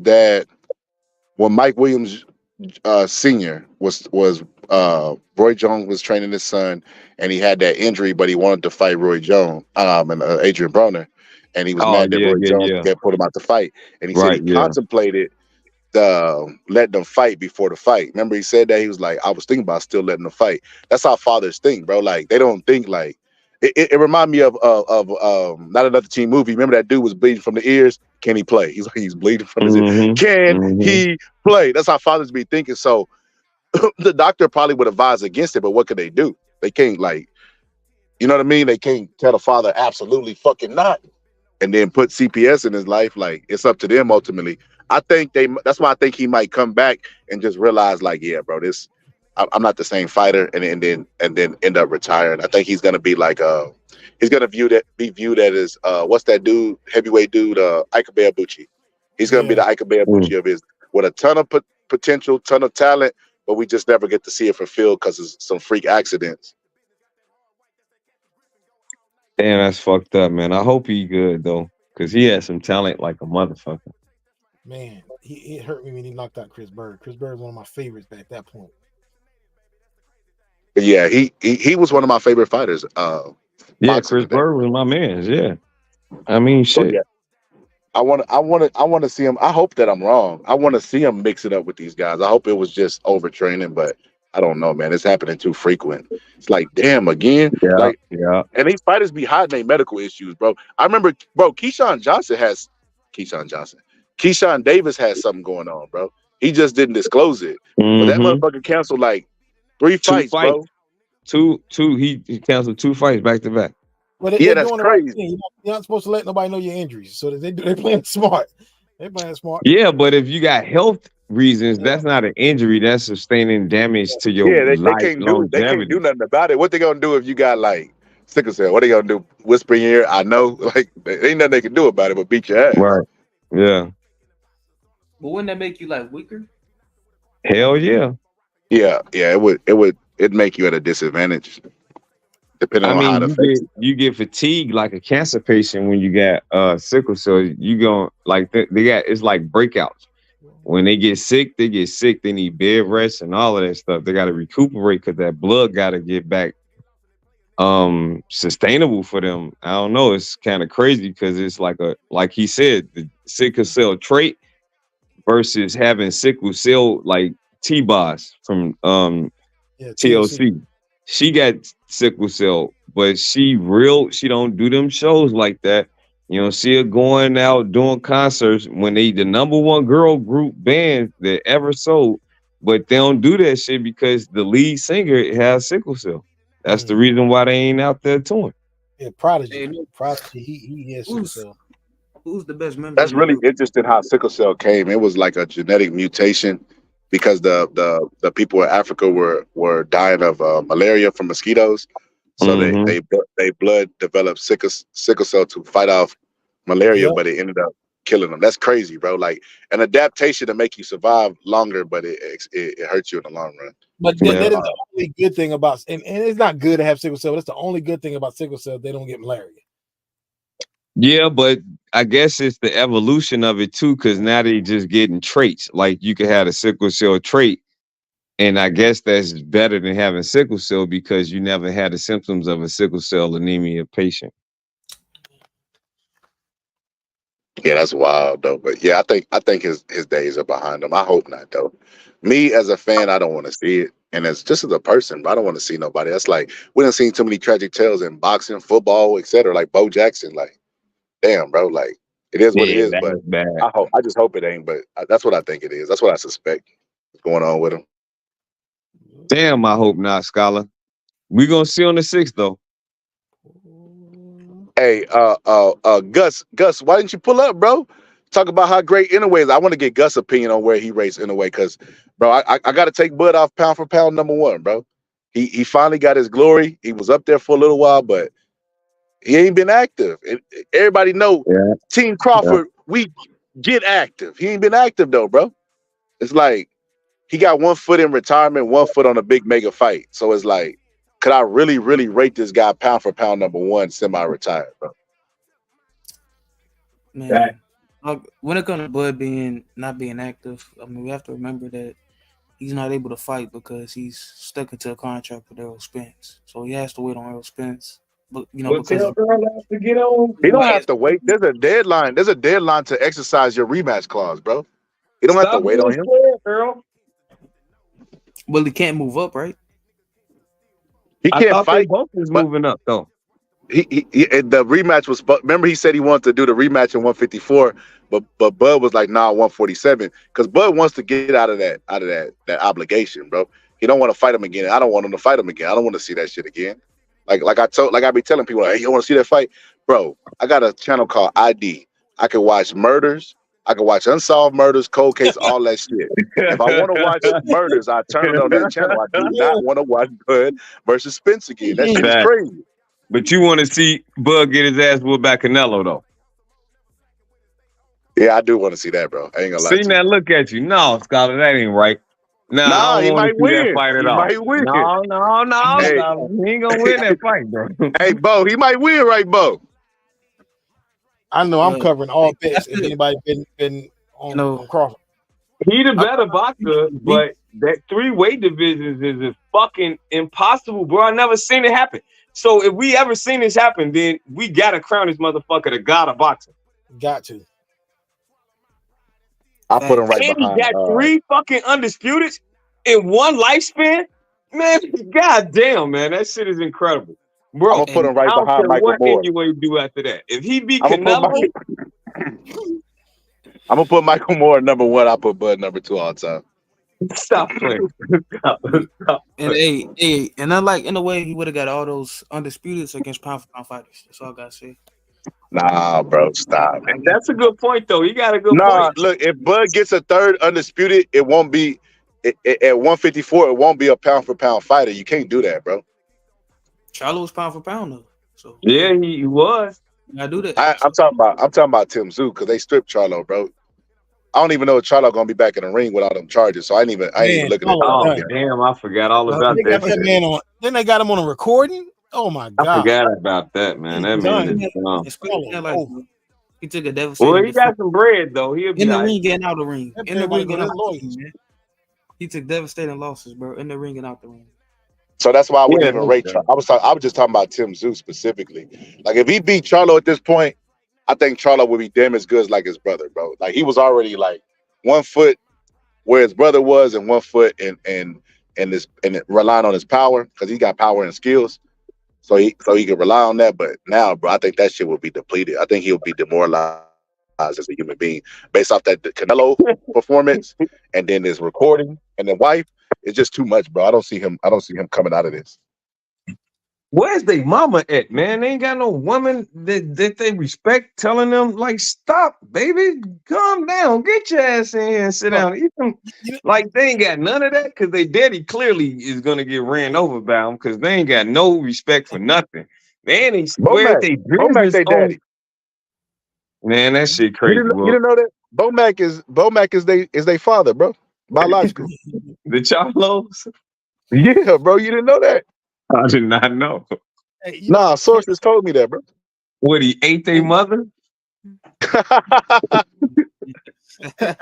That's why that's why they have an abusive relationship towards women, bro. You already know the story, bro. the rapper K Solo from back in the day, he made a statement in an interview that made a lot of sense. Now, when he said you said a statement from somebody on the outside looking in, they'll hear it and they'll be like, "That's the dumbest statement ever," and it don't make sense. But he said when he was signed to Death Row Records, Interscope was giving Suge Knight all this money and just giving him uncontrollable money because they knew Suge Knight was self-destruct eventually. And K Solo said, if you really hate a person, give him a lot of money. You know what I'm saying, to watch him self-destruct. I'm starting to think that about Al Heyman with them Charlos. You know what I'm saying? Because the money these guys are generating and the more money they get, the worse they act. You know what it is? Al Heyman just be getting these fighters big ass good guarantees, bro, and it just amplify them being already a shitty person, bro. I think he don't character vet. He just, I mean, Al Heyman just a RN, bro. He just get him the money, bro. You come to me, you want a box, I'm gonna get you this big ass guarantee. That's why people naming their babies after him, like Leo Santa Cruz, bro, because that man. He doing something different than what other promoters did. Other promoters, they'll make you a lot of money, but they're gonna rob you out of most of the shit. I remember when Andre Berto, when he was fighting on Fox, he got paid at one point. He got paid $800,000 for one of his shows, and this was back years ago on Fox. And at the time, Ronda Rousey was the most famous face in the UFC when she was undefeated, and her highest purse was $100,000. I'm saying she was headlining pay-per-views. And I'm like, dang, I like Andre, even though she didn't make a lot of money in endorsements, but Andre Berto's guarantee was higher than Ronda Rousey. I'm like, that is crazy. Yo, hold up, bro. Ronda Rousey don't deserve anything. She's a bum. Yo, Andre Berto just came back, right? Out of retirement, right? Well, he just lost again to the Ghost. Oh, he looked awful. We can see Boots versus Andre Berto, bro, for the No, man. IBF. No, Oh, no, stop. No. Stop it, bro. Stop. Oh, man. That man looked we fucking might as awful well in his get last Keith fight. Thurman up and get him. I don't want to see Yeah, Ghost against that man looked awful, bro. against Fight that Boots. never None of them happened. guys, man. I don't want to see Boots kill one of them men. Andre Berto almost got stopped by fucking Guerrero, bro.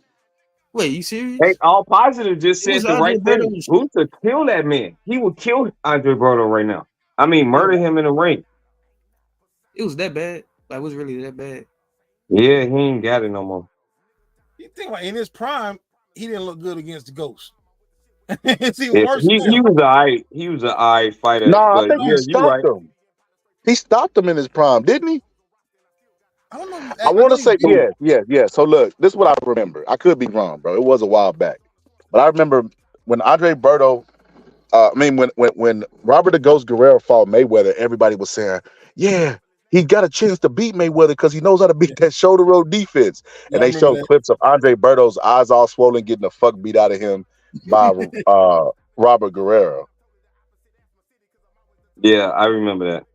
Which the comparison was laughable, bro. I was in school like, bro, I cannot believe these people are this fucking stupid, bro. I couldn't believe it, bro. Y'all really think that Andre Berto is anywhere near Floyd Mayweather, bro? And you think because he did it against this guy, he's gonna be able to do it against a more skilled guy? Okay, put your money up. I knew he didn't have a chance. Yeah, there was a lot of casuals around during that time. Shit, it's more now. They done Way moved more. to the internet. The internet, they Yeah, home. They was homeless for a they while. noticeable. Yeah, yeah. And they got After support and shit. after HBO went down, shit, they all came to YouTube and started channels. Yeah. What's Yeah, up, Bruce? you got those channels where we supposedly have inside information.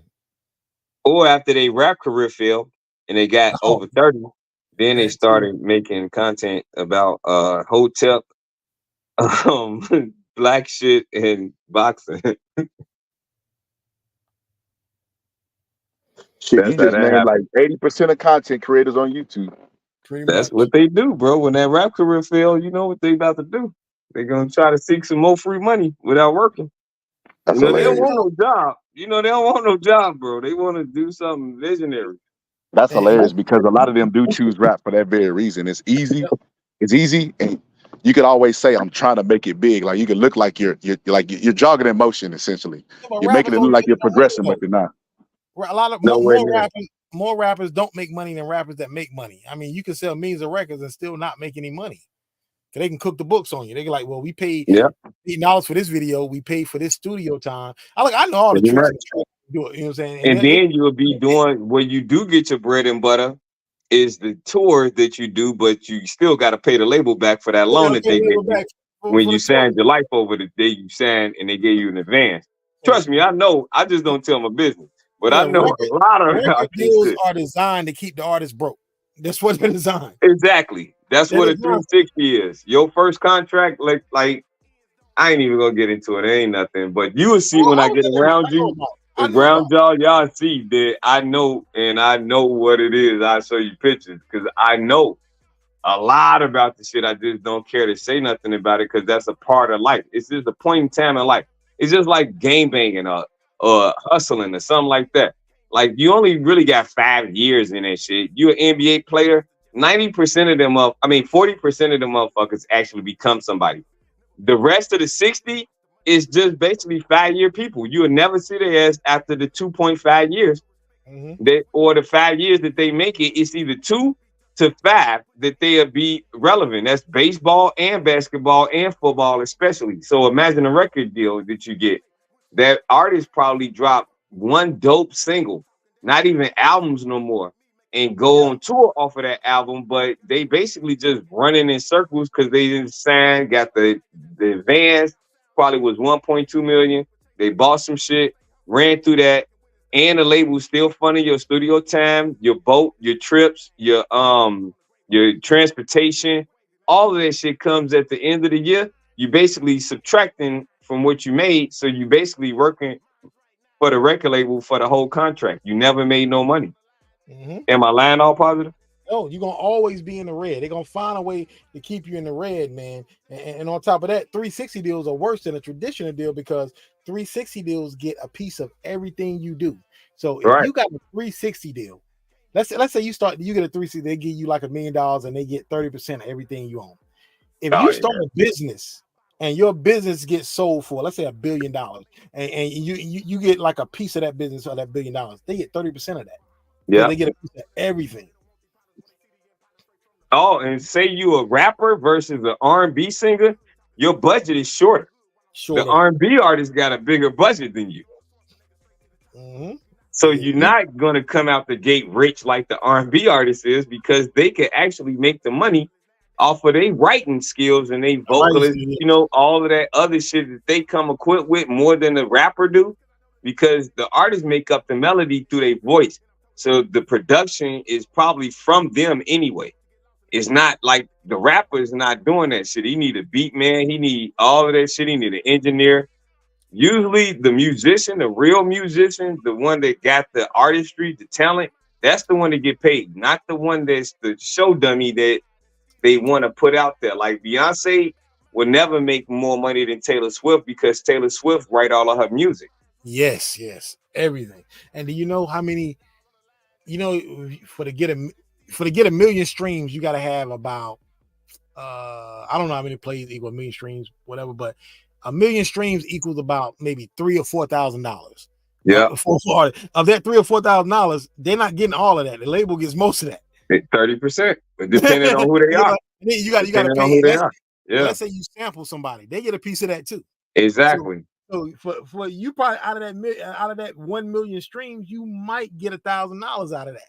So you for to have a sustainable living, man, you gotta have like billions of streams to live off that. And you gotta keep making music too, so you could build up a catalog. Because if you don't have a catalog, then you're not a real artist. You're not nothing. And music, they ain't like back in the day. Like we would get an album back in the day. We listen to the album for a year or so. Yeah. Nowadays, the album drop after 2 weeks, ain't nobody listening to it. Yeah. So you got to keep making albums. That's why these guys like Conway and these guys, they come up with 3 and 4 albums every year. But think about it: when Whitney Houston, Patti LaBelle, Anita Baker, all of them was humongous stars, but it was a 2-year gap between their albums because nobody made albums every year. When they started doing it, it was rappers. The only rapper, it was probably the first rapper that started doing it was LL Cool J. He was shortening it up. It wasn't a whole 2 year, it'd be a year and a half gap. So every year he had something coming out, whether it was a single, a maxi single. A maxi single is like 5 songs on one album, but they still pressing it out there to get you noticed or something like that. So LL Cool J would do stuff like that. By the time Jay-Z came, it was a album every fucking year, whether it was big or not. You see what I'm saying? Because you got to look. You got to think too. Look at the gap between Biggie's first album and Biggie's second album. Biggie's first album came September '94. Second album came out March '97. March '96. Yeah. 97. This is right. Oh, 97. Yeah. Tupac was the dropper at that time. So Biggie came out with a double CD just like Tupac did a year before. It was actually March '96 that Tupac came out with All Eyes on Me, and then a year later Biggie came with Life or Death. So there was the only 2 artists that was able to do something like that with a double CD and still make 6-time platinum. Basically, they got diamond out of 1 CD. They sold 12 million copies of that record instead of 6 because it's 2 CDs that the people was buying instead of 1. People didn't know that. So Eminem really wasn't the first artist to go diamond. It was Tupac. Actually, before him, it was Hammer. Well, it was who? Hammer. Remember he? Yeah. Please Hammer don't hurt him. Please Hammer. Yeah, I know. It's one of the highest selling CDs and albums ever. To the extreme. Vanilla Ice. Those 2 are 2 of the highest selling albums in hip hop history. But notice how they moved them though. All positive. They came out weeks behind each other. And the performances was electrifying. And they went on tour together. Yeah. Exactly. Exactly. They never hated each other. They just Let That's the like media Mariah try to Carey build and that Whitney stuff up. Houston was best friends, and people Yeah. didn't even know that shit. You know. Media try to build that stuff up, but yeah, man, the game is different now, man. It's like, it's so cheap to make an album now because you can make an album in your home, a high quality Yeah. album, the same Yeah. equipment. But the problem is, you got to keep making albums because albums come out, they stream it for 2 weeks and they throw it away. They throw these Well, albums. it ain't enough Master P's out there. You know, when Master P came out with the concept, he Man. actually came through with the blueprint. Nobody followed that shit, you know. Man, No Limit. They released in '98. They released 30 albums that year, over 30 albums. It Yeah. was like an album every other week. You know, so they was Yeah. coming out with something, man. But you, like you said, all positive, give a motherfucker some money and you will see their demise. Period. Yep. Make you self-destruct. Yep. It's not a gradual growth. Like they didn't grow into the money. Like some of them did successfully. Like Jay-Z always had money. So to get that rich, he kind of just fell into his comfort zone. But for a Hammer didn't have nothing, but he was still a hood motherfucker. Silently, he was the boss. But people didn't even know. But you can't really talk to him like you crazy. Still to this day, you know, he's somebody. But he took care of the hood. He hood rich, but he ain't rich white people rich, you know? Mm-hmm. And I think that that is a problem too. Like, you can give a person money, and I have explained this to people around me. I like, if I give y'all money and I don't show you how to make money, I'm hurting you. I'm not helping you. Right. So I got to show you how to make money and keep money. Giving you money ain't doing nothing. It's not doing anything for you. But showing you how to make money and keep it, that's where the power comes in at. That's the fishing mechanism. Like if I catch fish for you, I'm hindering you. If I show you how to fish, then I'm giving you wealth. You know, so yeah, that's the concept. But the division between that though is competition, you know. So they know that we great people, so they're gonna make us drop our albums on the same day. So you'll catch a Jay-Z and Nas getting into it, or you'll catch Anita Baker and a Whitney Houston having arguments because of the label making that album drop when it's not the artists that have that control. So once the artists start getting control, guess what they turn into? The same bullshitty people that the record label is. You know, a perfect example of that, Ice Cube. Because Ice Cube, when NWA and Easy was robbing him, he complained about it, got off the label, and then he started Lynch Mob Records. And what he did to Cam, Lynch Mob, and Yo-Yo was 10 times worse than what Easy did to him. Because Lynch Mob, out of all those guys, Lynch Mob, Cam, and Yo-Yo, they was on Lynch Mob Records. Yeah. Lynch Mob was the only group that went gold. But you know, they got cross collateralization. They do that with artists, but he had a cross collateralization set up between the three artists. So being that Lynch Mob went gold and Cam didn't go gold and Yo-Yo didn't sell records, their Lynch Mob albums had to pay for what Yo-Yo and Cam albums didn't do. Right, yeah. And Cube knew he was wrong for that. You know what I'm saying? Hey, that's why that was crazy. And that's why Cam released the diss track Whoop Whoop against him. That's why Lynch Mob eventually left him. I like Ice Cube knew he was wrong for what he did to them guys. He did them worse than Easy he did him. Yeah, he did. But then that's the same thing. That's the model. Like everybody, they always complain about the label. It's like, when I get me a label, I'm not gonna treat artists like that. And look what the Locks did to J Hood. You right. Damn, man, I didn't like that shit at all. They do that artist worse than what the other artists was doing. It's like they fanned out the scheme and then do it to the other motherfucker. Like, damn. It's not a lot of Busta Rhymes out here. Yeah.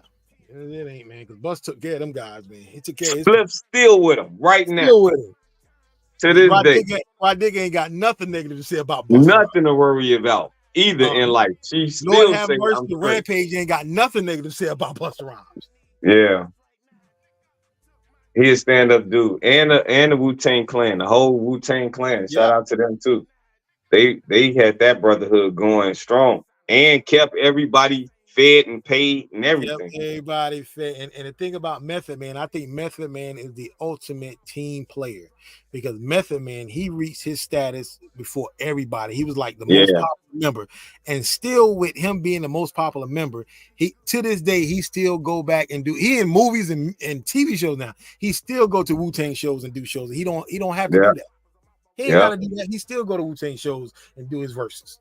But I don't know. It was probably between him and Old Dirty Bastard, the first ones, because Old Dirty Bastard came on the scene with I forgot that shit. Well, I'll remember in a second. But Old Dirty Bastard came. Well, maybe Ice Cream came out before Old Dirty Bastard. So No, yeah, it came out after. it came out. Oh well, Old Dirty Bastard put him on the map. He was the one. Then Method Man became the face of Wu-Tang because he kept dropping hits and shit. But Old Dirty Bastard had the anthem. I forgot the fucking song. Yeah, Shimmy Shimmy Y'all and Brooklyn Zoo. Shimmy Shimmy Y'all, Shimmy Yay, Shimmy Yay. Give me the mic so I could take it away. That shit, man. But he had, what was his song? I forgot that fucking song, man. Oh, yeah. Brooklyn Zoo too. Yeah, Brooklyn Zoo. Yeah. That was the first joint. Mm-hmm. And that's what put them on though. It was Old Dirty Bastard. I'm quite sure that was the one that he was like the first coming, but because he had that nasty style and it was awkward. And then Method Man came and shit, he started dropping dimes. And then him and Mary did their thing. And the next thing you know, Wu-Tang forever shit. Man, had a store, had clothes. I mean, they tours is amazing. Still to this day, I mean, these motherfuckers, the only rap band that can go everywhere in the world like a rock group. Hey, speaking of rap groups, what happened to Bone Thugs and Harmony? Like what was they successful? No, they're very successful. They sold millions of records, but they sold records. They sold millions of records. And then, after, the hip hop went like in another direction away from them, but they still had a lot of solo success because Bizzy Bone went solo and he went gold in 98 and Crazy Bone was solo. And like I said, they did more. They overachieved, really. They did more than what we expected them to do. They did. Yeah. And they was up there before Outkast was Outkast. They was the shit. Like they came through and took the mantle for them, that rap group. They was probably the best rap group during that time. All positive. Remember, they was winning all of the awards for best rap group. There really wasn't nobody to compete with them. First album came out in high school, man. And then on top of that, Bone Thugs, man, they Bone Thug, what made them more respectable is like they stayed out of the beef. When Tupac and Biggie was beefing, they had Tupac on their album, and then they did a song on Biggie album. They stayed out of it. They stayed mutual. And they had Easy. Motherfuckers love Easy, so they had the respect from the groups from Eazy-E, and he put them on. So that East 99 made them famous as fuck, man. That was a classic album. And they were getting robbed too by Jerry Heller. Easy robbed. Yeah, I mean it's only right. You ain't gonna sign no record deal all positive without getting robbed.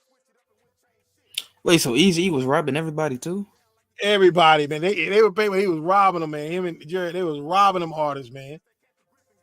But they was all still millionaires, though. Yeah, let's keep that understood. Like he wasn't just raping them. I mean, I'm sorry, not to say that word. He wasn't like just screwing them over to the dramatics, but he took. If they made all $2 million a piece for one multi-platinum album, they should have made $5 million a piece. Record companies gonna keep you. They're gonna keep you broke. They're gonna get theirs off the top and then some because and record labels also have this trick like studio sessions back then was probably like $200-$300 an hour. Let's record the studio. So what the record label would do, you can get a discount on that if you like just book the studio for the whole month. You can get a discount. Mm-hmm. They won't charge you a $200 rate. So they would book the studio for the whole month. But they would still charge the artist the $200 an hour rate. Exactly. Even though they get a studio. And if you wanted a successful album, they're gonna get you, like, say you want Pharrell to do a track for you, I Pharrell might tell the label that he wanted to do that track for like $250,000, right? Because he one of them ones. Yeah. Now, because he know you're gonna get a hit, but the label gonna tell you that Pharrell charged $500,000 for that motherfucker. Exactly. That's And what now they're gonna you write gotta it do down that. as. They're gonna write it down as that. Yeah. And Pharrell ain't gonna tell you what he charged the label because you basically don't even give a fuck. You got Pharrell and y'all working together. You probably really not caring about that. You care more about making a hit than the money that you get hit with. So basically, if you get Just Blaze, Kanye, Pharrell, and Scott Storch on the album, then you basically then covered all of your budget right there. You're working for free. They not telling you that shit though. Down off that album. Yeah, they not gonna. No, you're not gonna make nothing. That album could sell 5 million copies. You probably only receive $150,000 cash from that album, and you get the rest when you go on tour. And that's why you got to stay working because the tour is what paid you, not the record sales. And but like I said, when these guys, by the time they check the books, it's too late. It's all gone now. By the time you check the books, it's too late. Then you definitely ain't getting nothing. It's over. Right. You didn't drop that label. You didn't went to another one trying to recover your career.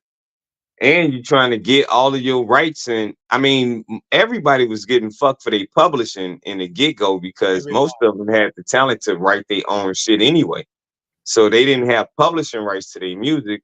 What Master P did, he had publishing rights and he was the executive owner of all of that shit that he was making every week. So he fucked up too because he got greedy. You know, they all get greedy. Well, you know why a lot of people didn't have publishing right? Because they didn't know what publishing was back in the day. So later when books started coming out, like Donald Passman and Kashif, they started releasing these books. Artists like, okay, that's what publishing is. Because back in the day, $1,000 was a lot of money.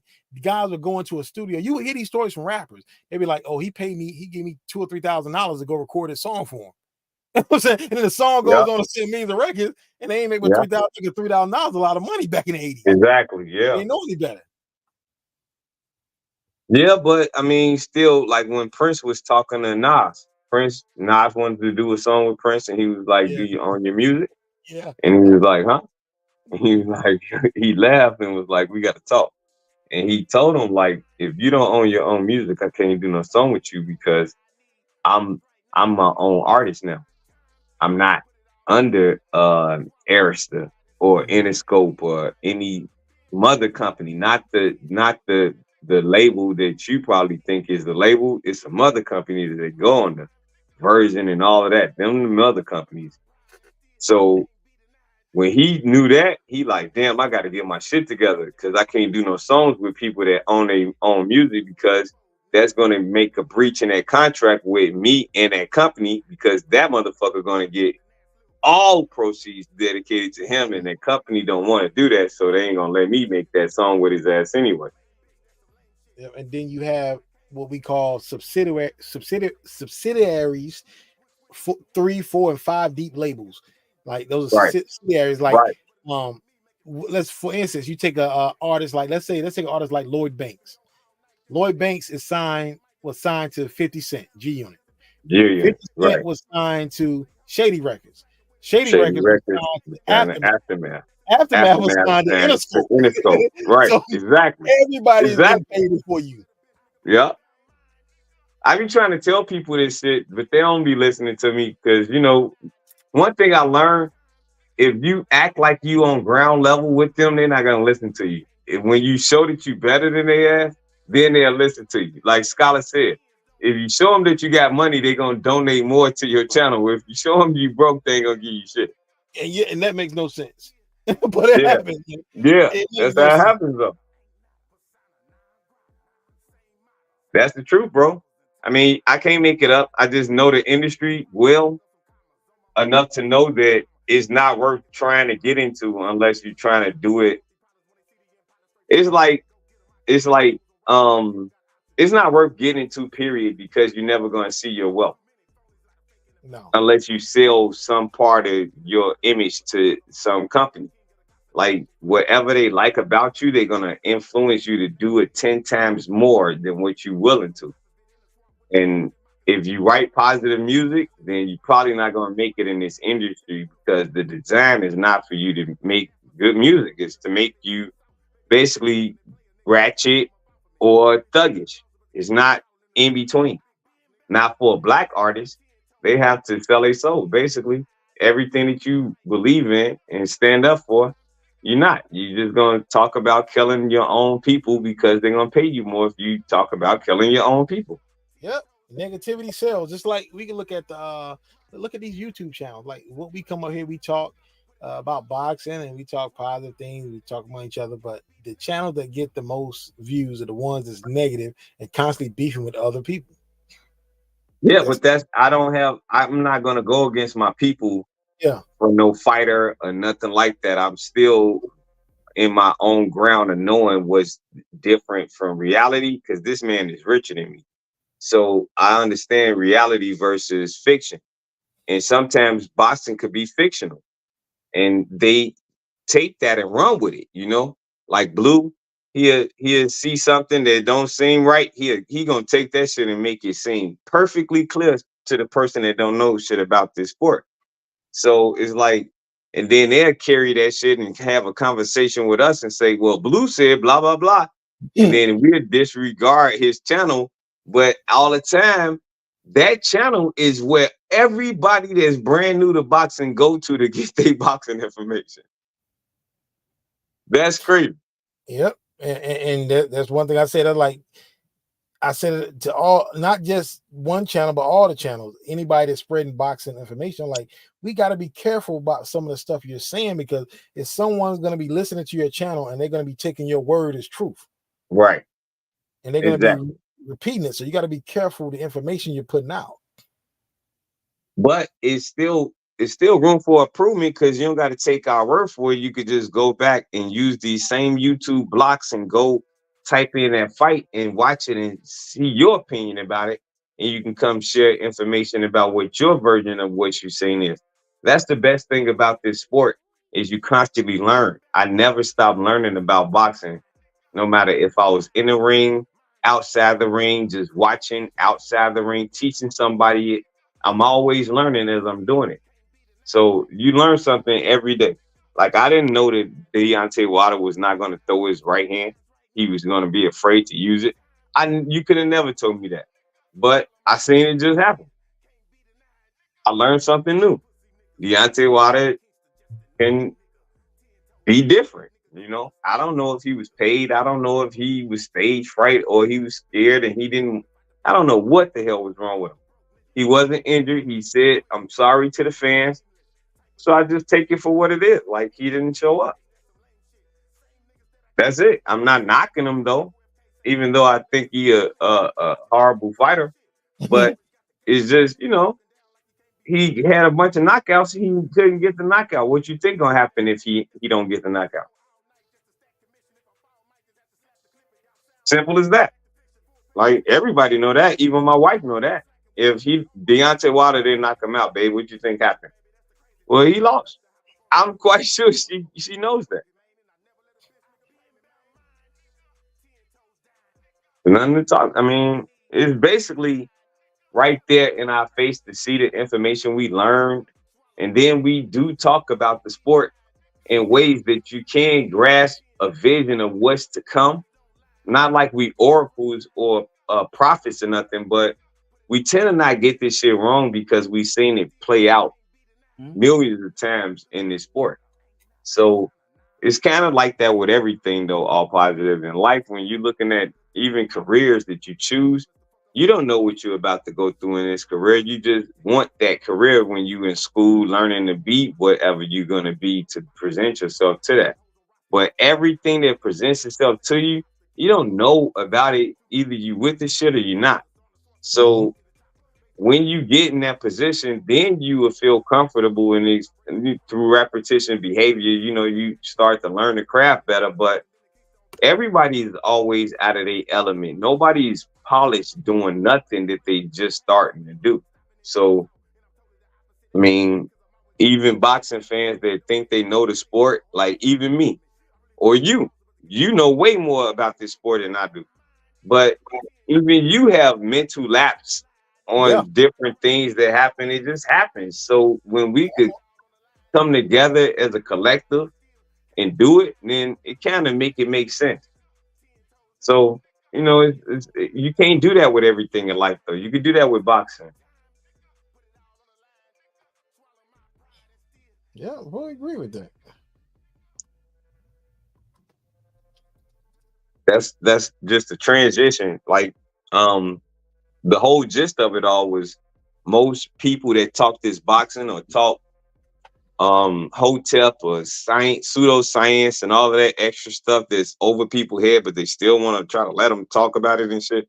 That's because they former rappers that had a brain and they're intelligent people because they know how to composite words together the way they do, but they only use it to a certain extent. And then when they know that it's not going to work out, when they pass that threshold, then they want to use that same rap style mentality to whatever they doing in a life. Like if it's boxing, if it's whatever, like I just said, pseudoscience or hotep or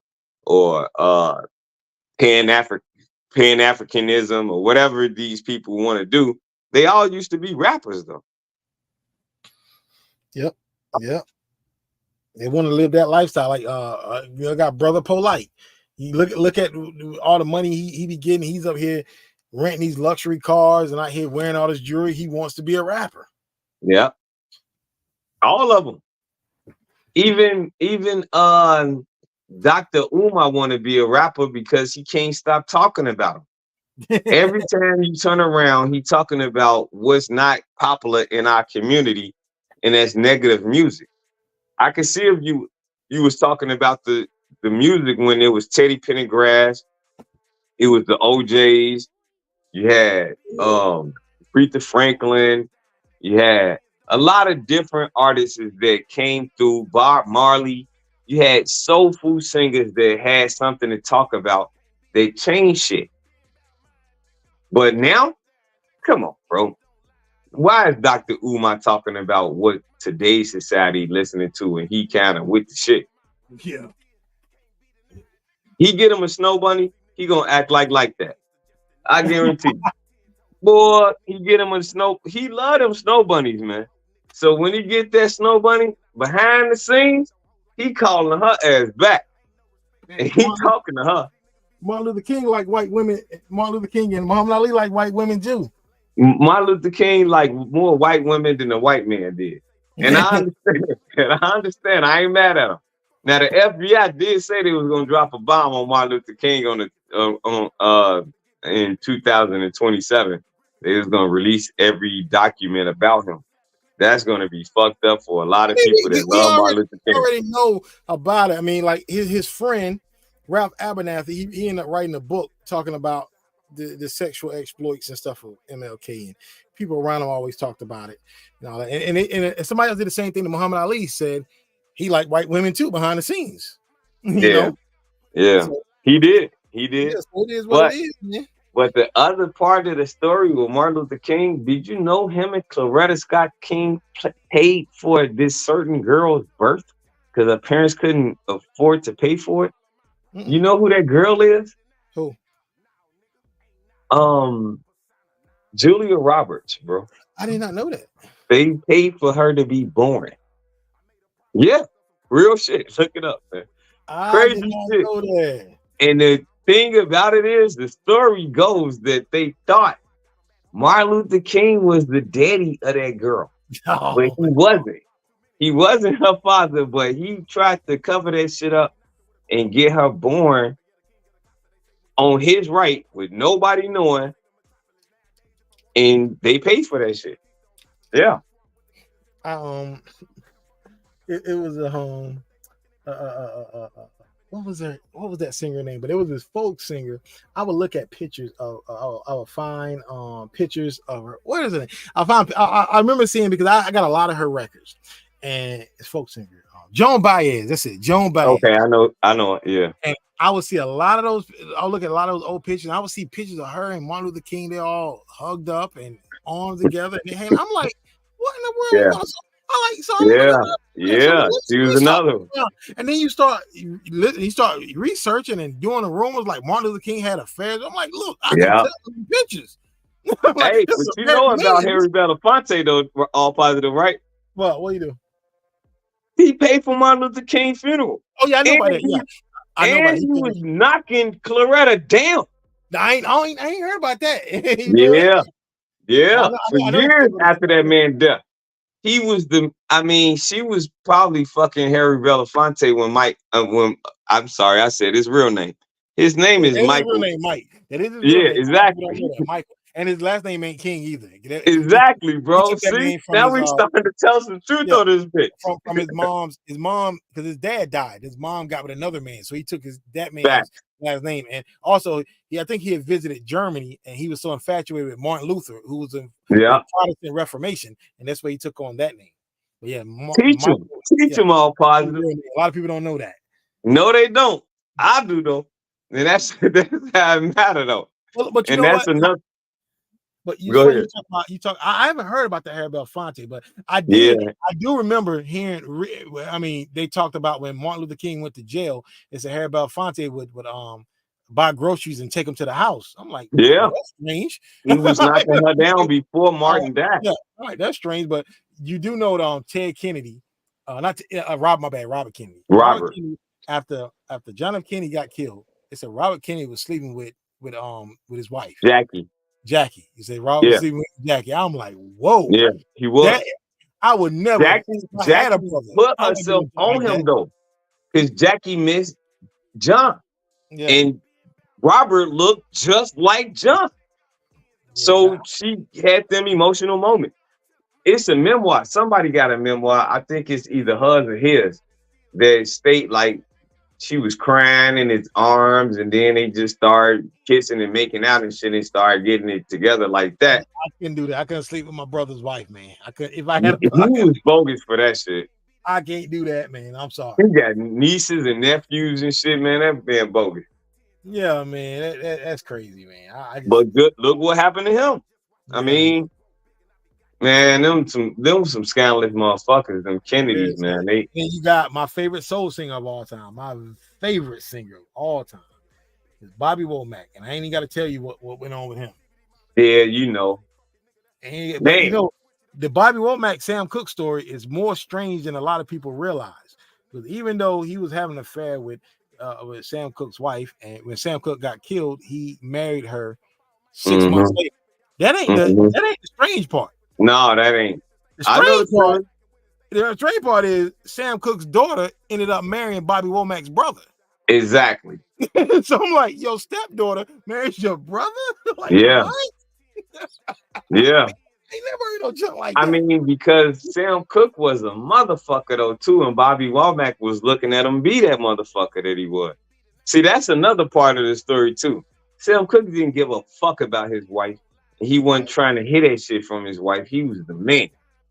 So Bobby Womack was looking at him like, nigga, you better treat her better. What's wrong with you? Why you ain't doing better about it? And he like, shit, I'm Sam Cooke. And he like, okay, well, I'm Bobby Womack, and wrote a song about it and everything. Oh yeah, man. I wish he didn't trust me so much. Man. Easy, man. These guys, man. But it's the industry is scandalous, man. Yeah, but I heard Sam Cooke was running through his family though too. No, Sam Cooke was definitely, he wasn't the most stand-up guy either, because and like I said, I don't want to get the channel taken down, but she said it herself. I'm not spreading rumors, but Aretha Franklin said when she was 13 and they was on the road, 13. She said her dad was going up and down the hotel rooms, the hotel lobby hallway looking for her, and her friends was lying for her. And she said she was in Sam Cooke room. Yeah. She was 13. That's what Aretha Franklin, she said it. I'm not making this up. But this is the same Aretha Franklin that had a body like a woman at 13 too. And she had 2 kids by the age of 15. And motherfuckers, exactly. That's what I'm saying. My grandmother had 16, my great grandmother had 16 goddamn kids. Guess what age she was starting to make them motherfuckers? 13. Dang. You see what I'm saying? early back then, my man. It was like everybody was doing that. Then there was a competition on how many kids the next plantation owner had. Oh, I'm sorry. Well, the people that own the land on that property during that time, they actually had kids that worked that property with them. It kind of wasn't slavery. It was more, I have 17 fucking kids and they working on this property with me. That type of shit.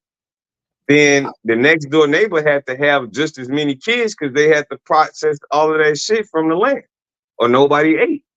And that So trickled down. Go ahead. What you say? so everybody was making an abundance of kids during that time because that was basically general wealth. Free labor. Yeah, and wealth because more kids means that everybody's going to keep this shit going the same way. And this trickled down. I don't know what state you're from, but this trickled down into the southern. As I was going to church as a kid, you would go to church, and every family had a mandatory of 7 or 8 kids. Yeah. In church, everybody had a van and bring 8 kids to church every Sunday. I'm or like, a station wagon, or a station wagon. Everybody had a minimum of 8 kids. Every family. Some of them You had ain't 10, lying. some of them had 12. You ain't lying. And then it started changing because, like, by the time my mother had 8 kids. My mother had 5. Yeah. And then it started trickling down from us. All of my siblings now, everybody, like me and my two, I got 5 siblings, but only 3 of us made kids. So me and my 2 sisters all have 2 kids apiece. We never went over that. Yo, But why my lines be kicking me off, bro, and won't let me back on, bro? That's crazy. Yeah, man. I was wondering where you was at. Damn, I you was put in the gone chat, all that it won't time? it wouldn't let me back on, bro. But look, I wish Bo wouldn't have got off, bro. I put Inoue got to be pound for pound number 1. I was like, he accomplished at 30 what Bud didn't. That's the same argument they use for Bud being better than Mayweather. They say he accomplished more at an earlier age, and Mayweather was never undisputed. And I said, if we putting people pound for pound number 1 based off one fight, why was Kambosos never on there? Good point. You got a point. I'm just saying, man. I don't want That's a to good shit on point. Bud because I am a Bud fan, bro. But I feel like there's no way around the inevitable. Like that dude from the Matrix, the inevitable, Neo, the inevitable. Like Right. it's the inevitable, bro. In a way, Bud is semi-retired. He said he only coming back for 2 fights, Canelo and Spence. All right. Spence is gonna be a whitewash, and you're probably not gonna get the Canelo fight. So we can just go ahead and tie a bow in your career. You say you're pretty much done.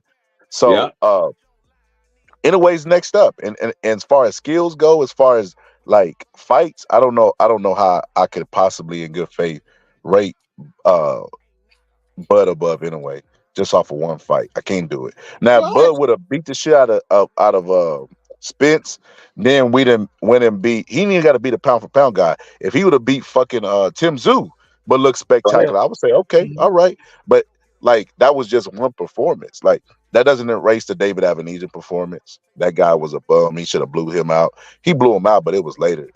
I was actually surprised that David was even touching, but I was like, what the fuck? I'm like, is Bud getting old before my eyes?